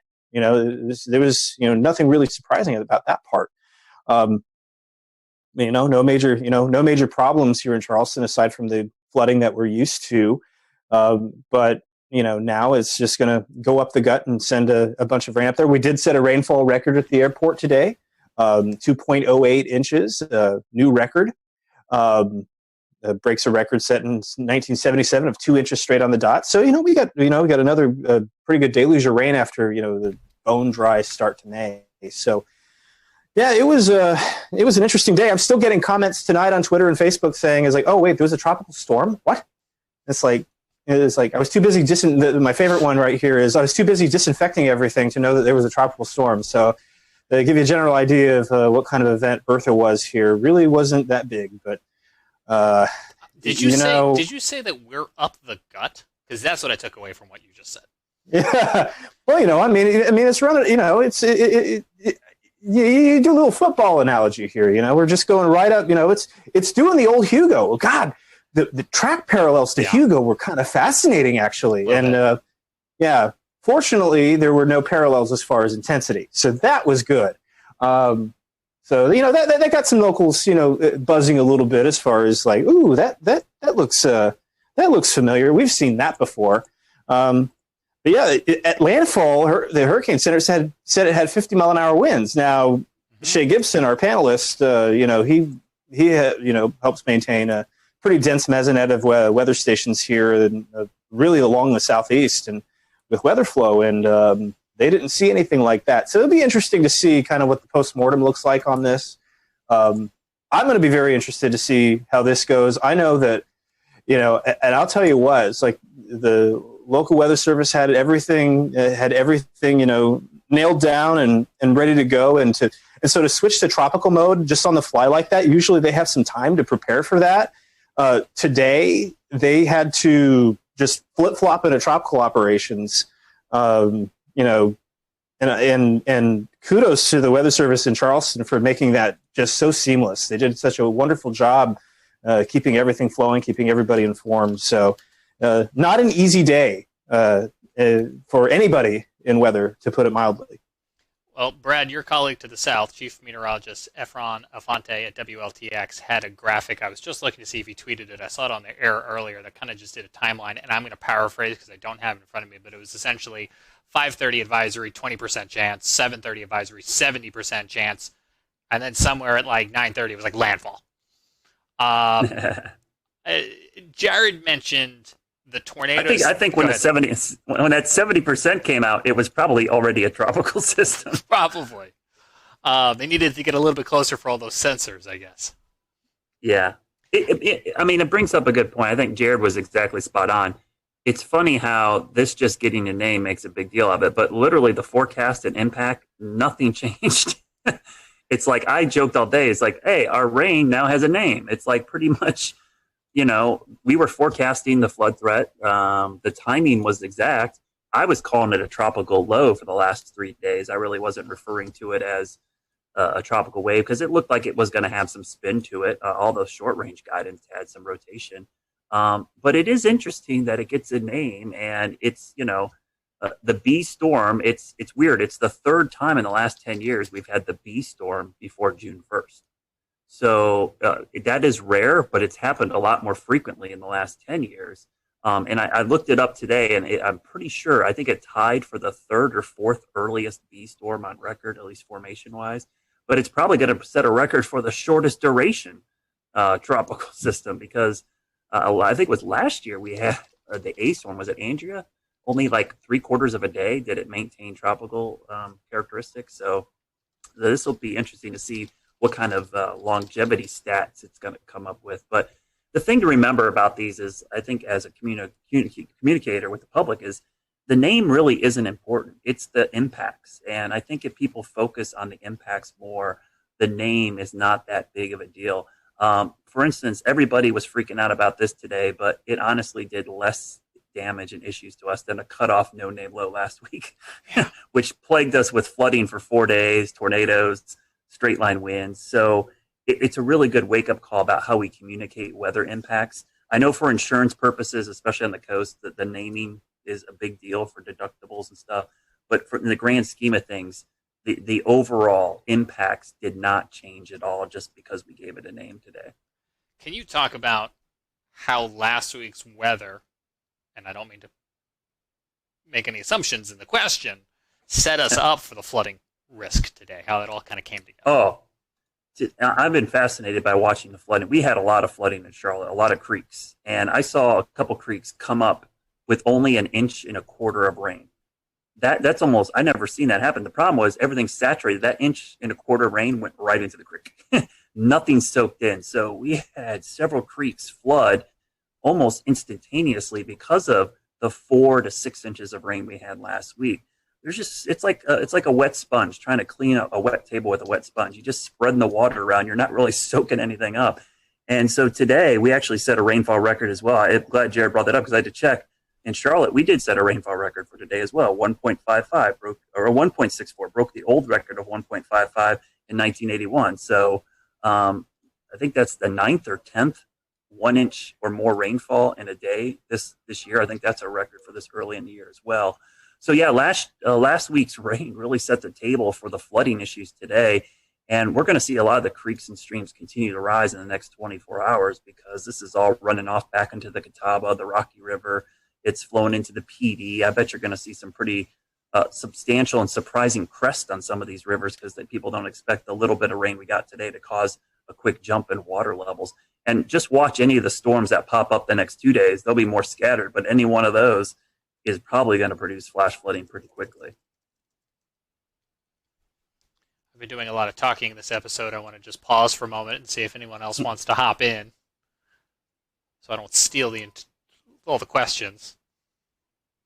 I'll just say, normally with these tropical systems, the foothills really, we really wring out the moisture, but it's not been too bad up this way. It's more like Brad said, along the 77 corridor onto the east where most of the flooding has been. Last week, it was a lot of rain as well, but we didn't see as much flooding because of the breaks and things that happened. We didn't see a lot of flash flooding. So we've got lucky, but like Brad said, I think it's time to dry out for a few days. It's been awful saturated. The good news too is this thing was moving. If it was 6 miles per hour slower, I think we would have major issues in the Charlotte area because we started seeing the water come up real quickly right at the tail end of that last rain band. If it stuck over us a little bit longer, I think we would have a lot of water rescues and a lot of issues in Charlotte. So I think we got pretty lucky with that forward speed, almost moving 25, 30 miles an hour by the time it got up our way. I think what's interesting is one of the comments I've been getting a lot today, and I think this is always one that's kind of the public sees these early storms and they go, uh-oh, looks like a bad season. And then honestly, it doesn't really mean a whole lot for the season. I mean, we might go 2 months now without seeing another tropical system, though. I don't know. Next week in the Gulf looks kind of interesting. But I think it's one of those things, these homegrown systems early in the season, stalled fronts, MCVs that are over water, this is kind of par for the course. This isn't really all that crazy. The only thing that would have me concerned, and Jared brought this up, is how warm the water is in the Gulf Stream and in the Gulf of Mexico. I think the sea surface temperatures are something I'll be watching a lot this hurricane season. But, if we have a busy season and they're all fish storms, nobody's going to say anything about these later on in the season. And we'll remind folks that last week the Hurricane Center came out with their outlook for the season, and it was kind of at or above normal range. Yeah, it looked a lot like last season. Honestly, when you look at the numbers, it's almost like a regurgitation of last season's exact numbers we got. So, those above the seasonal forecasts get a lot of publicity, and there is some skill in them. Some of the forecasters do an amazing job, but the thing I always caution the public is the number of storms does not mean anything to you. One storm hitting you is a bad season. So I always bring up 1992, Hurricane Andrew, first storm of the season, one of the worst storms in U.S. history, the A storm. I think we ended up with 7 total named storms the entire season. But everyone will remember that season for Andrew. They won't.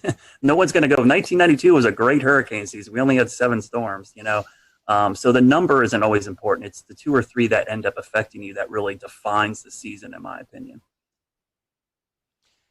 Brad, let me ask you a non-hurricane question, a lifestyle question for Charlotte and I think beyond. It's been raining so much lately, I haven't been able to get out and cut my lawn, tend to the garden. Oh. When am I going to be able to do that? I think this weekend, this cold front, I think this, if we didn't have all this rain and all this other stuff going on, we'd be talking a lot about this cold front in early June. I mean, it's going to, Monday and Tuesday, we're going to be in the low to mid 70s in Charlotte, morning lows in the 50s. That's the first 2 days of June. And dew points in the 40s, that's like heaven. So it is interesting to see that after this rainy pattern, we're going to get this great treat of weather to kick off the meteorological summer. So people will get the chance to mow their lawn and let their yard dry out. I've been pretty happy because my lawn looks amazing this year. If you do say so yourself. Yeah, we got so warm so early. I was able to get the fescue like in shape, and then getting rain. I haven't turned my irrigation on once. It's been amazing. The problem is just getting out in the yard to work on it. It's just been so wet. And if you're trying to do a garden, it's been tough. Your plants are getting drowned out. So this weekend things dry out, and next week looks a lot better, and we get back to typical summer weather. It looks like by the end of next week. I think pools will start opening, and now that we're getting to phase 2 of the reopening as well, I think people kind of want it to warm up and dry out so they can enjoy some of those summer activities. Scotty, we had a big NASCAR race kick off this past weekend in Charlotte. They got in the Coca-Cola 600. It went to overtime after a long weather delay, but there's still some more races they're trying to get in, right? Can you give us a weather sports update?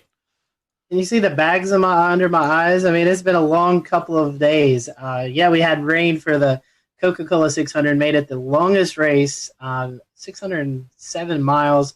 I think it was almost a 6-hour race with that hour and about 15-minute rain delay. Tuesday and Wednesday, we got off without a hitch. Tonight, tonight we had rain ending around the 8 o'clock start time, but the problem was it's going to take about 2.5, 3 hours to dry the track with all the humidity around. So that would be a start time of about 11:30, and that's just not the best for folks who are wanting to watch on TV. So we're going to try again tomorrow evening at 7 p.m. out at Charlotte Motor Speedway. Weather looks good unless we get one of those pop-up thunderstorms around the area. So I'll be watching for some storms in the vicinity. Hopefully they all stay away from the track and we can get this race in, because they turn around in their shops on Friday and they head to Bristol, Tennessee on Sunday and Monday for this very condensed every other day, it seems like, racing right now for NASCAR to get called back up from all the missed races. It's like the baseball schedule, but for NASCAR. It is. I mean, and I was on a chat with the team out at Charlotte Motor Speedway, and they were all just dragging because it's long days. Teams come in early in the morning. They have to go through all the COVID screenings, and just makes for a very long day out the track, and then you have to deal with the rain. So I know they are ready for it to clear out and get the racing back on. So yeah, we'll try again tomorrow night. Scotty, I think I was cracking up. We do a lot with NASCAR, and it's just so funny. We're going to cram all these races in the Carolinas in a 2-week period, and the 2 weeks we have it's like the wettest 2 weeks of the entire spring. It's funny. One of the folks we work with at the track, Brad, they said maybe this is God telling us we shouldn't have started this early. I mean, it all made sense to have all these races regionally, but it's like, what a horrible time. It's like we've been just getting soaked and washed out. I did want to tell you one thing about Bertha, guys. I was just looking something up real quickly because I was thinking about it. The accumulated cyclone energy for Bertha. Look at this chart. The named storm day for Bertha was only half a day. I believe that is going to be a record for the shortest duration name, and 0.4 accumulated cyclone energy. So if you look at the chart here, it shows observed versus climatology. Even though we've had 2 early season storms, it's barely above climatology. So I've always liked looking at this metric because if you're not familiar with this metric, it basically shows intensity of storm and duration of storm. It comes up with a calculation called accumulated cyclone, or ACE. And I think it's a really good metric for trying to see how active a hurricane season is. So even though we've had 2 storms, you can see it's kind of accumulated cyclone energy of almost nothing. I was just looking because I had lost track of it, and I was like, is it still a depression?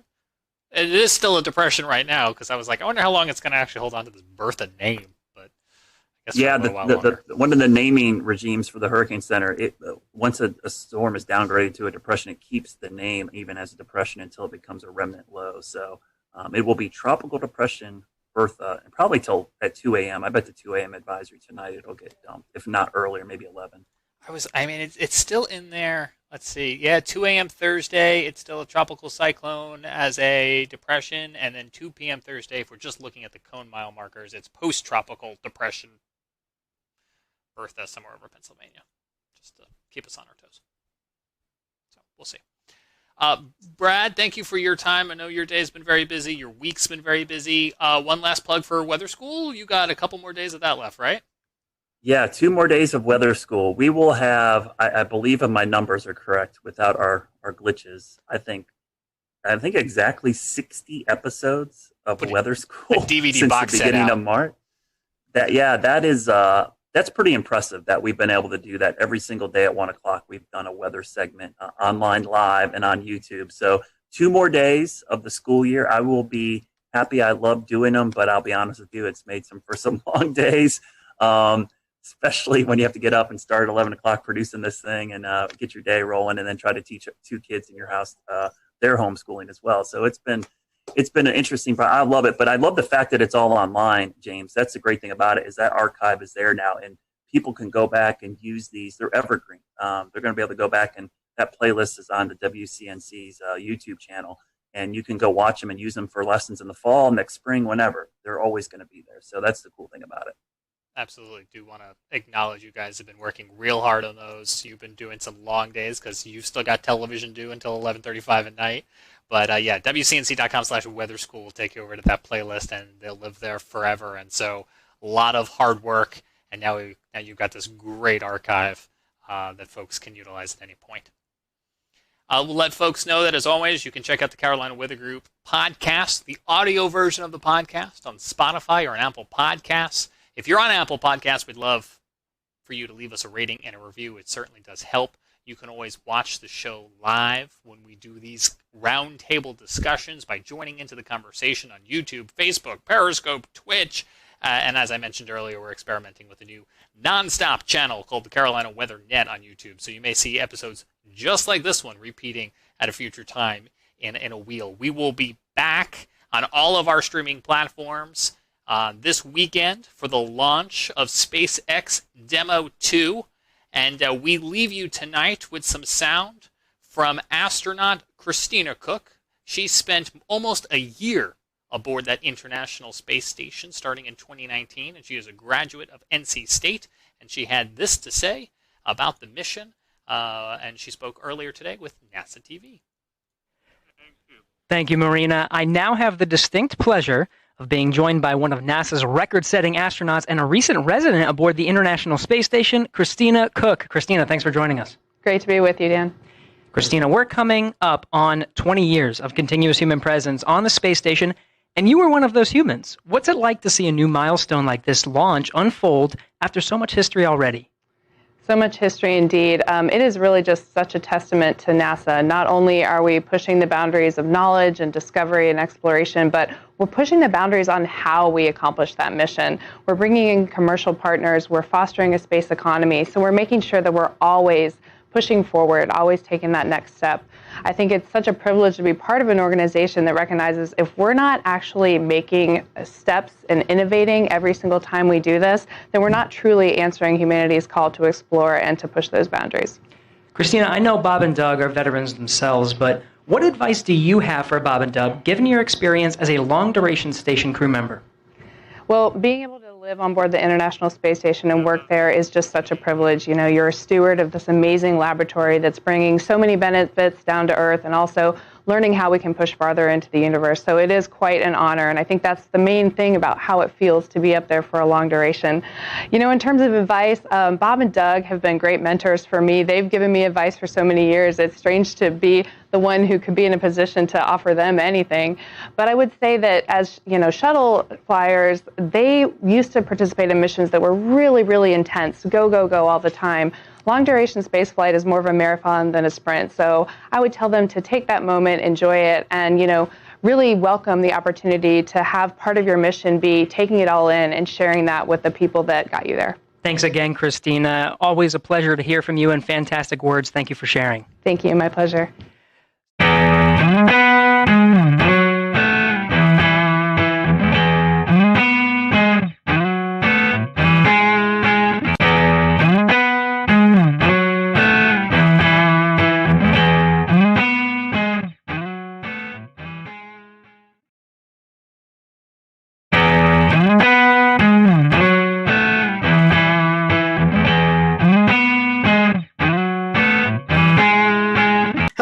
Welcome to the Carolina Weather Group. We're happy to have you this evening, and we want to bring in Alex Forbes, meteorologist student at Mississippi State University. And Alex has got a really cool project that he's been working on and was able to present over the last few months, and we're happy to have him on tonight. We're going to be talking about the SPC and the different risk levels.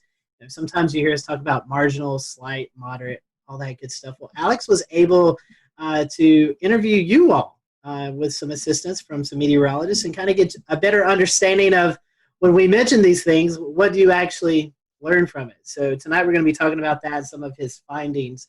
We'll let Alex promote his social media towards the end of the show. So if you do have any questions that you'd like to tweet towards him, you can send them his way, and he can maybe help you out a little bit more with some of his research. So Evan, I know you and I, we're excited to talk about this. We saw this project a couple of weeks ago presented, and we're ecstatic to have Alex on with us tonight. So, Alex, before we kind of get into the meat of the subject, first-time guest with us, so we want to thank you for that. And we always ask the first-time guest question: how did you decide this is what you want to do? How did you catch the weather bug?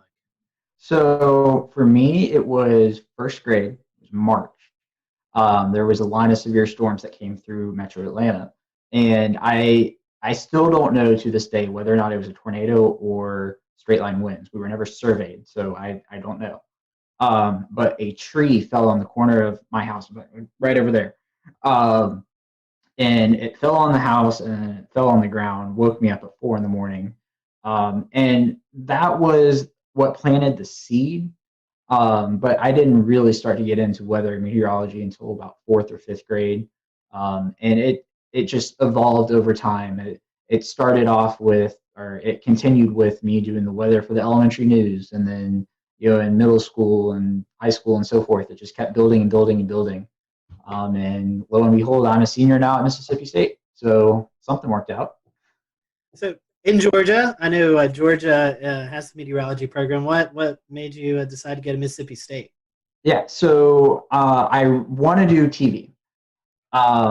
Georgia has a fantastic geography program of which meteorology is a part of. They just recently added the meteorology degree, but you know, Mississippi State is known for broadcasting, and that makes a difference. Plus, you know, it's not exactly far from me. Mississippi State's, or Starkville is about 4.5 hours. You know, it's close enough, and you know, scholarships they offer for out-of-state students is fantastic. So it really became a no-brainer. As a Florida Gator fan, I'd much rather cheer for Mississippi State than the Georgia Bulldogs. I know James won't be happy about that. Well, it's a matter of fact. So that's right. That's right. Well, let's before we get in trouble, let's talk about what you've done some research on. The Storm Prediction Center, Alex. We see these outlooks posted, especially in the spring and summertime, thunderstorm outlooks with severe weather. So you decided to kind of dig into it and kind of ask the public what they think of these words that we tossed out. But before we kind of get into your research, let's briefly go into... We'll return to Best of the Carolina Weather Group in a moment. Now your Carolina weather forecast. Here are today's forecast high temperatures for North Carolina. Here are the forecast lows for tonight for North Carolina. Here are tomorrow's forecast high temperatures. And here's forecast rainfall across North Carolina tomorrow. Here are the forecast highs for the day after tomorrow.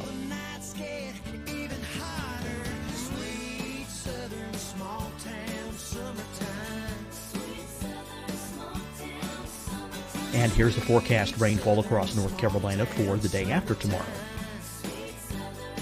This is the total rainfall forecast across North Carolina for the next 3 days. Here's the severe thunderstorm outlook for today from the Storm Prediction Center.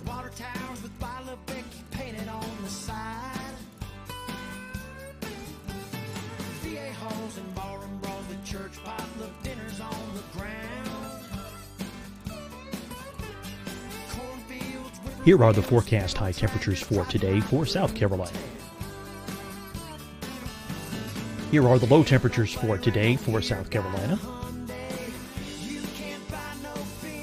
Here's the probability of precipitation forecast across South Carolina today. And here are the rain chances across South Carolina tonight. Here are tomorrow's forecast highs across South Carolina. Here are the forecast low temperatures for tomorrow for South Carolina. And here is the probability of precipitation across South Carolina tomorrow. Here's the precipitation chances across South Carolina tomorrow night. Here are the forecast highs for the day after tomorrow in South Carolina. Here are the forecast low temperatures across South Carolina for the day after tomorrow. And here are the rain chances across South Carolina for the day after tomorrow. And South Carolina's probability of precipitation for that night. Here's the Storm Prediction Center's severe thunderstorm outlook across South Carolina for today through tonight. Here's the Storm Prediction Center's severe thunderstorm outlook across South Carolina for tomorrow and tomorrow night. And here's the Storm Prediction Center's severe thunderstorm outlook across South Carolina for the day after tomorrow through that night. Here's the severe thunderstorm outlook for today from the Storm Prediction Center.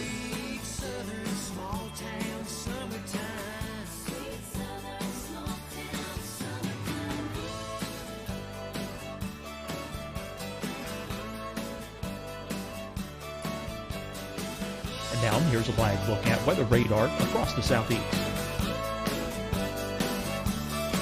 Fight the spread and take a stand against coronavirus.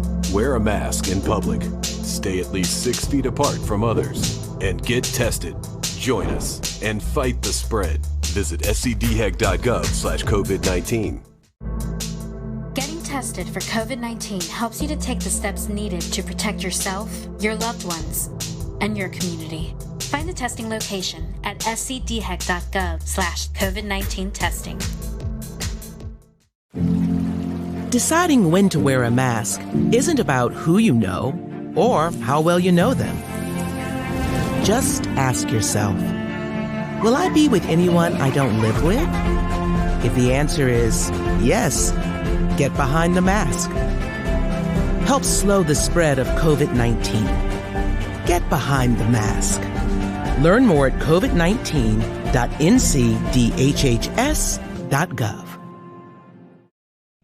Hi, everyone. I'm Dr. Mandy Cohen, Secretary of the North Carolina Department of Health and Human Services. And when you follow the 3 W's, you protect your family and your neighbors from COVID-19. When you leave your home, practice your W's. Wear a cloth face covering, wait 6 feet apart, wash your hands often. Wear, wait, wash. We're in this together. Stay strong, North Carolina. You'll see your Carolina weather forecast at 25 and 55 past. And now back to the best of the Carolina Weather Group on the all-new Carolina Weather Net. I know you had to do some research about those categories and basically kind of what kind of weather we see with those. Can you talk to us a little bit about those categories and you know what they mean, and maybe then we can lead into some of your research. Yeah, so the Storm Prediction Center issues convective outlooks. You might know them as the avocado maps. Typically, it's a green region with a yellow region inside of that, with an orange region inside of that. You know, sometimes you get the moderate, which is the red, and the high, which is the pinkish purple color. So what I did was a belief that has existed among broadcast meteorologists for a long time is that the names don't work. So marginal is you might see a storm. If you do, it could be severe. There's a certain percentage assigned to each of these that's arbitrary, and it doesn't mean a lot to the public, so I'm not even going to get into them because they're meant for meteorologists. Slight is a step up from marginal. You'll probably see storms. A couple of them might be severe. Enhanced is, okay, there's going to be storms. Probably half of them, give or take, might be severe. Moderate's like, okay, this is serious. There's going to be storms. They're probably going to be severe. And high is, there's storms. They're going to be severe. There's going to be, in most cases, tornadoes. Loss of life is a concern, so forth. But the other thing I would point out about them is that when these categories were updated in 2015, they're not equally weighted, right? So the marginal was the old C text. It wasn't a category before this. It's not like an old slight is now a marginal. It's new category. Slight was split into two. They kept slight for the lower end of the threat, and they added enhanced for the upper end. And then moderate is still moderate, and high is still high. So if you jump from a slight to enhanced, that's not the same from jumping from an enhanced to a moderate. And that's part of what confuses a lot of people, is that meteorologists understand that an enhanced to a moderate is a much bigger jump from a slight to enhanced. People see, the lower category to the next category, and they say, okay, just another notch higher. So that's pretty much it in a nutshell. The other thing I will add is, in recent years, the Storm Prediction Center has begun to acknowledge a number system in association with the words. You'll see that on a few of their graphics, but it's not widespread use yet. So you reached out to the public to kind of do a survey and see how people were handling the threats and interpreting all of the different lingo that's associated with them. What led you to choosing the Southeast as your kind of study group area?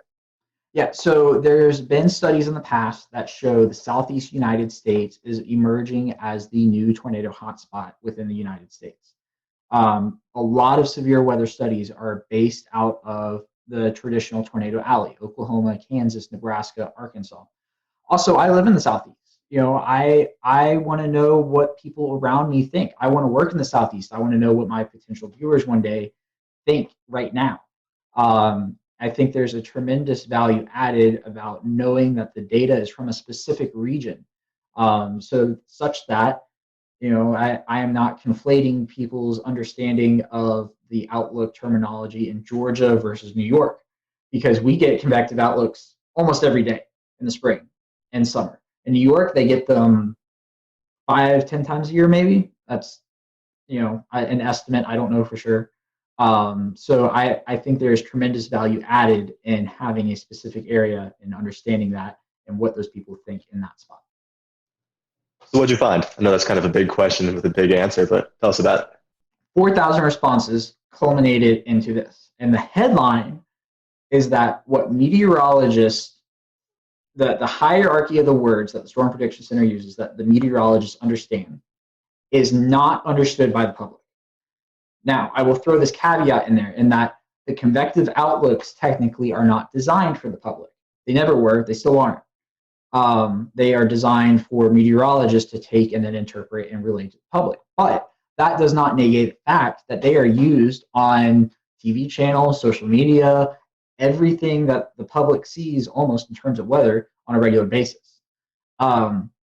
So what the biggest thing is that the current hierarchy, the marginal, slight, enhanced, moderate, high, is what the SPC uses, and what the public perceives as the hierarchy of those words with no context is slight as the first level, marginal, which is the second, moderate, the third, enhanced, which is the fourth, and the fifth being high. So the high is the only category that translates from one to the other. So it's a problem.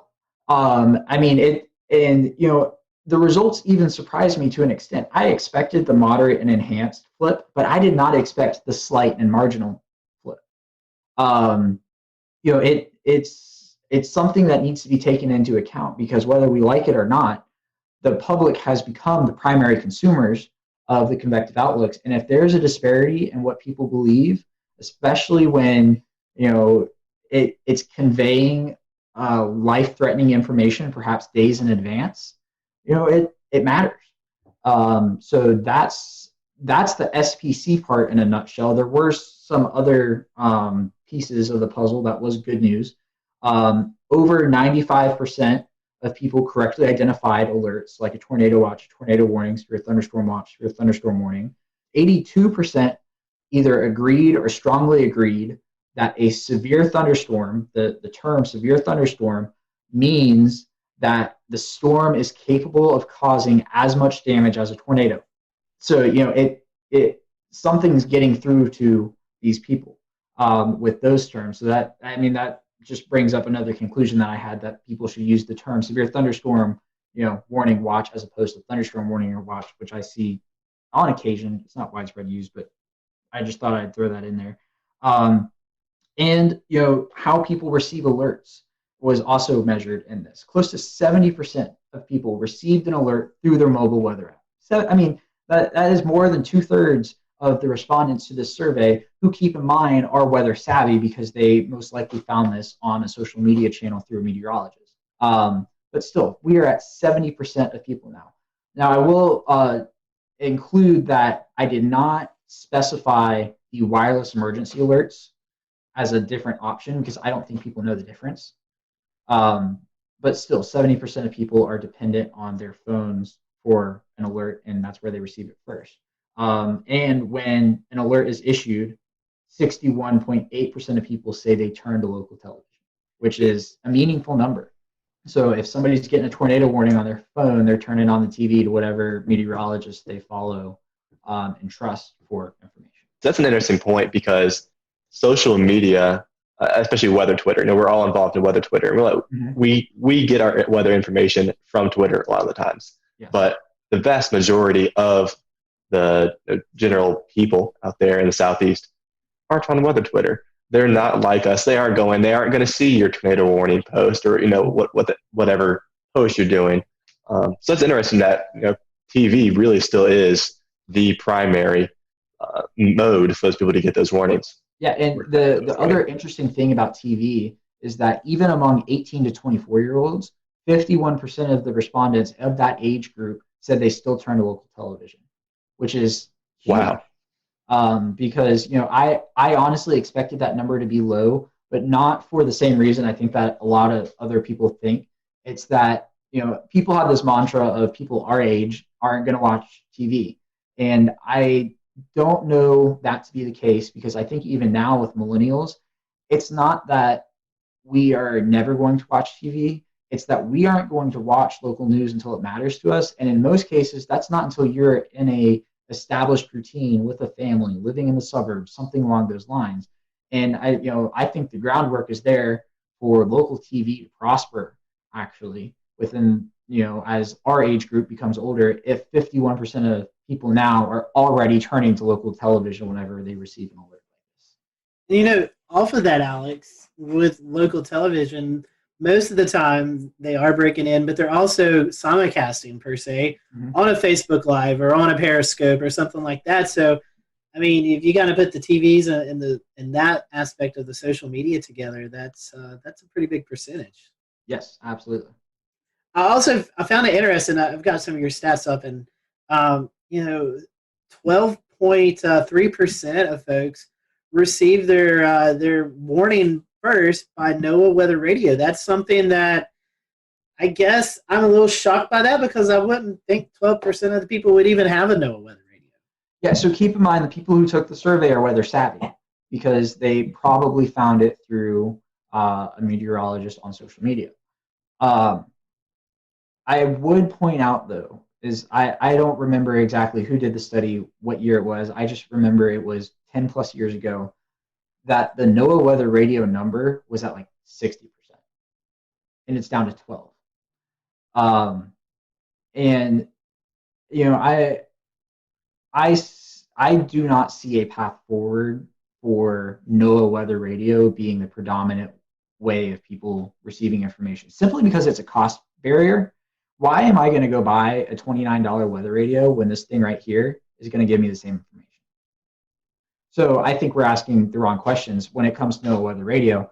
Not why aren't people buying NOAA Weather radios, but rather why is the Federal Communications Commission not just sending you alerts and you can't turn them off like they do on TV? If you are in a tornado warning and you are watching a broadcast channel, you are going to get an EAS alert. You can't turn them off. So there's precedent to do it. And I seriously think, close to 70% of people are already relying on these. Why not just make it mandatory? And have that be the de facto NOAA Weather Radio. Now, I don't think they're ever going to go away. I think there's still a use for them. What happens when your phone dies? What happens when there's a hurricane and you run out of power, your generator's out of gas, and you can crank a weather radio? That's the most extreme case, but I don't think they're going to be the main. In fact, they're already not the mainstream way of receiving alerts, and I don't think they're ever going to be again. I know you're doing some of these questions also about when they hear these warnings issued, about taking shelter or alerting friends and stuff. Can you kind of go in some of those details, what you found out?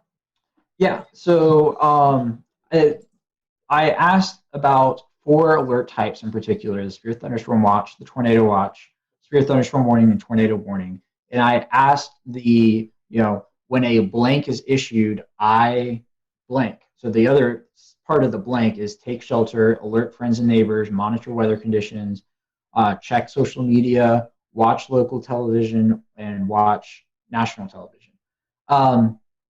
Of those 4 questions, there's nothing I really found surprising. For each one, social media was between 80 and 90% with combined degree. For the troubling, I guess a troubling aspect is for a severe thunderstorm watch. 22% of people said that they take shelter. But keep in mind, these are the same people who accurately picked out a severe thunderstorm watch definition. 97.2% of these respondents correctly identified a severe thunderstorm watch. So it comes down to people's interpretation of what take shelter means. Does that mean you just stay inside all day? Does it mean you go to the lowest level, most interior room? I don't know. But I mean, there wasn't anything that is a red flag in the results specifically for those 4 questions. You were talking about wanting to go broadcast TV in the Southeast. So keeping that in mind, there's a lot of different styles of severe weather coverage. I think you have some folks who just kind of present the radar. And then you have folks like James Spann who really gets down into the specifics, like it's going to affect the Dollar General in town X or town Y. I know you may have not surveyed the folks on that, but what is your opinion on that? What do you think is most useful for those folks who are turning into TV watching this coverage? Yeah, no, absolutely. The most precise you can be, the better. One of the reasons why James Spann has the following he does is because people see him as one of them. The fact that he knows where the Dollar Tree is in Gordo, Alabama, which I happen to know where it is too because I drive past there to get to Mississippi State, and he uses that example all the time. So I feel good about it. It matters because, like I said, people feel like he's one of them, but also he knows the area. It adds validity to his call to action of, okay, I know where this is and I know where it's going. And if he can tell somebody, I know where it's going and I'm telling you now in, Coleman, Alabama, if you are on Main Street, people trust him. And that's what it comes down to is who do you trust? And one of the reasons why people trust him is because they know he knows what he's doing. And the more information you can provide, the better it is. What does the future look like? Is this something that you can be able to advise the SPC on? And they're going to look at your findings. They're going to be able to maybe make some adjustments, hopefully, in the future? Yeah, so an interesting thing about my findings is that there is a similar study that is working on being completed now. I don't think it's published just yet. They're working on it out of University of Oklahoma, Sean Ernst. He found the exact same hierarchy issue with respondents out there. So the Storm Prediction Center knows about it. They can't just flip a switch and change it. Nor would I say I'm calling on them to do that, because at the end of the day, even though we all use the convective outlook, we have to remind ourselves that it is not designed for the public. It is distributed to the public because it has to be under federal law because they're a federal agency. But at the end of the day, my main goal in publishing this was providing the groundwork to broadcasters and using a 1 through 5 scale to describe those terms, because a number scale is a universally identified language. 1, 2, 3, 4, 5 means the same thing in English as it does in Spanish, as in French, as in German, and it's already used for things like the Saffir-Simpson scale, the enhanced Fujita scale. People understand that the higher the number is, the worse the threat is. And just eliminating the words off the screen provides much more clarity for the general public, and I would encourage that to this day. Some folks are trying to go down the color line and trying to make colors represent the different severity. What's your thoughts on that? So I might get in trouble for this. A lot of meteorologists don't like the color scale, and I do. I think the green, yellow, orange, red, pink works.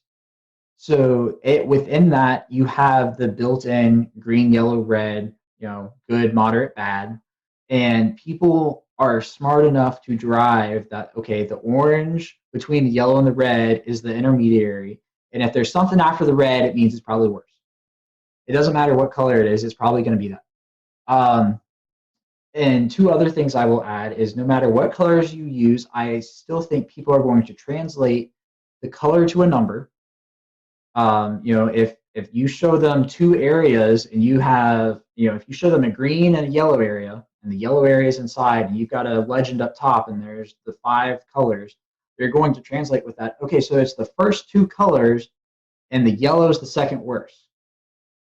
So, and there's the whole principle of a region within a region, right? You're not going to get a moderate area that is surrounded by a marginal area directly. You're always going to have a leveled marginal, slight, enhanced, moderate, high, as it stands now, with that area. And I think people are smart enough to be able to derive that if there's a region within another region, the higher threat is in that smaller region that is entirely contained. And I'm not sure if y'all have had Castle Williams on in the past. He's from University of Georgia. He did his dissertation on something similar to this, but he focused on some of the colors and the overall communication of it. And the recommendations that ended up coming out of his project is that meteorologists should always use the same region, so you're not adjusting the SPC map, and the same colors as the SPC. You can change the wording, you can make it your own, you can give it a different feel, but as long as you keep that consistency, people are going to understand it. So, I mean, that's my 2 cents on it. Again, I'm a senior meteorology student at Mississippi State. I am in no position to be making that type of decision whether or not to change something, but I think it works. And I think a lot of the confusion comes from the words and not the colors. So, Alex, was there anything in the research that we kind of haven't covered or that surprised you that you still want to go over before we kind of start to wind the show down? Yeah, so there's an interesting idea that was, or everybody's gut reaction to my findings was, okay, we need to change the word order. And I don't think you can do that because there is already an existing order. And if you change it, you're just going to confuse more people. Because what happens when, Sally down the road doesn't know that it changed, and all of a sudden a moderate is now at level 3 and she's freaking out because it used to be a level 4, and that's a noticeable difference. The other piece of data I would put to back that up is that, sure, even though 50.4% of people, a majority of people saw slight as number 1, 49.6% of people did not. The biggest disparity was that was the biggest disparity. That 61.9% of people saw moderate as a level 3. 38.1% of people did not see moderate as a level 3. So even if you reconfigure the words, you're still going to have a problem. And I think those numbers would go up because you would just cause more confusion with the change. So that's why I advocate for an entirely number-based scale. I think it works. Just dump the words completely. You will confuse far less people. I think it's a very interesting topic because, as you were saying, I think it's hard to change the names. But I love the idea of the numbers, and I hope, I know SPC is looking at some stuff, and hopefully, with your research and the research that's going on out of Oklahoma, hopefully we can start to incorporate these number skills, because I do believe people relate well, or maybe even more better with numbers than compared to these words, because, in my mind, enhanced and moderate automatically should be switched. That doesn't make sense to me. But I really do hope we can latch onto the number aspect, because I do think it conveys a more simple message. And when you're talking to people who are not weather savvy, they just want to know the information. And I think that helps get them the information they need to know. Yeah, and it helps them understand the threats better. Mm-hmm. You probably noticed in the beginning I had a little trouble describing the words, and I think everybody does, because the definition of them is percentage based. It's not based off of a certain type of storm that is expected, or a certain setup, or something along those lines. It's entirely arbitrary that people aren't going to understand. I mean, think about this. People don't understand chance of rain. All they do is formulate 50% is the halfway mark, and if it's below 50%, it's not going to rain. If it's above 50%, it's going to rain. That's literally what they do. I have asked people who are not meteorologists this question, and I have gotten that answer more often than not. So that's part of the issue, in that the groundwork for this is percentage based. But I would just circle back to one other thing, is that while the SPC cannot change their outlook with the flip of a switch, a chief meteorologist at a station can, as long as their news director is on board. I will use Atlanta as an example. Even though I was an intern at Fox 5, what they do is they show the numbers and the words, which is most common for now. We're working on that. Channel 2 WSB here in Atlanta has dropped words completely. All they do is show the colors. They use a slightly different color scale. Not going to get into that, but on the screen, they literally type out level 3 risk, and then they list the threats. At NBC, the NBC station here, they do the same thing. They show the words and the numbers. And the CBS station has dropped the words. They show the colors with the 1 through 5, and they bookend it with low and high, which could also work. But it just goes to show that there should be a consistent message. I think the consistent message should be the colors, and I think everybody's on, or the numbers, not the colors. well, I mean, yes, the colors, but for my perspective, the numbers. I think everybody's on board with it. They were just afraid to drop the names. And I am saying drop the names. Well, Alex, we definitely appreciate your time and this research that you've put in. I know it's getting some attention, and we're happy to have you on the show tonight. We want to wish you well there at Mississippi State. And for those who maybe want to learn more about this project or just kind of follow you throughout your career, how can they follow you?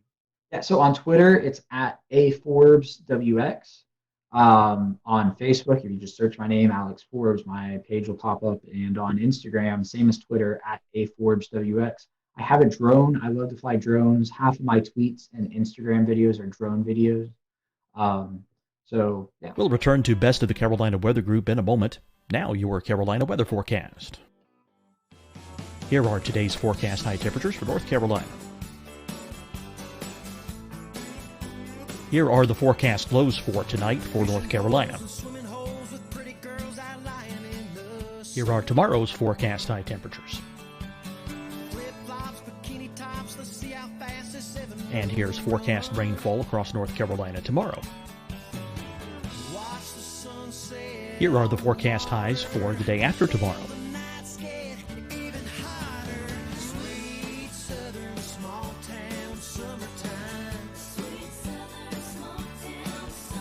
And here's the forecast rainfall across North Carolina for the day after tomorrow.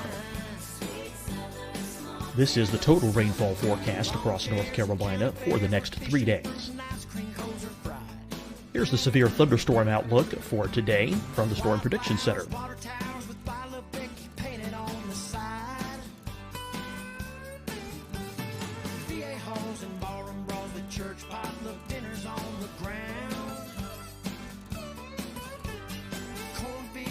Here are the forecast high temperatures for today for South Carolina. Here are the low temperatures for today for South Carolina. Here's the probability of precipitation forecast across South Carolina today. And here are the rain chances across South Carolina tonight. Here are tomorrow's forecast highs across South Carolina. Here are the forecast low temperatures for tomorrow for South Carolina. And here is the probability of precipitation across South Carolina tomorrow. Here's the precipitation chances across South Carolina tomorrow night. Here are the forecast highs for the day after tomorrow in South Carolina. Here are the forecast low temperatures across South Carolina for the day after tomorrow. And here are the rain chances across South Carolina for the day after tomorrow. And South Carolina's probability of precipitation for that night. Here's the Storm Prediction Center's severe thunderstorm outlook across South Carolina for today through tonight. Here's the Storm Prediction Center's severe thunderstorm outlook across South Carolina for tomorrow and tomorrow night. And here's the Storm Prediction Center's severe thunderstorm outlook across South Carolina for the day after tomorrow through that night. Here's the severe thunderstorm outlook for today from the Storm Prediction Center.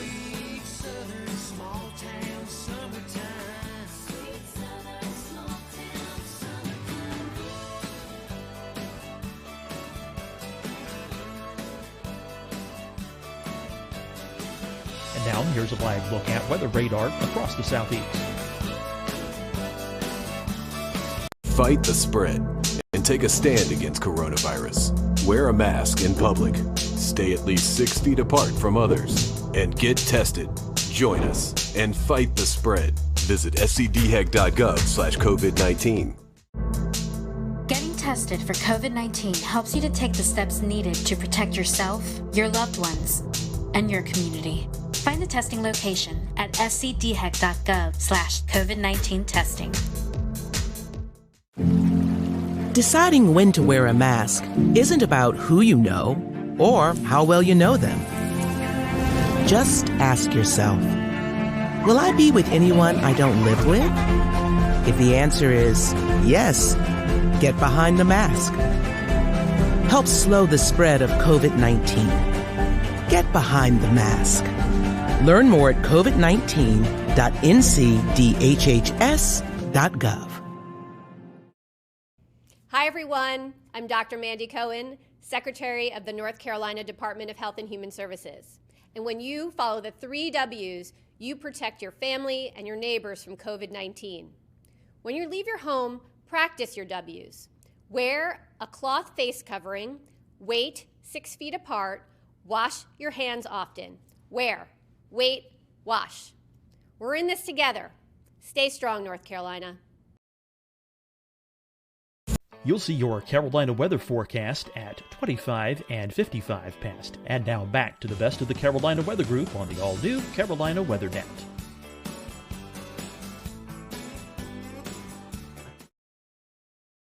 And you also help out with the severe weather conference that you guys do at Mississippi State every year as well. Yes, except for this year. That's right. That's right. Yeah. Yes, it's a lot of fun. We've had some fantastic people. We had the National Weather Service director come out to Starkville last year. We were going to have the National Hurricane Center director this year, but our conference was scheduled for March 22nd and 23rd, I think, or 21st and 22nd, one of the two. So obviously that got whacked. And we did not have it because it was in that awkward period of time where nobody really knew what was going on. And we didn't have the time to move it online. So we just, skipped it this year. It will be back next year, Corona, as long as that's gone. Fingers crossed for that. But, it's a lot of fun. If you can make it to Starkville, I certainly encourage everybody to come, especially, Mississippi State's alumni network is huge, and it's the perfect opportunity to get somebody else to pay for you to come back to Starkville. That's right. We'll leave it there. Alex, again, thank you so much for being with us, and thank you for watching the Carolina Weather Group. We'll see you next time.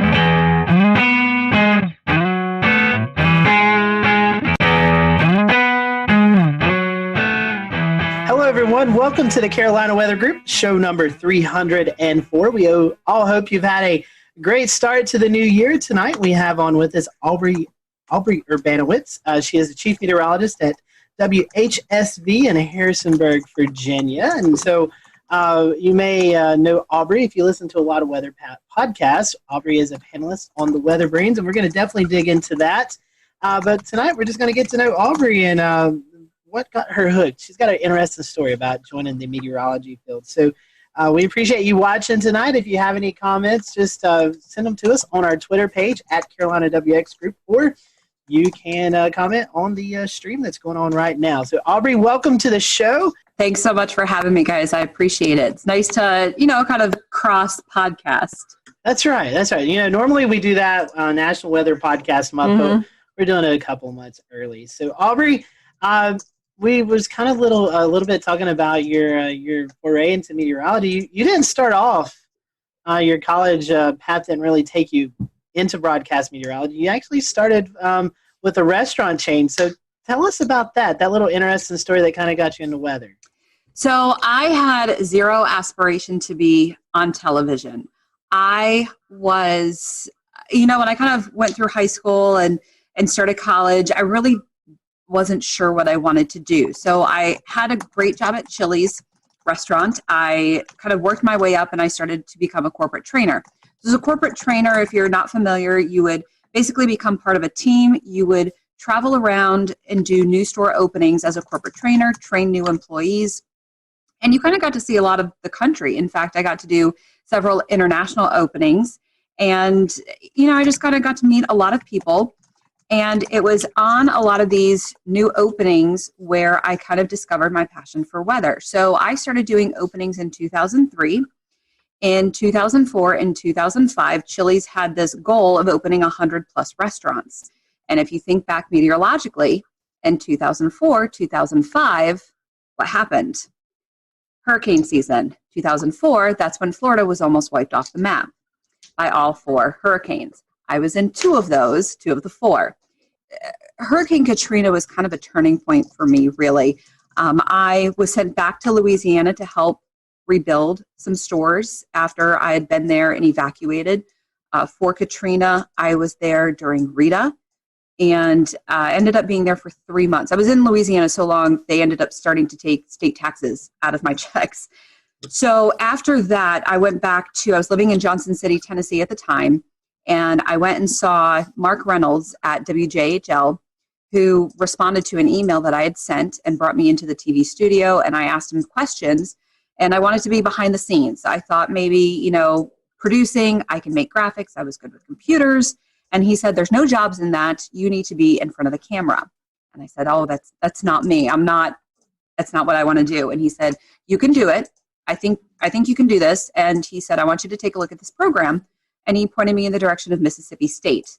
And somehow blindly, I agreed to it and kind of followed his advice.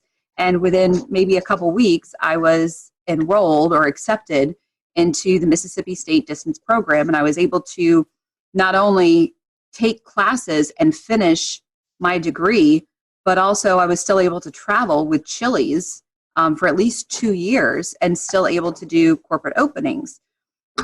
And so I got an internship and yada, yada, yada. I got my first job at WHSV in Harrisonburg, Virginia, and fell in love with this place. Absolutely never intended to be here past my 2-year contract, and re-signed, got promoted. Here's the thing. I got promoted to a Monday through Friday position from weekends after I think 7 or 8 months. After working in a restaurant for 12 years, meaning weekends and nights for 12 years, I thought, wow, I have weekends off. The rest is history. And I could not have asked for a more amazing place, a beautiful area. And now my brother moved here 4 years ago. My parents just moved here in May. So now I've got family here, which a lot of meteorologists, unless you move to your home market, you can't say that. So I just feel very blessed and kind of lucky. Now, Aubrey, you mentioned that you had no interest in going on TV. So none. One industry into a completely different industry. Where did you gain your experience on how to get yourself ready to go on camera and do live weather forecasting? Is that something you learned along the way? I know there's probably some folks out there that will be watching that might be interested in seeing how you transitioned into that to get your confidence level up to be able to forecast on camera. So it was all the leadership in Chili's. It was the training role that I had. Working for Chili's for so long, I knew every item. I was quality control. I knew exactly what little details went on every single menu item. I could recite that menu backwards and forwards. I could teach. And so when I started training and teaching these menu items the Chili's way and how to serve and how to bartend, I was confident in that because I knew that material. So when I learned how to present and train, I was confident in that material. So when I finally was able to teach that, that's what gave me the confidence as I became a leader in that material. And so it was actually kind of that transition that I learned to be able to present myself on camera. Once I was comfortable and kind of was able to, I guess, get used to the fact that I was on camera, learn some breathing exercises and not think about the fact that I was on camera, it just kind of transitioned because I just envisioned myself talking to people like I'm talking to a group, like I'm training people, giving them the information that I know, like I'm teaching them the menu items, I'm teaching them the forecast. And so it was kind of that. You think it's two completely different worlds, but it's actually kind of very similar. So that's how I transitioned because I had absolutely no desire to be on camera. I was never a theater major. I was never a singer. I was never a performer. I was a dancer, but that was when I was a kid. So, I never, ever would have imagined I would have been on television, and now I can't see myself doing anything else. I love that history. I love how you put yourself on the fast track through that whole process. I can see. So going through the program, getting your meteorology degree, getting a job, it's something you became passionate about very quickly. So I'm assuming you probably have some favorite areas of study, maybe some research or favorite topics of meteorology. Would you like to share some of those with us? Yeah, so I've really developed a love for weather history. And I think a lot of that has stemmed from me learning this area and really kind of diving into Shenandoah Valley weather history. You know, I'm not in a severe weather market. We get kind of a mix of every kind of weather. We do get 4 seasons. We don't get super big storms often. When we do, we can get big storms. It's just not maybe as frequent as some other markets. But we do have a good storm history. And so I think when I was diving into that is when I kind of developed my passion for weather history and really showcasing. And I did kind of a keynote address at the Mississippi State Severe Storm Symposium last year on learning the weather history in your market. When you go to a new TV station, you'll make that bond with your viewers when you do learn that weather history. And it'll also make you become a better forecaster when you learn a lot of that weather history in your market. And I think it was kind of during that process that I really developed that. And now, you know, hurricanes are how I got into meteorology. So that I always have a soft spot for that, but I haven't really had much of an opportunity to forecast them. So I think I'm turning more into a severe weather nerd. And I'm really loving the structure of thunderstorms more and more. So I'm hoping to storm chase this spring. That's my goal. You know, as I become chief, you know, you're stuck in the studio more and more. So you don't get an opportunity to see the sky as much, even though we all love to watch the sky. So I think I'm going to try and do that, but also try to, you know, watch the sky more and more. So yeah, thunderstorms are definitely the sweet spot. You sure get your fair share in the Shenandoah Valley area. The Mid-Atlantic's a pretty volatile area of the country where fronts sweep through and crisscross and meander and cause all kinds of interesting weather up that way. What is cold air damming and how does it occur and how long does it last? So the cold air damming is kind of a special feature that happens in between the mountains. You can get kind of a stronger event, which can go all the way down from the mid-Atlantic, all the way down the mountains into Georgia and the Carolinas. You can get kind of a weaker event that maybe will affect part of Virginia, part of northern Virginia, and then you kind of end up with a really big temperature gradient in between a couple of areas. And a lot of that comes from high pressure. Some of that comes from coastal storms. So you have high pressure that moves over New England. Sometimes it moves over Pennsylvania. And due to that position of the high, when you have that clockwise flow, that brings in not only the cooler air from the north, but also the cooler maritime air, that cooler moist air from the Atlantic. And that cooler air is more dense, so it sinks in between the mountains. It can be intensified when you have an area of low pressure that moves along the coast. When you have that counterclockwise circulation, especially moving up the Carolinas, sometimes you can get some of your big icing events that way. You can also get some of your big snow events that way, depending on how deep that cold air is. So sometimes when you have maybe a weaker event, you can get a pretty decent temperature gradient. In fact, the February tornado event a couple years ago in Virginia, that was a cold air damming situation, or what we call a wedge event, where the Roanoke Valley was in the 70s. That wedge started to lift northward. Stanton, Virginia, which is in my viewing area, it's the southern part of my viewing area, started to erode out of that wedge. And temperatures started to get into the upper 60s, where Harrisonburg, just 30 miles away, was stuck at 46 degrees. You can have, let's see, even just last week, we had a wedging event where temperatures were, I think, a 30-degree spread within about an hour drive. So, you know, you can have a partly cloudy wedge. You can have a sunny wedge. Most times you have low clouds, stratiform clouds, a lot of drizzle. And then, of course, in the wintertime, you have to watch for your precipitation because you can get a lot of icing events. But temperatures are very interesting when you're forecasting the wedge. I've learned that whatever you forecast, drop it another 10, 15 degrees. Hey, Aubrey, Yeah. I was wondering, Ben, your newest meteorologist back there, have you prepared him for the wedge? I mean, does he know what he's getting himself into? I have not prepared Ben for the wedge fully yet, although the good news is they're asking if I've prepared you for the wedge yet. The good news is Ben is from Richmond, and Ben also went to Virginia Tech. So Ben is also familiar with the wedge. So. He's good then. He's good. Yeah, so he definitely knows. But, kind of the key to the wedge is to follow the dew point. You'll do a lot better if you can follow the dew point at least. And whatever the models think and you doubt, just drop it another 5 degrees. That's always a safe bet. So, Aubrey, I want to reverse one of Shay's questions from earlier and ask, so the Shenandoah Valley has unique, interesting weather, but also some difficult systems that are just hard to forecast. What are some of the hardest systems to forecast in the Shenandoah Valley?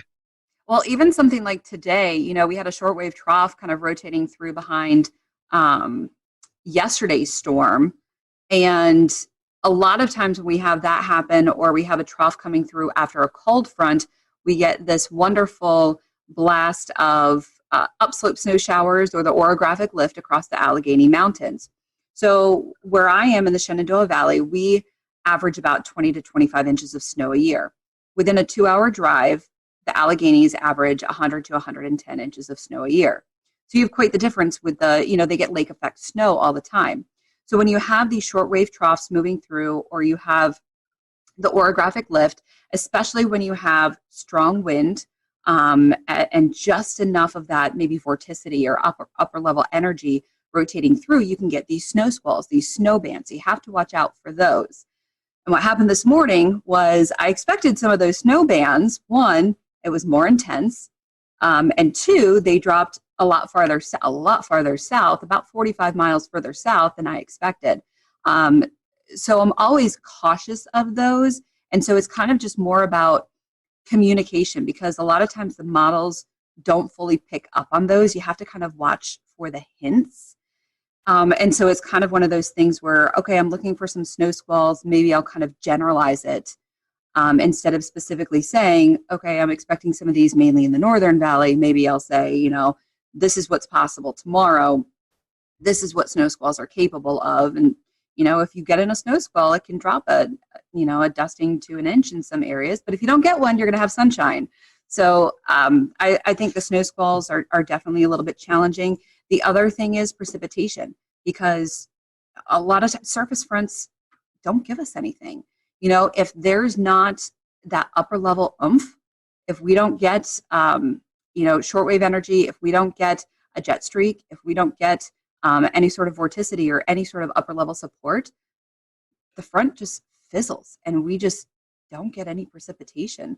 So because of downsloping can really kill a lot of our precipitation. So that's always challenging unless you have a derecho coming through like in 2012.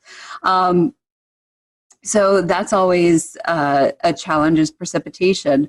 The one great thing here is that we're usually we are not as humid as east of the Blue Ridge. The Blue Ridge Mountains are not that tall, but what they do is they block a lot of that Atlantic moisture. So we don't get as severe storms. If you ever watch the radar in the summertime, we'll get some storms, but watch them light up like a Christmas tree as they move east of the Blue Ridge.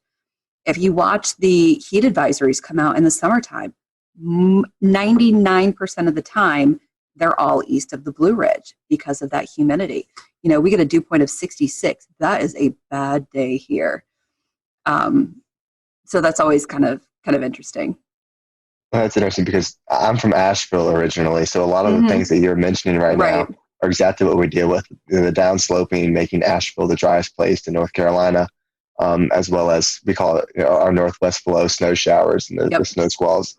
So that's interesting how it connects to Virginia weather and North Carolina weather. They're so similar characteristics. Aubrey, we were talking earlier about you being on the panelist of Weather Brains. How did you get incorporated with James Spann and the crew down there? So what's really funny is apparently one of my viewers is a listener of Weather Brains, and several years ago he wrote in, somehow heard my story and said, hey, this girl has an interesting story of how she got into weather. You guys might want to talk to her. So Bill emailed me, and I was so intimidated. I was like, oh my God, I don't have anything to offer. You guys are amazing. Like, what? I don't have anything. So he had to kind of convince me to go on. And so I went on and been impressed of how I actually, I guess, spoke. And I guess a few weeks after that, Kevin had a little bit of a tizzy and kind of quit the show temporarily, which he's done in the past. Imagine that. The accelerant. And Bill kind of had me on again, and then he asked me if I would be interested in being a panelist. And I was like, wow, okay. And it kind of fit into my schedule. I was doing the 5 and 10 o'clock show.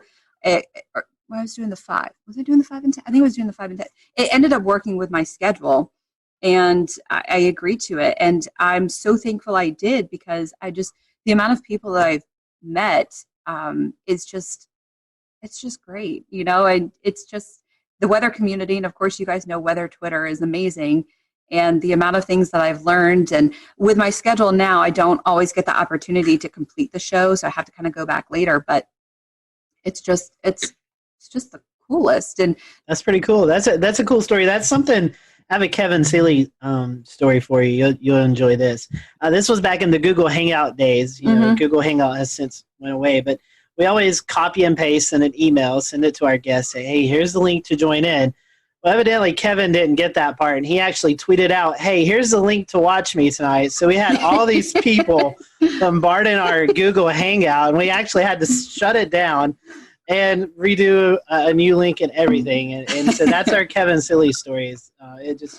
We were talking, and all of a sudden these people just started popping in. We're like, who's that? And it was hilarious. But I think we can all echo it. It's pretty cool doing a weather podcast, and you get to meet so many people in the weather industry that you follow on Twitter, and you may have a brief conversation on Twitter, but you actually get to sit down and have a conversation with them. And we get to geek out over these people too, and normal people don't get it. And it's just the weather enterprise is just so amazing, and you're geeking out over these rock stars, and we get to geek out too. So yeah, you mentioned earlier that you get to meet a lot of people, and even here in the Carolina Weather Group, everyone has their own sort of opinions about, hey, my favorite guests.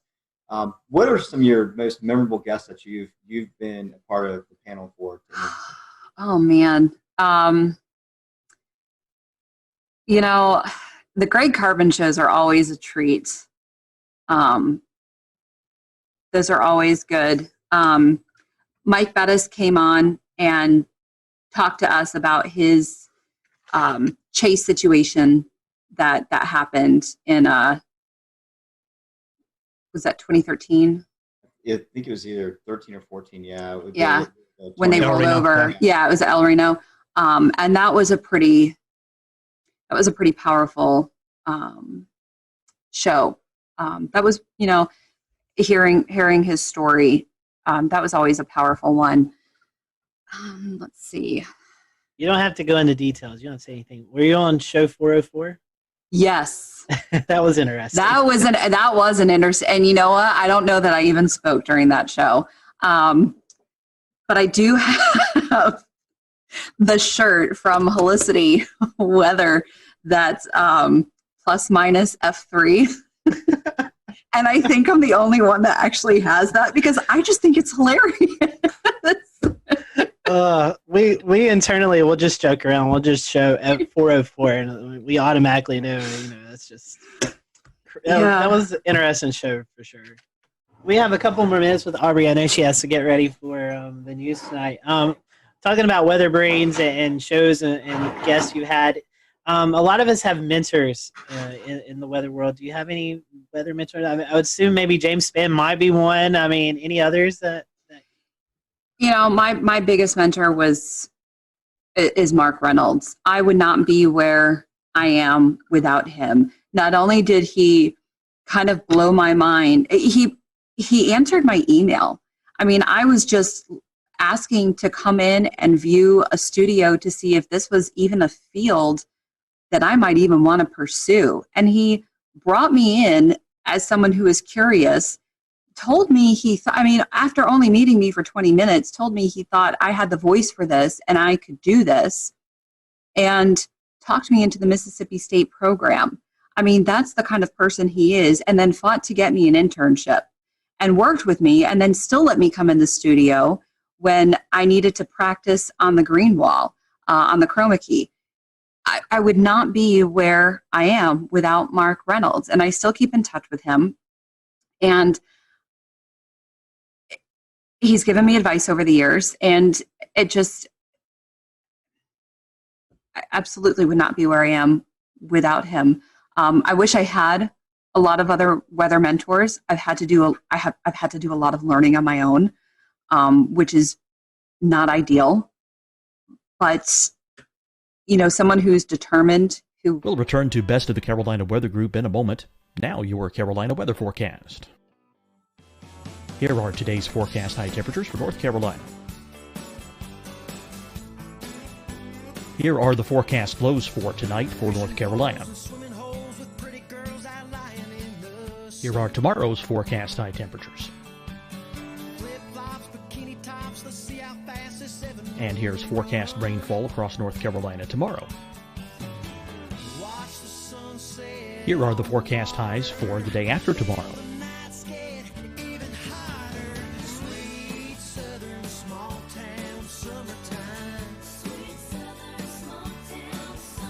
And here's the forecast rainfall across North Carolina for the day after tomorrow.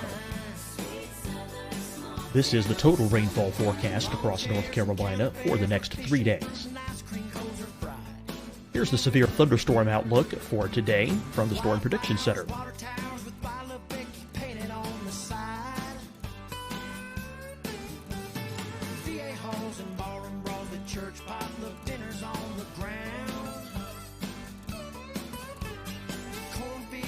Here are the forecast high temperatures for today for South Carolina. Here are the low temperatures for today for South Carolina. Here's the probability of precipitation forecast across South Carolina today. And here are the rain chances across South Carolina tonight. Here are tomorrow's forecast highs across South Carolina. Here are the forecast low temperatures for tomorrow for South Carolina. And here is the probability of precipitation across South Carolina tomorrow. Here's the precipitation chances across South Carolina tomorrow night. Here are the forecast highs for the day after tomorrow in South Carolina. Here are the forecast low temperatures across South Carolina for the day after tomorrow. And here are the rain chances across South Carolina for the day after tomorrow. And South Carolina's probability of precipitation for that night. Here's the Storm Prediction Center's severe thunderstorm outlook across South Carolina for today through tonight. Here's the Storm Prediction Center's severe thunderstorm outlook across South Carolina for tomorrow and tomorrow night. And here's the Storm Prediction Center's severe thunderstorm outlook across South Carolina for the day after tomorrow through that night. Here's the severe thunderstorm outlook for today from the Storm Prediction Center.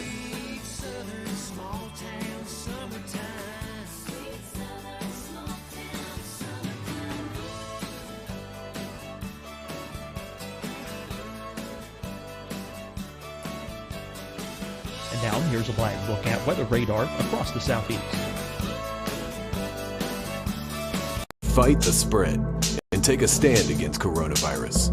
Wear a mask in public. Stay at least 6 feet apart from others. And get tested. Join us and fight the spread. Visit scdhec.gov/COVID-19.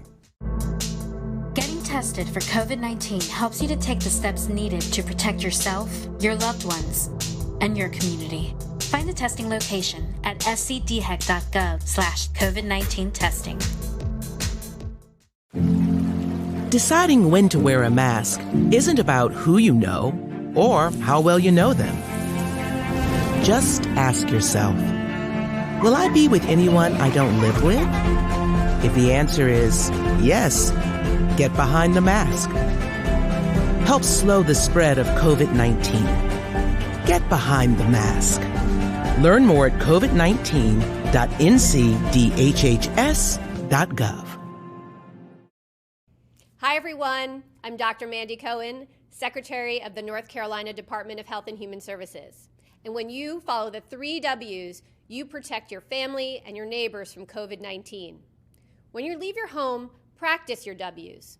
Wear a cloth face covering, wait 6 feet apart, wash your hands often.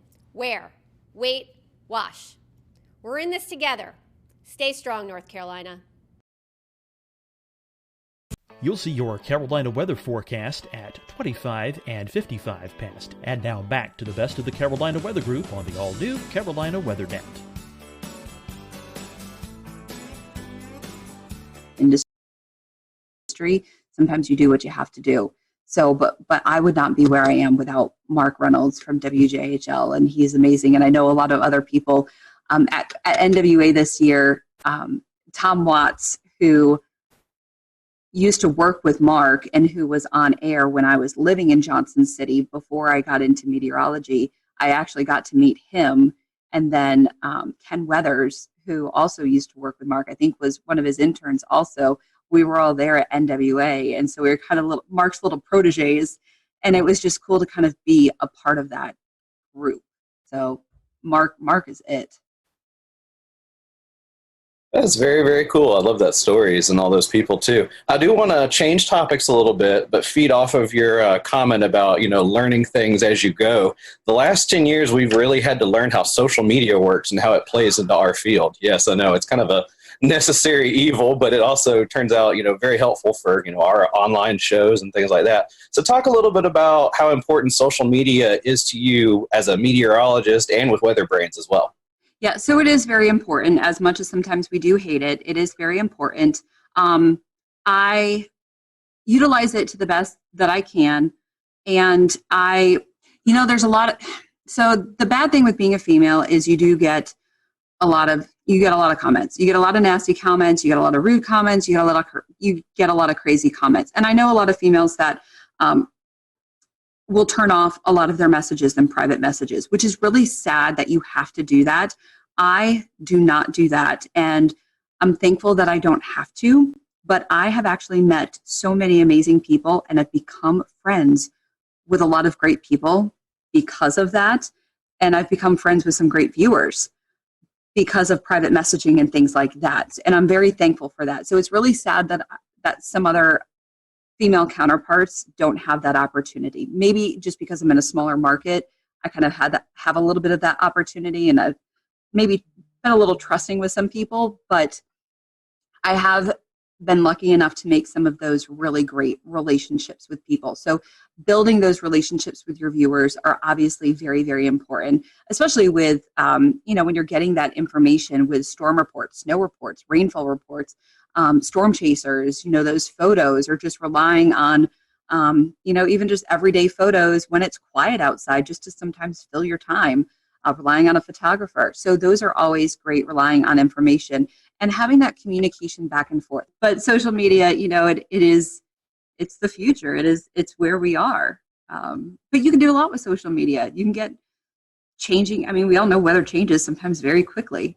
So you can get important information out really quickly with social media. Yeah, I know that. That's the internet is where I live. Just doing what I do, and I'll tell you what. It's just completely changed the game as far as getting storm reports, as far as getting, situational awareness on the ground. You suddenly have so many more cameras to tap into, and it really just I don't know how y'all did it before that, but I know that it's completely changed the game here, for sure. And here in Charleston, we have a really good and engaged community. So I'm curious, before we get into something even more fun, what is your weather community like up in your neck of the woods? They're amazing. I would not be here, still on TV, where I am without this community. And I constantly say that this community is why I stay here. This is why not only I stay here, but why I've brought my family here, because this community is still amazing. You know, some of the things that I see and hear in the female group on Facebook is sometimes horrifying. And I don't know if I could do this job if I heard stuff like that on a daily or weekly basis. We all get criticism. We all get stuff like that. We all get pushback, but I don't get a lot of it. And I'm very grateful that the community responds well to me.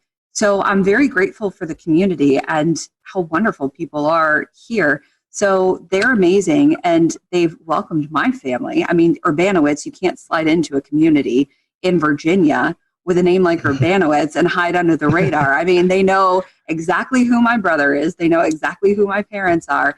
And everyone, I mean, my parents all the time, you know, people talk, once they hear their last name, people talk to them, and they get such, you know, they get feedback, but people are just so nice to them. So the community here is incredible, and it's one of the reasons I've stayed. That's wonderful. That's wonderful. Well, Aubrey, we've certainly enjoyed getting to know you tonight, and we appreciate you donating some time to us. If our folks want to watch social media we were just talking about, if they want to follow you on social media, how can they do that? So on Twitter, I'm very active on Twitter. So it's at WHSV OBS, AUBS. OBS is kind of my little nickname.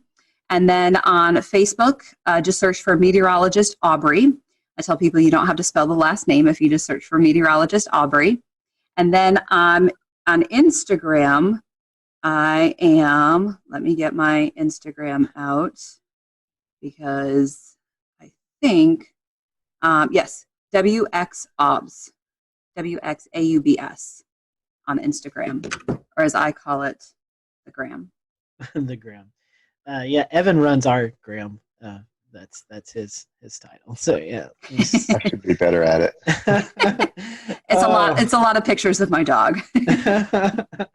Well, Aubrey, thank you so much, and we hope that, I know you guys haven't had a lot of winter either, so we hope you get some winter up your way sometimes in the coming weeks. But we appreciate you spending some time with us, and tell everybody at the Weather Brains, that we said hello, and we look forward to hopefully working with you guys during the National Weather Podcast Month later on this year.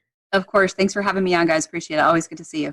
Thanks, Aubrey. And thank you guys for watching the Carolina Weather Group. As always, you can follow us at Carolina WX on Twitter or Carolina Weather Group on Facebook. If you have any suggestions or guests that you'd like for us, just reach out to us. We'd love to see those suggestions and work our best to get those guests or topics on the show. Until next week, we hope you have a great week, and we'll see you later here on the Carolina Weather Group.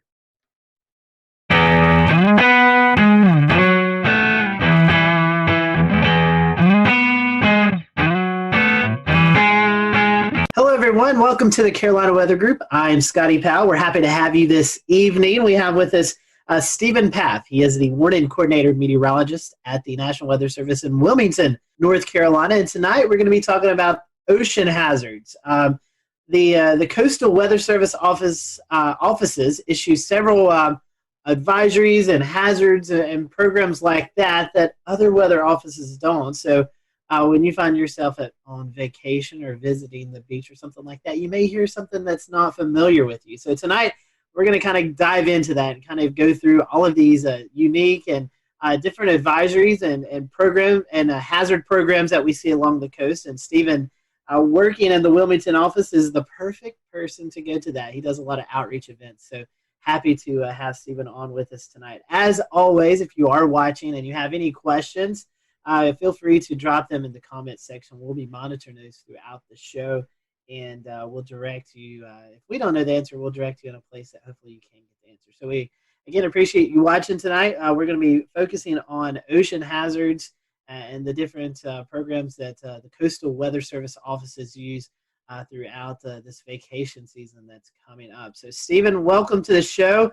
It's been a long time since we've seen you, so I hope that you've been doing well. First question I want to ask to you before we kind of get into the meat of the interview tonight is, when I say warning coordinating meteorologist, for those who may not be familiar with the Weather Service terms, what is exactly your job there at the National Weather Service in Wilmington? Yeah, great question to start off with. We love these long titles, but good evening, and I I appreciate the opportunity to talk with the group, and some of these hazards that we're going to be talking about mean a lot to me, and you never know with the information that we share who we can impact with our lives. We might be able to save someone's life based on the information we share tonight. So thanks, but thanks for having me. But warning coordination meteorologist, I am like the public liaison. I'll work with civic groups. I'll work with the academic community. I'll work with emergency managers and also internal operations too, making sure our warning program has the resources that we need and the information needed, provide training.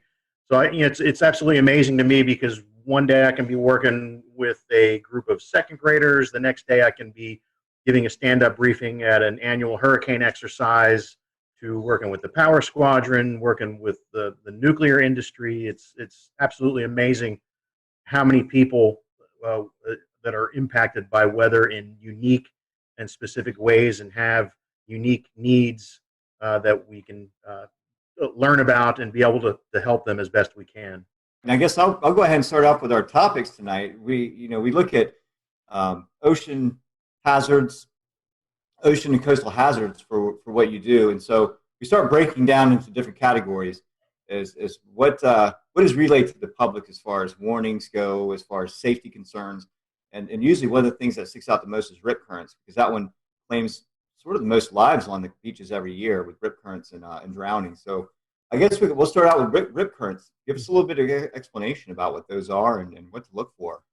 Yeah, what a great one to start out with, because when you look at the data and look at all the weather-related fatalities in the Carolinas, rip currents lead the way for us. We have a lot of coastline. We have a lot of people that visit our beaches that aren't taught anything about rip currents, and the first day they go to the beach, they might get caught in one. So that's a challenge in itself. And in addition to that public awareness type of thing that we have to do, forecasting them is often a challenge too. So, rip currents, again, more than tornado fatalities, more than lightning fatalities, more than flooding fatalities. That's the number one weather issue for us, not to discount any of the other ones. Another interesting stat too, nationally, people often, when you ask them what is the biggest weather-related hazard, they miss it because you can't see it. You can feel it. It's heat. And now we're heading into summertime too, and the beach season, and we need to be mindful of the heat issues as well. But rip currents, can be quite frightening to people, and they don't understand the process. I guess the analogy would be is, an electrician works with electricity, which is dangerous, but they know what they're dealing with. They've had the training. They know what to do and what pitfalls to look out for. Someone coming to the beach, like a lifeguard, knows where to find the rips, knows how to use the rips and how to keep people away from them. But the average person has no clue, and some of the statistics that we have are quite frightening. Right. I understand the lifeguards sometimes they have a direct line to NOAA service accounts across the WFOs around the coastal United States. So they call in a lot of times when they see rip current just to verify that it's happened. But that's very sporadic. It depends on where parks are and where some of these swim zones are. So where can the public get this information? Yeah, the best way to get the information, of course, all of our media partners have access and share that as well. But we have rip current threat graphics on our web pages. All the weather offices up and down the coast have them. But social media has been a great way for us to push information out as well about them. And we saw a case last year though, because we feel there's deficiencies. Last year we had Hurricane Lorenzo. The closest approach to the United States was 2,200 miles.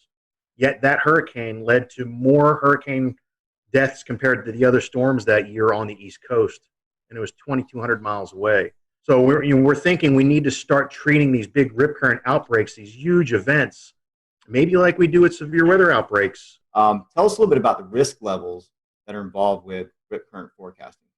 Yeah, when we look at the forecast, and we're looking at wave data, we're looking at the synoptic pattern as well. But anything that can pile water up into the beaches is one of the big keys. So it could be persistent onshore flow, like that southerly flow wrapping around the Bermuda High that goes right into our south-facing beaches, where you have mass moving into the beach. You have to have it stay in balance, so it's going to try and flow back out to stay in a state of equilibrium. So if you have a lot of mass moving in, we typically see that mass being transported out via rip current. So mass in, mass out. So days where we've got decent surf coming on, especially the long period waves from a hurricane swell, that really are the signals that we look for. And when you think about the longer the wave period, the farther offshore that wave is feeling bottom. So in particular, hurricane swell is very dangerous because now your surf zone, instead of maybe being 20 yards, these longer period waves are feeling the bottom 40, 50 yards out. So if a rip current forms in that surf, it's going to be, it could be as long as a football field, the rip current length.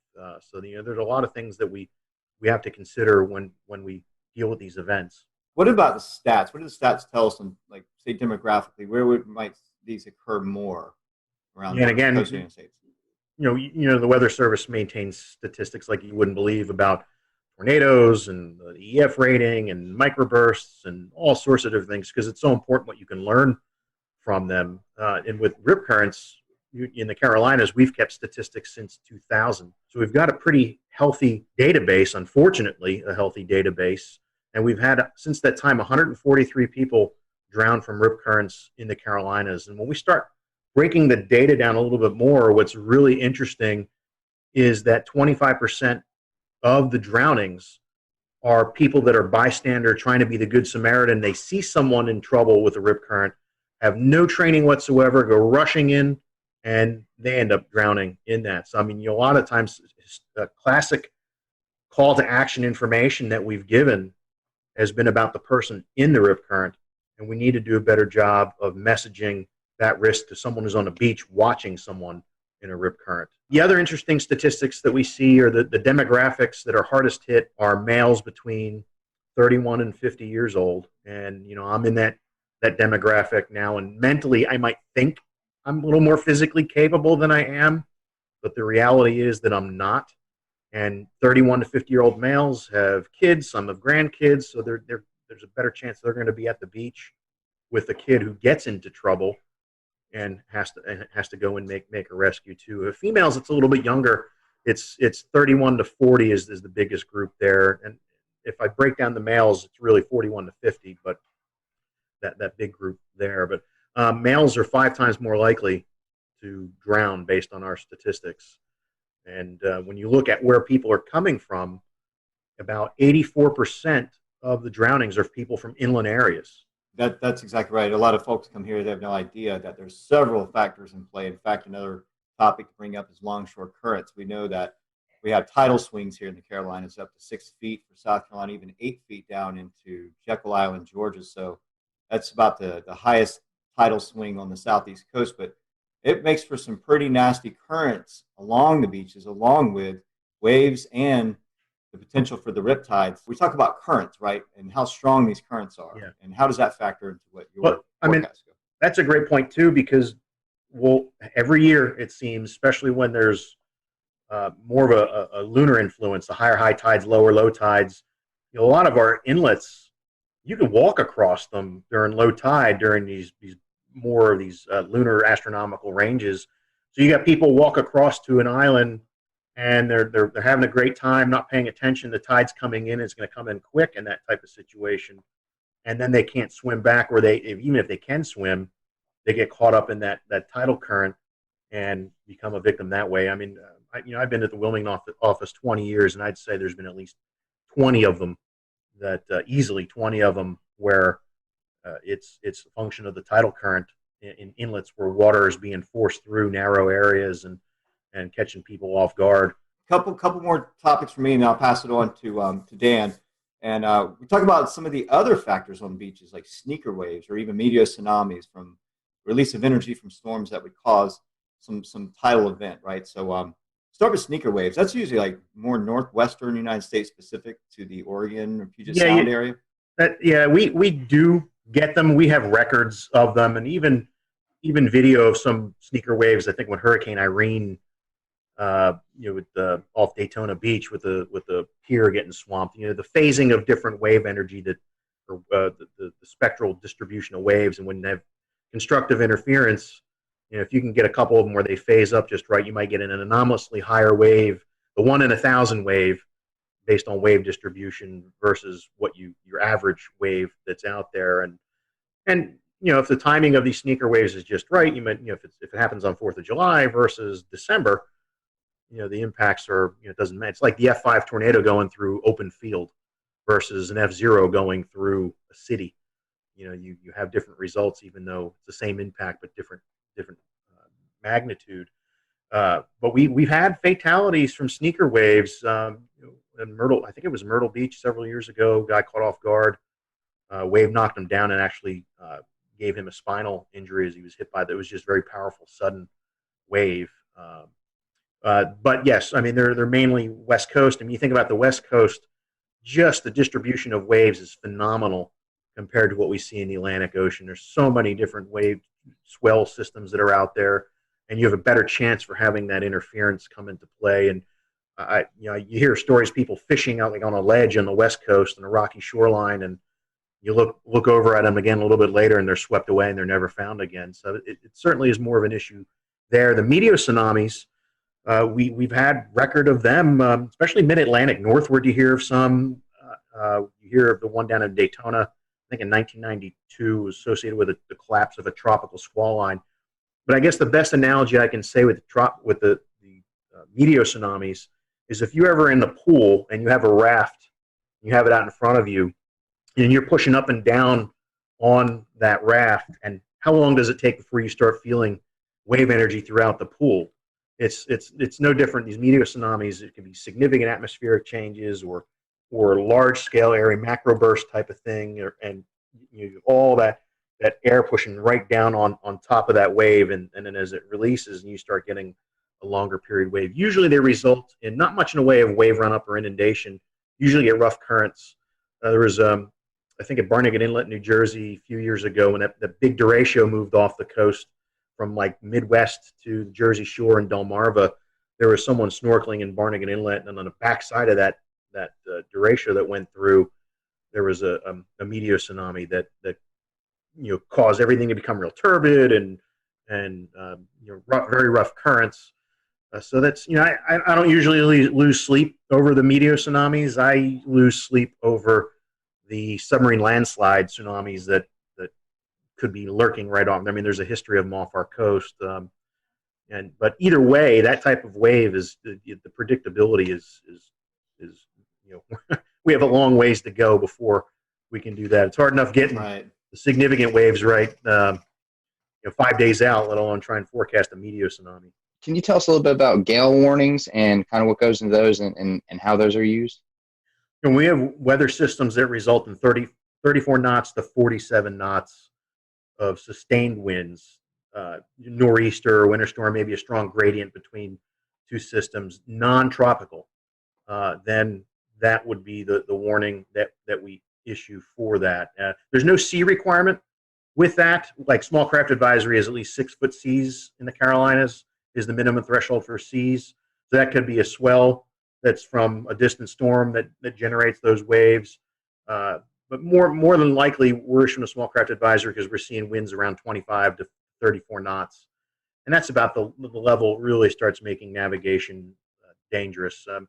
A 6 foot swell wave in the open ocean versus a 6 foot 4 second wave, a locally generated wind wave, big difference. You can have boats roll over with the higher frequency waves. They're very steep. We call them steep waves. Now that 6 foot swell coming in could be a hazard, especially as it starts shoaling. So around inlet entrances, so picture a boater trying to get out the inlet or come back in through the inlet. If you have those big swells coming in, they're feeling bottom, especially with a falling tide. Now you've got waves going counter to the current. They can be extremely steep, almost look like cliffs before they spill or plunge over. So we do have these deep water hazards as they migrate to the coast, can create certain issues for us. That's really interesting. And so our small craft advisories, are they changing to warnings? Can you tell us a little bit about the changings that are happening to that? Yeah, there might be some. We're going through hazard simplification where we're taking a look at a variety of products and trying to make it a little bit easier. When you look at the weather.gov map and you see all the advisories and hazards and warnings going on. I mean, sometimes the thing's lit up like a Christmas tree. So the agency has invested a lot of effort with social scientists, with core partners to try and find a better way. So we will see some changes with that. I don't know to the extent how small craft advisories will change. Gale warnings, I don't think we're going to have any changes. And of course, storm warning, when you have over 47 knots sustained, we would have that. As we all know, with any sort of simplification of hazards or anything weather related, it has impacts on a lot of sides. So that's great to hear that the social outreach there's happening to try and figure out how that will impact everything. One more thing that I have to talk about as far as open water hazards are concerned, as far as the special marine warnings, what's the best way if I'm a boater, if I'm going to be impacted by these special marine warnings? What's the best way? Well, first of all, what is that, and how does that warning get established, and then how is a person that might be impacted by it, how do I find that? We'll return to Best of the Carolina Weather Group in a moment. Now your Carolina weather forecast. Here are today's forecast high temperatures for North Carolina. Here are the forecast lows for tonight for North Carolina. Here are tomorrow's forecast high temperatures. And here's forecast rainfall across North Carolina tomorrow.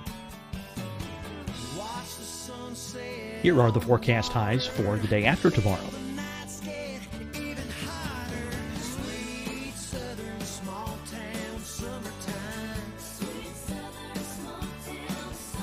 And here's the forecast rainfall across North Carolina for the day after tomorrow. This is the total rainfall forecast across North Carolina for the next 3 days. Here's the severe thunderstorm outlook for today from the Storm Prediction Center.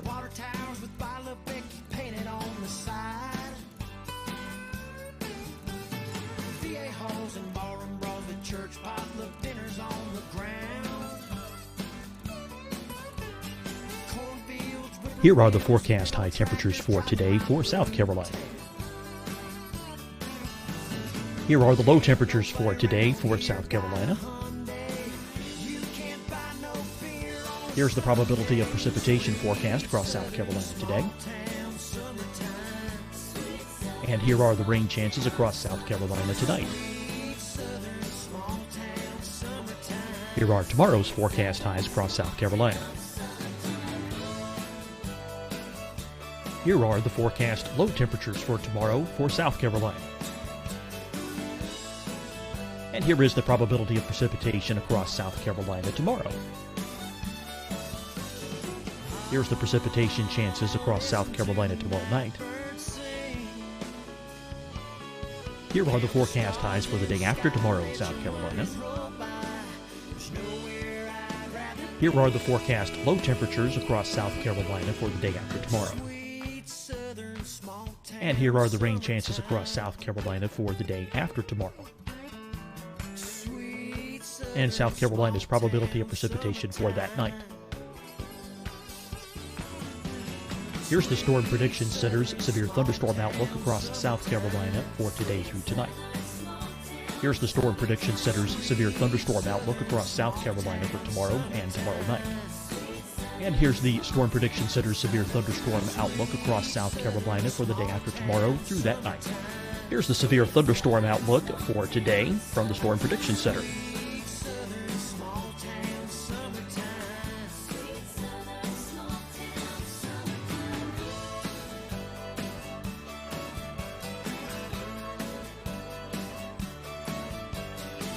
And now here's a live look at weather radar across the southeast. Fight the spread and take a stand against coronavirus. Wear a mask in public. Stay at least 6 feet apart from others. And get tested. Join us and fight the spread. Visit scdhec.gov/COVID-19. Getting tested for COVID-19 helps you to take the steps needed to protect yourself, your loved ones, and your community. Find the testing location at scdhec.gov/COVID-19 testing. Deciding when to wear a mask isn't about who you know or how well you know them.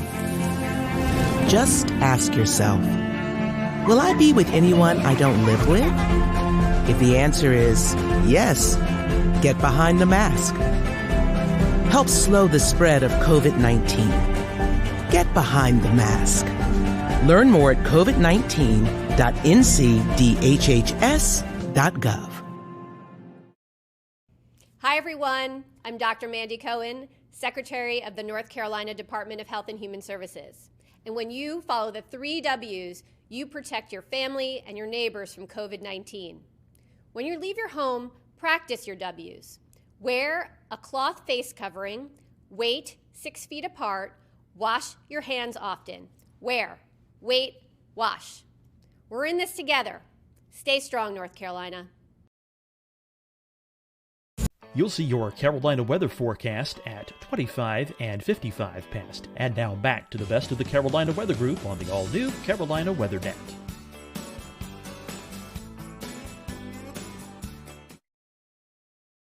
Yeah, it's a great point, and it is a challenge just because of limitations of coastal weather radio, cell phone connectivity, access to apps. When you're further out, when you're farther offshore, you're losing a lot of the ability to receive this information. So it's always important to know before you go. If there's a day that we're calling for all these thunderstorms, it's not worth it. Live to play another day type of thing. So right off the get-go.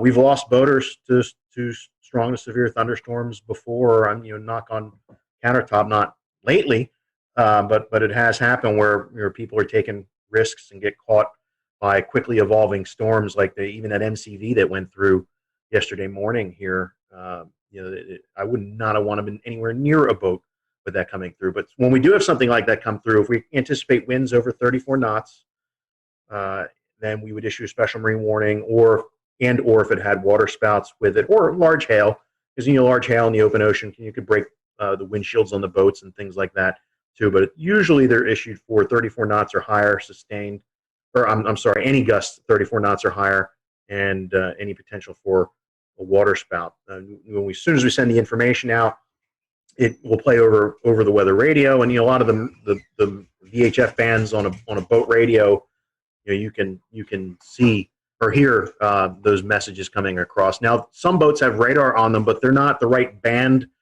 to interpret weather data when they're twirling around. That usually, if there's a big thunderstorm target, the band that the marine radars are used, you might only see the edge of what's out there. It's not powerful enough to penetrate into the storm, so that really doesn't provide much in any way of value. But I think there are some providers via satellite where you can get information. But it is a great question, because you need to be connected to that environmental intelligence if you're going to be in an area where you're at extreme risk. You can't just 30 miles offshore. You can't just seek safe harbor in 10 minutes.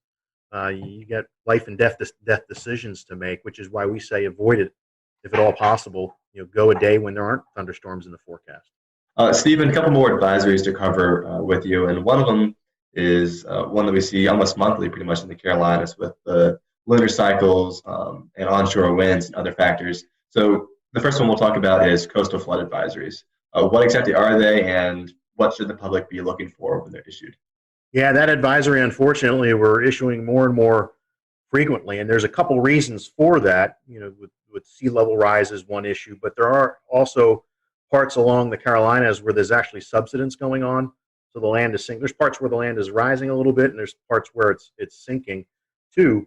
You can also have changes to the local hydrology, like they did a lot of dredging the Cape Fear River. So between the subsidence, sea level rise, and the dredging, our number of coastal flood advisories has gone up incredibly. Now, the thresholds for where we, before we decide to issue one or not, vary based on the datum that's related to that location. So you can't apply 5.5 feet mean low or low water at every coastal station, because their datum varies. So what we have done, worked with a hydrologist, we've done coastal flood surveys, get out there when there is flooding going on and observe the impacts.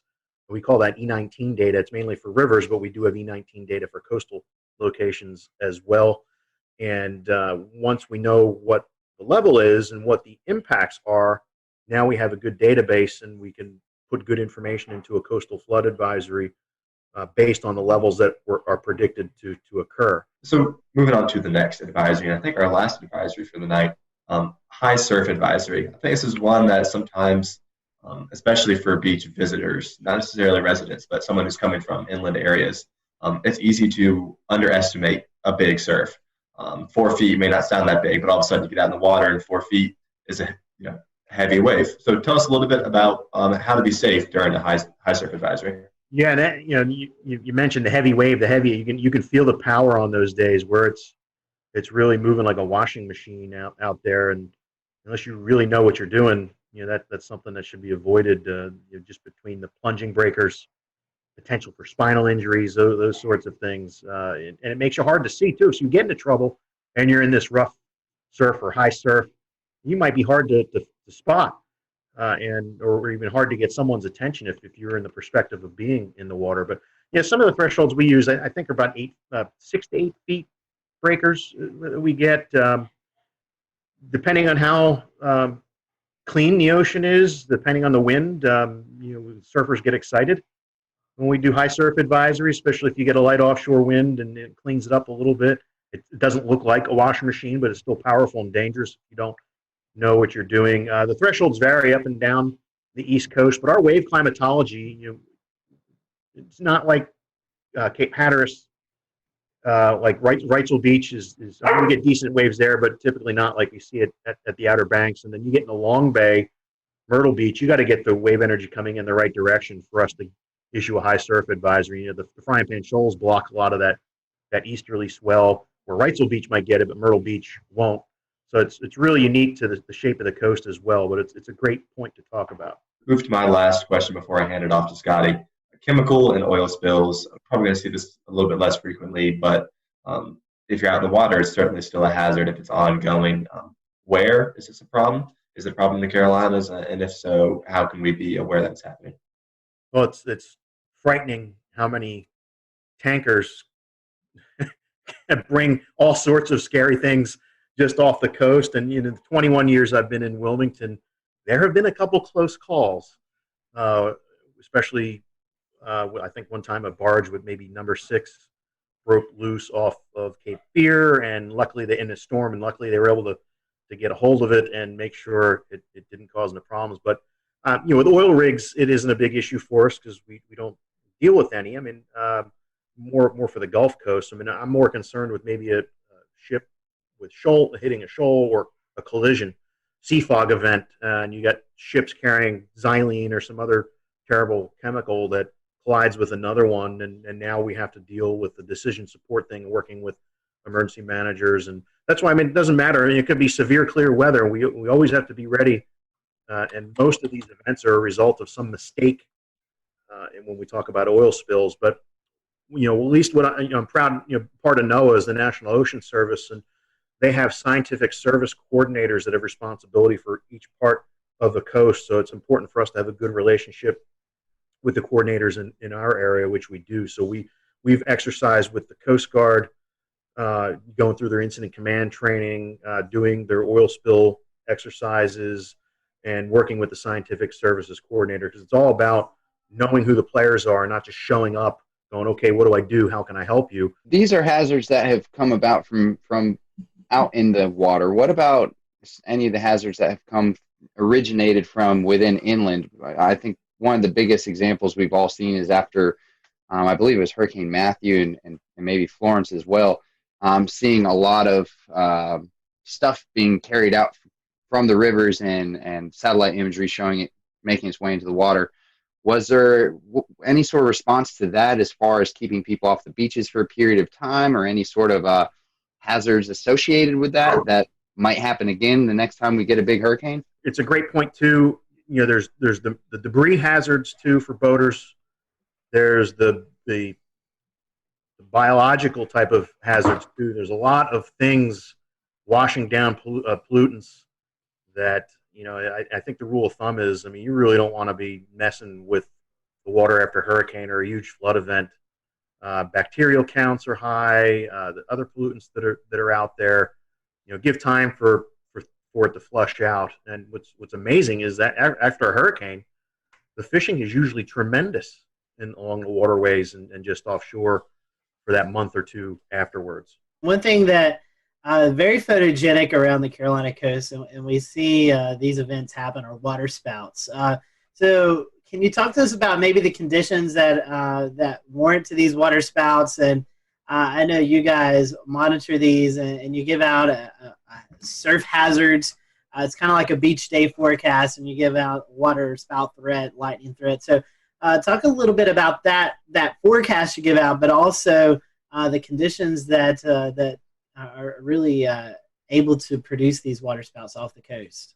Yeah, and I got to give props to one of our lead forecasters, Tim Armstrong, who developed this water spout risk, where he went back and looked at a catalog of events that we've had over the years and found some really interesting information about instability and actually lack of shear type of environment, but with the boundary in the area like a land breeze or some other boundary that might be stalled up there. So it was, we think, people see a water spout and they might think it's it's the classic tornado, and some of them are, like the big Myrtle Beach tornado, July 6th, 2001, somewhere around there, was actually like a classic tornado that just happened to ride down the beach and move into the water. So some are classic tornadoes, like even the tropical cyclone tornadoes are more of the classic type versus your regular water spouts. So, but every summer we get the right instability in place. We get light winds through the atmosphere with that boundary there,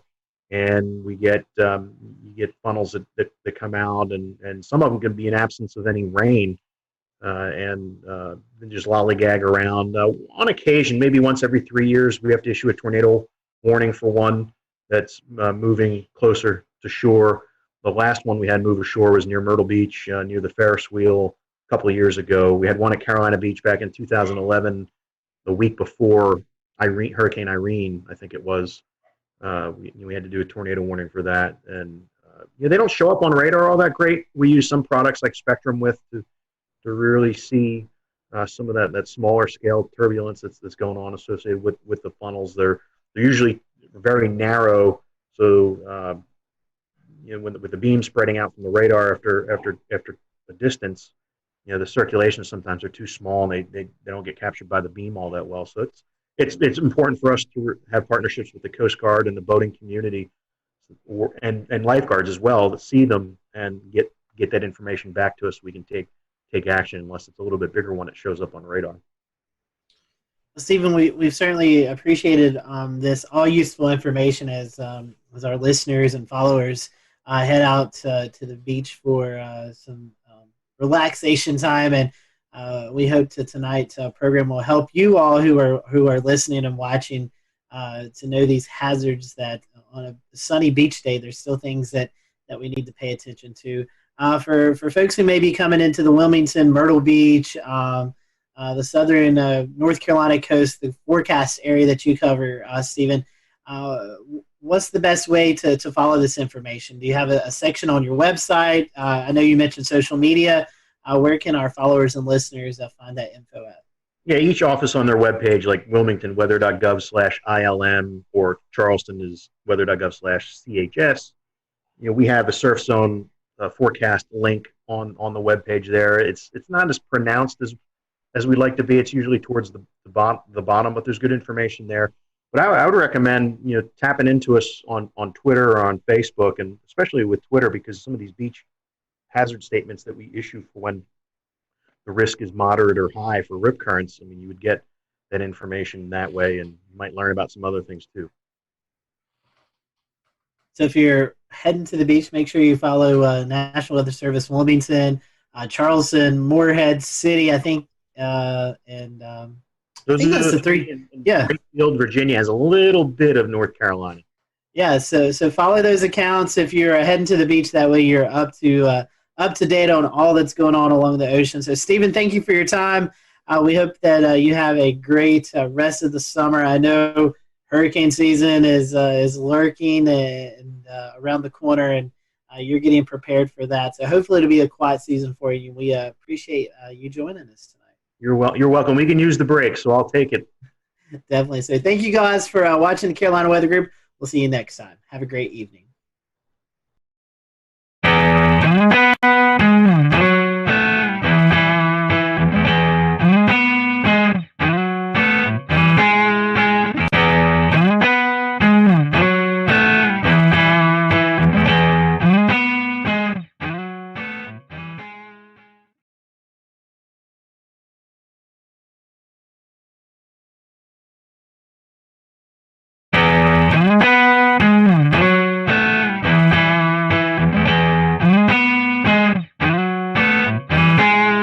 Good evening, everyone. Welcome to the Carolina Weather Group. We're happy to have you tonight, and we have a special treat for you. Chief Meteorologist Bill Walsh from WCSC in Charleston, South Carolina, Emmy Award-winning Chief Meteorologist, who's also an author, a Lieutenant Colonel in the U.S. Air Force Reserve, and much more. We're looking forward to having Bill with us tonight, and Bill just celebrated his 34th year in broadcast meteorology, and we're just going to look back over those moments for this next little bit, so we're happy to have you. And towards the end of the show, we'll let Bill give out some of his social media information. So if you're not following Bill on Twitter or Facebook, definitely want to give him a follow, especially if you're in the Charleston area, if you plan to visit. So Bill, welcome to the show.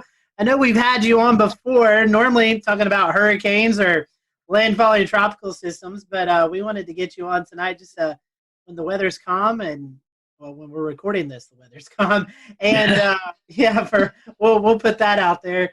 But we just want to kind of get to know you. So our first time question for a lot of our first time guests is how did you get hooked into this crazy career that we all love to do here in the weather world? Great to be here, by the way. It's so cool to be with everybody. And I definitely watch love the podcast. It's funny. It's just kind of an accident, actually, believe it or not. I was really into aviation, into flying airplanes, and I got my pilot's license when I was 16 years old. So I actually got my license to fly before I got my license to drive. So I had to get a ride to the airport to take my check ride. But anyway, I was really thinking about going the aviation route for a while. And my sister's boyfriend at the time was working in radio, and I really was fascinated by broadcasting. And he was about 3 years older than me, 3 or 4 years older, and she ended up marrying the guy. But this was back in high school, and then he wanted to be a broadcaster, and he went into television. And I would hang around the radio stations with him when I was in high school, and I was like, this is cool. I like this. I like the broadcast is cool, but I really am fascinated by flying and weather. And really aviation weather was really what I was interested in, and thunderstorms and snow. Of course, I grew up in the snow belt, with the blizzard of '78 was the biggest thing that hit us when I was a kid. And I was like, by the way, I just dated myself there, but that's okay. So this big giant blizzard comes along. We have 52 inches of snow. I'm fascinated by the weather. I'm saying, I got to get into this. I got to figure it out. So I ended up, believe it or not, I ended up taking a bus. I lived in Rhode Island, and I took a bus downtown Providence. I probably was a sophomore in high school, maybe something, and I snuck up to the TV station, which was Channel 10 WJAR. And the station was way up on top of the outlet. It was kind of like a Macy's type store, right? So it was on the top floor, and back those days, there was no security. There was no, it's just like the door opens in the elevator. I walk out. There was one woman there, and she said hello, and I just looked like I knew what I was doing. So I walked right into the studio, and there was, the guy I watched growing up on TV, John Giorgi. I'm like, oh, there's John Giorgi. Look at that. Look at that green wall. Wow. Well, what is that thing? Look at, wow, a satellite picture. Holy mackerel. One satellite picture. It was, oh, look at, those are the maps that they put the little stickies on. How about that? It was really fascinating. So, at that point I was hooked. So I ended up, knowing that I really like television, I really like weather. I wanted to put the two together. That's kind of how I ended up falling into this stuff. So you've definitely covered some big events in Charleston. Talk a little bit we'll go into some specifics here later on, but talk about your time in Charleston and, what that's meant for you. I know you've been a figure in the community. So what's it been like forecasting in Charleston? Oh, it's been fantastic. Charleston is such a great place. As I said, I was in Rhode Island, and I was looking for a full-time gig I wanted to get, well, I had a great guest. I did, by the way, my dog is here. if you're wondering what, that's Ruby. And, so what happened was, I was looking for I wanted a, Monday through Friday gig or something like that. I looked very, very young, as I continue to this day, except for the hair, see? But anyway, so I decided that I'd start looking. I wanted to go somewhere warmer. I really like tropical weather. I love hurricanes. So, and we, at that time, even in the 80s, there weren't that many big hurricane events. So I ended up, throwing my tape out there, and I got a call by the station here in Charleston, WCID, and they said, hey, we're interested in you coming down, maybe being our chief meteorologist. Once their meteorologist was leaving, she was going to have a baby, and she was going to, just leave the business. So I came down here. They offered me the job, and when I flew down for the interview, I actually, they took me out to Wild Dunes for lunch, and I saw a dolphin and I saw a palm tree. And I was saying, wow, those are the two. I mean, that's like, I really was kind of like in Florida, but I'm like, this is like Florida without the traffic, So I'm thinking, let's go down there. So I got a chance to come down here to work at Channel 4, and I did for, that was in '86. And then, of course, in 1989, Hurricane Hugo comes along. Well, the worst strike on the U.S. in years and decades. That came up and really slammed right into us perpendicular-wise, right up the coast, right into the coast. And we had 6 feet of water in the building. We were blown off the air. I mean, we had, I was out of my house for 3 months. I had to live with my soon-to-be in-laws for 3 or 4 months. That was worse than the hurricane. But anyway, that was, she could probably hear me. But anyway, it was, he recycled paper towels. Her father.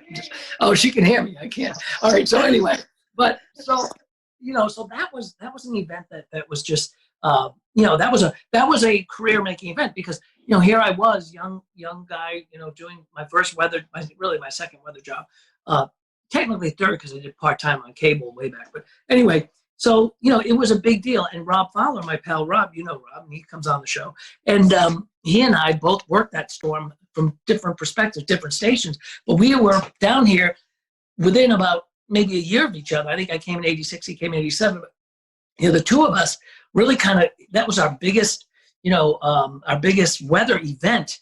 That all of a sudden here we are in our 20s doing that big storm, and they hadn't had one here in years, and it was a devastating storm. So and then in 1993, Channel 5. Was kind of like the big gun in town, and they were their main weatherman was Charlie Hall. He was like an institution. He was an amazing man. He signed the station on. I mean, he was literally the guy who was the first guy on the television station to sign it on. And they called me up and said, "Hey, are you interested in coming over to work with Charlie?" And I'm like, "You want me to work with Charlie Hall? I mean, you want me to?" And they did. And they said, "We'd love for you to work together and build a weather department." And they had Charlie and they had Mike, but they had one computer, and it was just an old Liveline 3, I think it was.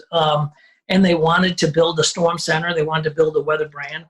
So that was when I went over to Channel 5. So anyway, that's kind of how I ended up in Charleston.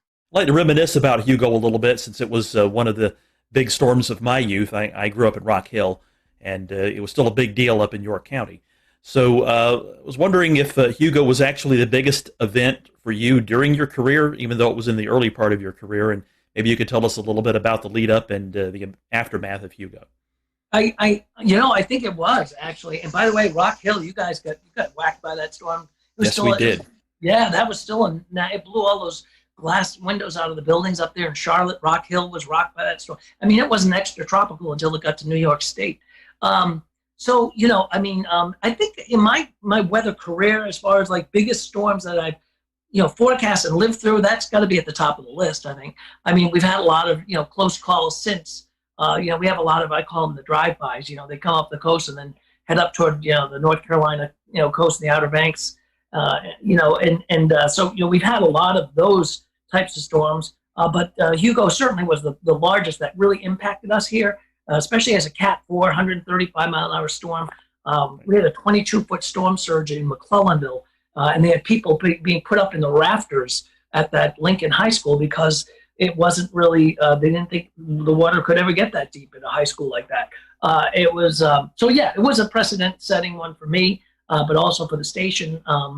all three stations. It really was, and for Charleston itself, the city remembers it every year.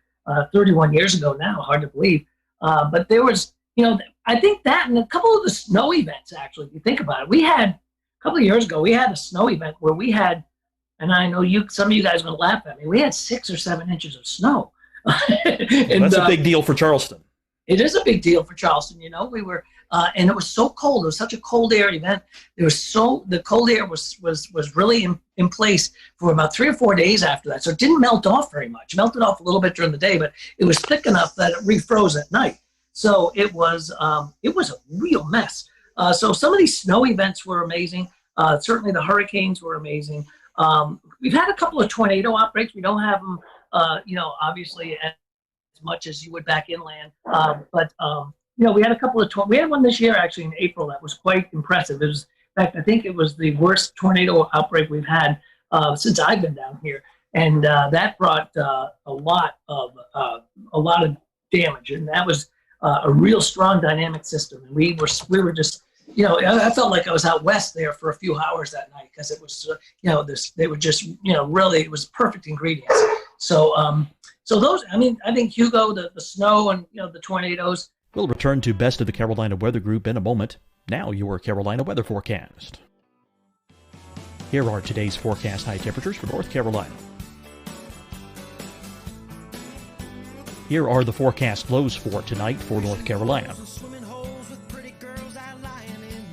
Here are tomorrow's forecast high temperatures. And here's forecast rainfall across North Carolina tomorrow. Here are the forecast highs for the day after tomorrow.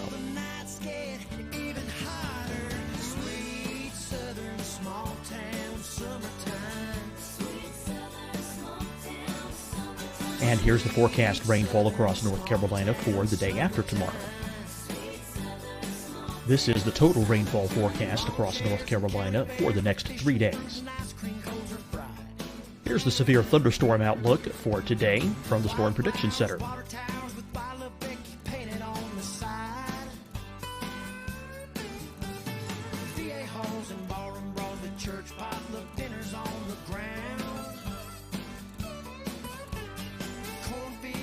Here are the forecast high temperatures for today for South Carolina. Here are the low temperatures for today for South Carolina. Here's the probability of precipitation forecast across South Carolina today. And here are the rain chances across South Carolina tonight. Here are tomorrow's forecast highs across South Carolina. Here are the forecast low temperatures for tomorrow for South Carolina. And here is the probability of precipitation across South Carolina tomorrow. Here's the precipitation chances across South Carolina tomorrow night. Here are the forecast highs for the day after tomorrow in South Carolina. Here are the forecast low temperatures across South Carolina for the day after tomorrow. And here are the rain chances across South Carolina for the day after tomorrow. And South Carolina's probability of precipitation for that night. Here's the Storm Prediction Center's severe thunderstorm outlook across South Carolina for today through tonight. Here's the Storm Prediction Center's severe thunderstorm outlook across South Carolina for tomorrow and tomorrow night. And here's the Storm Prediction Center's severe thunderstorm outlook across South Carolina for the day after tomorrow through that night. Here's the severe thunderstorm outlook for today from the Storm Prediction Center.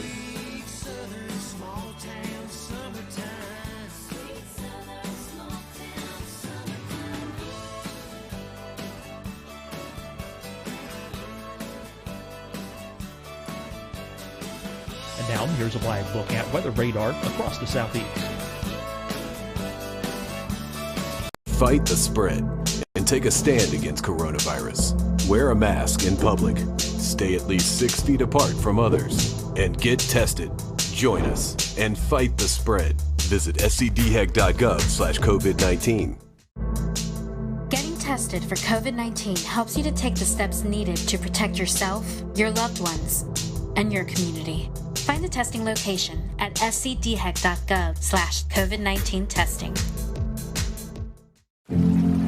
Deciding when to wear a mask isn't about who you know or how well you know them. Just ask yourself, will I be with anyone I don't live with? If the answer is yes, get behind the mask. Help slow the spread of COVID-19. Get behind the mask. Learn more at covid19.ncdhhs.gov. Hi, everyone. I'm Dr. Mandy Cohen, Secretary of the North Carolina Department of Health and Human Services. And when you follow the 3 W's, you protect your family and your neighbors from COVID-19. When you leave your home, practice your W's. Wear a cloth face covering, wait 6 feet apart, wash your hands often. Wear, wait, wash. We're in this together. Stay strong, North Carolina. You'll see your Carolina weather forecast at 25 and 55 past. And now back to the best of the Carolina Weather Group on the all-new Carolina Weather Net.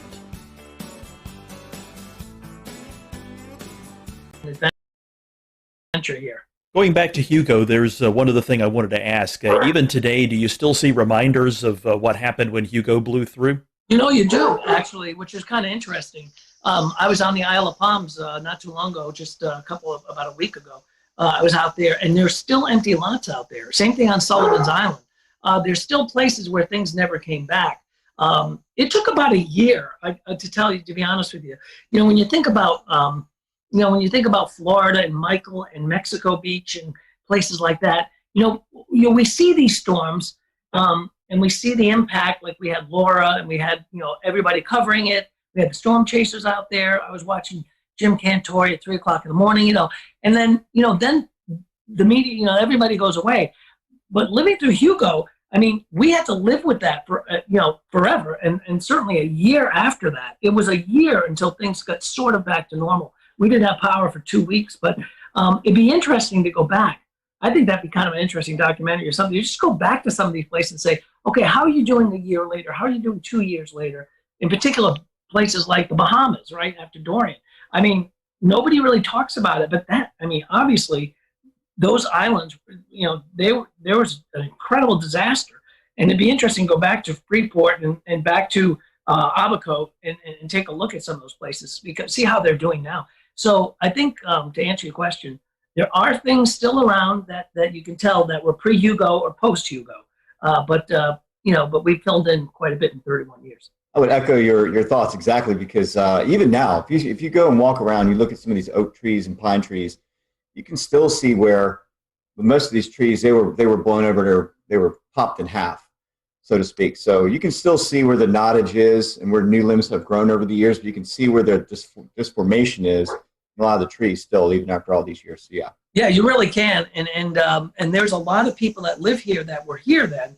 And they remember it. They remember surviving, going through it, and things like that, rebuilding their house, or getting back to what was a house. So, it's one of those things that it's burned into your memory forever. Yeah, I recall. I don't remember the exact percentage, but I remember hearing that a sizable percentage of the trees, of all the trees, were knocked down or badly damaged and would soon die in the wake of Hugo. It was amazing. We were the morning after, we went back to the television station, and the pine trees were snapped at about maybe 20 feet up, 30, 25 feet up. They were all snapped almost at a uniformly, a uniform height, all in the same direction in one way, and then you'd see them all in the other direction, the other way, depending on where you were. And it was fascinating to look at the damage because it was just so widespread. But a lot of those trees were, the Francis Marion Forest was completely devastated. And it's been a long time, and it's still being, rebuilt. A lot of those newer trees, or some of those trees that have come back, it takes a while, obviously. Bill, how was communicating the threats from Hugo, specifically the storm surge? We made a lot of progress in the past 5 to 10 years of trying to explain what storm surge is and the areas it impacts. What was it like explaining the water that could come with a storm like that back in the late 80s? So that was interesting because, that was before slosh models, and that was before, we had the LFM. And so, we didn't have a lot of the great, tools we have today. And at the time, remember, the Hurricane Center only went out 3 days. They didn't go out 5 days. And we didn't have, the Euro. We didn't have all of these great products that push us out, so many days in advance. So it was really kind of using that technology, what we had. But letting people know about the storm surge was because it was kind of alien to these folks. They knew, remember, they haven't had a hurricane strike since, at least I think it was David maybe that came by in '79. Anyway, they hadn't had a major hurricane strike really since Hazel and Gracie way back in the 50s. They had some storms that came on up, but it was the first real major strike that could bring a major storm surge. So communicating that was interesting, and it was you had to kind of explain to people what it was, and a lot of people didn't think that they could see 20 feet of water. And I mean, there's a lot of people are saying, oh, they're overdoing it, and stuff like that. So getting that message out there was rather interesting. So Bill, I want to ask you a little bit about kind of bring your military background and career into your meteorology broadcasting career, and specifically when hurricanes like Hugo or other kind of big events like that have occurred. Is there part of your military background that helps you communicate that or be present and structured in the way you assist with letting people know the threats? Yeah, it does, Dan. I mean, what it does is it gives you, in the military, everything's about readiness, right? So when I was, when you're working on a staff or you're working as, whatever your job is in the military, everything is, especially in the reserve side of things, it's all about readiness.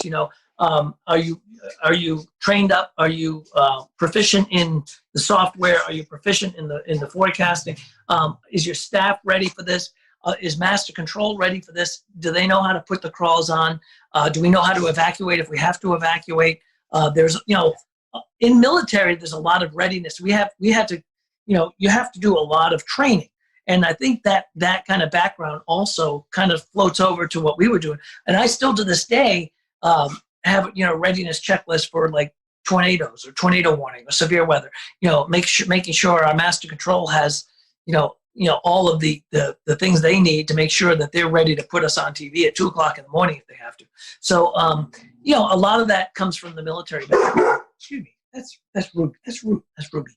So a lot of things come from the military background that go into television that help me pretty much get through these storms. But I think it's a good background. And military is a whole different world. When I was doing military on the weekend, I'd go away, or even during the week, I'd be like, it's like literally changing hats. It's a whole different world of the way things are done. TV is, there's a bit of show business. We got the science side of it, but there's show business, and it's a whole different world where military, it's totally different. So if you're briefing a commander, for example, on an upcoming storm, or you're doing a battle group command type of, if you're doing a forecast for a battle group, you're talking about, different types of weather, but, those people, it's a different audience. So, yeah. So you use that training, I think, to help you be ready. Readiness is the most important thing. Well, that readiness was obviously very important in 1989 with Hugo, and it still is, though we've talked about before on this show. In the unfortunate event that South Carolina and the South Carolina coast and Charleston area were to ever face another storm like Hurricane Hugo, how prepared are we nowadays in the Charleston metro for a major landfalling hurricane? I think we're pretty well prepared. We're prepared, and we're at a point where we know what to do. We know how to get the messaging out there. We're prepared better than ever when it comes to communication between social media, the television, the OTT over-the-top stuff, all of the different platforms that we can broadcast to. So getting that word out is going to be even better.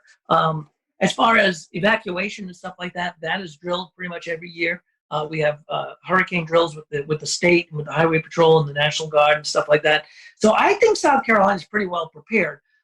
there are some caveats. We flood on a good thunderstorm on a high tide down there. So, depending on, the timing of the storm, also the trajectory of the storm versus the coast, how much flooding that we could have. But, to get people to move, we had a big evacuation during Florence, and, that was a major, it was a Cat 1, actually. It was a major disruption. But it wasn't even a major hurricane as it came down the coast, but it was a rainmaker moving at 2 or 3 miles an hour, just flooding North Carolina and northeast South Carolina. But yet governor, had evacuation all the way down through, Beaufort County down into near the South Carolina-Georgia border. That, put a lot of people out saying, well, why am I evacuating? That storm's up near Myrtle Beach, and it's really flooding like Conway and not us. So, and a lot of that, we have to try to explain to people and say, we don't make the evacuation call. We tell you what's going to happen, weather-wise, what to expect. So in that reference, I think we can be ready, but there are always going to be, and I will guarantee you guys, there will be people that stay on the beach, and they did, and they have stayed through storms like Hugo or like Michael or like Laura and stuff, and they may or may not even survive, but they did. I remember during when we had a couple of storms in Florida, down along the Keys, people staying, I'm staying through it, and then they come back to them like, afterwards, like, I'll never stay again, never, I'm out, I'm gone. Talking about some of these climate change issues that we've had, certainly the sea levels are coming up, and what has your perspective been on how we've had to handle sunny day flooding since you started here going into now? That's funny that you say that, because when we do have these 6.7, 6.8 tides on a beautiful sunny day, and you try to tell people we have a coastal flood advisory until 11 o'clock tonight, and they're like, it's not even raining. What are you talking about? And then all of a sudden, the pictures start showing up on Twitter of people's driveways being flooded and stuff like that, the drainage in the city. So sometimes it's hard to explain to people that, and it's people want simple answers sometimes, and sometimes it's hard to give a simple answer. And and there's not a lot of simple answers when it comes to weather. It can be complex, but even tides. When you talk about tides and talk about drainage, and you talk about some of the even the extreme low tides. Why boats are sitting up on when you have these blowout tides, boats are sitting up on the on sand, and they're like, did you say that was going to happen? Well, yeah, we did, but don't, so it's, it's just a matter of really schooling people. And sometimes it takes people by surprise a lot of times. It's difficult to communicate that sometimes too in the low country, because you have a bunch of visitors. Like I remember when I was there for the NWA meeting in 2013, there was a king tide going on at the time, and you could go down East Bay Street, and there was an area that was flooded. And sometimes I think getting the word out to people who aren't local to the area and know this kind of thing can happen every now and then makes things even more challenging. Yeah, that was a great meeting, by the way, Frank. We had a blast. That was a wonderful NWA meeting, and we'd love to have another NWA. We had an AMS meeting here too before that, and it's a great city for that. There's our shameless plug right there. We'd love to see everybody come back, but when we ever have conventions again. But yeah, I mean, it is, and it's hard to explain that to people. That they say, hey, look, this is this is not a rain event. This is not this. We're not seeing a major storm along the coast. Why are we getting flooding? And it's a beautiful blue sky day. So a lot of it's education, and the TV folks will tell you all the time that they give us 2.5 minutes to do the weather and say, oh, by the way, could you explain how this stuff works? So it can be it's challenging. And I always, when I coach people and doing weather, I'm like, you're taking such a complex thing and you're making it simple, but you have to cherry pick the most important things and let people know about them. What's good about today, though, is that we have things like this podcast, things like social media, Facebook, and I'm sure you guys know, when we have big storms, and ask like Rob and everybody, Ricky will tell you. I mean, we're not only doing television, we're doing Facebook, and it's like you'll do six shows, and they'll say, by the way, can you do another Facebook Live in a half hour? And it's like, wow, I just went through all this, but I have to go through all this again. But again, it's sometimes for a totally different audience. So we're kind of schooling people along the way as well. Well, Bill, besides the whole weather TV gig, besides the military gig, you've also done some writing, right? I have. That's kind of like a hobby, more fun than ever. Yeah, I did. I write some novels, and had one come out recently. It was right before the COVID thing, so we were setting up these like we would do like Panera Breads from. We ended up going to different places to do some book events just to promote the book and whatnot, and then boom, COVID hit. Although we've been doing a lot, I've been doing some Zoom, what do they call them? Book things, book events, like a lot of book clubs and things like that. But yeah, I wrote a novel when I was flying a lot for the Air Force. Really, I started thinking about this when I was Navy first, and when I went from the Navy to the Air Force, my job in the Air Force had me flying quite a bit in different places on C-17s, and so I started thinking about these stories and stuff like that I put together in a book and in a novel. We actually pitched it. My first book was pitched as it was more of a national security thriller, and it was pitched as a TV show. And my agent was like, you know what, this would be a good book if they don't buy it as a TV show. And they didn't go for the TV show, but the other people came up and said, we'd like you to do the book on it. So so I've done a couple of books and three novels, and it's fun. I mean, I don't do downtime very well sometimes, so I've got to be doing something. So I guess I write sometimes, and it's really kind of enjoyable. The last one I did, which was Uncle Danny, was actually based on 3 live characters up in New England that were really they were the kind of the tip of the spear when it came to the booze business and prohibition. They were probably the biggest movers of liquor in the Northeast in New York, and one of them was a great uncle of mine. So so I got to write a book about it. So I thought that was pretty interesting. Kind of on your weekend job has become air shows and aviation and flying recently. That's actually kind of how we met and talked about things and knew each other better, was through kind of the aviation world. Talk a little bit about your time with the paratroopers and announcing for them and doing all the stuff with the team. Yeah, I love doing the air show stuff, Ricky, and as you know, and you do too, and a lot of our folks do. So yeah, when I was my last job with when I was doing I was with Special Operations Command with the SOCOM, the Special Operations Command Paracommandos, and my job was kind of a threefold job. I was a DZSO, drop zone safety officer, I was a weather officer, and I was a public affairs officer. Kind of had 3 hats. So as part of that, I ended up doing a lot of they know I was in television, so I did a lot of the narrations of the jumps, either into stadiums, into air shows. We did a lot of football games and things like that. So I did that for almost 4 years. I was on the team, the Paracommandos team, and it was a blast. So I got me into the air show side of things. I've always been fascinated with air shows. Just from being a pilot, just from being part of aviation.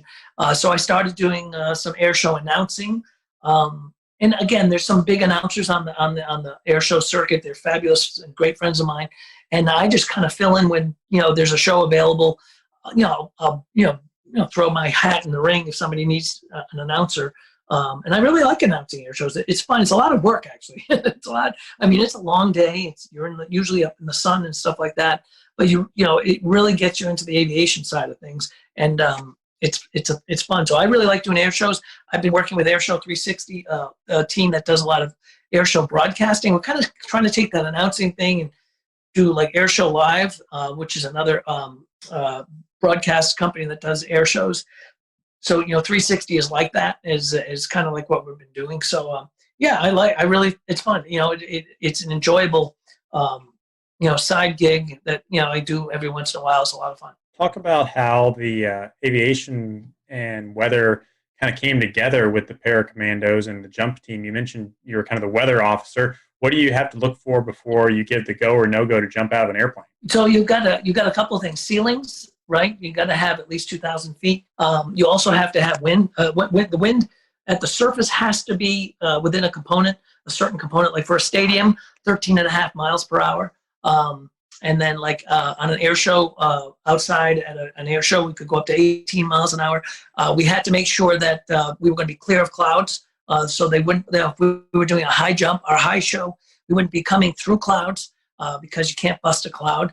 I'd be dealing with that. I'd be dealing with winds aloft a lot because of, where the exit of the airplane's going to be and, where they're going to be landing on the ground. A lot like doing Navy weather, when you're doing strike weather, weather for, where a strike's going to happen.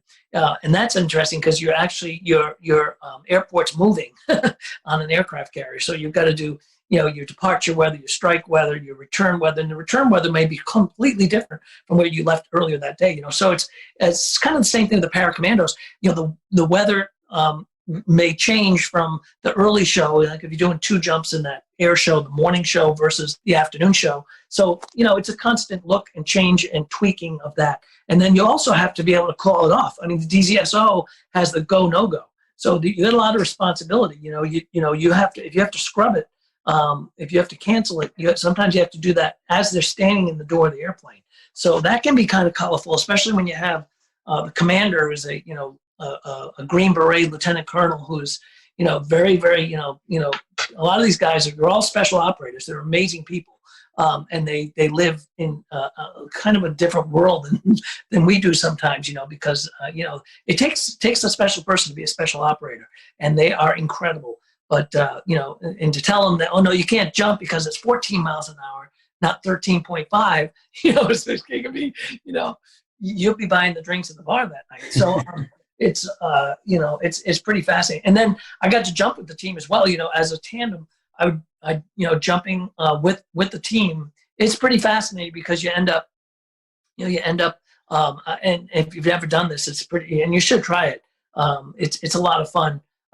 And I got to, jump with some friends of mine. I got Cantore to jump with us.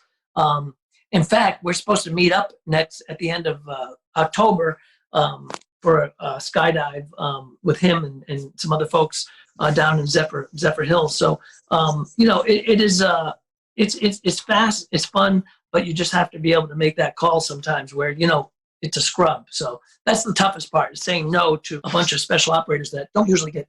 The weather doesn't bother them for anything they do, but because of the legalities of what we do as a performance team, you had to sometimes say no. So it's pretty fascinating. If South Carolina were to be defined by one food, only one food, what would it be? Shrimp and grits. Shrimp and grits. Oh, I like that. I agree. You think so, Yeah. Frank? Absolutely. I love me some shrimp and grits. What's your favorite shrimp and grits down there in the Low Country? Oh my goodness. There's Fleet Landing is very good.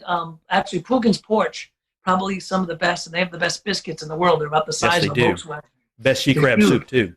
Yeah. Oh, the sheet crab's incredible, and those biscuits are as big as a Volkswagen. They're fabulous. Bill, we've certainly appreciated your time tonight and just great stories. And I can speak for all of us. We appreciate you always be willing to join us when storms are about to affect the Carolinas, and we always appreciate that. If our followers who are not in Charleston but travel to Charleston, or maybe they do live in Charleston and don't follow you yet, how can they find you on social media? So, yeah, anytime, my pleasure. Whenever a storm's coming, feel free to reach out. All of us down here are glad to jump on. We love the podcast.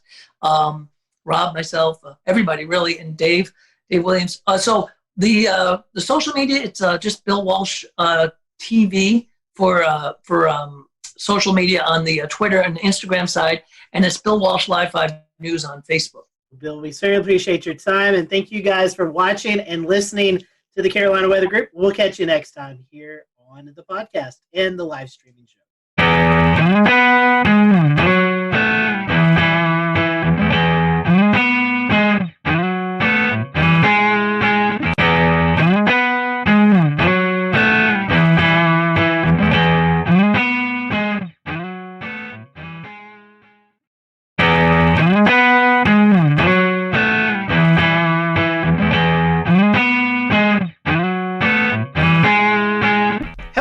Welcome to the Carolina Weather Group. We're happy to have you this evening. Tonight we have a very special guest with us. Former FEMA Administrator Craig Fugate is joining us. And Craig, we welcome you to the show. We're happy to have you this evening. Appreciate you wanting to spend some time with us to talk all things weather. You've experienced a lot from your journey in Florida to all the way up into Washington, D.C., being the FEMA Administrator. So we look forward to hearing your conversations tonight. For those who are watching, feel free to follow along with us on social media. Tell us what you think about the show. Let us know you have any comments. So, Craig, welcome to the show. Our first question to our guests who've never been on is, what is your weather journey? Do you have a weather story? But I'm just going to ask you, what is your journey? I know you started off in Florida where a lot of weather affects you, but did you have a little bit of a weather bug growing up, or was it all in emergency management? No, I can remember as a kid, you used to get the hurricane tracking maps at the grocery store,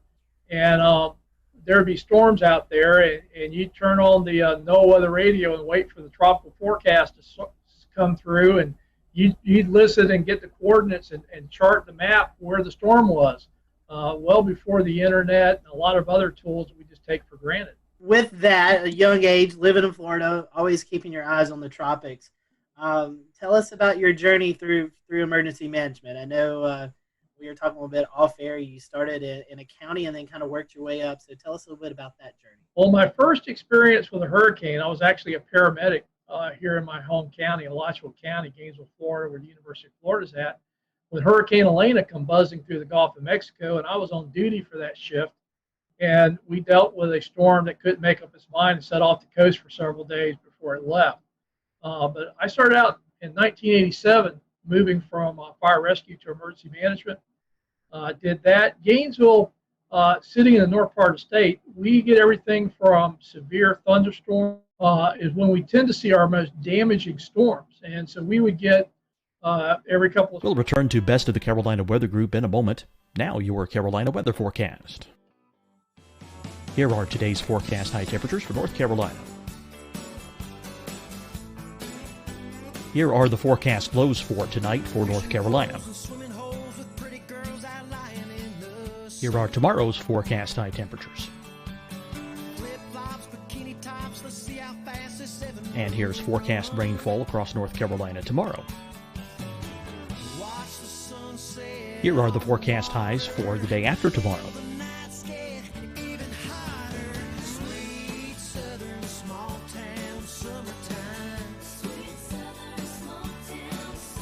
And here's the forecast rainfall across North Carolina for the day after tomorrow. This is the total rainfall forecast across North Carolina for the next 3 days. Here's the severe thunderstorm outlook for today from the Storm Prediction Center.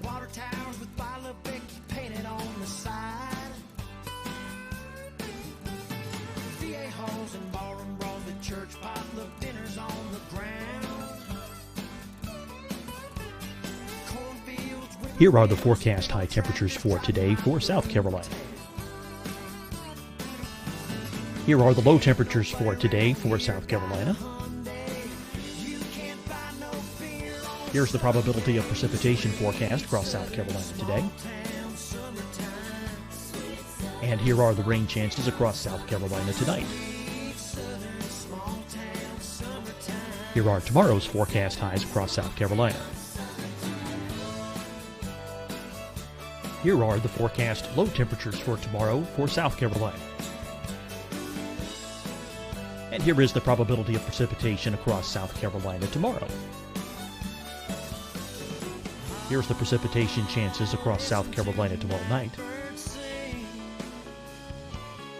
Here are the forecast highs for the day after tomorrow in South Carolina.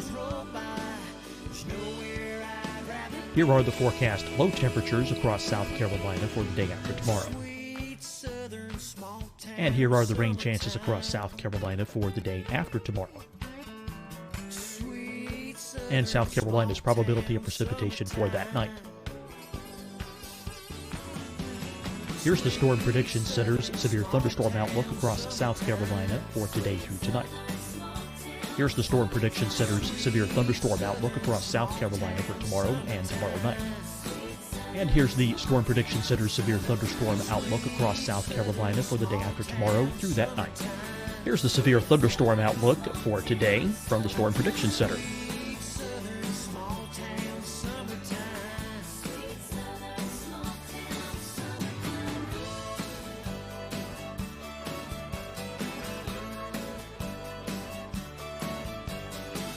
And now here's a live look at weather radar across the southeast.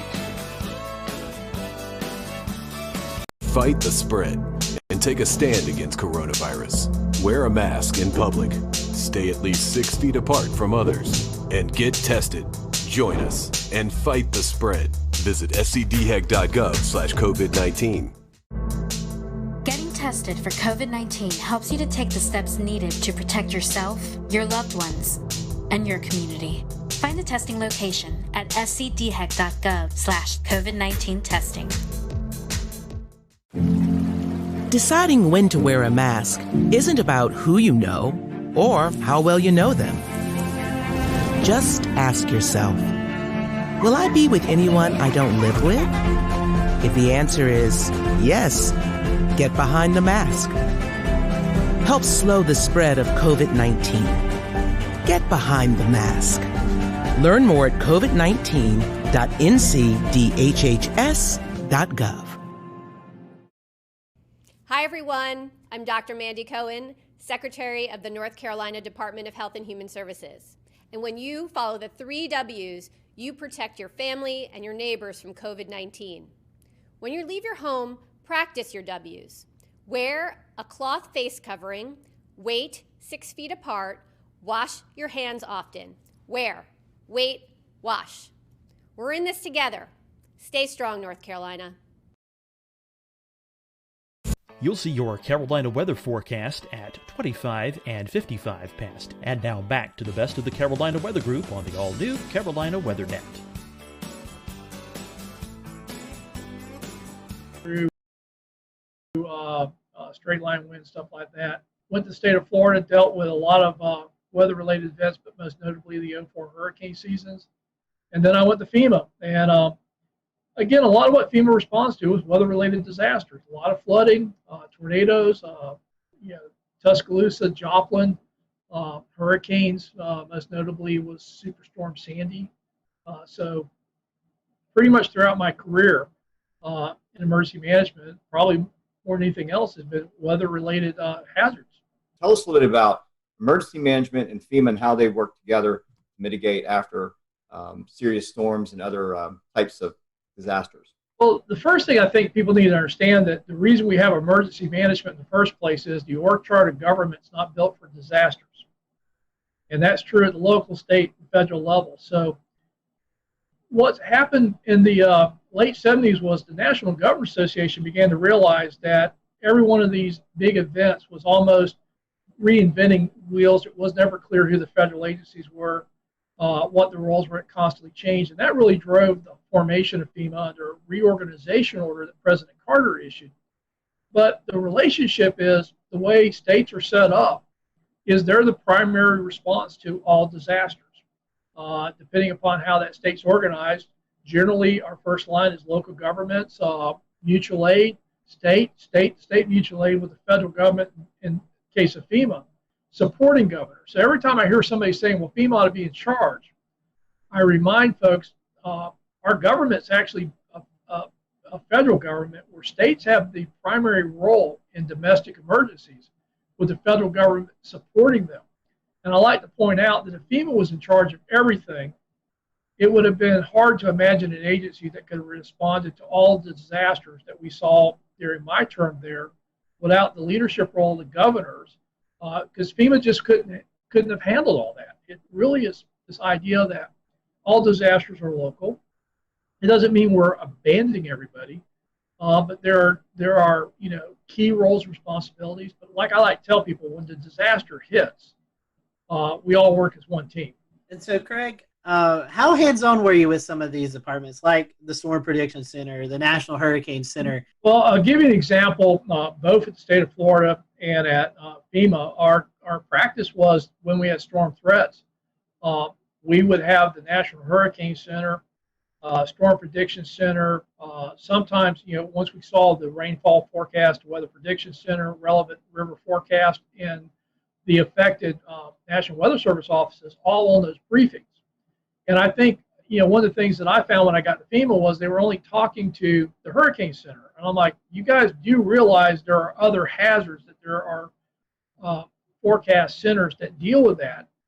And the Weather Service in general, I think, really appreciated the fact that they finally had somebody that understood that the Hurricane Center isn't the only products that are being issued during these storm threats, and that, if we were seeing a significant flood risk from heavy rainfall, having the Weather Prediction Center now talking about that and amplifying that message. What do you envision a response might look like to a hurricane in the age of coronavirus?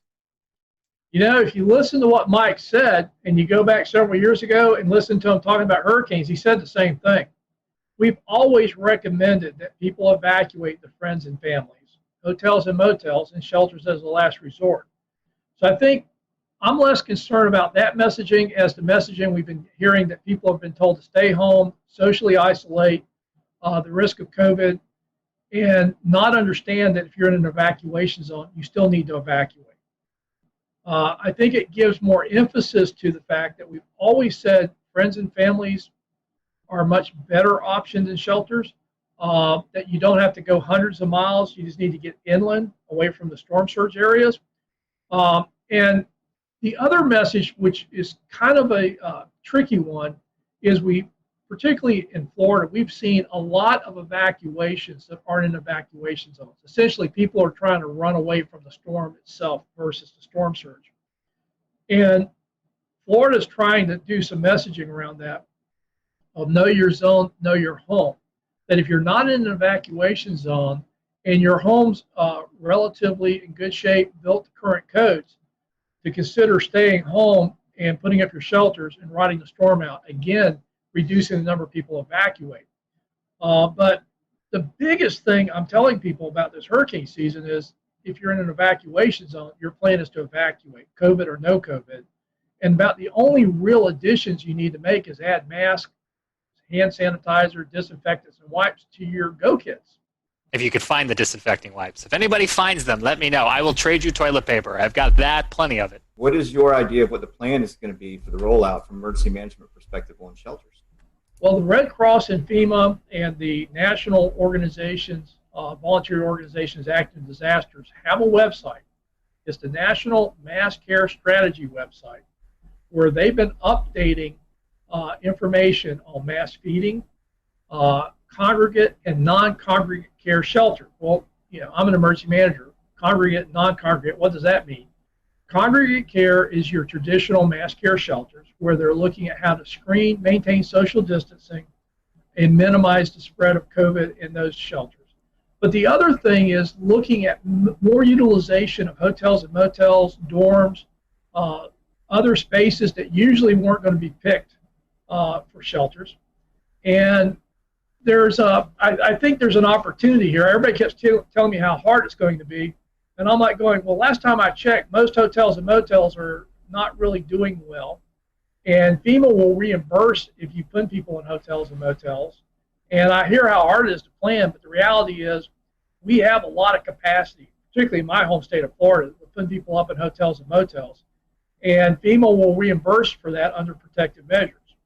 So we're still going to need mass care shelters. There's good information out there. It's updated fairly frequently as we learn more about COVID, and now that we're seeing cases increase. But the alternatives are, do you really want people not to evacuate because they're so fearful they have nowhere to go?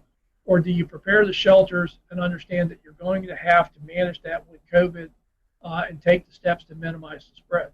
Craig, the current administrator to FEMA testified earlier today before Congress.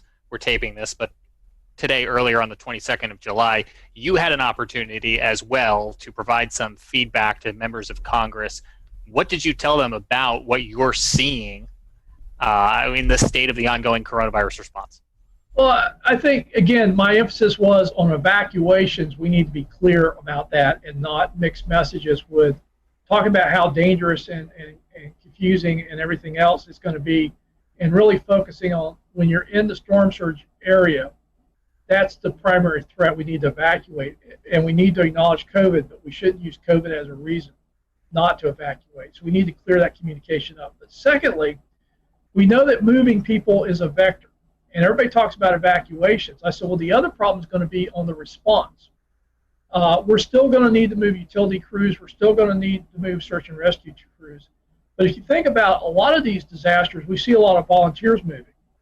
And that may not be our best tool. And everybody says, well, what are you going to do? I says, well, I don't know about you, but we got pretty high unemployment rates right now in Florida. So my question is, and having done this for a long time, there's not that much that requires people to have extensive training to be able to help in a disaster. And again, it's reimbursable. Why don't we hire people and put them to work locally?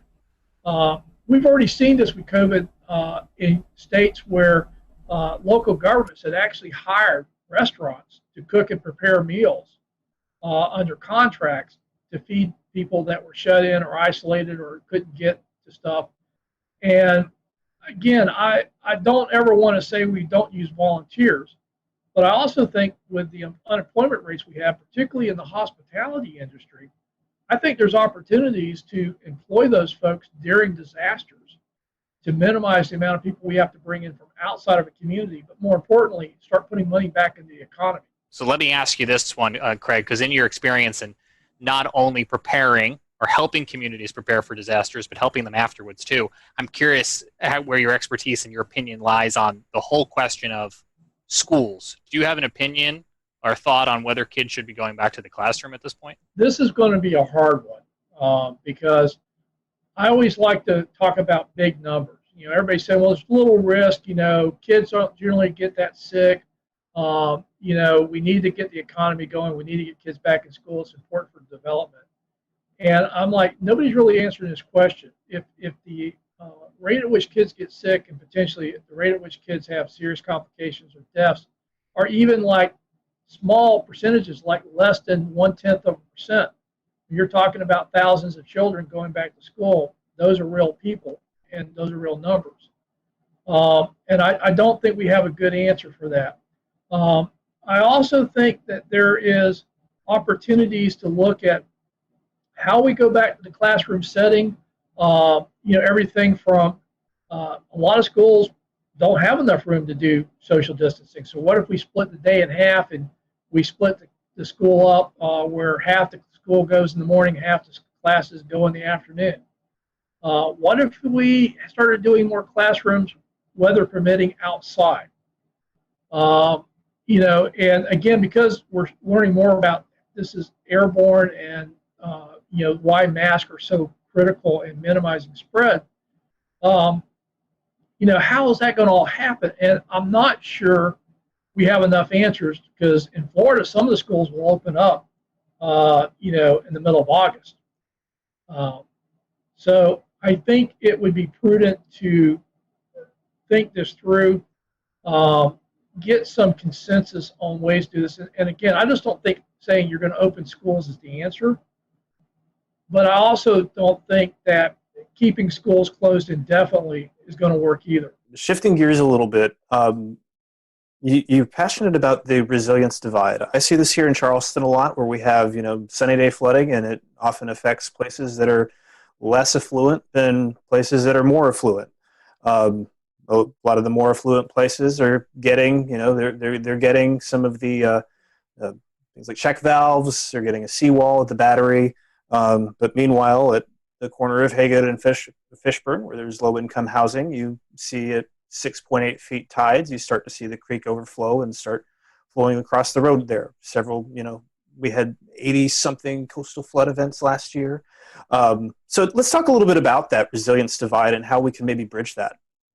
Well, the resilience divide is really how I'm trying to talk about the current process of using cost-benefit analysis to make decisions about investing in mitigation and building projects, particularly for future climate impacts, as well as the existing impacts we're already seeing. And so much emphasis is on how many tax dollars we save. You probably heard this, that for every dollar we invest, we save anywhere from $4 to $9. And so if you're looking at dollars, you'll actually save more money the more valuable the homes are that you're trying to protect. And lower income homes, working class communities don't score as well.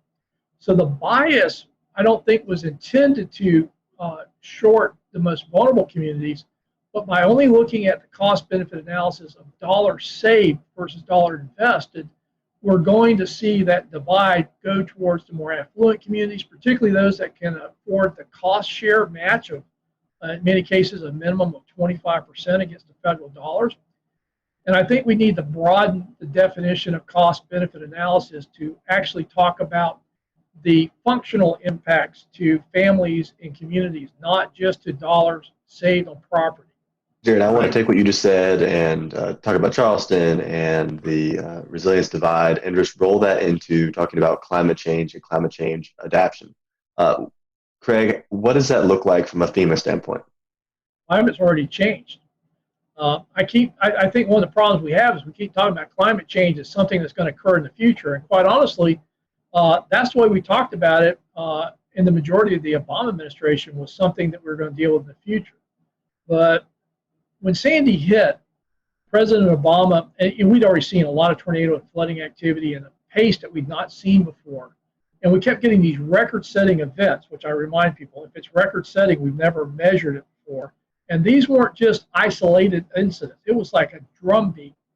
And the president said something that really, I think, shaped where we were going to go at FEMA. He says, the discussion about climate change is over. We need to start talking about climate adaptation. And the problem is our infrastructure was built for the past century of weather-related events. And climate is changing faster than our ability to keep up with infrastructure, to keep up with the improvements needed.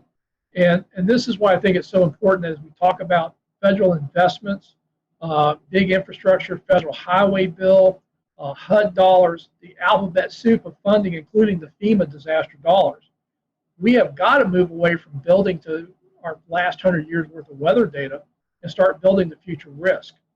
And I think there are more and more people that get that we can't keep building the way we've been building if we're going to survive. But I think there's some urgency that as much as people talk about reducing greenhouse gases, on our end of the spectrum, I think the change has already happened and we're not going back anytime soon. So adapting to what's happened, particularly our coastal communities, areas subject to flooding, we know that the extreme rainfall events is one of the clearest signals we've seen in the last decade from climate impacts. And we are way behind on both identifying, mapping, and explaining that risk, and then making the investments to start bending that curve. And I want to kind of back up a step in keeping that same direction. We talked about Horry County. We talked about some of these areas that have been hit very hard by the watershed events from the hurricanes that have hit. Over time, things have built up, Matthew, and so on and so forth. Things have just gotten worse and worse over time. So these property values are down, and we get back to the resiliency divide and demographics. And so what is being done to help those that are less fortunate in the lower income or the lower value homes, per se, that can't get back the dollars that they put into their homes, ones that that's their total investment. And then others are getting funded for their properties, whereas these folks over here are not. Where's this going to be bridged at some point in the future? Or what's the plan for that? It hasn't, and that's one of the reasons I think we need to draw attention to it.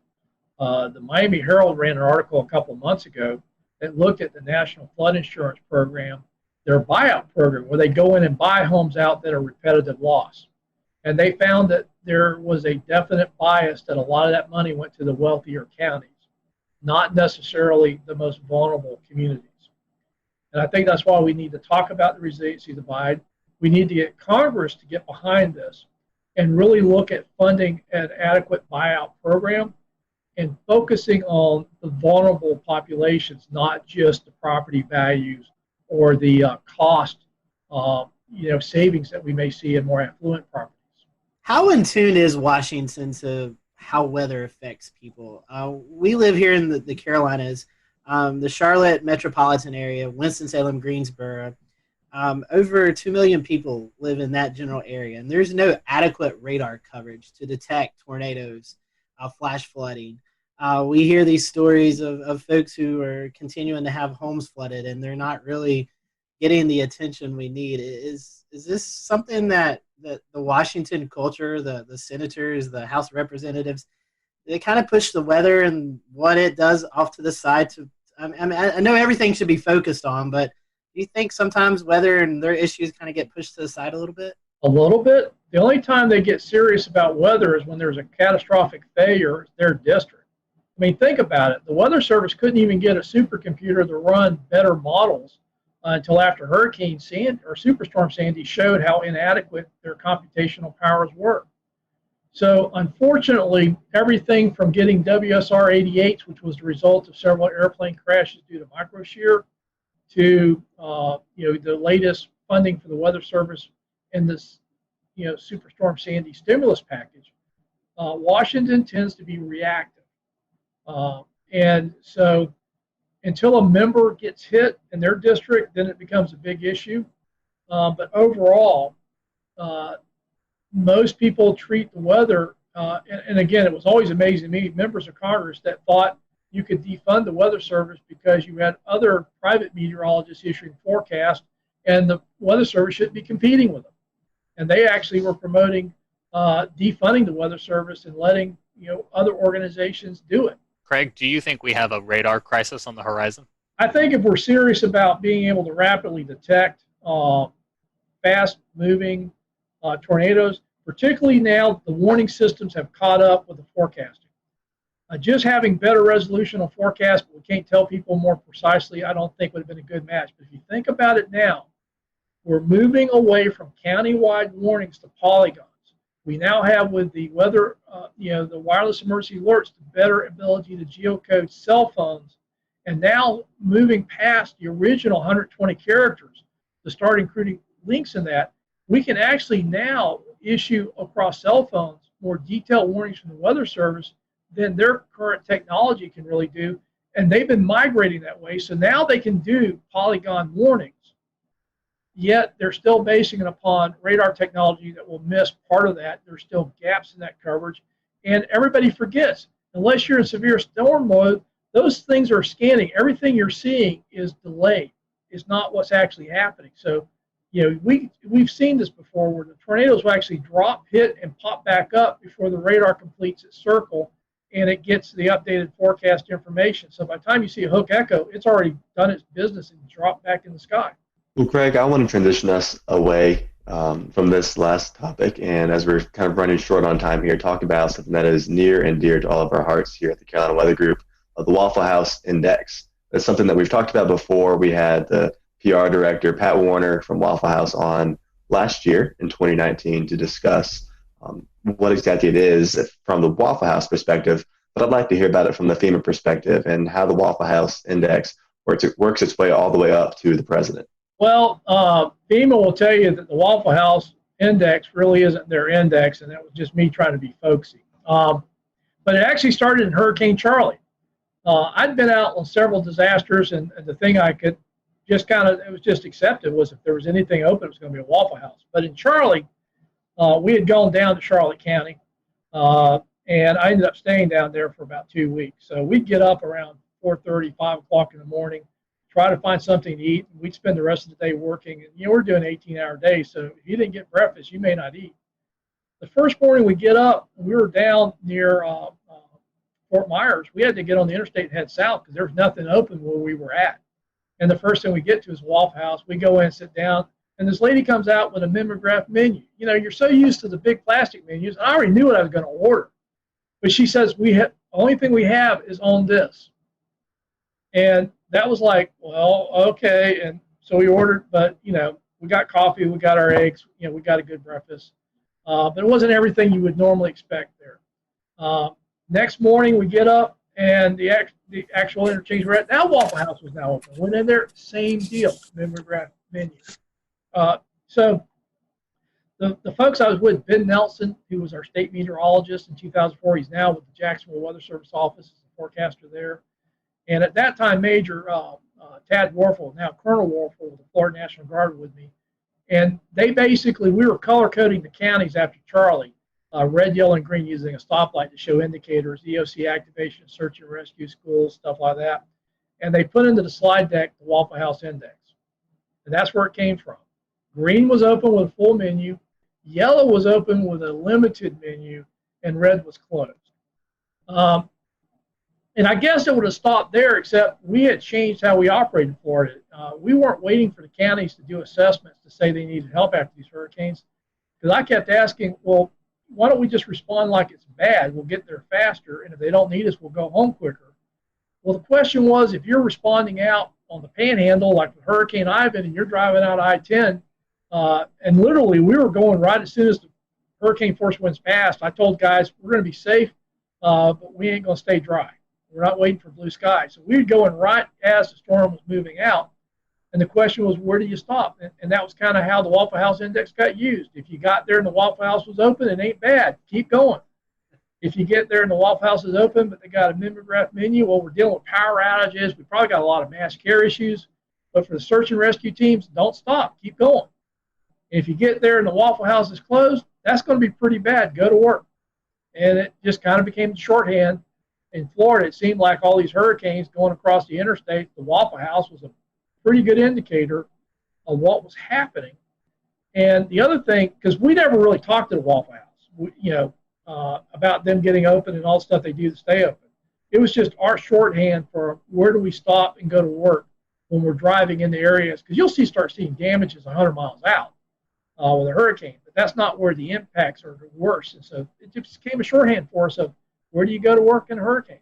So I got to ask, Craig, what's your go-to meal at Waffle House? I mean, New York strip steaks. I like the steak and eggs, scrambled eggs, hash browns, scattered and smothered, black coffee. And if you're on the limited menu, what do you go with?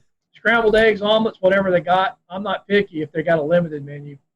But generally they'd have eggs and bacon, stuff like that. The funniest thing was when I was in Joplin. We got out there. I was actually on the West Coast, had to fly back into Joplin, got there late at night. We did a whole bunch of interviews the next day. I've been running on about 3 hours sleep and about. We'll return to Best of the Carolina Weather Group in a moment. Now your Carolina weather forecast. Here are today's forecast high temperatures for North Carolina. Here are the forecast lows for tonight for North Carolina. Here are tomorrow's forecast high temperatures. And here's forecast rainfall across North Carolina tomorrow. Here are the forecast highs for the day after tomorrow.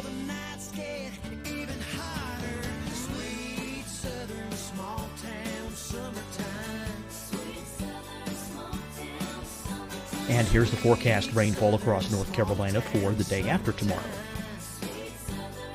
This is the total rainfall forecast across North Carolina for the next 3 days. Here's the severe thunderstorm outlook for today from the Storm Prediction Center.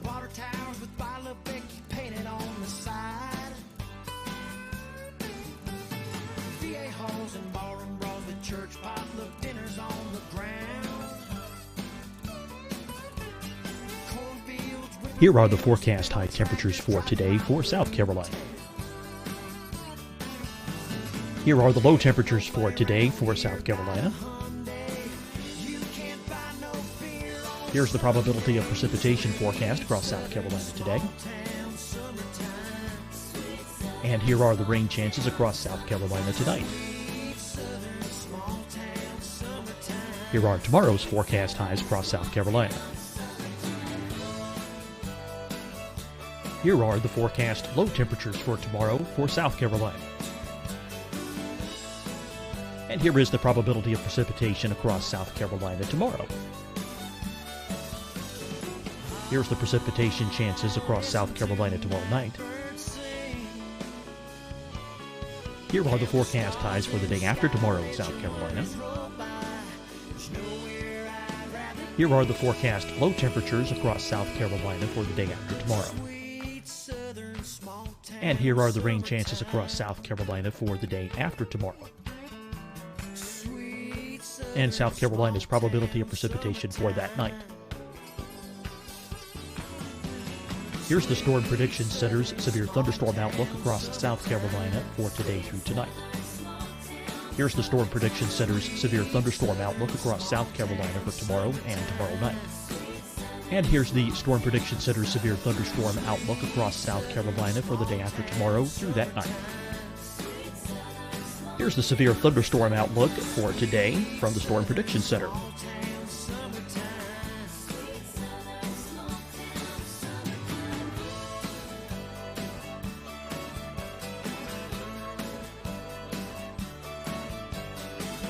And now here's a live look at weather radar across the southeast.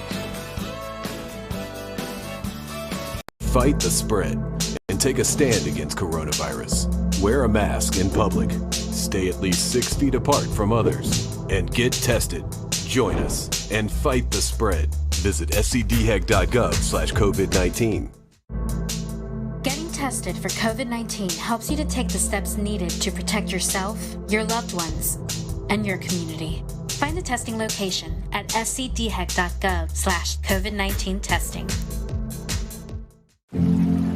Deciding when to wear a mask isn't about who you know or how well you know them. Just ask yourself, will I be with anyone I don't live with? If the answer is yes, get behind the mask. Help slow the spread of COVID-19. Get behind the mask. Learn more at covid19.ncdhhs.gov. Hi, everyone. I'm Dr. Mandy Cohen, Secretary of the North Carolina Department of Health and Human Services. And when you follow the 3 W's, you protect your family and your neighbors from COVID-19. When you leave your home, practice your W's. Wear a cloth face covering, wait 6 feet apart, wash your hands often. Wear, wait, wash. We're in this together. Stay strong, North Carolina. Fight the spread. You'll see your Carolina weather forecast at 25 and 55 past. And now back to the best of the Carolina Weather Group on the all-new Carolina Weather Net. It's now about 6 p.m. We're heading back to our hotel for the first time. And there's a Starbucks. And all these cars are parked around the Starbucks. I'm like, hey, guys, just pull in. I need a coffee. And we pull into the Starbucks. It's closed. We couldn't figure out why all the cars were there. Then we realized they didn't turn their Wi-Fi off. So folks in Joplin they were just trying to get connections were circled around there. So we went back to our hotel. There's a Waffle House right there. I'm like, we're going in there. I know they got coffee. And sure enough, you go into the Waffle House, they got coffee because they're pouring bottled water into the coffee makers. Because all of Joplin was under boiled water orders. But Starbucks was closed, Wi-Fi was on. Waffle House, they're just pouring bottled water in those coffee makers making coffee. So I got my coffee. So switching gears, Craig, I wanted to ask you, are there any memorable moments that stick out in your mind while you worked at FEMA? For example, the 2011 tornado outbreak in Alabama or Superstorm Sandy, anything like that? Yeah, it was the Tuscaloosa tornado outbreaks was pretty impressive. And again, we came into Birmingham, picked up a Black Hawk, and I was flying up to the northern part of the state. And I don't think people realize how bad the northern tier of the Alabama counties got hammered. TVA had major transmission lines ripped out. We went to one town. They were basically lost everything. They had brought a command post from the southern counties. They used to go the other way during hurricanes. They'd all go south. But that thing, everybody from the south was going north. And they literally had 911 in this mobile command post, and they were dispatching. And everything, all their equipment was lined up on the side of the road because the station was just gone. And I remember, the president was coming in. He gets on, how bad it is. I'm trying to describe it, but it really was. It was hard to describe. He got there, he saw it, and that kind of came shorthand. So Joplin happens, and I'm on the ground in Joplin. I get the same call. He's going to come in a couple of days. He was always very respectful that he didn't want to get there when it would interfere with the response because he knew what happens when he comes in as far as security and stuff like that. But he didn't want to wait too late. So it was always, the governor, working with the governor, working with local officials, and essentially, my recommendation. So he's calling me about Joplin, and he's going, how is it? And I says, it's worse than Tuscaloosa. And he's like, worse? And I have to say, Joplin, as far as total devastation, is the first time I've seen total devastation. When you were down where that hospital was, think about a tornado that's powerful enough to rotate a steel frame building and actually turn it. Literally the area a mile wide, close to 10 miles long, varying in width, anything in there was totally destroyed. Anything outside of it pretty quickly got to the point where you didn't even know a tornado hit. And I just remember that, describing it to him, and he's going, "How bad is it?" I said, "It's worse than Tuscaloosa," and he was just taken aback because the impacts in Tuscaloosa were pretty dramatic. And I'm like, "Yeah, it's worse here in Joplin." Well, Craig, one last question, kind of a fun question. You kind of, a little bit discussed it just a few seconds ago. You and President Obama, Vice President Cheney, you're sitting around. Did y'all ever talk about weather? Weather's a thing that a lot of people talk about. Did you guys just ever, talk about the weather, what's going on? No, but between I went out on a couple of disasters with Vice President Biden, and I remember going up into Scranton, Pennsylvania, and it was really funny because he's like, "Craig, these are my people," and I knew he was from the area, but I didn't realize that. I mean, people on the street knew Joe and called him that. I'm like, "Mr. Vice President." They go, "Hey, Joe, how's your, I haven't seen you," and Joe would be go, "How's your grandfather, your dad, cousin, uncle?" He knew people. So that was the thing that really struck me about Vice President Biden was in a lot of these communities we go into, he had a very personal connection, and particularly in that part of the country, they knew he was from there. They knew the families. They knew each other. President Obama, I remember two things. One, I was meeting him down in New Orleans. It was the anniversary of Katrina, and he's asked me how it's going. I said, "Well, we got hurricanes in the Pacific, hurricanes in the Atlantic, and fires in between." And he just looks at me and says, "You're a smart ass." I'm like, "Hey, I'm just reporting what's happening." But the other cool thing about the president was I was told early on that they wanted me to wear my logo wear when I was at the White House during disasters. So during Matthew, I'm giving a briefing to the president in the Oval Office, wearing khakis and my FEMA logo shirt and my FEMA windbreaker, and everybody else is in suits. And there's this great picture of the president. I'm sitting next to the president wearing my blazer and my logo wear. Everybody else in suits for the briefing, and people said, how do you get away from that? Everybody else dressed up to go in there says, they basically told me to look like I was doing what I was supposed to be doing. So I wore what I wore when I was at FEMA headquarters when I went to the White House to brief. In fact, if I was wearing a suit, they'd always look at me kind of excused. I said, "Hey, this is camouflage. When I'm wearing a suit, I just blend in with everybody else running around with a White House badge." We certainly enjoyed having you. If you have a website, social media that account or anything like that our listeners and people who are viewing this can follow, how can they do that? Well, I tweet a little bit. I guess that's, you should be aware of that. So that's how we met. Yes. No, I'll tweet it, Facebook it, and LinkedIn it. And again, I've seen you guys out there. I've just, thrilled to be invited. Hey, we're now I feel like I made it. I've been on the weather group, Well, we appreciate your time, and again, I just sent Marshall Shepard an email says, "I've been on your podcast, but it wasn't half as much fun as the Craig, thank you for being with us tonight. Interesting conversation, and folks, again, it's very important to know the risk as we enter the COVID season or the hurricane season mixed in with the COVID, and hopefully you'll take Craig's advice as you prepare. So until next time, we hope you have a great week, and we'll see you back here on the Carolina Weather.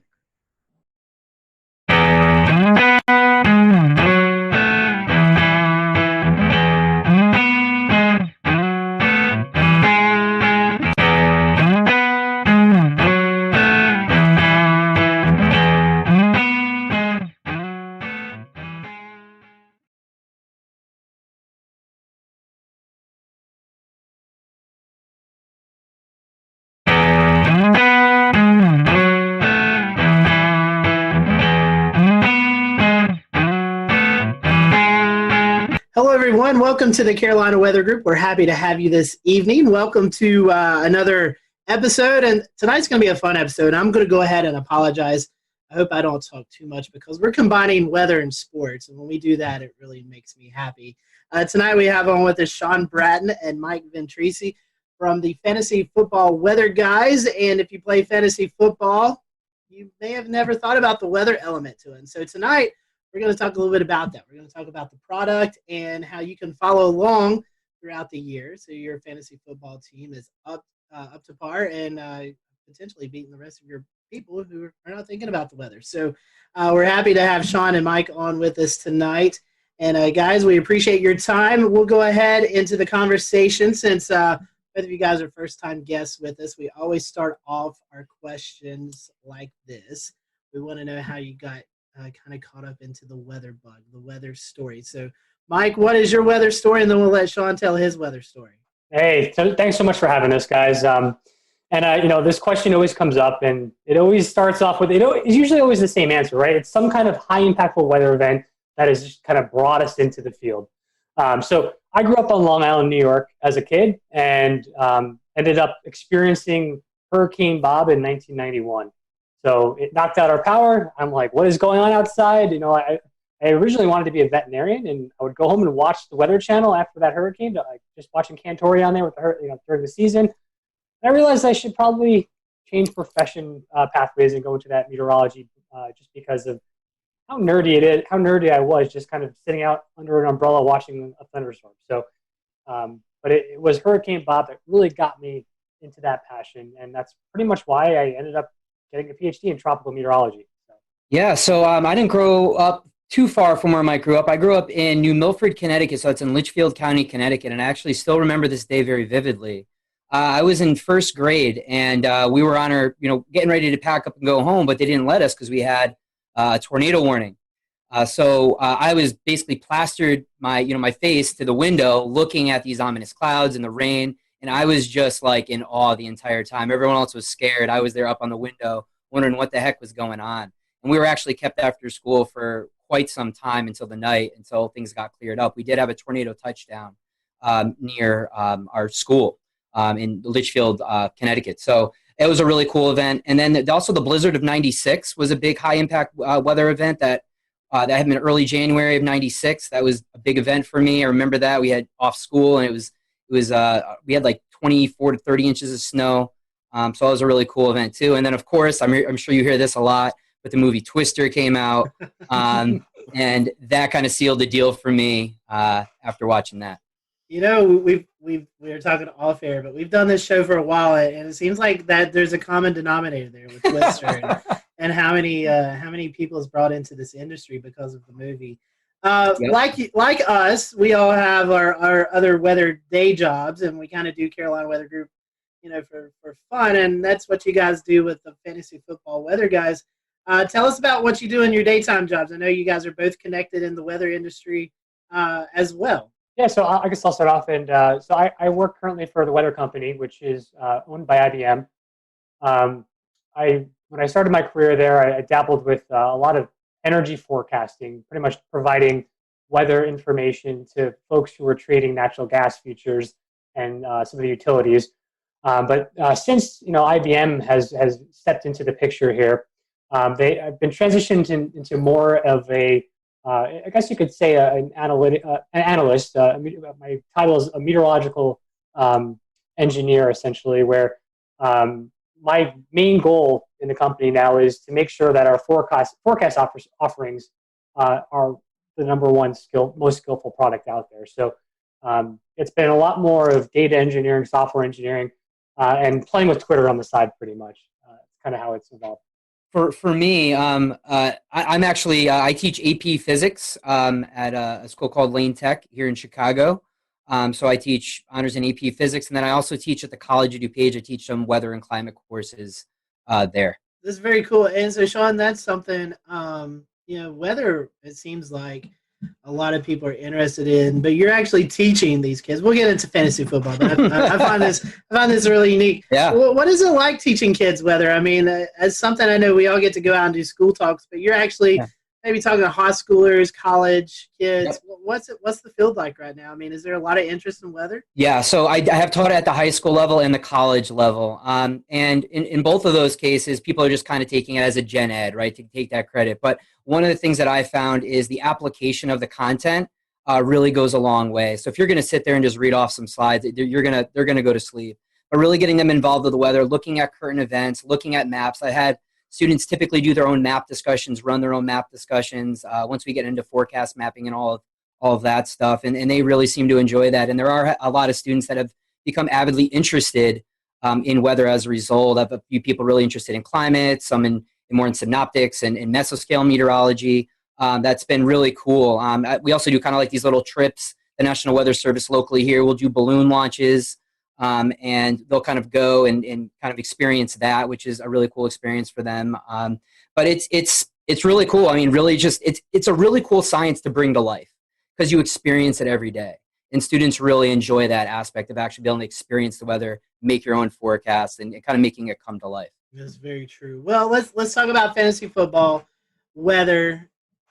I told you guys before, I play fantasy football, but never really put the concept together until I came across your product. So tell us how did you guys become about? I mean, how did this website, blog? I know you guys do a podcast now. How did you guys come about putting the product together? Yeah, Sean and I have been talking about fantasy football and the weather component for a number of years. We've kind of gone back and forth and just saying, hey, did you see that snow game? Like Roethlisberger threw 4 interceptions. He was projected to be the number 1 quarterback of the week. What just happened there? It's been, just kind of this informal thing for a while. Yeah. And it's kind of evolved throughout the year, a couple of years now. We've been essentially, in a nutshell, Sean and I are probably the most competitive people you'd ever meet. And we need to be, essentially, we're competitive with everyone else. We're also really competitive with each other. So we want to try to find any edge that we can when essentially trying to optimize our lineups on a given week. And I think this is kind of how it spawned out, Sean. What would you say? It's kind of funny because Mike and I first started listening to this fantasy football podcast, and we would be always going back and forth. And there's one thing that they always brought up, like, hey, you could become a part of our league of record, meaning you can join their fantasy football league. And these guys are big time. They're all over the place. Everyone knows them. That's in the fantasy football community, the fantasy footballers. And we were like, hey, I wonder what would it take for us to actually be able to be part of their league? And we were like, well, we're really in tune with the weather and what's going on week to week. Maybe we can trade our experience with weather and letting them know what the forecast is, and maybe they'll let us be in our league. And so Mike and I were actually kind of just pitching this idea, and we're like, wait, as Mike explained, we were thinking about all these events in which weather has played a major role, and we're like, we may have something here. And so last August, essentially, we were like, hey, let's do this. So Mike threw together a website. He's like, all right, we're going to meet at this time every week, do a forecast, and make projections for players.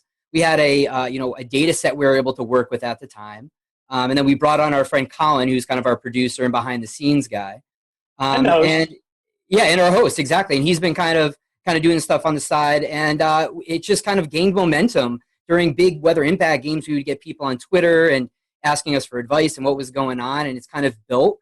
And now we're at a point where we brought on Nick Schiraldi, who also has a PhD in meteorology, and he's working, on our quantitative statistical analysis package and user interface on our website to really kind of nail down those numbers, and as Mike mentioned, to kind of give you the edge. So, it's just a really cool thing that we kind of were like, hey, let's just try it out, see what happens, and it's kind of gained some momentum over the last year or two. I just want to say one quick thing. All the fantasy football weather guys we just mentioned, we're all University of Albany alumni guys. So that's our deep root connection. Well, I'm going to go ahead and share your website. Let's take a look at what you guys have created here. And I mean, this is pretty impressive because it looks like you guys have developed your own modeling within for the continental United States, what we call CONUS. And so you have U.S. winds and precip primarily for these, with the key, of course. And it looks pretty simple to understand for the average person, right? I mean, for lay terms, this will show a forecast. If we take like west wind, if we have games out west, I assume there's a little bit of a learning curve here, but who came up with this idea, and how does it help enhance your the experience for fantasy football if folks want to get plugged into the weather to maybe determine their outcomes? Yeah, so when we were thinking about these to try to bring up some kind of weather maps here, the first thing we thought about is how do we identify where the stadiums are for people to see what type of weather impacts they could actually be. So essentially, wherever you see those circles with the X in the middle, that's essentially the location of a stadium that actually is predicted is in the upcoming week of games. So You can see here that the Titans there must have a game coming up here. So those stadiums will actually change each week depending on where the home game is. So if you see a little circle with a dot in the middle, that's actually a game where a home game that is usually has like a cover on it, so a dome or some kind of retractable roof, so weather won't be an impact there. But the way that we wanted to really get these maps to be helpful is when there are high weather impacted events, those circles will change colors. So you can see often when like an area of heavy precipitation or some stronger winds moves in, you'll see that circle turn to an orange, or even a red. So like the orange would represent there's a possibility of some impactful conditions from weather if there's a football game taking place during that hour forecast lead you're looking at. If it turns red, it means there's a high chance for some impacts. If I were to pick east wind and go forward, you can just go forward. We would see, there's orange right there. So we're showing the folks out there, if you just hit forward on these buttons, you'll see these impacts in time.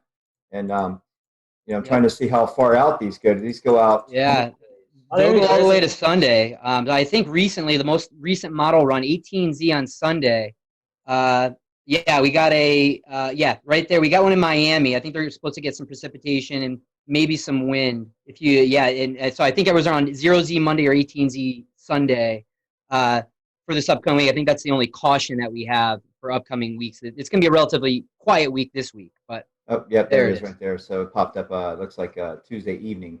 So it looks like that timeline got pushed back a little bit. But yeah, I mean that's pretty neat how you've integrated weather into forecast impact for a specific area, and it could be anything. It could be anything going on for that area too. So football games in particular, but that's pretty neat. I really like that format. Now tell us a little bit about the fantasy impact table. Yeah, sure. So this is a table that will outline each set of games for the week. And to be honest, there's been so many changes with the schedule here because of all the impacts from COVID. But so we try to make sure this is up to date, and I think I did update this on Tuesday.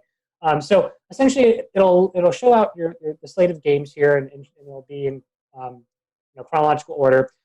There are a time and weather impact there, and you can see for the weather if it says fair, this is the predicted weather for the time of the game. Then the impact will show none, right? If you have good conditions, there won't be any real impacts from weather.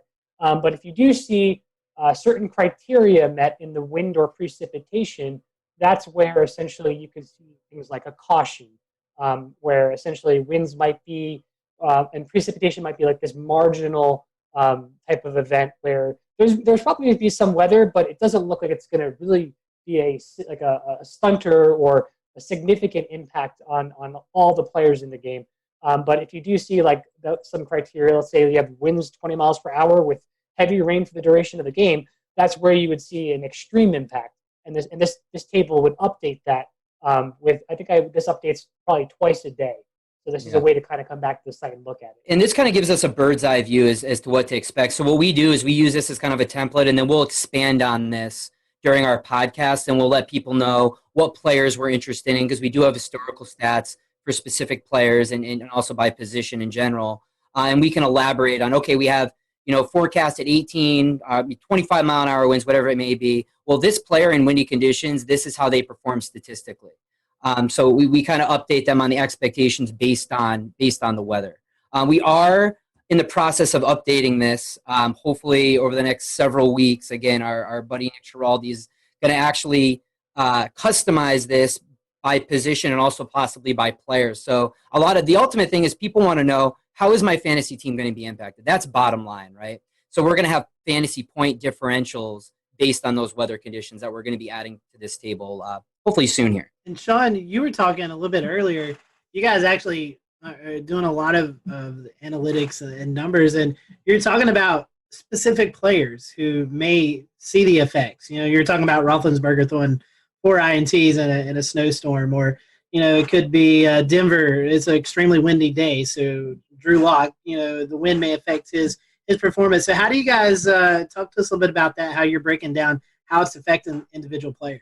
Yeah, I can lead on this one. So We have basically archived data that we're able to use that breaks it down basically almost every play for every game going back to 2009. So what we're able to do is look at those fantasy stats. So we have fantasy point projections for half-point PPR, full-point PPR, standard leagues, and we're able to look at how that player has performed statistically during those weather-like events. So, hey, how has this quarterback performed in 20 to 30 mile an hour winds? Okay, well, we see a decrease in fantasy points by 4, and they throw their TD or their touchdown interception ratio has changed X, Y, and Z amount. And then we also kind of have another stats package that we'll use based on weather conditions as well. So what we try to do is say, all right, our forecast is this for the weather. Let's look at the specific players and the positional players that we're interested in for that game and see if there's actually going to be an impact. Because quite frankly, for some players like an Aaron Rodgers, maybe we don't see as much of an impact for them, so we're not going to be as concerned about that player. For other players like a Jared Goff or something like that, or Kirk Cousins, for example, who played in Seattle this week during rainy games, there's an impact there we've seen statistically. So we really got to kind of decipher. We just, we kind of do this by position, but even a little bit more specifically by player when appropriate. That's really awesome. You guys have been doing this. Obviously, you started the website last year. When we're recording this, it's October 14th. So we're about week 5, I think, into the season, maybe week 6. I can't remember with COVID and all that stuff going on. But talk about how the fans, how have you guys, the outreach? I mean, have you got a lot of positive responses from fantasy football player or fantasy footballers? How's that went?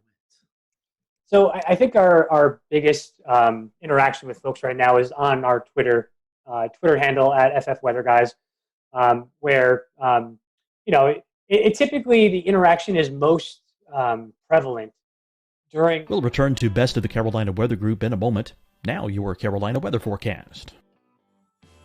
Here are today's forecast high temperatures for North Carolina. Here are the forecast lows for tonight for North Carolina.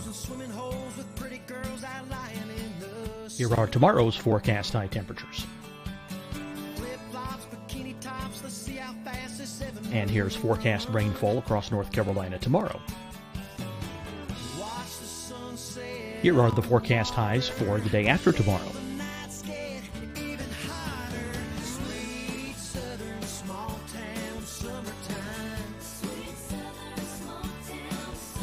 And here's the forecast rainfall across North Carolina for the day after tomorrow. This is the total rainfall forecast across North Carolina for the next 3 days. Here's the severe thunderstorm outlook for today from the Storm Prediction Center.